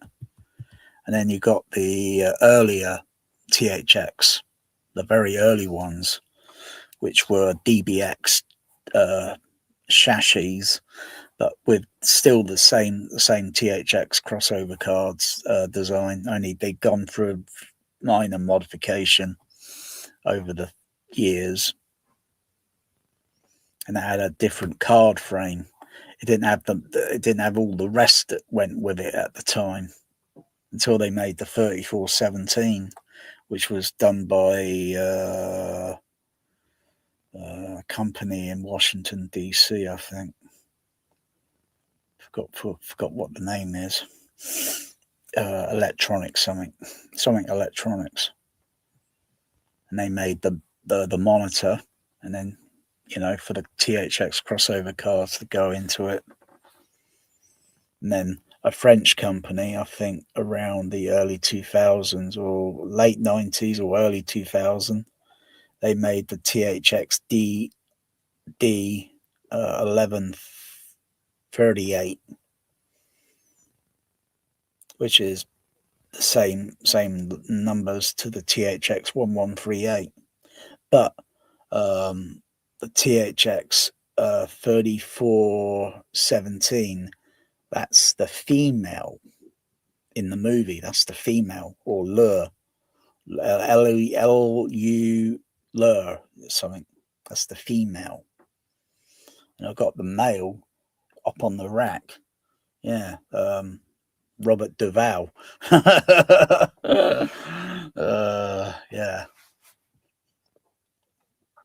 But the D version, oh gosh, you need computer software to run that damn thing. It's a pain in the ass. Never used it. Bought it cheap and was quite surprised. Something like that. Very cheap. Hardly any now on eBay that's showing up now.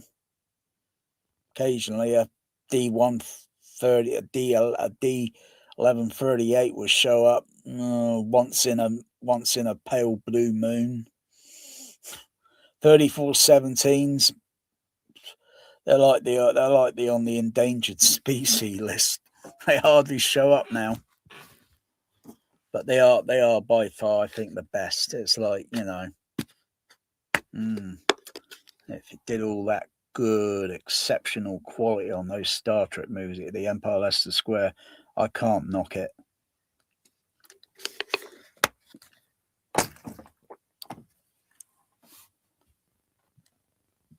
I own 3 of those. I own 3 of them privately. They're like a grail. It's like you'd want one of those with a laserdisc player. It's a grail.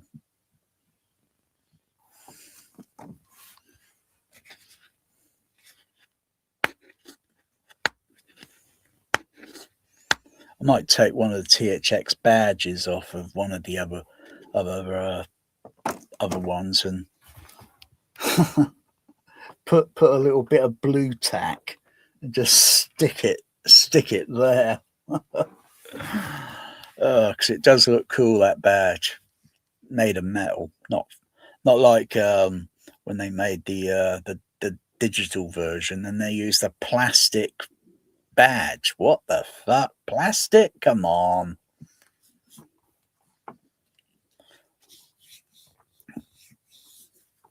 But there's so many inputs and outputs on that digital version. So it's just like, well, you think of it, not much difference to say like a Behringer DCX. But very early DSP crossovers, as far as I know, were very, very in their early stage infancy, until it got a few more years later, and then they would seem to get a little bit more simplified.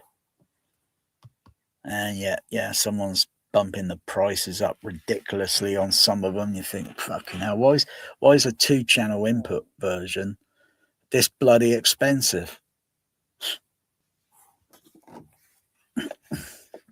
And everyone's aware of the DCX and its issues and all that. Everyone knows about the hiss issue, the little hiss issue, I don't really notice it. You got to turn the levels up stupid to notice that. And then you're going to distort sound and blow your fucking tweeters up. Otherwise, when it's set at normal levels, you don't notice it. everybody is got issues. Everybody's going to have issues with their hearing, tinnitus, whatever. We're flawed. So you try and measure that and see how flawed you are. There's no way I can get a fucking instrumentation down in to measure what level dB my tinnitus is. At present, it's almost like that. It's not being stimulated or triggered off as much as I can recall for today. Oh wow, actually yesterday and today. There's not much I can notice. A few days back or so, maybe last week, I noticed it. At present, it seems to be, yeah, it could be the medication doing that, maybe. Maybe.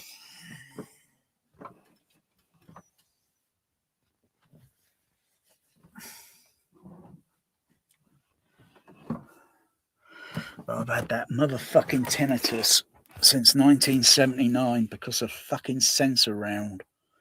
Fucking Battlestar Galactica, really? Is that shit necessary at 120 dB?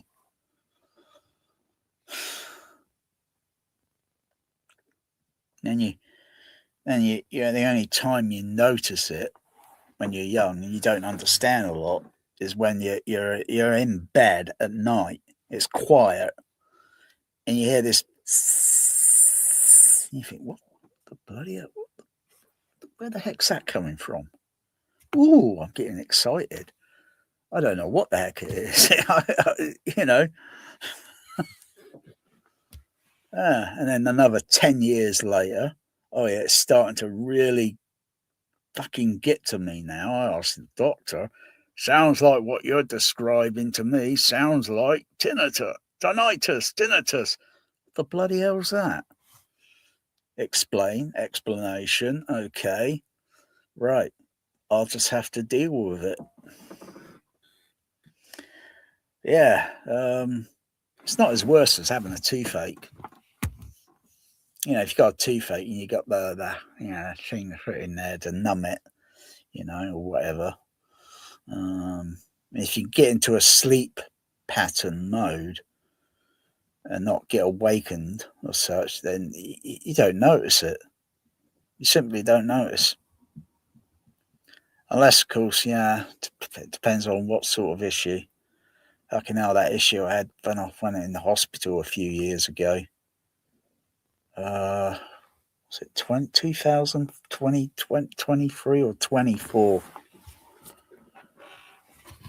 Oh gosh, I can't remember.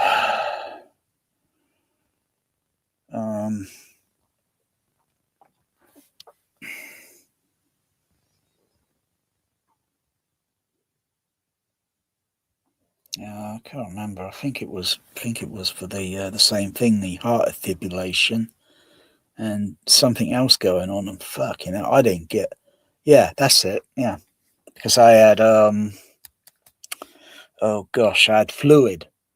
That built up in my lungs, and I couldn't even sit in this seat at this angle position.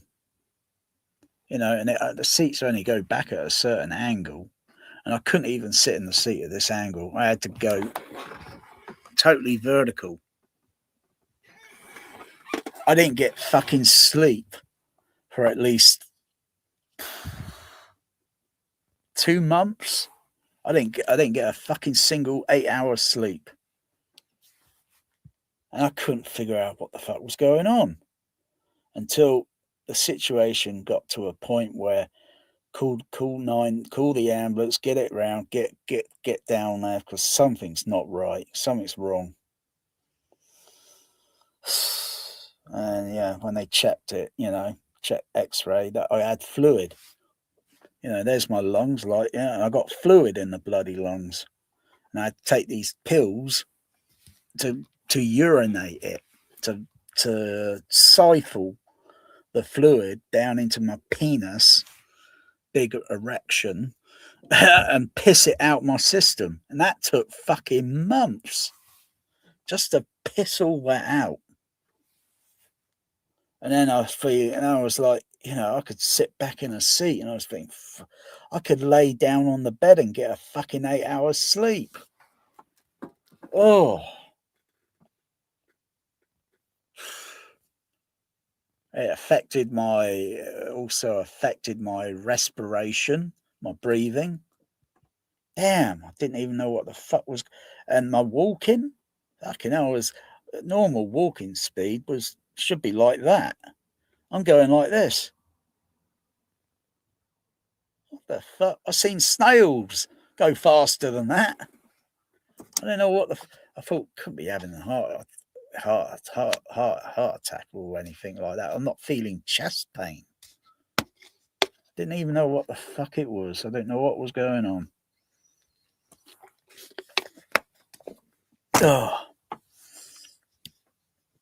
I still take all that medication just to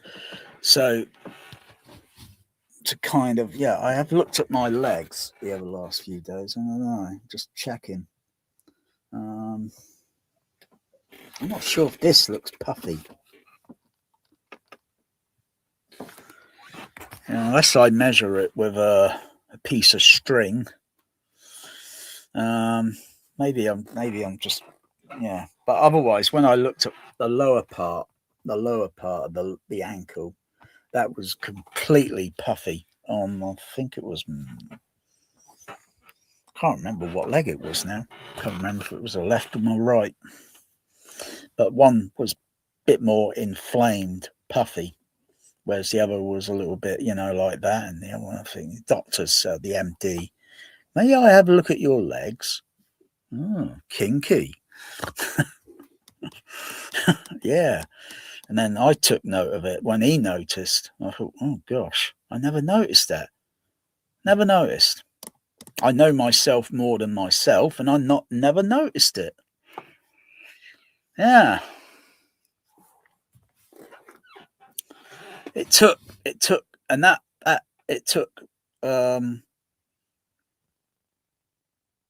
a few weeks for that to come down, and then it reoccurred a year or so later. Again, it reoccurred, and my foot was so inflamed and puffy, and I could barely walk. I could barely put pressure on it. I couldn't even get into my shoes. I had to wear slippers because it would just compress, and it was just, ugh. It's like having your foot put in a bloody vice. And all I could do is, I couldn't even walk normal. I had to drag, kind of like dragging my feet across the ground just to walk outside. It was ill. Yeah. Oh. Because of the medication I'm taking, it makes me feel, what do you call it? A little dehydrated. Should drink plenty of water all the time. I touch all these other things, but I filter it out.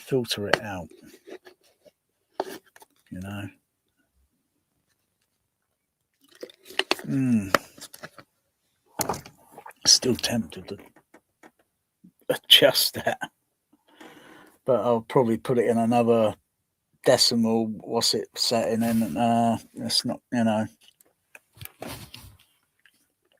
otherwise when you turn a very potentiometer that's variable, you turn it very gently, you could go very minute dB steps.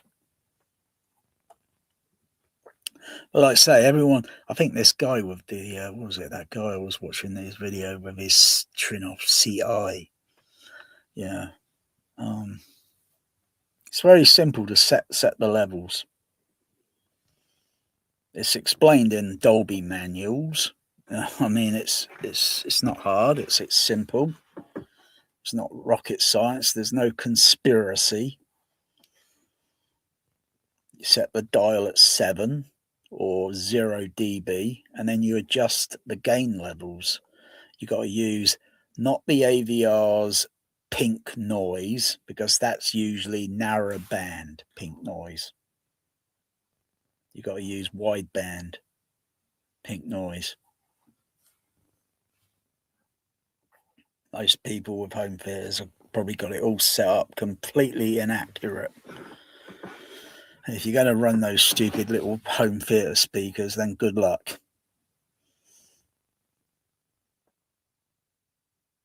If everyone was using, but there's just not enough of those speakers around.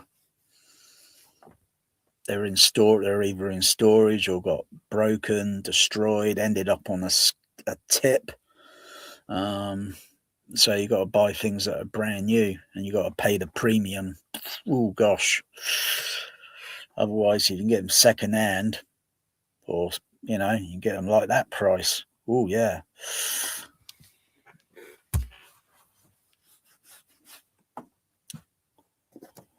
You just set your gain level, and then you got to do your EQ, and you got to go through the evaluating gain level, checking it again, so that pink noise signal arrives at a certain dB level scale on the RTA, and you got to go through all the channels. It could take hours,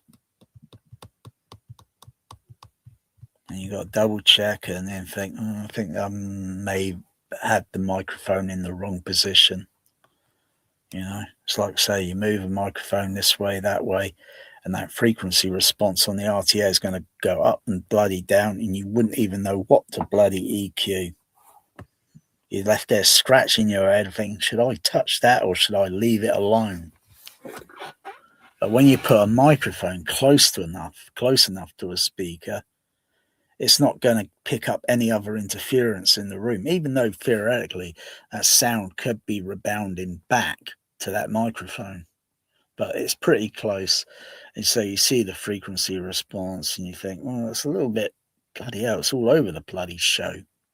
And once you adjust the balance of it carefully, and then you play something back, listening back here, even though the frequency response is going to still be like this, you think, all right, I can hear a little bit more detail in the sound effects.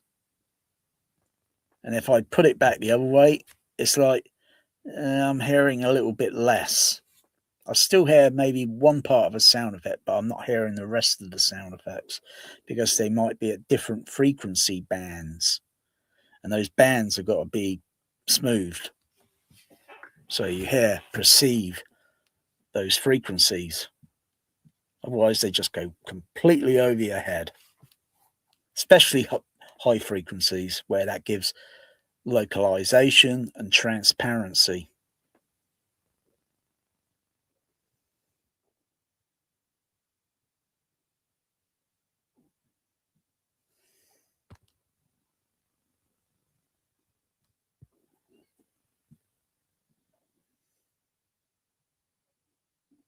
And always set the bloody trinnov or what, this plus 10 dB. Oh, bloody hell. Switch the fucking thing off. You don't need it turned on. If you got in the B chain plenty of gain level to adjust for your sub bass ego, then yeah, great, wonderful. But when you got that stupid plus, you don't know how many AV receivers might be running that signal into clipping and thus distorting when it reaches that speaker, when it reaches that amplifier. You think, what the fuck? What's it making that crackling noise? And in most cases, most people with home theaters and their overbearing, excited ego, because they want to show off to a neighbor, you got the levels too high. They should measure within a plus minus 2 dB ratio as required by THX. Go and read it up if you think if you think it's total BS. What's all this hot English, please? What the bloody hell does hot mean? Is there cold? Is there medium? What the fuck are people talking about? Temperature? I don't know what the fuck they're talking. You're talking about gain level, are you? So, I couldn't care less if someone wants to knacker their home theatre. I couldn't care less.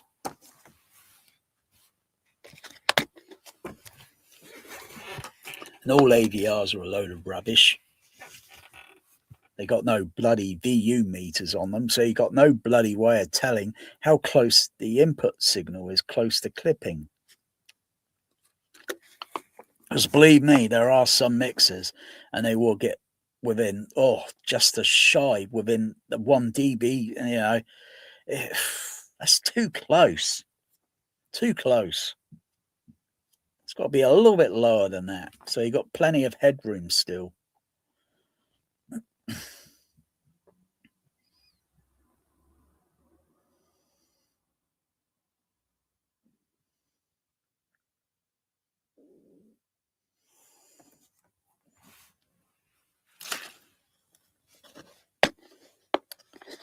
Who's the invader?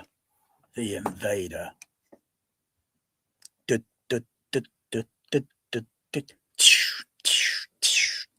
Oh, Space Invader?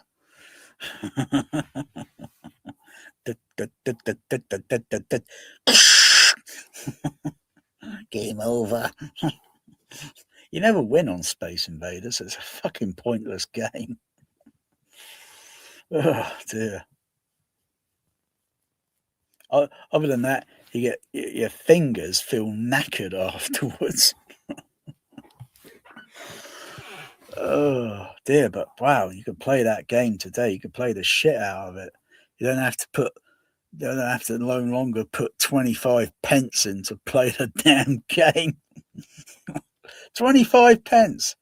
Was it 25 pence? Or was it 20 pence? I think it was 20. I think it was about 20 pence UK, I think it was. And when I went to US, Florida, early 80s, I think it was about 25 cents. That's not a big deal. Still fucking lose the game, don't you? You just get a high score and you think, oh, well, I'll be satisfied with that. Fuck, my hands feel fucking knackered now.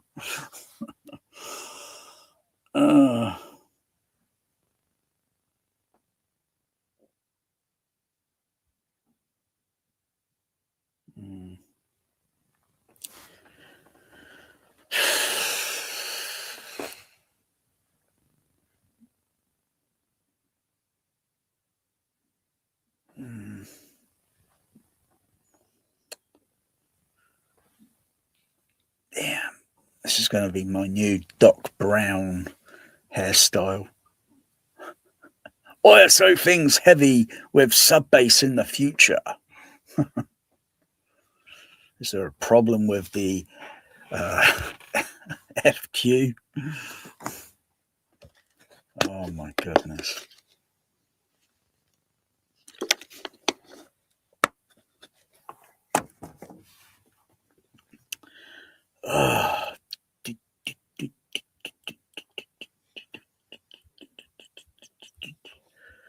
Fucking hell, I'm getting on to 10 hours. My goodness me. My goodness.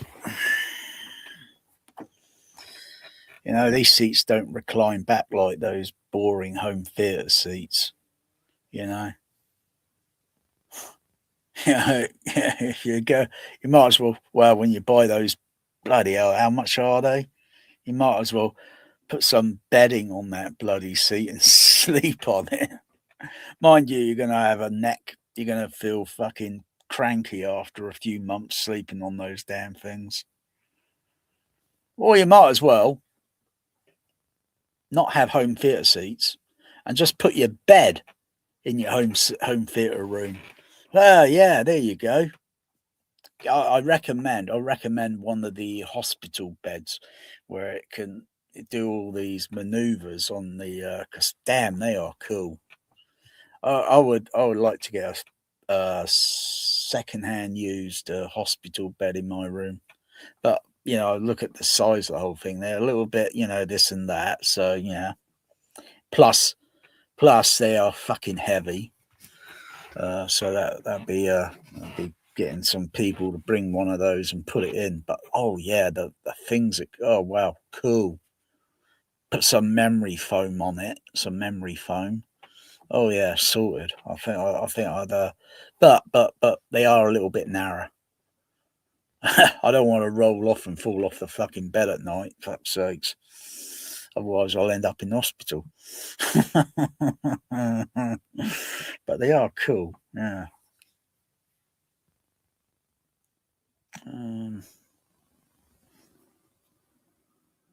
Yeah, just put a bed in the fucking, you know, just put a bed in the bloody, yeah. Pretty boring that, I think, because then where the fuck, where's anywhere, where the heck is someone else supposed to sit in the room? Oh.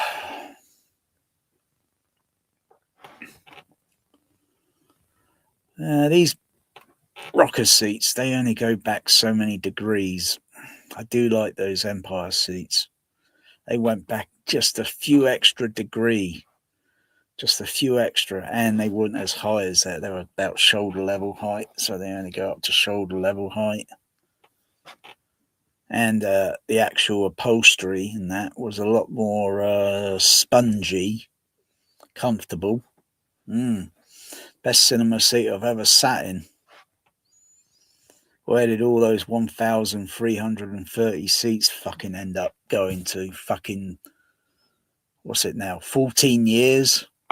Was it 14 years now since the Empire Leicester Square was fucking gutted and fucking slaughtered for fucking shitty Limax? Fucking absurd. Management, what the fuck were they smoking? That Justin Rubin's guy, oh, what a fucking prick. It's like the days of the old sailing ships and they burn their fucking ships, you know, and come on. You took a flagship and you fucking burnt it. Fucking arsehole. Thinking everyone's into fucking IMAX shit. What a load of rubbish. Thinking you're seeing more picture information. Fucking hell, that's like watching a fucking open mat on a fucking laser disc. Like, oh wow, oh look at that picture information. I didn't see that on the letterbox version, well, because it was Super 35.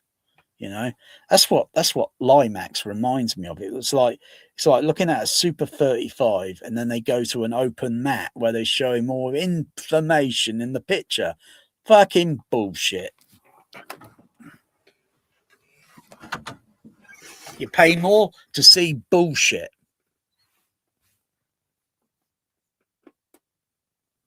If you lined up everything, so you think, all right, you're looking at that bullshit IMAX, right? And then you go and compare that to the real world. Oh, yeah, there's a little bit more still peripheral vision that you can see. You got to be really fucking close to those fucking IMAX screens. So you're going like that. That's what we do in reality. You know, we look around. But you go further back, you can still see the auditorium and people in front of you and partly the ceiling. Peripheral vision. Fucking IMAX is a load of horse shit. Fucking scam. That's what it is. A fucking snake oil is what IMAX is. Fucking snake. You know, they should have just stuck with those documentary short movies that they made. Never got involved with motion picture feature films. It's bullshit.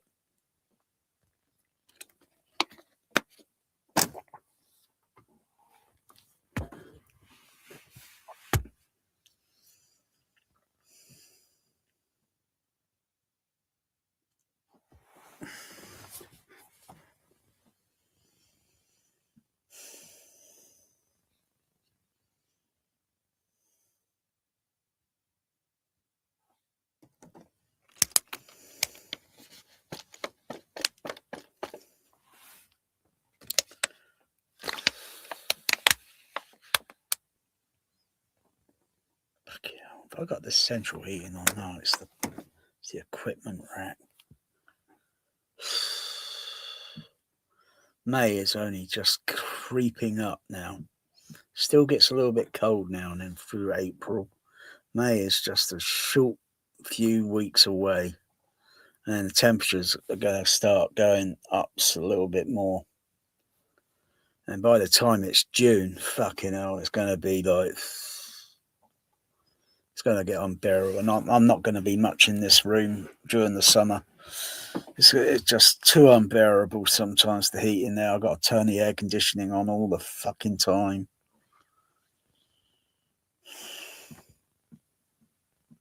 Yeah, I'm not missing anything.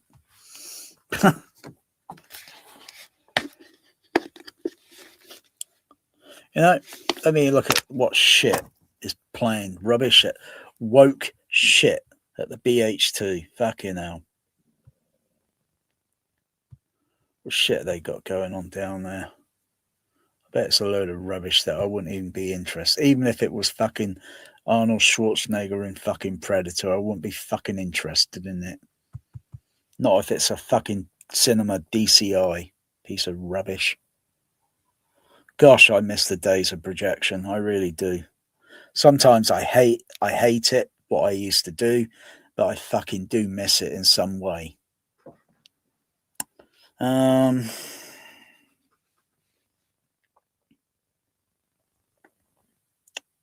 I'm not telling you. Bravo. Oh, there we go. So look at what crap they got going to show today. What day is it today? Fucking hell, Wednesday already? Bloody hell. I thought it was, last I can remember, it was bloody Sunday. Now it's Wednesday? Fuck's sake. The days go like they're fucking hours to me. Everyone else of you out there, the days last days. But for me, it's like they only last fucking hours. I must be in a time machine. Fuck's sake, what the fuck are you? See, I've got the Doc Brown fucking hair. I'm growing. I think I've just fucking grow this shit out, you know. Fuck it, I don't give a fuck. Fucking, I've got clippers. If I'd have felt like it's getting to me, I'll just use the fucking clippers. Make it look like I pulled my hair out of a fucking hedge. I don't give a shit as long as it's short. Because when it gets it is going to get hot and it's going to sweat, and I'm going to definitely be down desperately to get it cut at the hairdressers.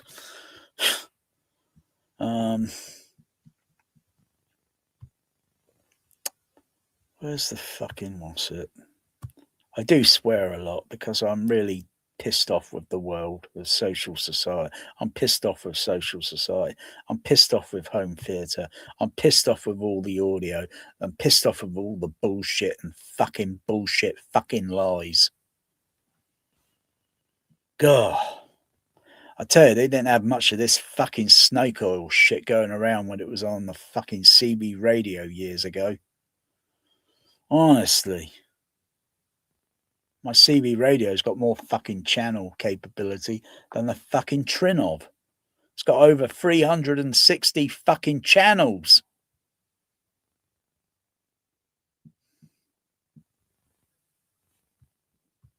What's a Trinnov offer? Oh, 64 channel at the maximum. What? It's the same shit. Okay, what the fuck? What the fuck is this load of bollocks?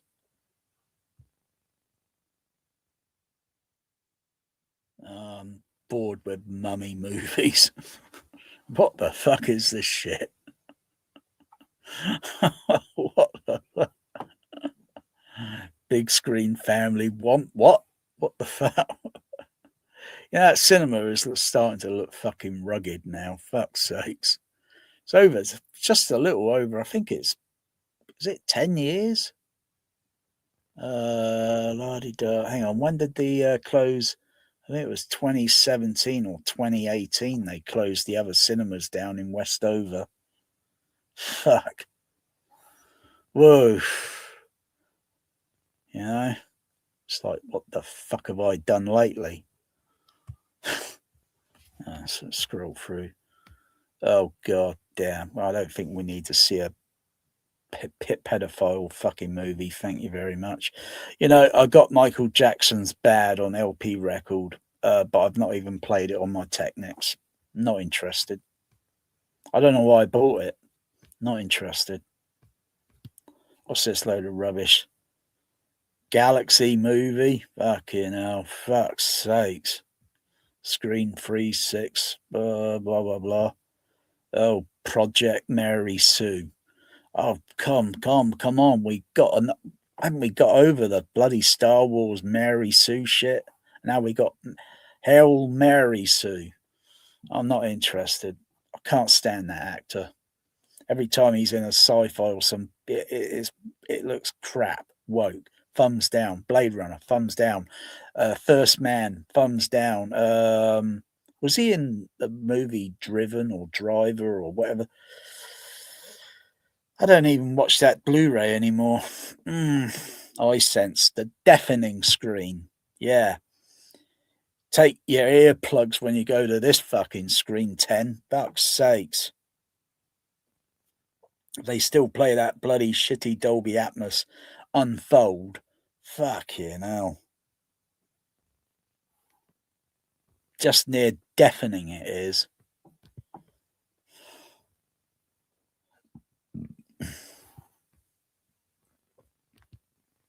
And I think Odeon have got some sort of loudness policy, which is why I don't give a fucking shit about going to their fucking BH2 anymore.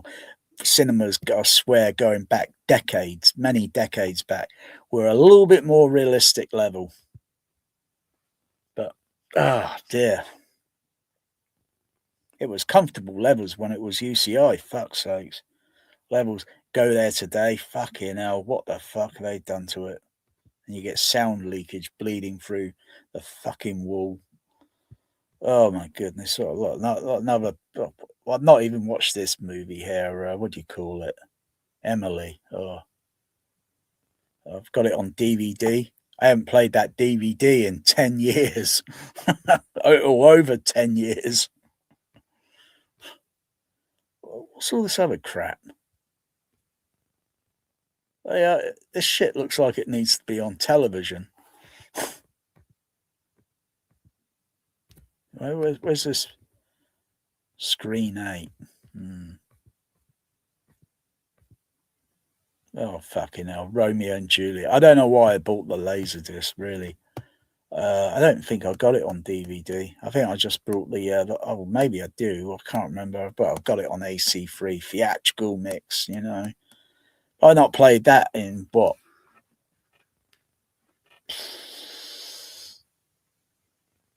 It's got to be probably under 10 years. Under 10 years ago. I think I had to, yeah, that was a bit of an issue getting that bloody Laserdisc off that guy that night. Bloody hell. Yeah, it didn't cost that much. Probably about the price what I paid there, £5 or £15 I paid for it. I didn't pay a lot for it, but no, 30 years, bloody hell. And they're playing it in a shitty screen like number 1. They're not playing. Oh, and you got Standby. What? I'm not interested. Fucking hell. Is this the fucking shit? They're fucking $9.99 daylight robbery. So what they got tomorrow? Same crap. They always have something different on to lure you in. You know. No, nothing there, nothing there.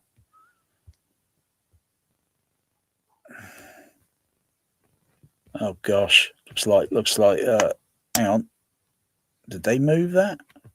Oh no, that shit. Fucking hell. Really? Oh yeah, I'm sure you're gonna get great Atmos on that mix, on that movie.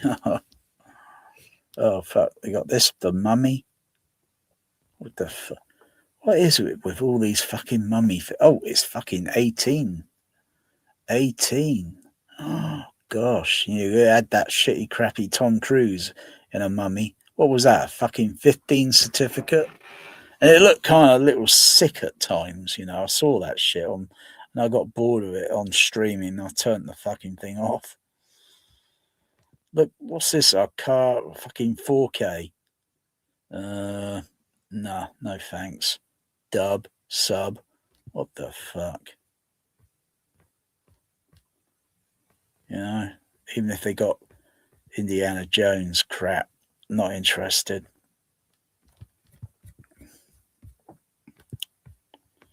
What other crap they got? Saturday. You see, I thought this whole Mary Sue shit would be the hot shit, you know? If this were back in the 1980s or the 1990s, that shit would still be playing in a #1 screen for weeks and weeks and maybe a few months. Today, they're just shit, they're crap. They just go in and they're gone and then they're forgotten about.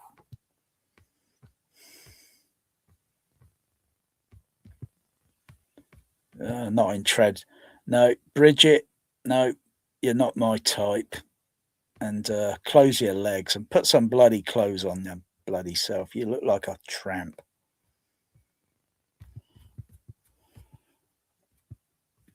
Fucking hell. Fucking load of rubbish movies today. Fucking woke.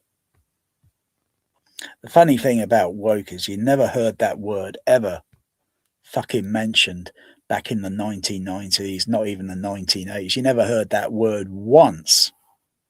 It's something that's occurred during the 2000s. Maybe the word woke was around, but I never heard it once ever mentioned. Oh, that movie's a load of woke. Go woke and broke. Never heard that once. You go back decades. Not once.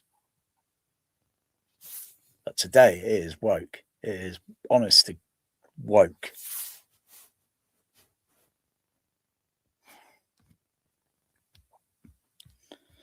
Fucking everything here is just complete woke.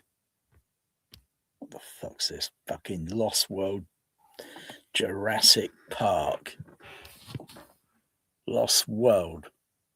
What is that? The fucking the what's it? The fucking one after Jurassic Park? I can't remember. I've not watched really realistically any Jurassic movies now in several years. I've just worn off on it. Yeah, and is it gonna be in DTS? Yeah, is it gonna be in DTS? Most likely it'll be in Dolby encode.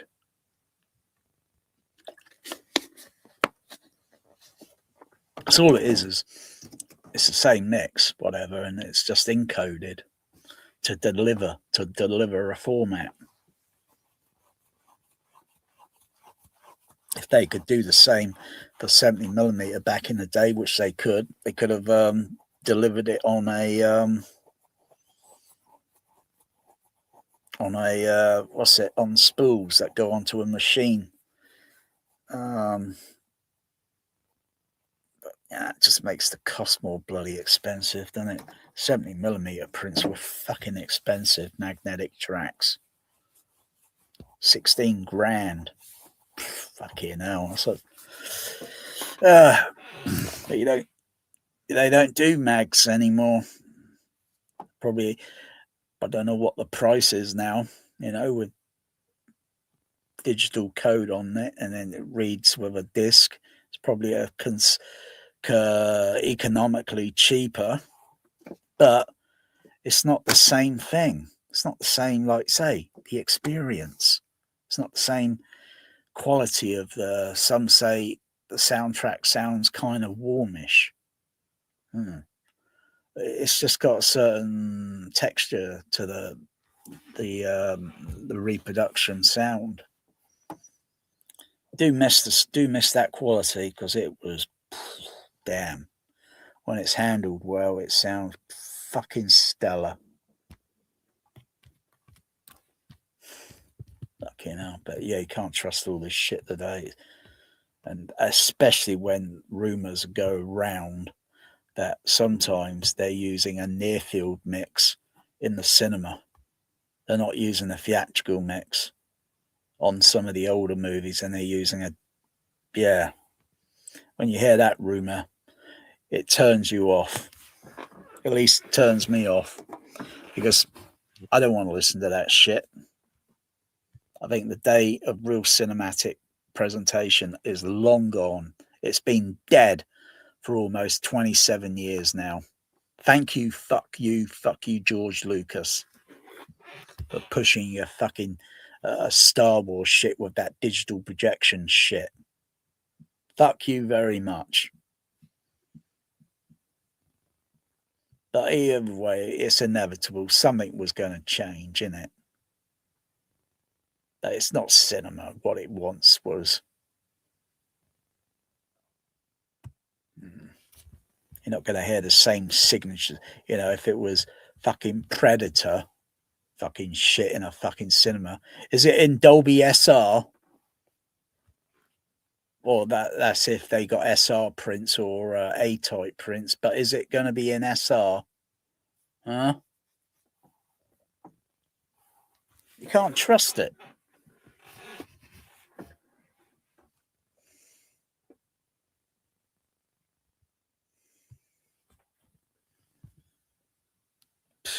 Fucking hell. Oh, dear. Fuck's sakes.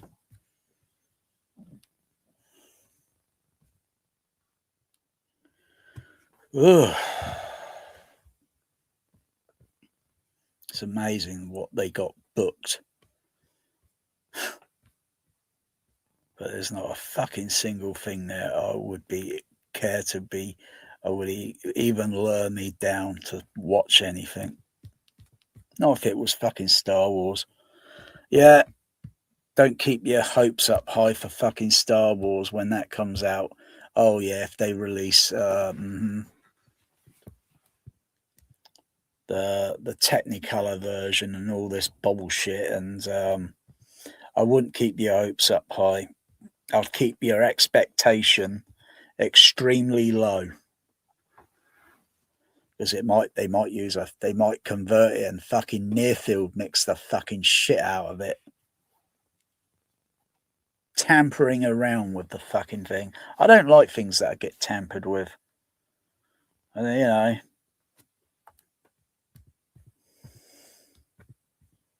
Fuck. And there's not much there now, it's getting slim. So I could just whiz right up to May. It's not going to show much. They got some woke shit. The devil wears what? Wait a second. Whoa, yikes. Fucking Meryl Streep. Doesn't she give the thumbs up for fucking pedophiles like Roman Polanski and shit like that? No thanks. Fuck you, Meryl Streep. Anyway, I had enough looking at that shit. No, you can fuck off. I don't play any movie now with Meryl Streep in it. It's too bad, really. Really too bad. It's a shame. So I used to like that playing the movie Death Becomes Her. You know. Didn't care much for Out of Africa, but I'm not going to play a movie where you got pedophile fucking supporters in fucking Hollywood. I'm not into that nonsense shit.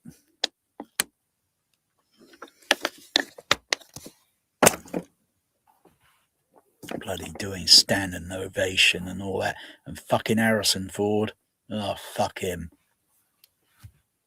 Fucking handing out a fucking Oscar. Well, the pedophile wasn't there, was he? He was fucking hiding, in whatever country he is, he's hiding out in. Because he knows if he comes into the United States, he'll probably get arrested. Fucking nonce.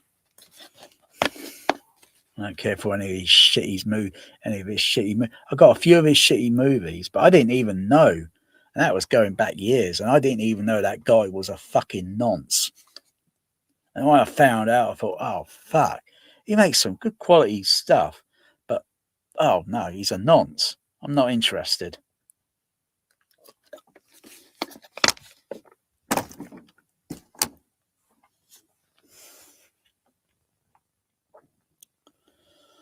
Oh.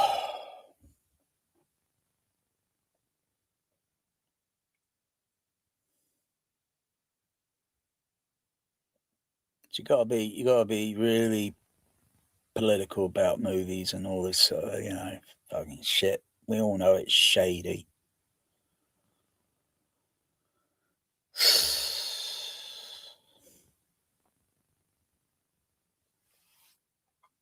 Fucking hell, you grow up on it fucking as a child, and yeah, decades later, fucking hell, salty shit is coming out. Fuck's sake.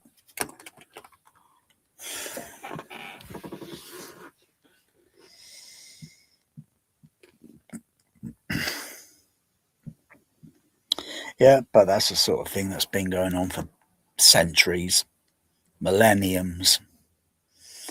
Probably even caveman was doing it. Fucking motherfucker. Dirty fucker.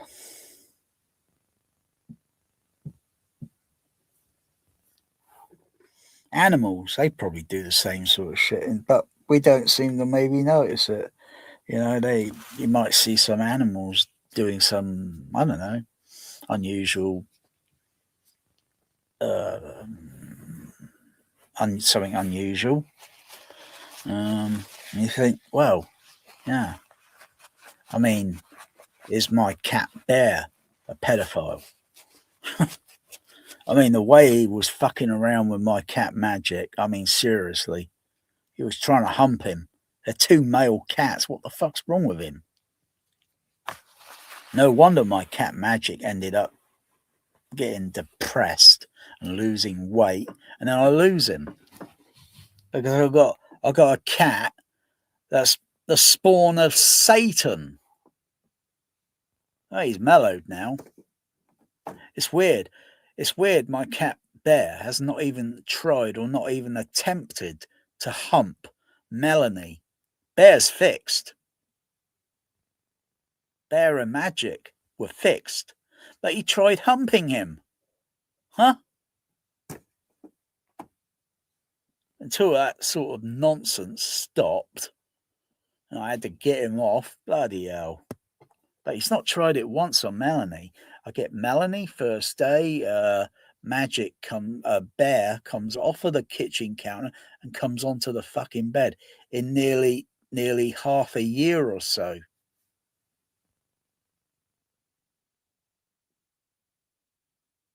And yeah, weird thing is, Melanie,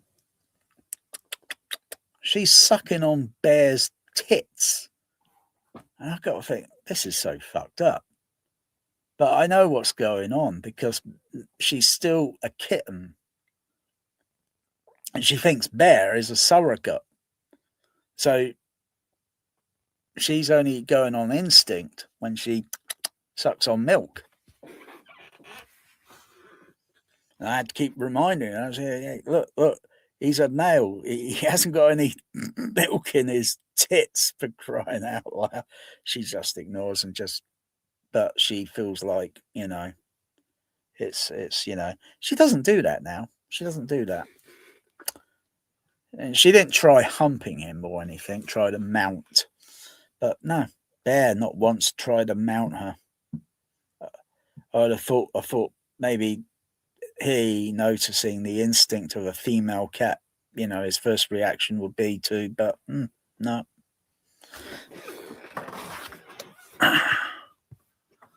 Yeah.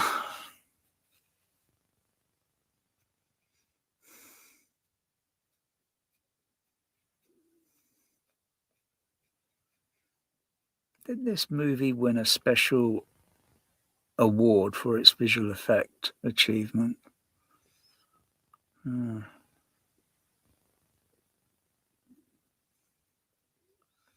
I think the visual or effects of such in motion picture are a lot better than the movie Alien. I don't know. I think there was some rigging going on there.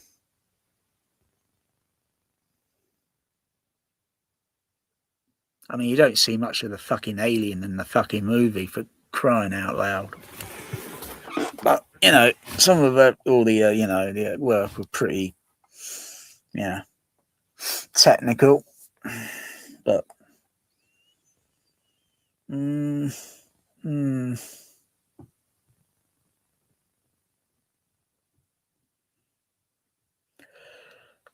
Oh, I think what they should do is monthly hand out awards every month to all the woke crap movies that are being produced today. Fucking hell. Recorded in Dolby Stereo. Fucking look at the size of that. It's bigger than a fucking Dolby Atmos logo.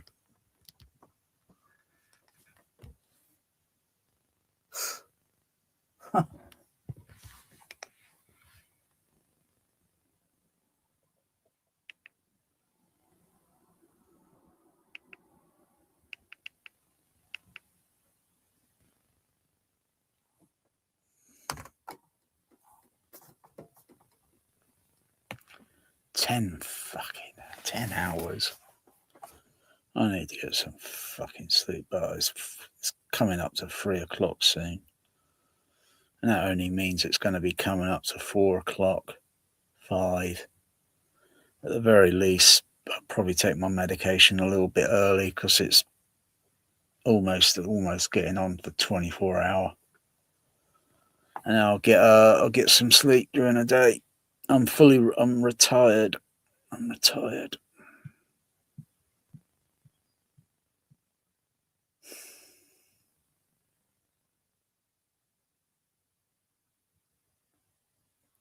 Retirement is very boring and dull.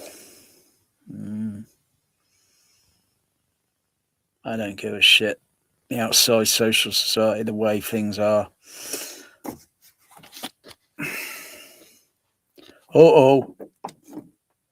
Juan. Wow.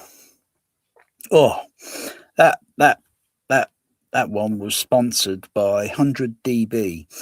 I didn't have my SBL meter switched on there, but that was easily about 100 decibel. That's about 75, almost maybe near 80 mile an hour. Whoosh! Probably bust you if you're wearing headphones. I probably blew your ears out. I apologise for that.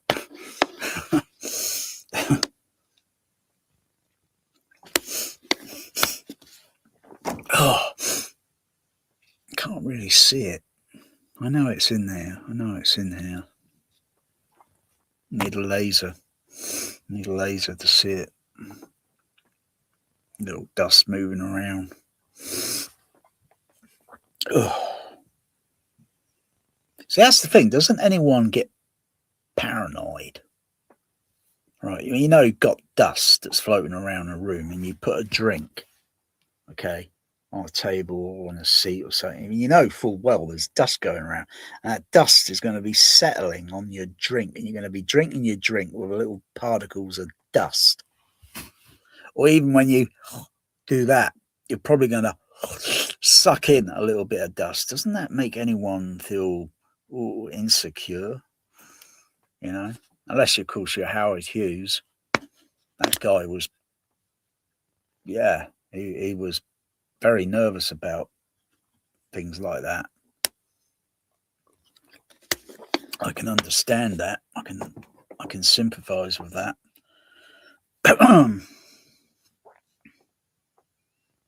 But we got a thing, you know, filter, like, what do you call it?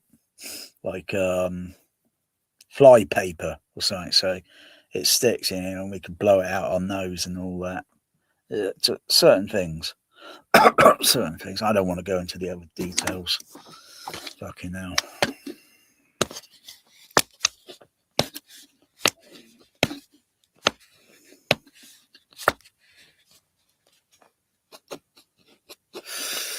Fucking boring fucking movies. I'm watching this as a silent movie. It's got no subtitles on it. Subtitles will be probably encoded on the laser disc. But you can't, how do you rip everything off that laserdisc? So the encoding of the closed caption.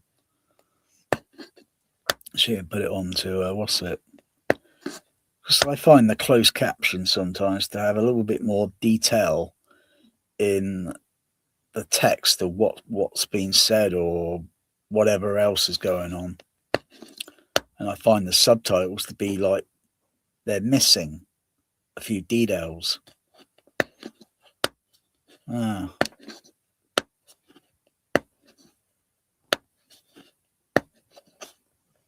And do the closed captions. Oh, of course, they won't be in English if they're Japanese. Yeah. No, but they usually have Japanese subtitles. That's hard on the disc, isn't it? So you can't clear it off or anything. Japanese laser discs.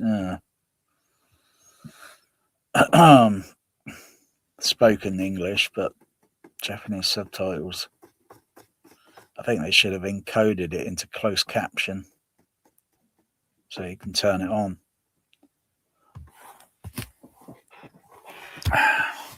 Is there a deal buying a Japanese laserdisc? Maybe, maybe not. It depends if a US one has got laser rot and a Japanese one doesn't have laser rot.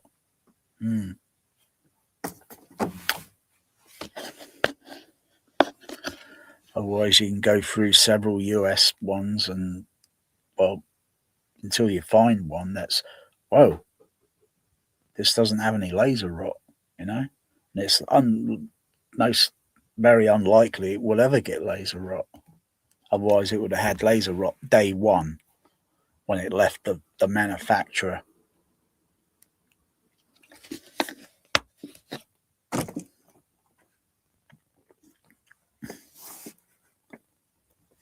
Fucking hell, it's hard to imagine this is a DVD-RW and it still looks bloody, still holding up.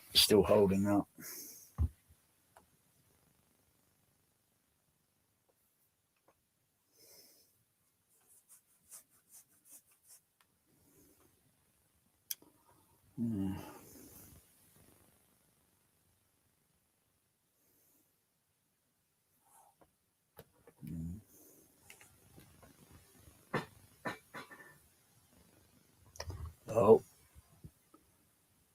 I think that's my cat Bear throwing around Pepsi cans. I've got to put them in the bin. He's throwing Pepsi cans around. Trying to get my attention. So he goes and, oh, knock this on the floor. Bear, you're being fed. If you're that desperate, Bear, there are biscuits in the feeder.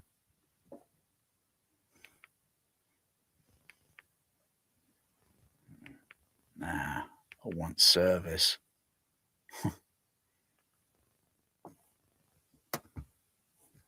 Human slavery. That's what it is, yeah, fucking hell. Slavery is still going on today, this shit. I got to call the fucking human rights. My cat, he's using me as human slavery. Got to fucking do this. I've got to clean this. Got to fucking hell. You don't get any. Well, you do get some appreciation. Yeah. Okay, now. I wonder if my cats were like spring water. I wonder if I'd have to pour some into a bowl to see if, because they got great sense, smell, instinct. I wonder if they would think, nah, don't like it. Maybe look at this trial and error.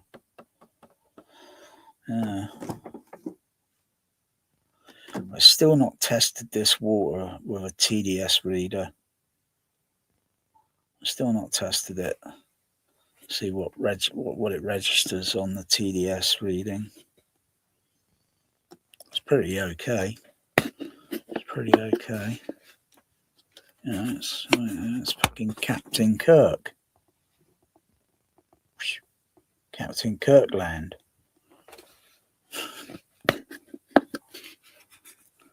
Yeah, I do like the sparkly one, but yeah,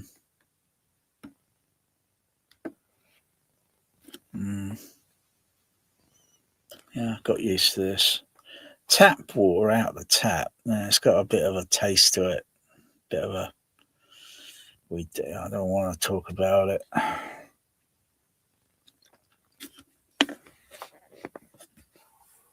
I don't even use my water distiller anymore. I think I've packed that away in a cupboard. Have I packed it away in a cupboard, the water distiller, or is it still in the kitchen? I can't remember.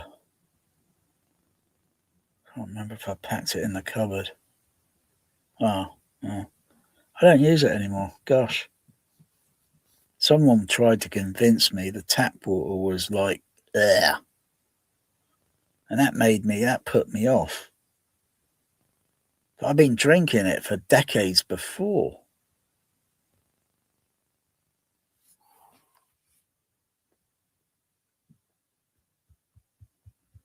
Yeah, but the process to do distilled water takes might vary. It might vary with certain distiller. But with mine, it was about 8-hour process, about 8 hours, I think.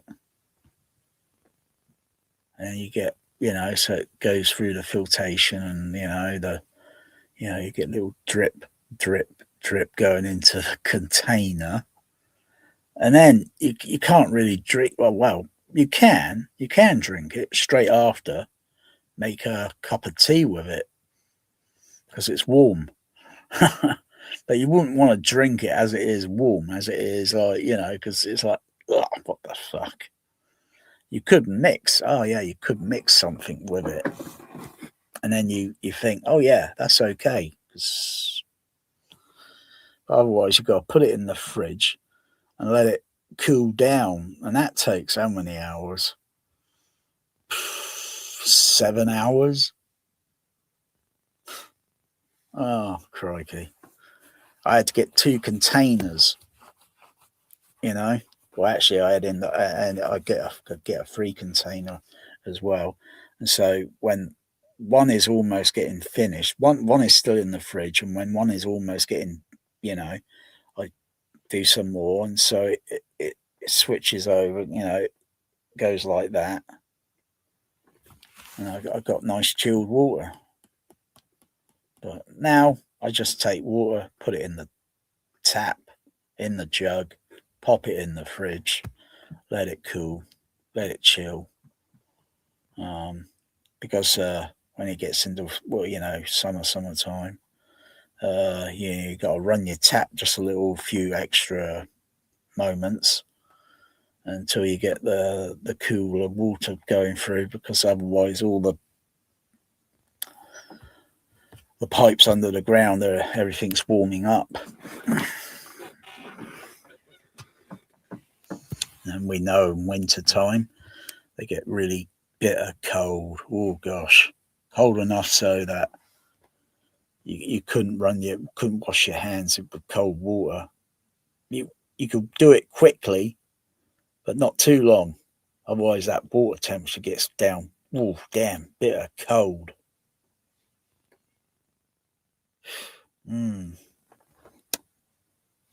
Yeah, go through that every year. Yeah.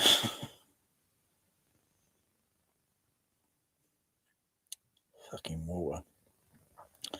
Fucking ridiculous. You got to pay for it.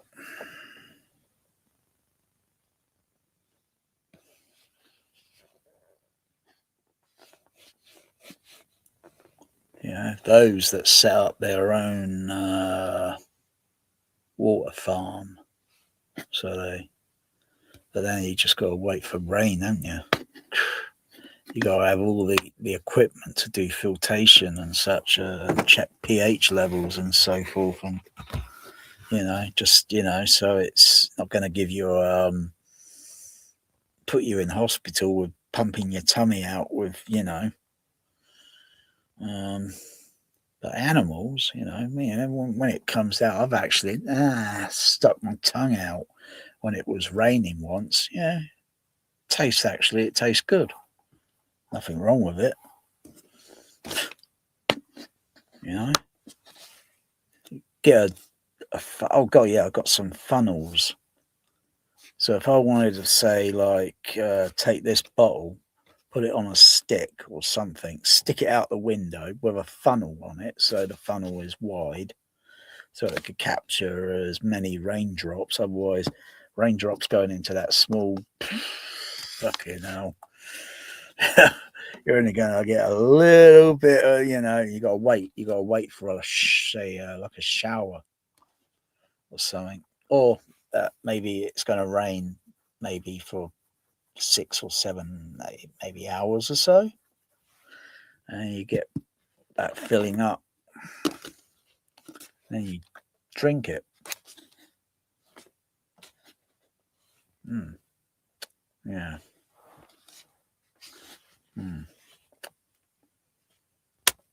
But with so much shit that's been going on in this planet,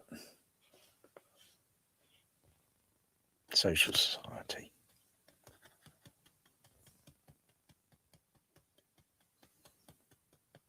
I'm starting to get paranoid.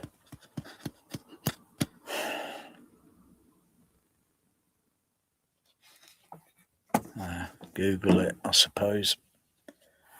Where they do all these fucking, over the decades in the past, all this fucking nuclear bomb testing shit, and that shit's going up into the atmosphere. No.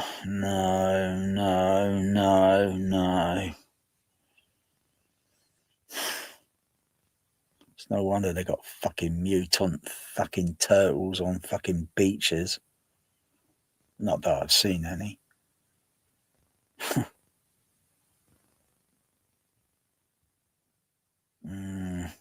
can't believe that shit.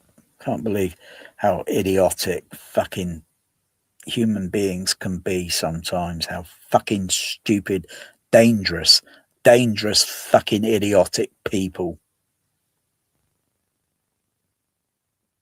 And yet you get one person in society that might do something and they put that person in prison, don't they?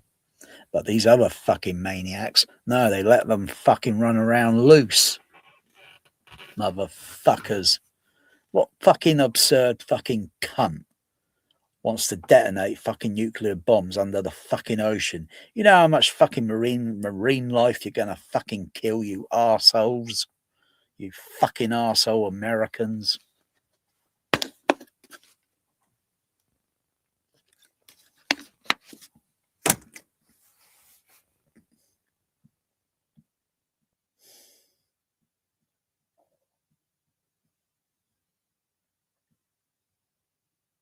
Does it benefit?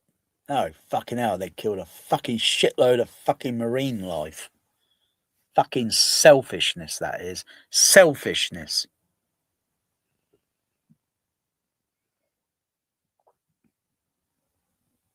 People out there think, oh, wow, I'm going to watch a movie. It's got an atomic bomb, this and that. You don't know the fucking danger of those fucking things. Want your fucking guts and fucking organs fucking bleeding on the fucking inside. It's fucking grisly.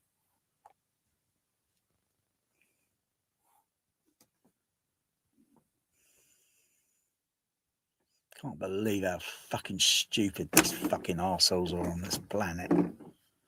People like that don't fucking deserve to live.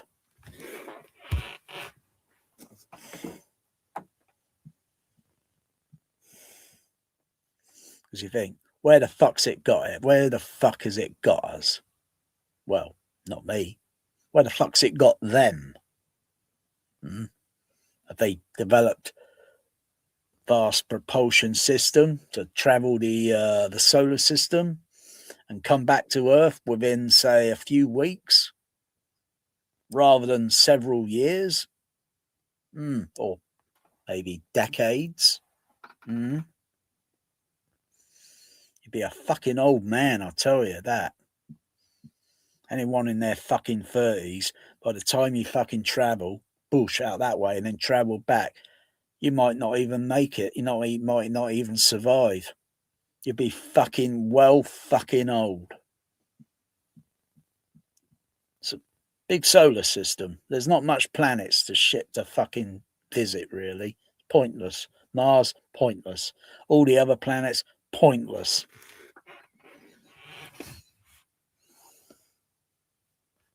And all it would be at the end of the day is USA trying to show off their fucking ego again. And you'll be a well fucking crusty old fart by the time you get back to Earth.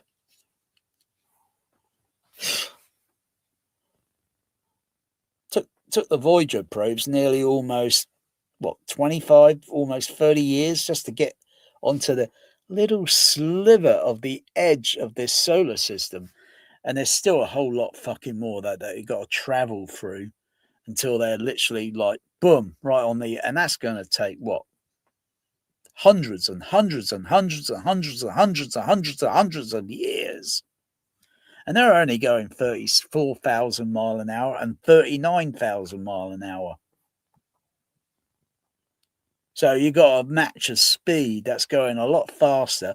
Plus you got to have the fuel, all the bullshit that goes with it. No, not possible. They make it look like in Star Trek, like fucking hell, they sussed it out.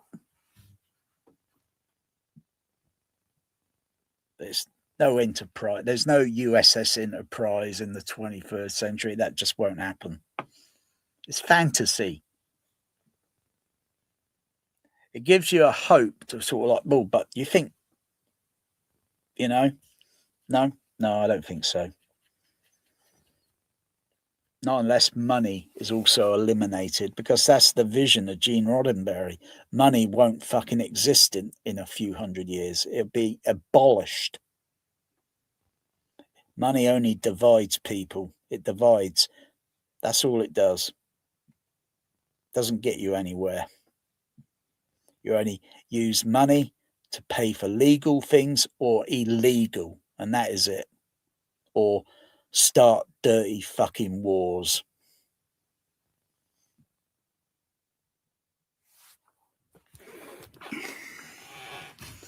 Otherwise, I think everything should be provided without no question. Do I have to pay you for that? No, of course you don't. We're providing now. One planet. All the sea life, all the animals, they get their resources there, in a way, but we're not going to turn to cannibalism. Not today.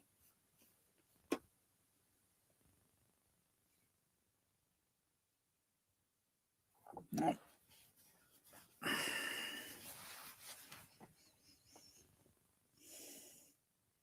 As long as there are arseholes still around, money's not going to get eliminated anytime soon now.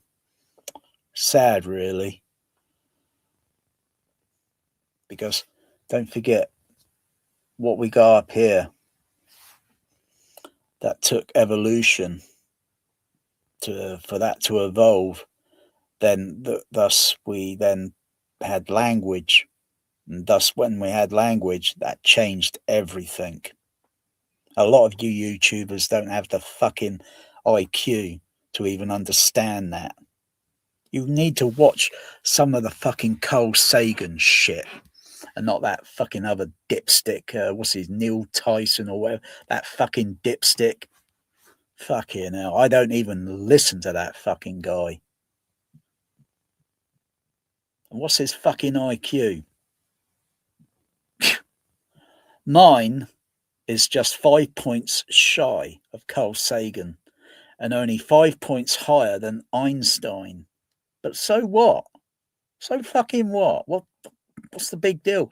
There are people out there who got fucking IQ well in the fucking 300 range. My goodness, their mind must be so close to fucking melting. 165, I don't give a shit. I know full well we're going to be stuck on this fucking planet until the day the fucking sun's fuel runs out. There'll be no escape. No escape from this solar system. It would be too late. And it doesn't really fucking matter.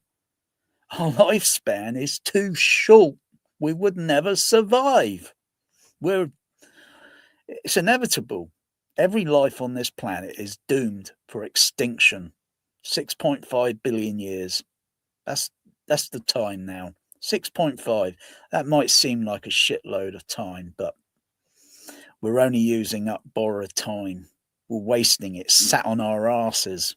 Every person on the planet, you, me, everyone, is a lazy fucking ass.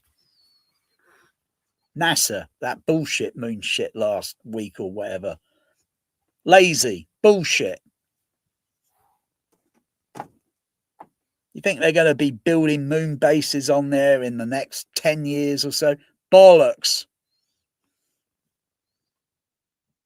They'll just say it's too expensive. No, it's not. No, it's not. It doesn't cost a fucking single penny. This up here.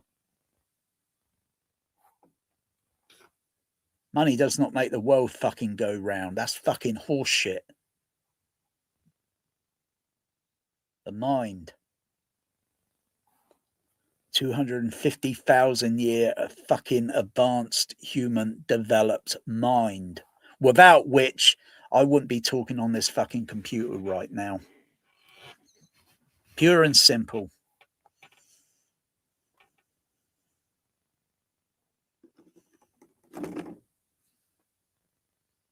If it doesn't stop now, it's not going to fucking stop in the future. They just keep going on and on. Greedy fucking wars. Blood money. For the fucking sake of what?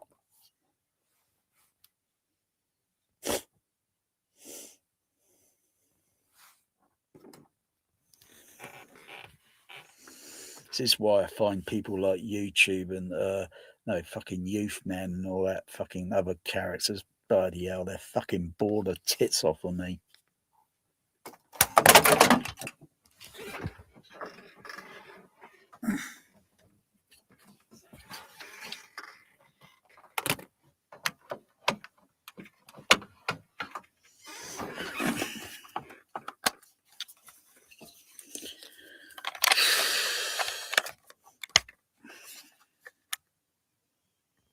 Battery percentages down.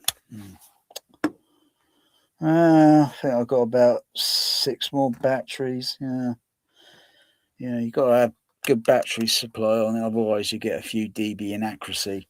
Otherwise, with a digital meter, here's the plus and here's the pros and cons.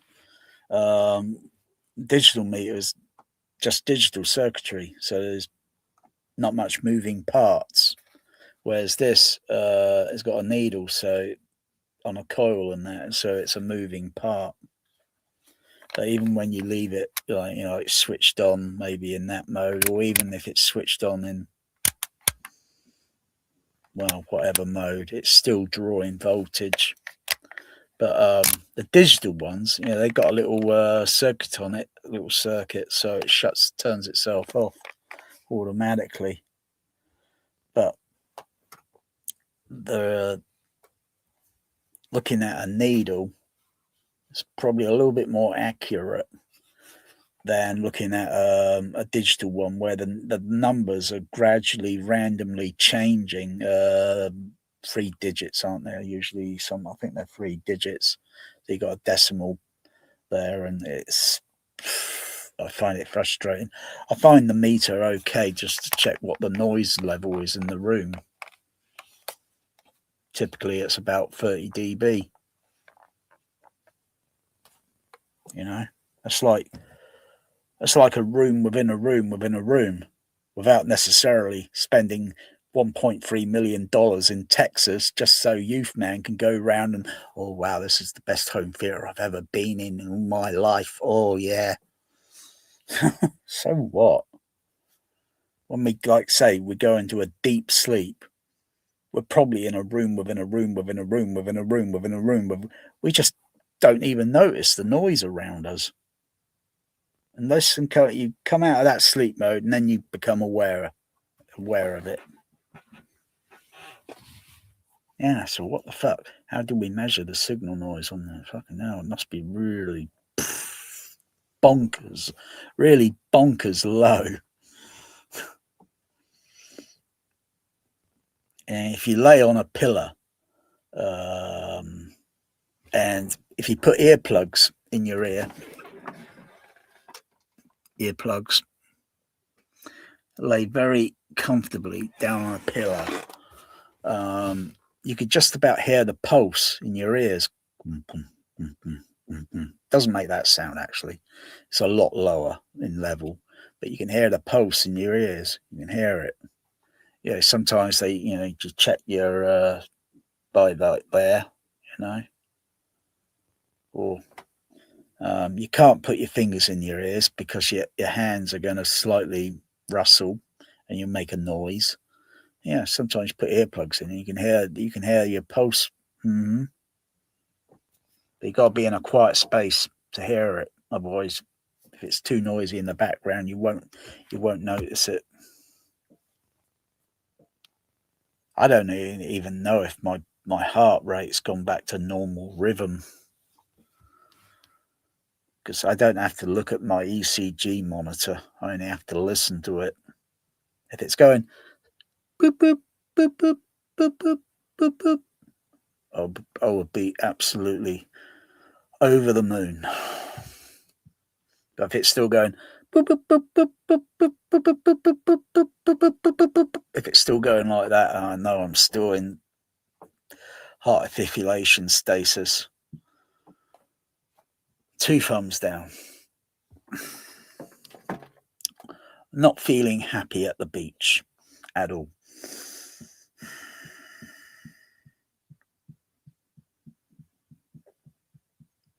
I still think it is something going on with my stomach. It's got to be, because I see the same signature. I hear the same signature on the monitor thing when I bought that monitor. What was it, 6 years ago now? I bought it. I bought that ECG monitor 6 years ago because I was just worried. What's this issue going on with my tummy? It starts down here and then it works its way up. And that's every time I'm reading YouTubers and their bullshit on their, I'm thinking, this is a load of bullshit and bollocks. Or I read something else on a forum. No, that's complete bullshit. I suddenly get this issue suddenly coming on. It's like a red alert.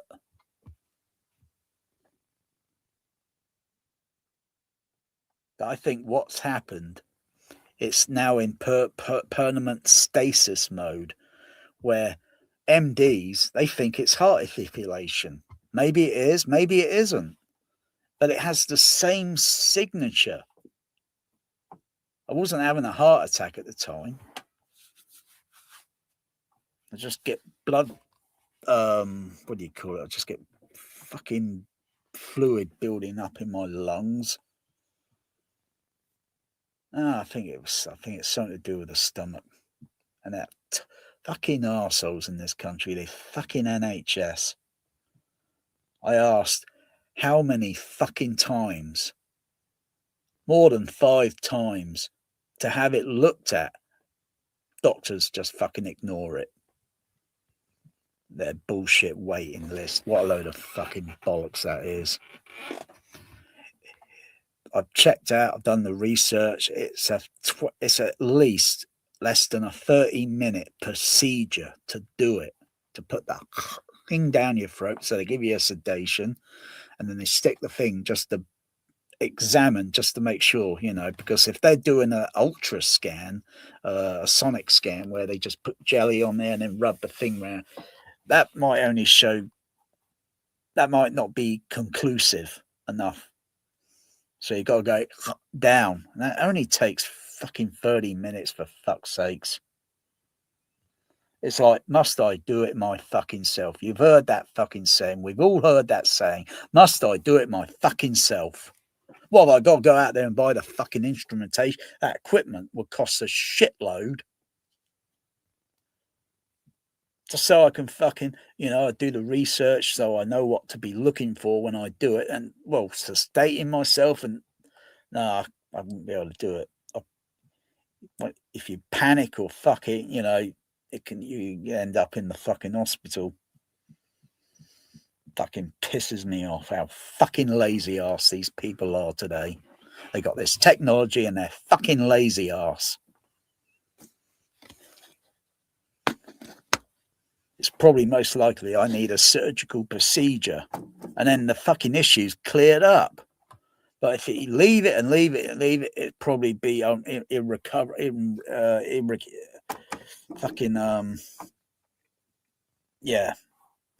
repairable. Fucking pisses me fucking right off, it does.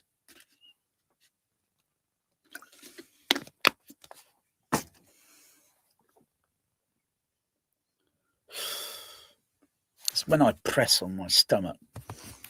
So yeah, I know there's something still going on there. Something's not right.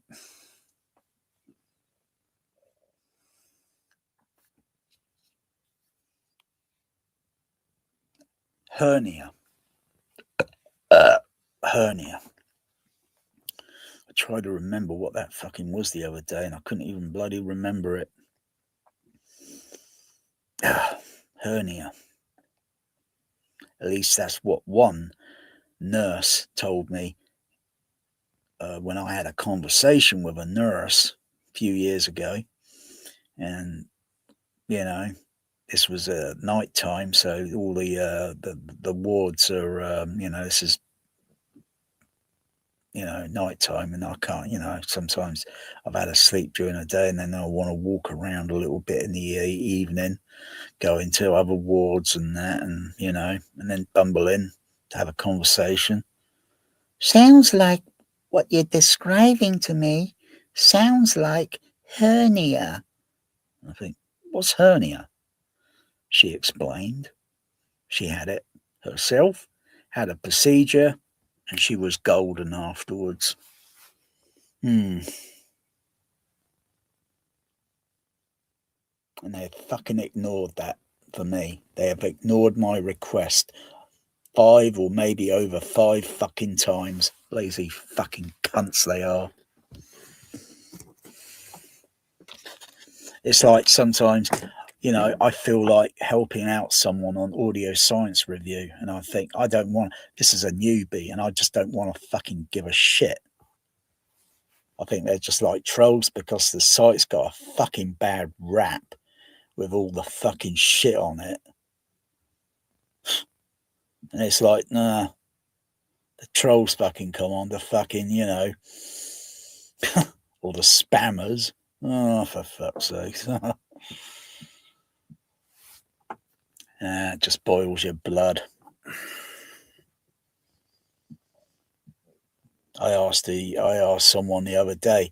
I don't know what I don't know what this is you're trying to describe, but I said something like, "What was his bloody post saying? What the fuck?" I doubt he's even done a video. I said, "Do a video to describe what this sound is sounding like." This is a science forum.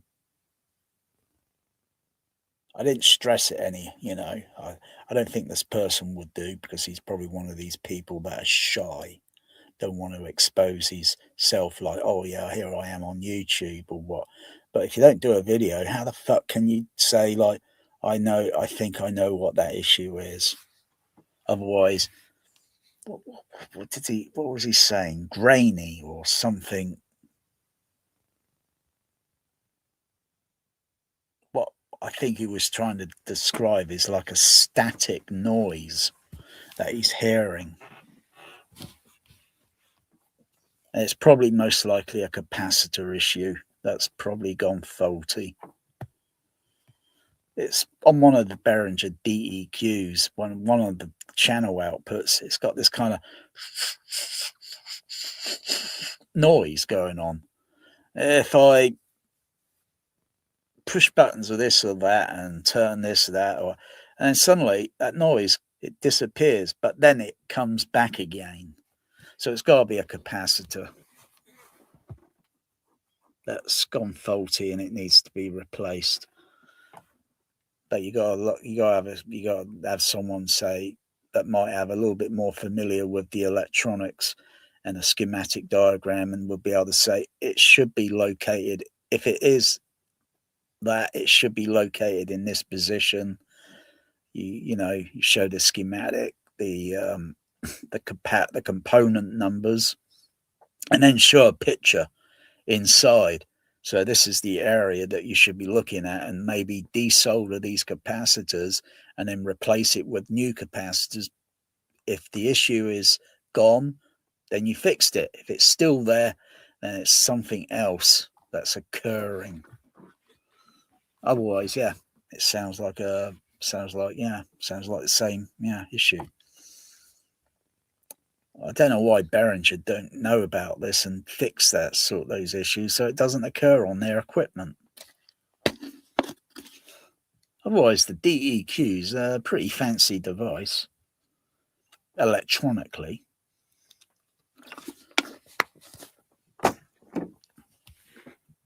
There's features on it that you wouldn't even get on a trinnov,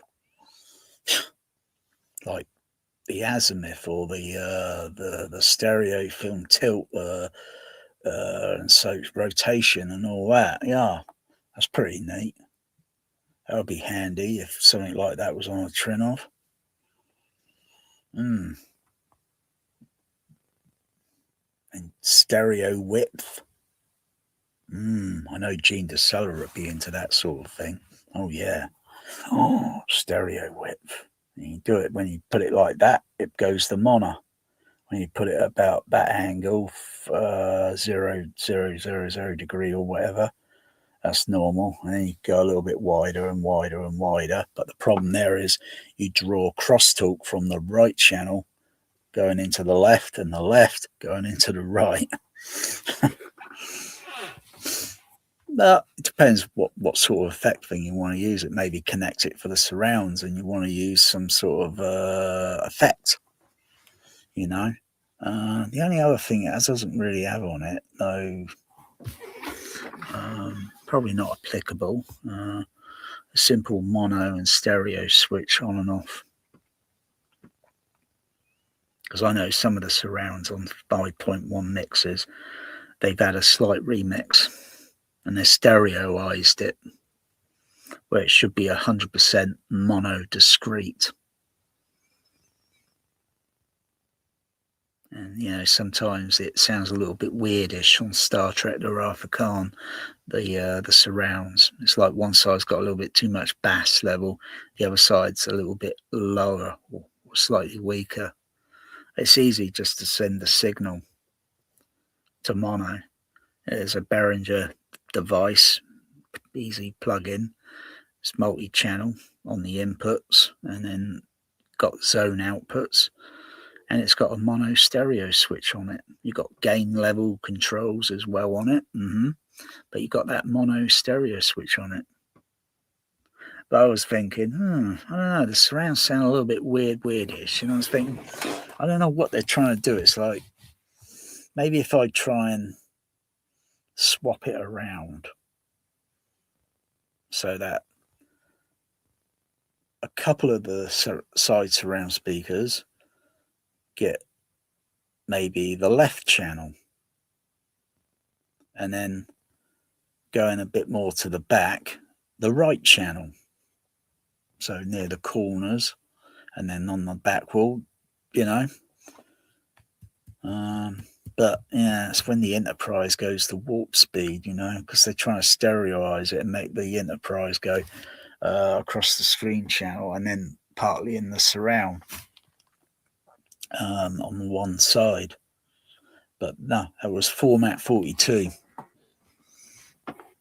It was mono discrete surround. The only Star Trek movie magnetic soundtrack to have stereo surround was Star Trek 6. All the rest were mono discrete. There's nothing wrong with mono discrete. It's pretty neat, actually. All the Star Wars ones. mono discrete surround.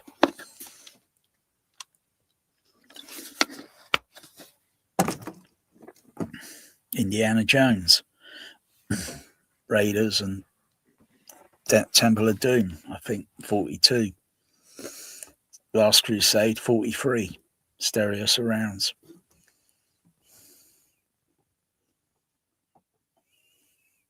I don't know why they didn't adopt it once it came around.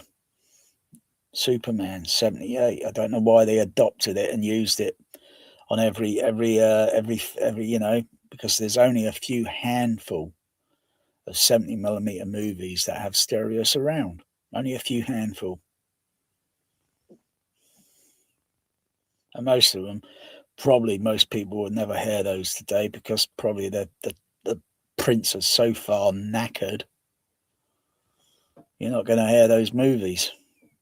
They might have transferred it if they done it proper over to DVD or such. And so yeah, that's probably the only way you're going to hear it, and very, very rare on AC3 Laserdisc. They could have done all the they could have reissued all the Star Trek movies again in AC3. There were still years, but they didn't know it was going to get retired until that fucking DVD format.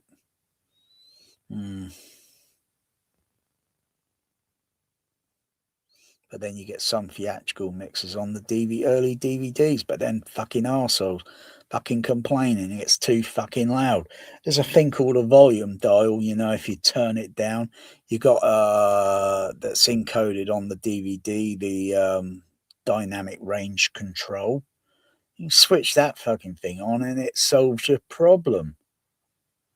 But you look at all these AVRs and all these shitty home theaters, like they can only do this, do that. They can't do what cinema can do.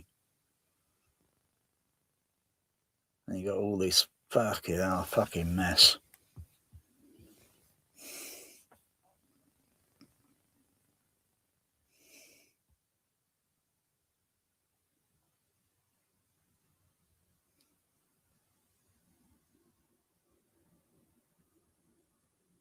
It would have been better if they made the cinema processors for sale, but they modified them slightly, just a little modification.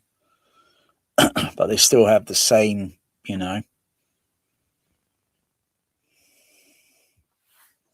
don't need these near field mixes. That's complete bullshit. It's tampering around with the mix. Minor little differences. They might be fudging the low frequency. They might be putting filters on the bloody, cutting it off a little bit. And changing the stereo width and such. Oh, for fuck's sakes.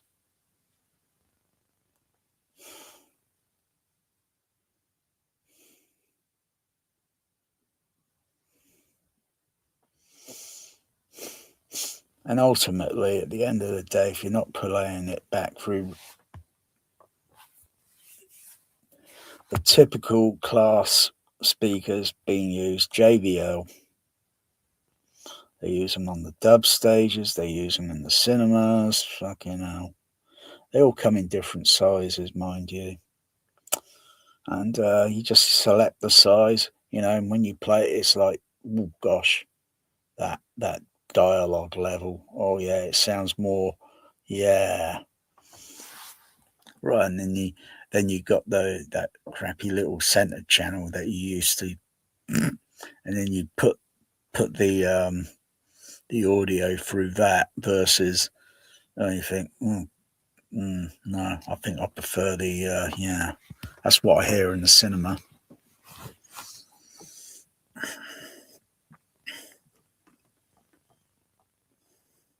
But you still got to scale the level to fit the size of the room. You can't take out a cinema sound system, literally raw amplifiers, speakers, the whole lot, stick it in a room and play something through it. It will sound way too loud for the size of the room.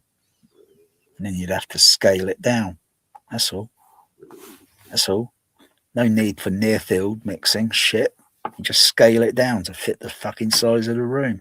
Otherwise, I think all this near field shit with all this metadata bollocks and this Atmos bollocks, bollocks on fucking Dolby True and all that bollocks from Dolby Labs. I think there should be control. Like I said this before many times, there should be control over the DME, the dialogue music effects. So you can adjust the music track level to fit the size of the room, the frequency response and such. Adjust the dialogue track. So be dialogue panning, or directional dialogue, whatever. You scale that to fit the size of the room by EQ and so forth, so it plays comfortably within the scale size of the room, because every room is a different volume size. And then you do the sound effects. All this near field shit is bollocks, because their rooms are different volume sizes compared to the home. And they're thinking everyone's using these fucking small monitors. Bullshit.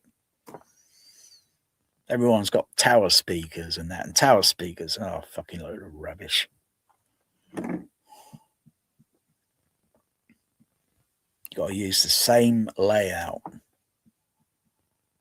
then what you should hear, what they should hear there is what they should hear if they came around your home. Only it's different technology and scaling it, and it fits and it plays comfortable.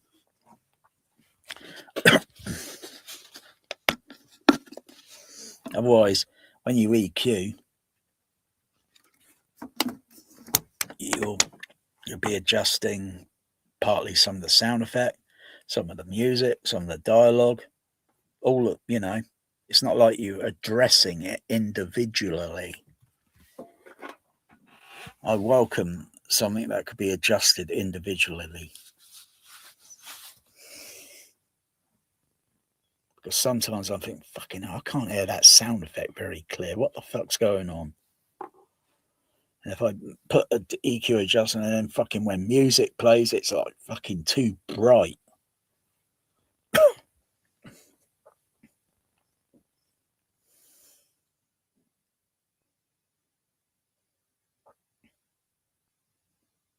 And there's also audio limiters that you can put on, because usually the typical culprit is going to be the HF horn.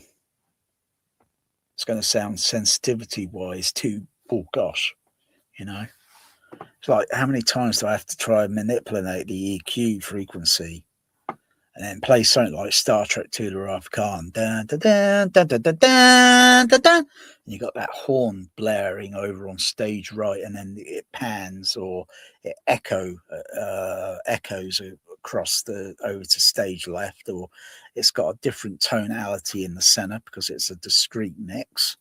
But it's like, oh fucking hell. Maybe if I had a larger, put this in a slightly larger room and that, it would be a little bit different.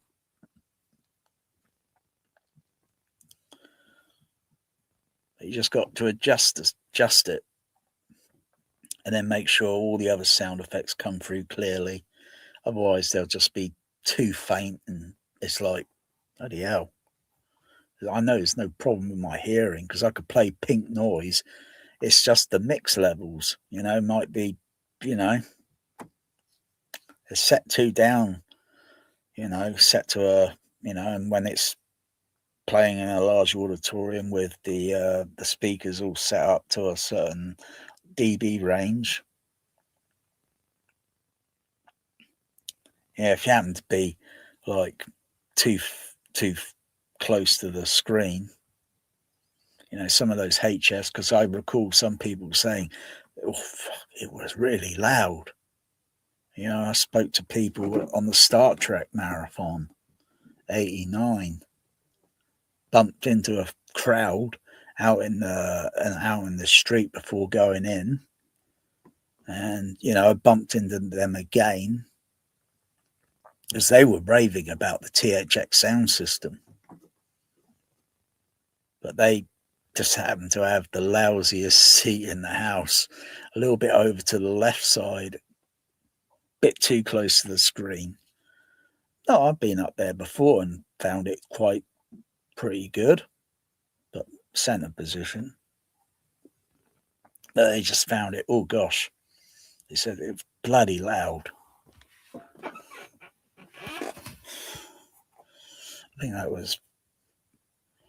might have been after maybe Star Trek 2 or might have been Star Trek 3.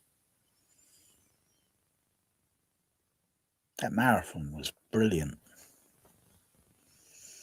I didn't have to put my fingers in my ears because I'm 20 meters away from the screen, 20 meters.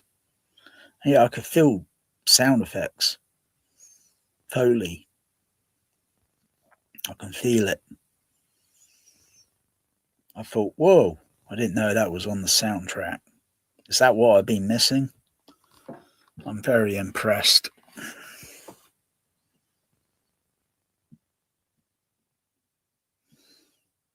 Just made it a lot more enjoyable.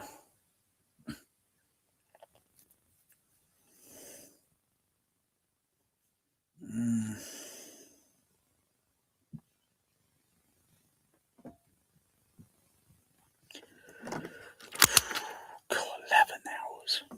I'll soon be coming up to 4 o'clock. I'm going to stay on a few more hours and I'm going to on 3, 1, and then get my meds, and I'll be back fucking later in the day. Maybe.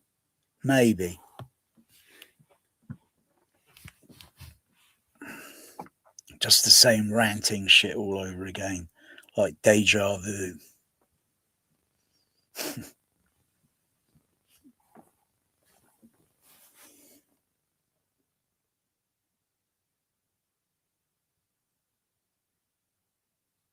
Ooh. I can just hear a little faintness in my tinnitus. It's very teeny. Maybe I'm stimulating it with ranting.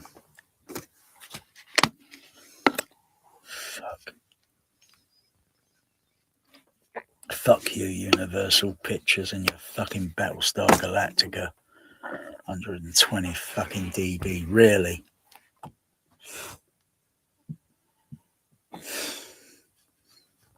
You watch other movies back then, and they sounded like, say, like maybe this sort of level, but you got this fucking sensor around, and it's like fucking like that. God's sakes.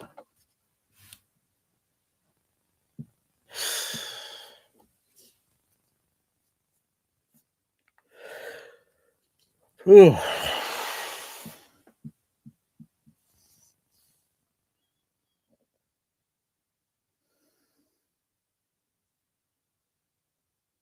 I think my idea with a total in-floor wall ceiling uniform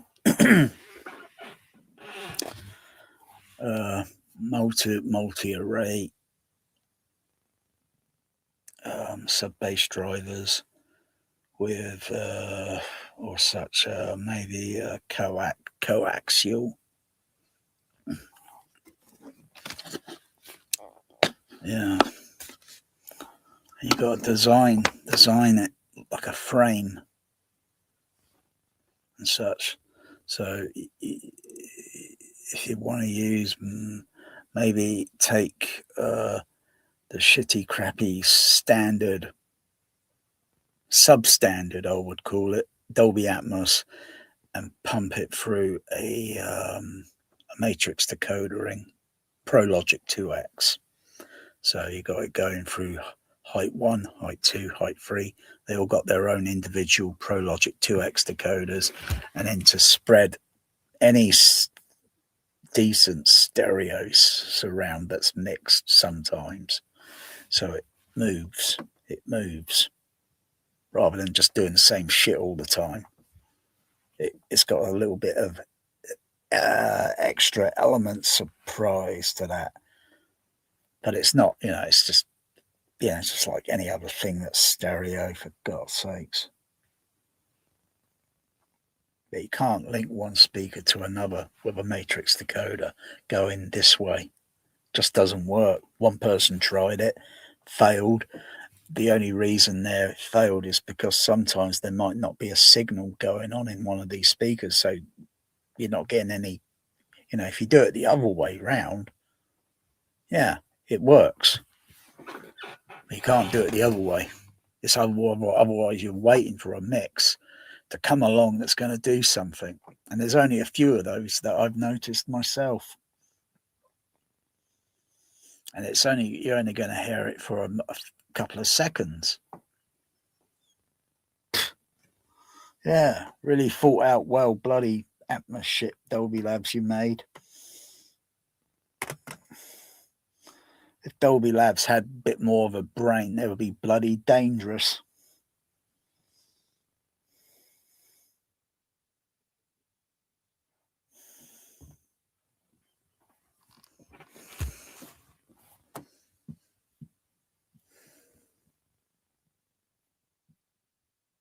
I think the same goes a bit more roasting.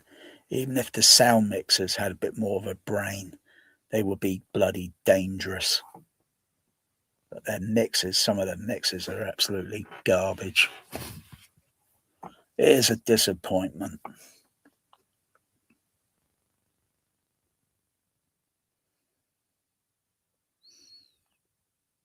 It's still so distracting.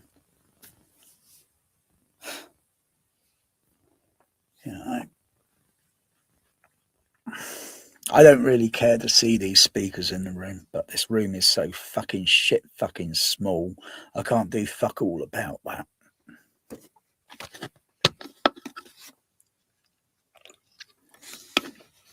Otherwise, only a few cinemas I've ever been to in the past, you could hardly recognise where the speakers are located. When everybody's heard of the term blind listening, all this hi-fi shit, you get a group of, think of elite rich people and all this shit or whatever, put them in a fucking room, and you're doing this blind listening test where you can't see the speaker. What the fuck? A JBL fucking smoking? Huh? We've been fucking blind listening for fucking decades, even though we don't know it. We can't see where the speakers are located behind the screen or what brand, what model, where they're positioned. We know there's sound coming. Well, that's one day where someone came up to me when I was projectionist back in UCI days and just simply, where's the sound coming from? You can see speakers on the ceiling. And I say, no, speakers behind the screen and they're little tiny little holes and the sound passes through it. Oh, that's interesting. I didn't even know that shit years before until someone showed me them. And I thought, wow.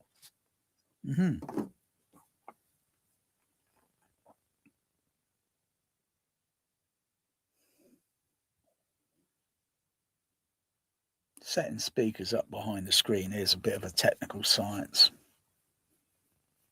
You'll have the instrumentation and the bloody patience, because it is a bit technical to get the speakers positioned and aligned, because when you move it too close to a material, you kind of get this sound, and so you've got to have them very precise, and so that they're only a few inch or so away from that screen. You can't put them bang up close, though. What's to say you can't try that? But no, you probably visibly then see the speaker,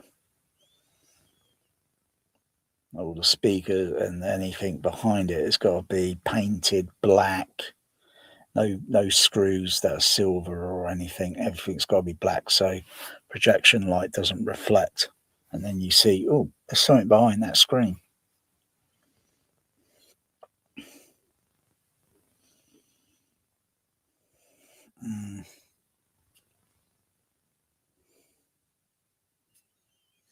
I don't even like those little metal bars that I got behind the screen, even though I put 2 of them up in position.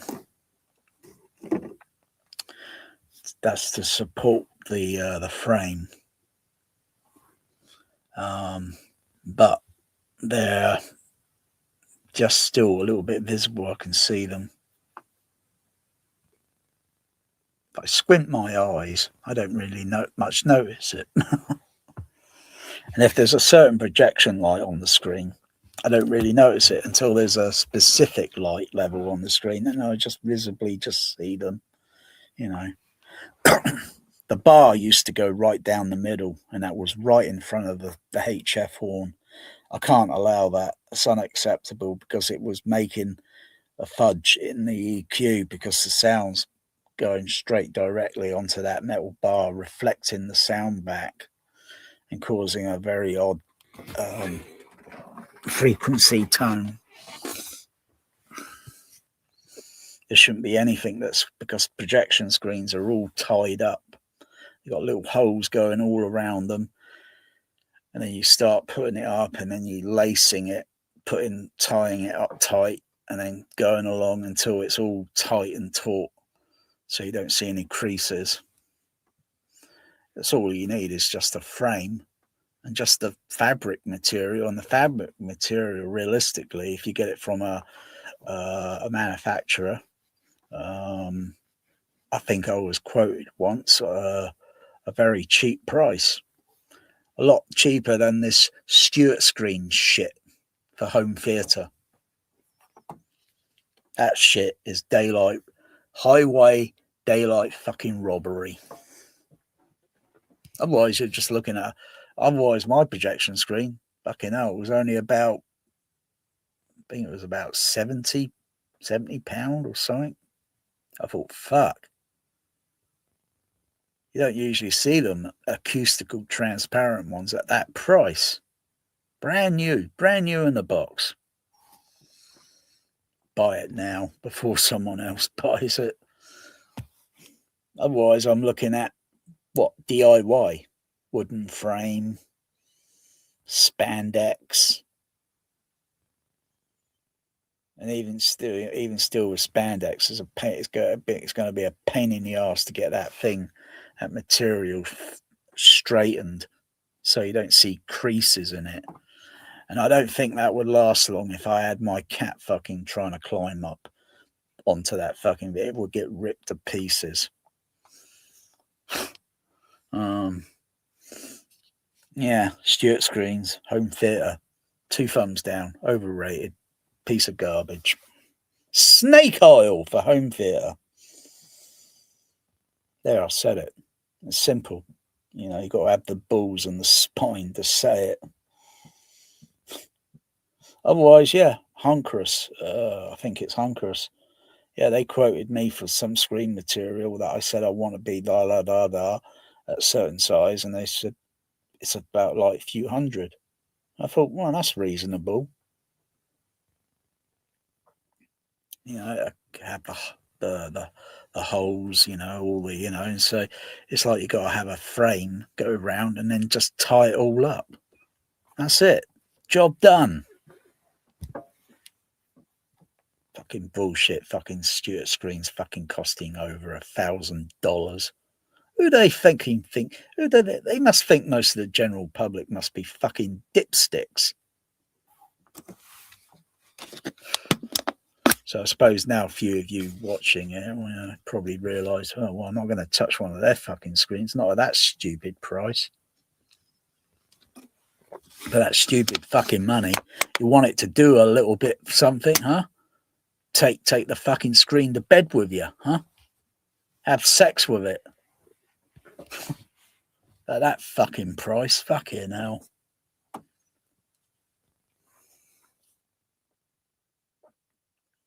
Just got to keep a look.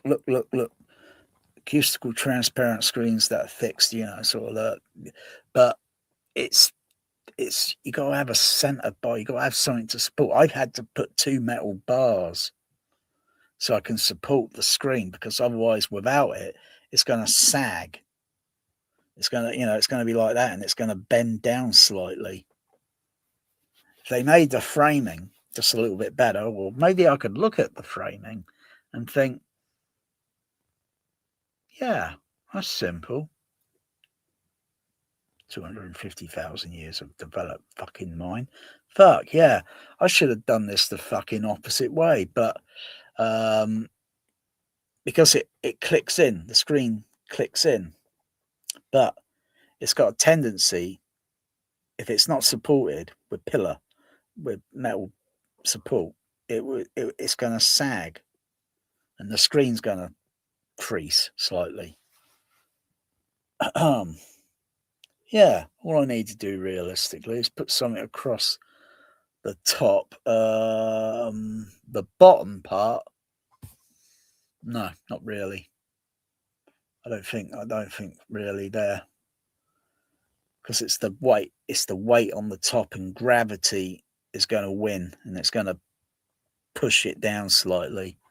So if I put something sturdy behind it, and I'll have to drill it and then screw it in, so it's an extra plate of aluminium, so it should stop that bending. I can remove those fucking pieces of away from the screen. I wouldn't see it. It's just, you can't see it in there. Just behind the screen there. Two of them. Side by side. They're in between the left center and the right center. Sort of the center channel, and then they're just, so they're not in the way of the HF horns. Otherwise, even still, those metal bars are there. Even slight off axis of high frequency is going to still partially reflect onto those metal bars. Cinema ones, there shouldn't be anything in the way to obstruct that sound from the HF horns. I've seen a lot of shitty home theaters that are done by that overrated oh god, this guy pops up on YouTube once in a while, every week or two, with that other guy from AVS Forum, and they built a home theater in the UK. But when I looked at it, I thought, fucking hell, that is terrible. Those speakers are going to fucking have sightline with these obstructions, and then you're going to get weird frequency response that you can't EQ.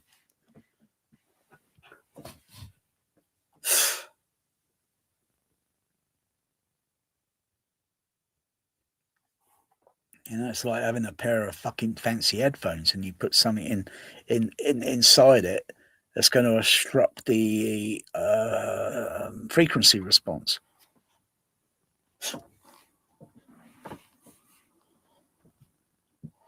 I might try that. It might be my next project. I need just a simple piece of metal aluminium.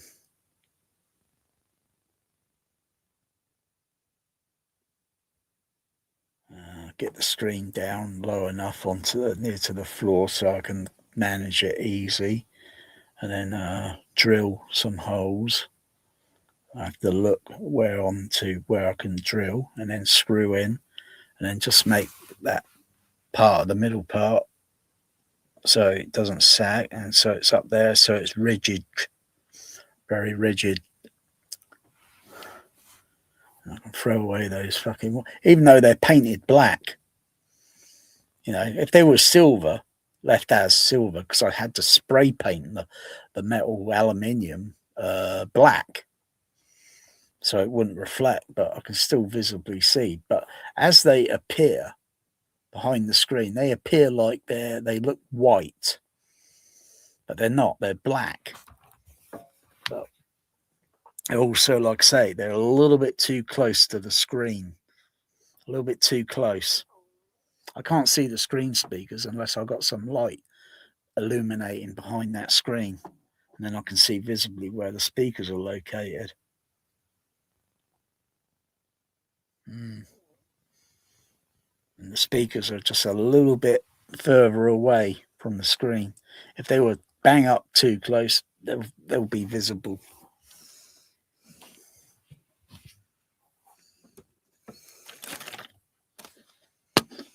But bottom rule number 1, don't buy Stuart screen. Highway robbery, daylight robbery.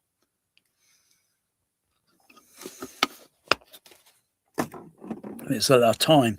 I think it's time we let a lot of these big bullshitting manufacturers frizzle. Because what's the point paying for their bullshit?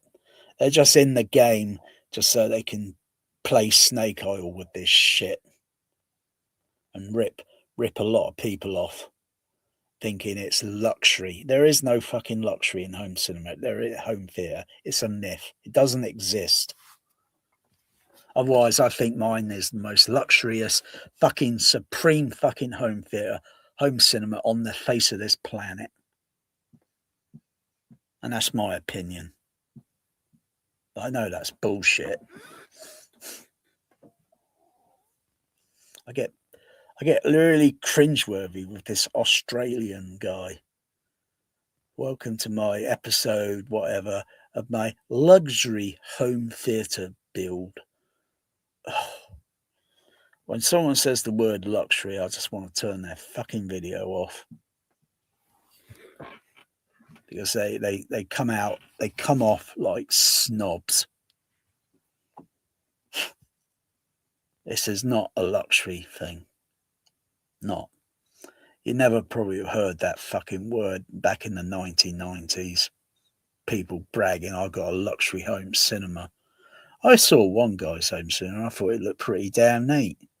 It seemed to have all the trimmings, but it was done on a cheap budget, really dirt cheap. And I was kind of a little bit jealous of it. And I was thinking, well, I wouldn't mind doing that sort of same thing in my room. You know, you've got a curved screen. It's not too big. And it's, mind you, the room is about the size of this room. And it's got a nice curve. Yeah, it looked fucking neat. 35mm projection or video projection, whatever. Curtains. Oh, my goodness. Proper cinema seating.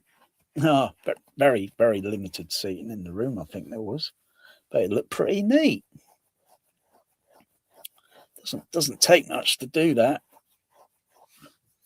Don't have to go to these bullshitting integrators. Because all they're after is your fucking money. They're like fucking parasite vampires. And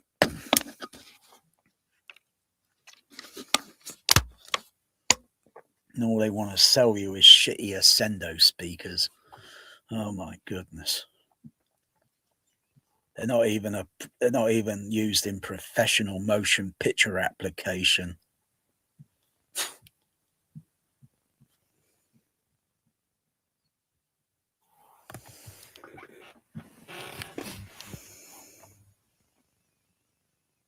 So those HF horns can go up fucking loud if they needed to.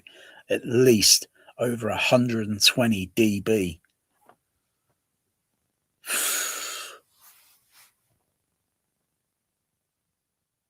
I don't know why HF horns get bad rap sometimes. Well, sometimes there's some shitty cinemas where they're like, fucking hell, what the fuck have they done to the tuning on it? It sounds awful. I've got to put my fingers in my ears. I've got to wear earplugs. I know movies, like, I've never seen this one before, but they're so predictable. You get so many minutes of loud, then you get so many minutes of quiet, then you're going to get so many minutes of loud again. It's just like, you know, looking at the phone, looking out at the fucking time and shit. It's predictable.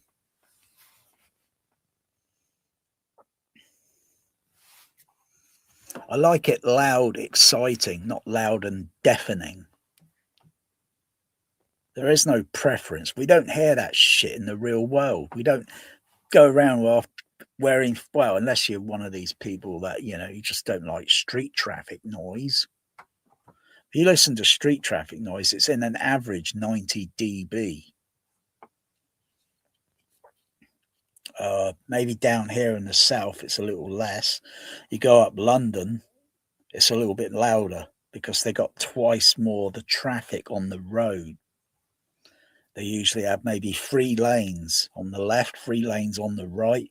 And you go to some part of London, maybe some part might be 2 lanes, but nothing like down here in the south. It's usually 2 lanes.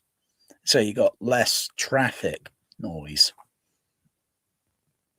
Fucking London's fucking loud with street traffic noise. Fucking unbearable. You're hearing the same noise all the time. It's like, you know, you want to put the earplugs in just to soften it. You still hear it, but you soften the level down.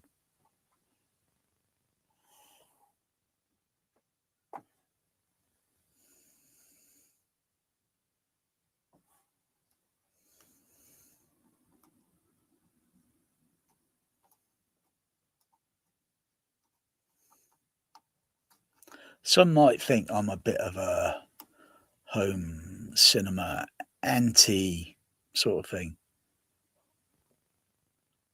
I don't really give a fuck. You're damn right. You're damn right. I'm fucking anti. At least I'm being fucking honest about the fucking shit rather than fucking bullshitters. And they'll try to do anything to fucking defend their fucking bullshit just so they can keep selling that shit at sickening daylight robbery prices.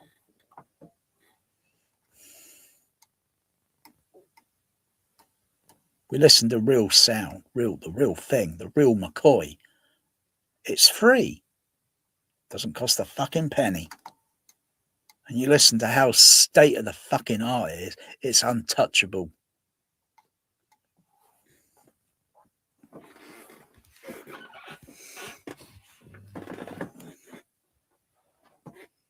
See all the sounds that I'm making there, and you know, the creaking and all that. Fucking hell, can I hear that in an Atmos movie? Can I? Fuck.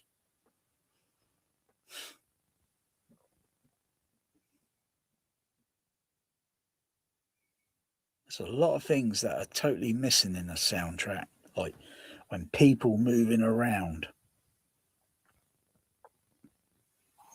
What usually happens there with people talking or crowd, you get sound that's kind of going, frequency response that's going like that, up and down.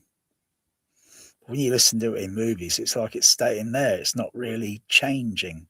So if 2 people were talking there and someone stood, it's got to be 2 people there. Oh, I'll do it that way, because if I do it that way, it looks like I'm putting my fingers up, which is considered to be rude. I apologize for that. So 2 people there, and then that's it. And you're blocking the sound. It's every time you go to a cinema sometimes, and you sometimes move position, or someone's coming past, and if it happens to be playing you know, it's the sound and the frequency response. So it's sort of like go like that up and down, because you've got a few people moving in between you, and then there's seating. You get that blockage sort of thing. I don't seem to hear that shit on film soundtracks with crowd scenes. That's another element that's fucking missing. Yeah, great job re-recording mixers. You really know how to do your shit. Best achievement in sound. Yeah, right, sure it was.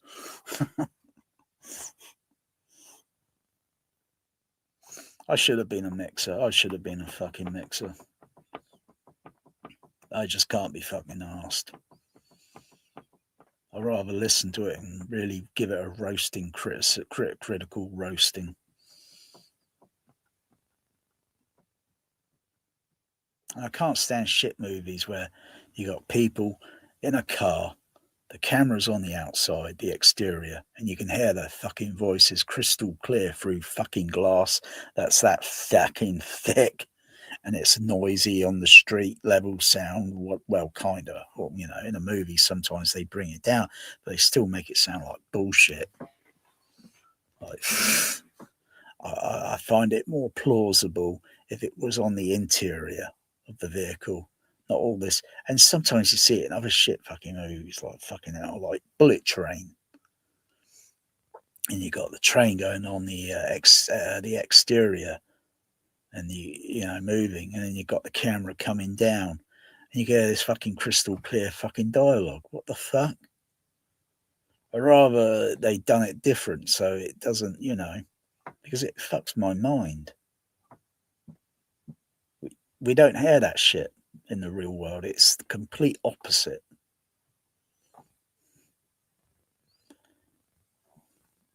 So if you're talking calmly at a low level voice level, and someone's on the outside and you got the windows wound up, there's no way they can fucking hear you. Not unless you start yelling. And it's going to sound muffled. It's not going to have a lot of top end on the frequency response. It's going to sound muffled, but still you can understand the language. But if it's noisy traffic and all that and going on around and you talk, you know, no one's going to fucking hear you. It'd be like a soundproof room.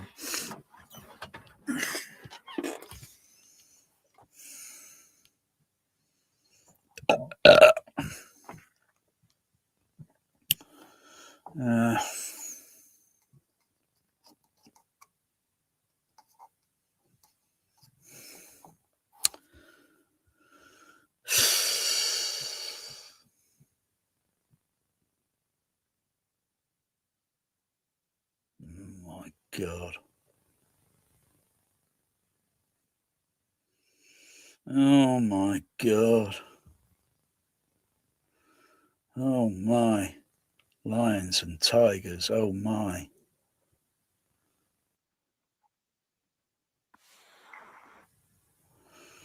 Fucking hell. Oh, this is going to be a hoot.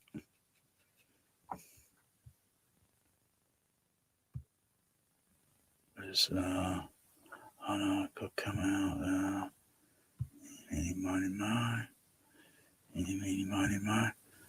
Crikey, what side of the United States does this guy live on? Is he on the East Coast or on the West Coast?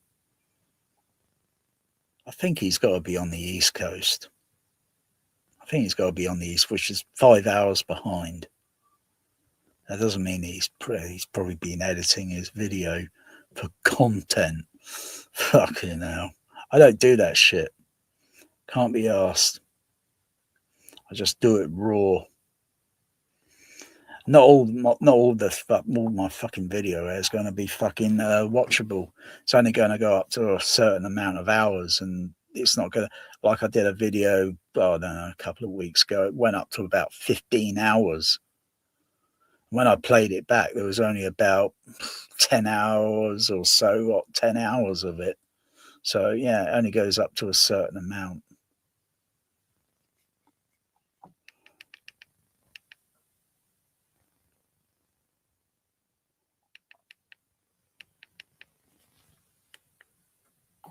Yeah, I'm playing the shit out of Star Trek: The Motion Picture. Fucking hell, how many hours have I had this playing? Crying out loud. I must have had this movie playing now for about, I don't know, maybe 9 or 10 hours. Maybe 10 at the very least. It's a 2-hour movie, for God's sake. Yeah, I'm playing it like it's a fucking bloody cinema. Fucking oh yeah, only cinemas are not open 24 hours, are they? Damn. I welcome THX cinemas back again. If they were open 24 hours, I'll be definitely going back. If they're showing the real thing, not none of this digital cinema DCI shit. Oh God, here we go. End game. There is no end game. I do a few videos sometimes where I post it like this is end game. I'm taking the piss out of it. I'm not serious about it. Seriously, I'm taking the piss out of it.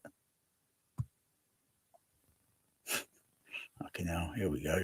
Bit of advertisement. Complex engineering problems takes more than a single tool. That's why so many engineers rely on the Autodesk Product Design and Manufacturing Collection. With Can it manufacture a shitload of dildos for me? Because I was thinking of putting dildos underneath my speakers for rubber support to absorb all the resonant frequencies. Yeah. I think Jeff Bezos, he sells a shitload of Amazon dildos. With a complete set of powerful design, simulation, and manufacturing tools at your fingertips, you can move faster, reduce risk, and bring your ideas, products, or entire factories to life. To life. To life.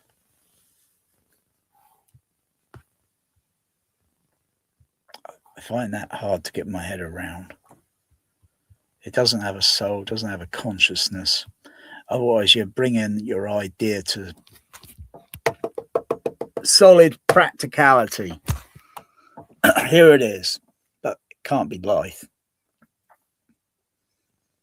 No more than me living in this flat.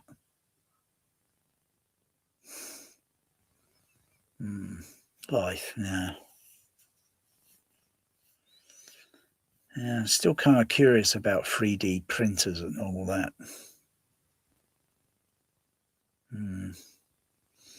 What you can design, and then you got to pump in all that plastic material so it gets melted, and then it gets formed into a design, and bingo, hey presto, wow.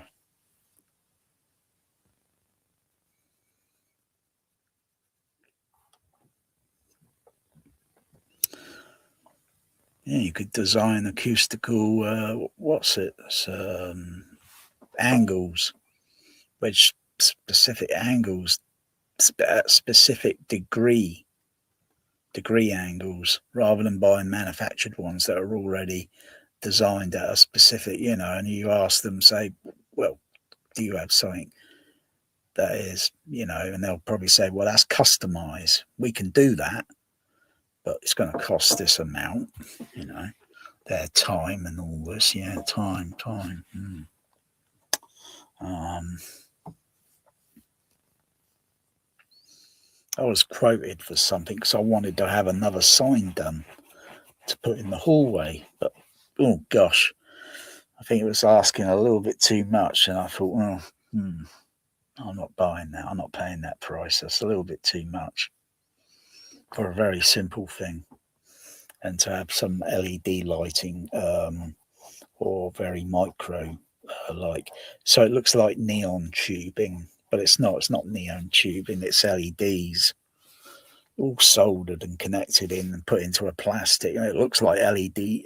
Looks like neon tubing, which is a gas. I've got a neon tube somewhere, but I've not used it in years. I was going to buy a load of them years ago, but because at the time then, these new type of look like neon tubes, but they're LEDs. I thought it were neon tubes that I had. But no. Someone told me, said, no, they're not, because he knows electronics.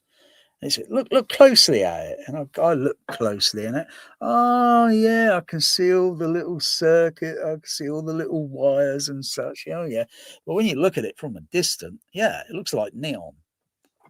It looks like neon, actual neon. And it goes, these things, because of the technologies they use now, they go damn bright.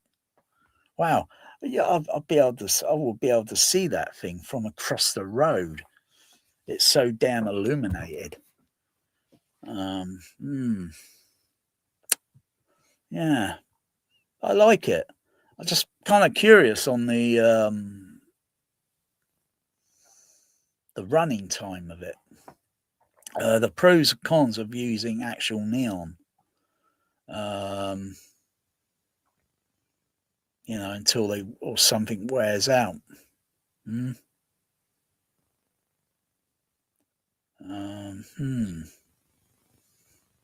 I don't use these things. I don't turn them on that much. So yeah, they should theoretically last a few decades. Unless, of course, turn something on and it gets spikes and it shorts out something. Yeah, but they should last a few decades. Oh my.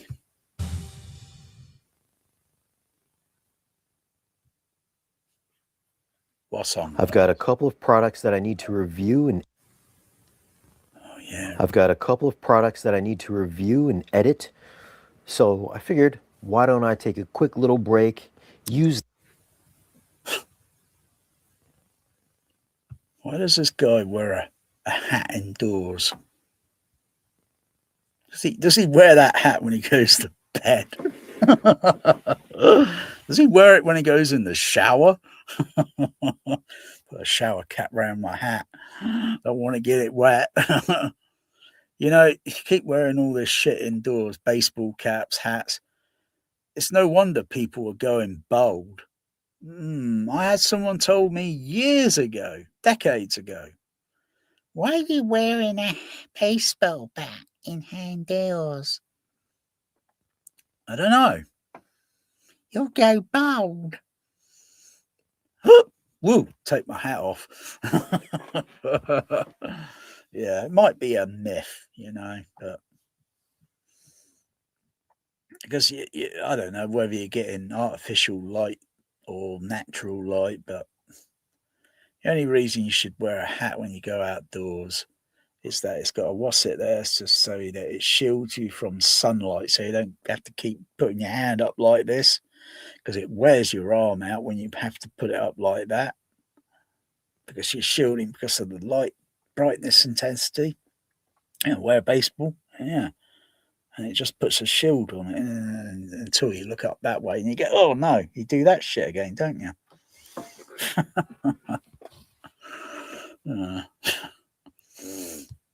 Don't know. He's probably gone bald partly, you know. So yeah, people, you know, women, they like guys going bald. They really like that. They're into it. I don't know why. They never were into that sort of thing decades ago, I think. But then now it's a sort of thing. They're into it, huh?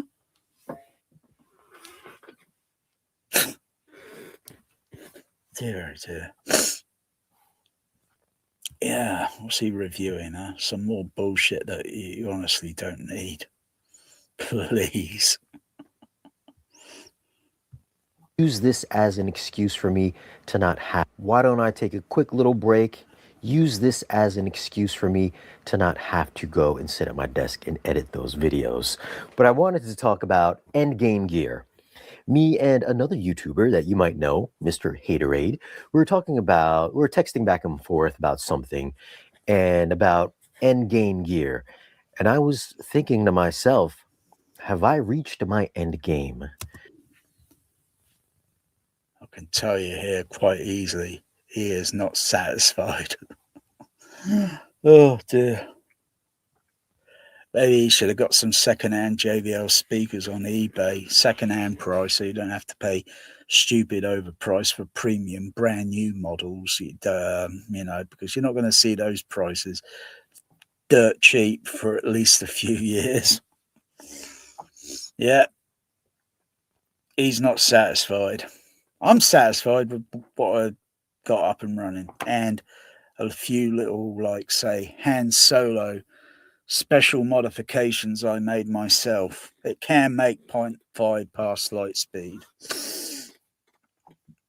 But I don't consider this to be end game. I don't.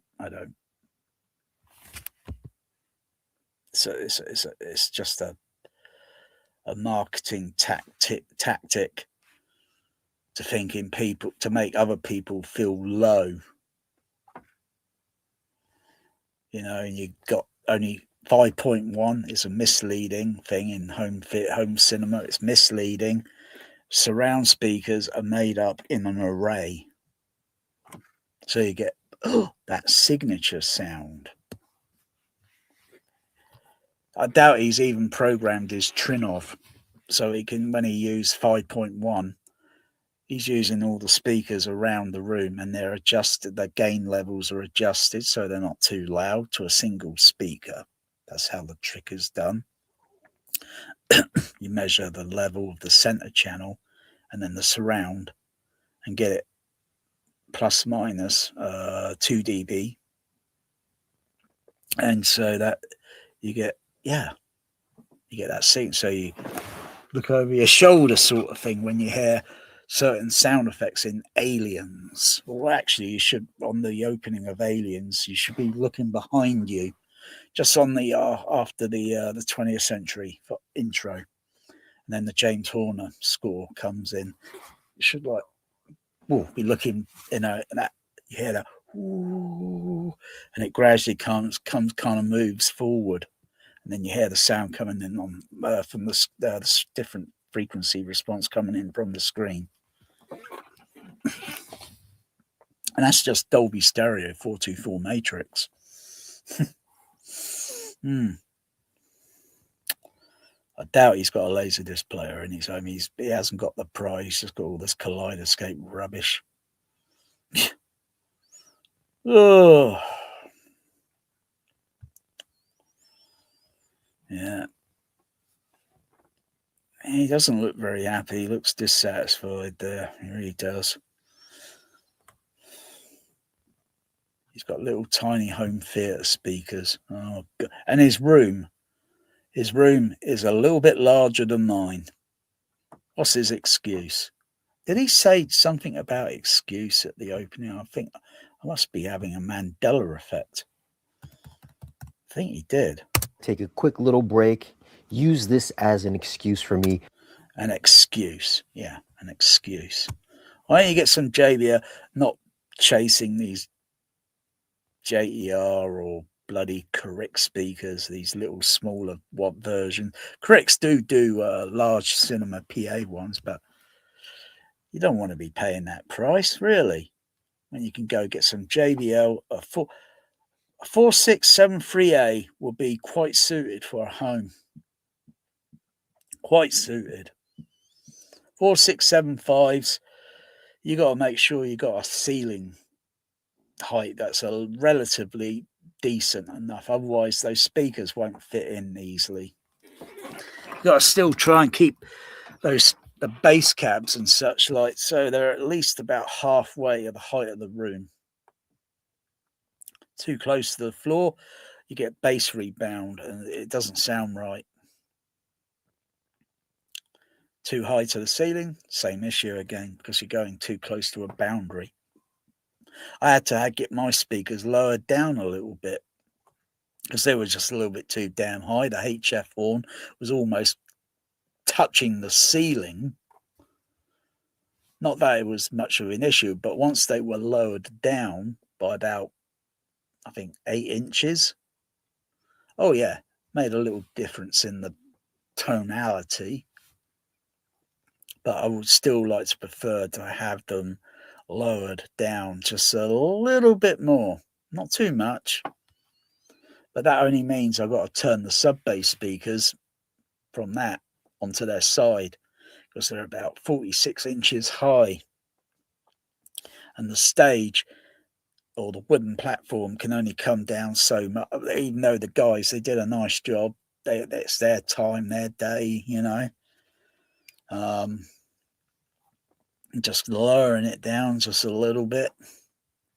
But I would have preferred, I think it should have gone down. I should have had the subs turned over on their side. And if they're turned over on their side, which is 26 inches wide, I think 26 inches, they could be raised off the floor just a little bit.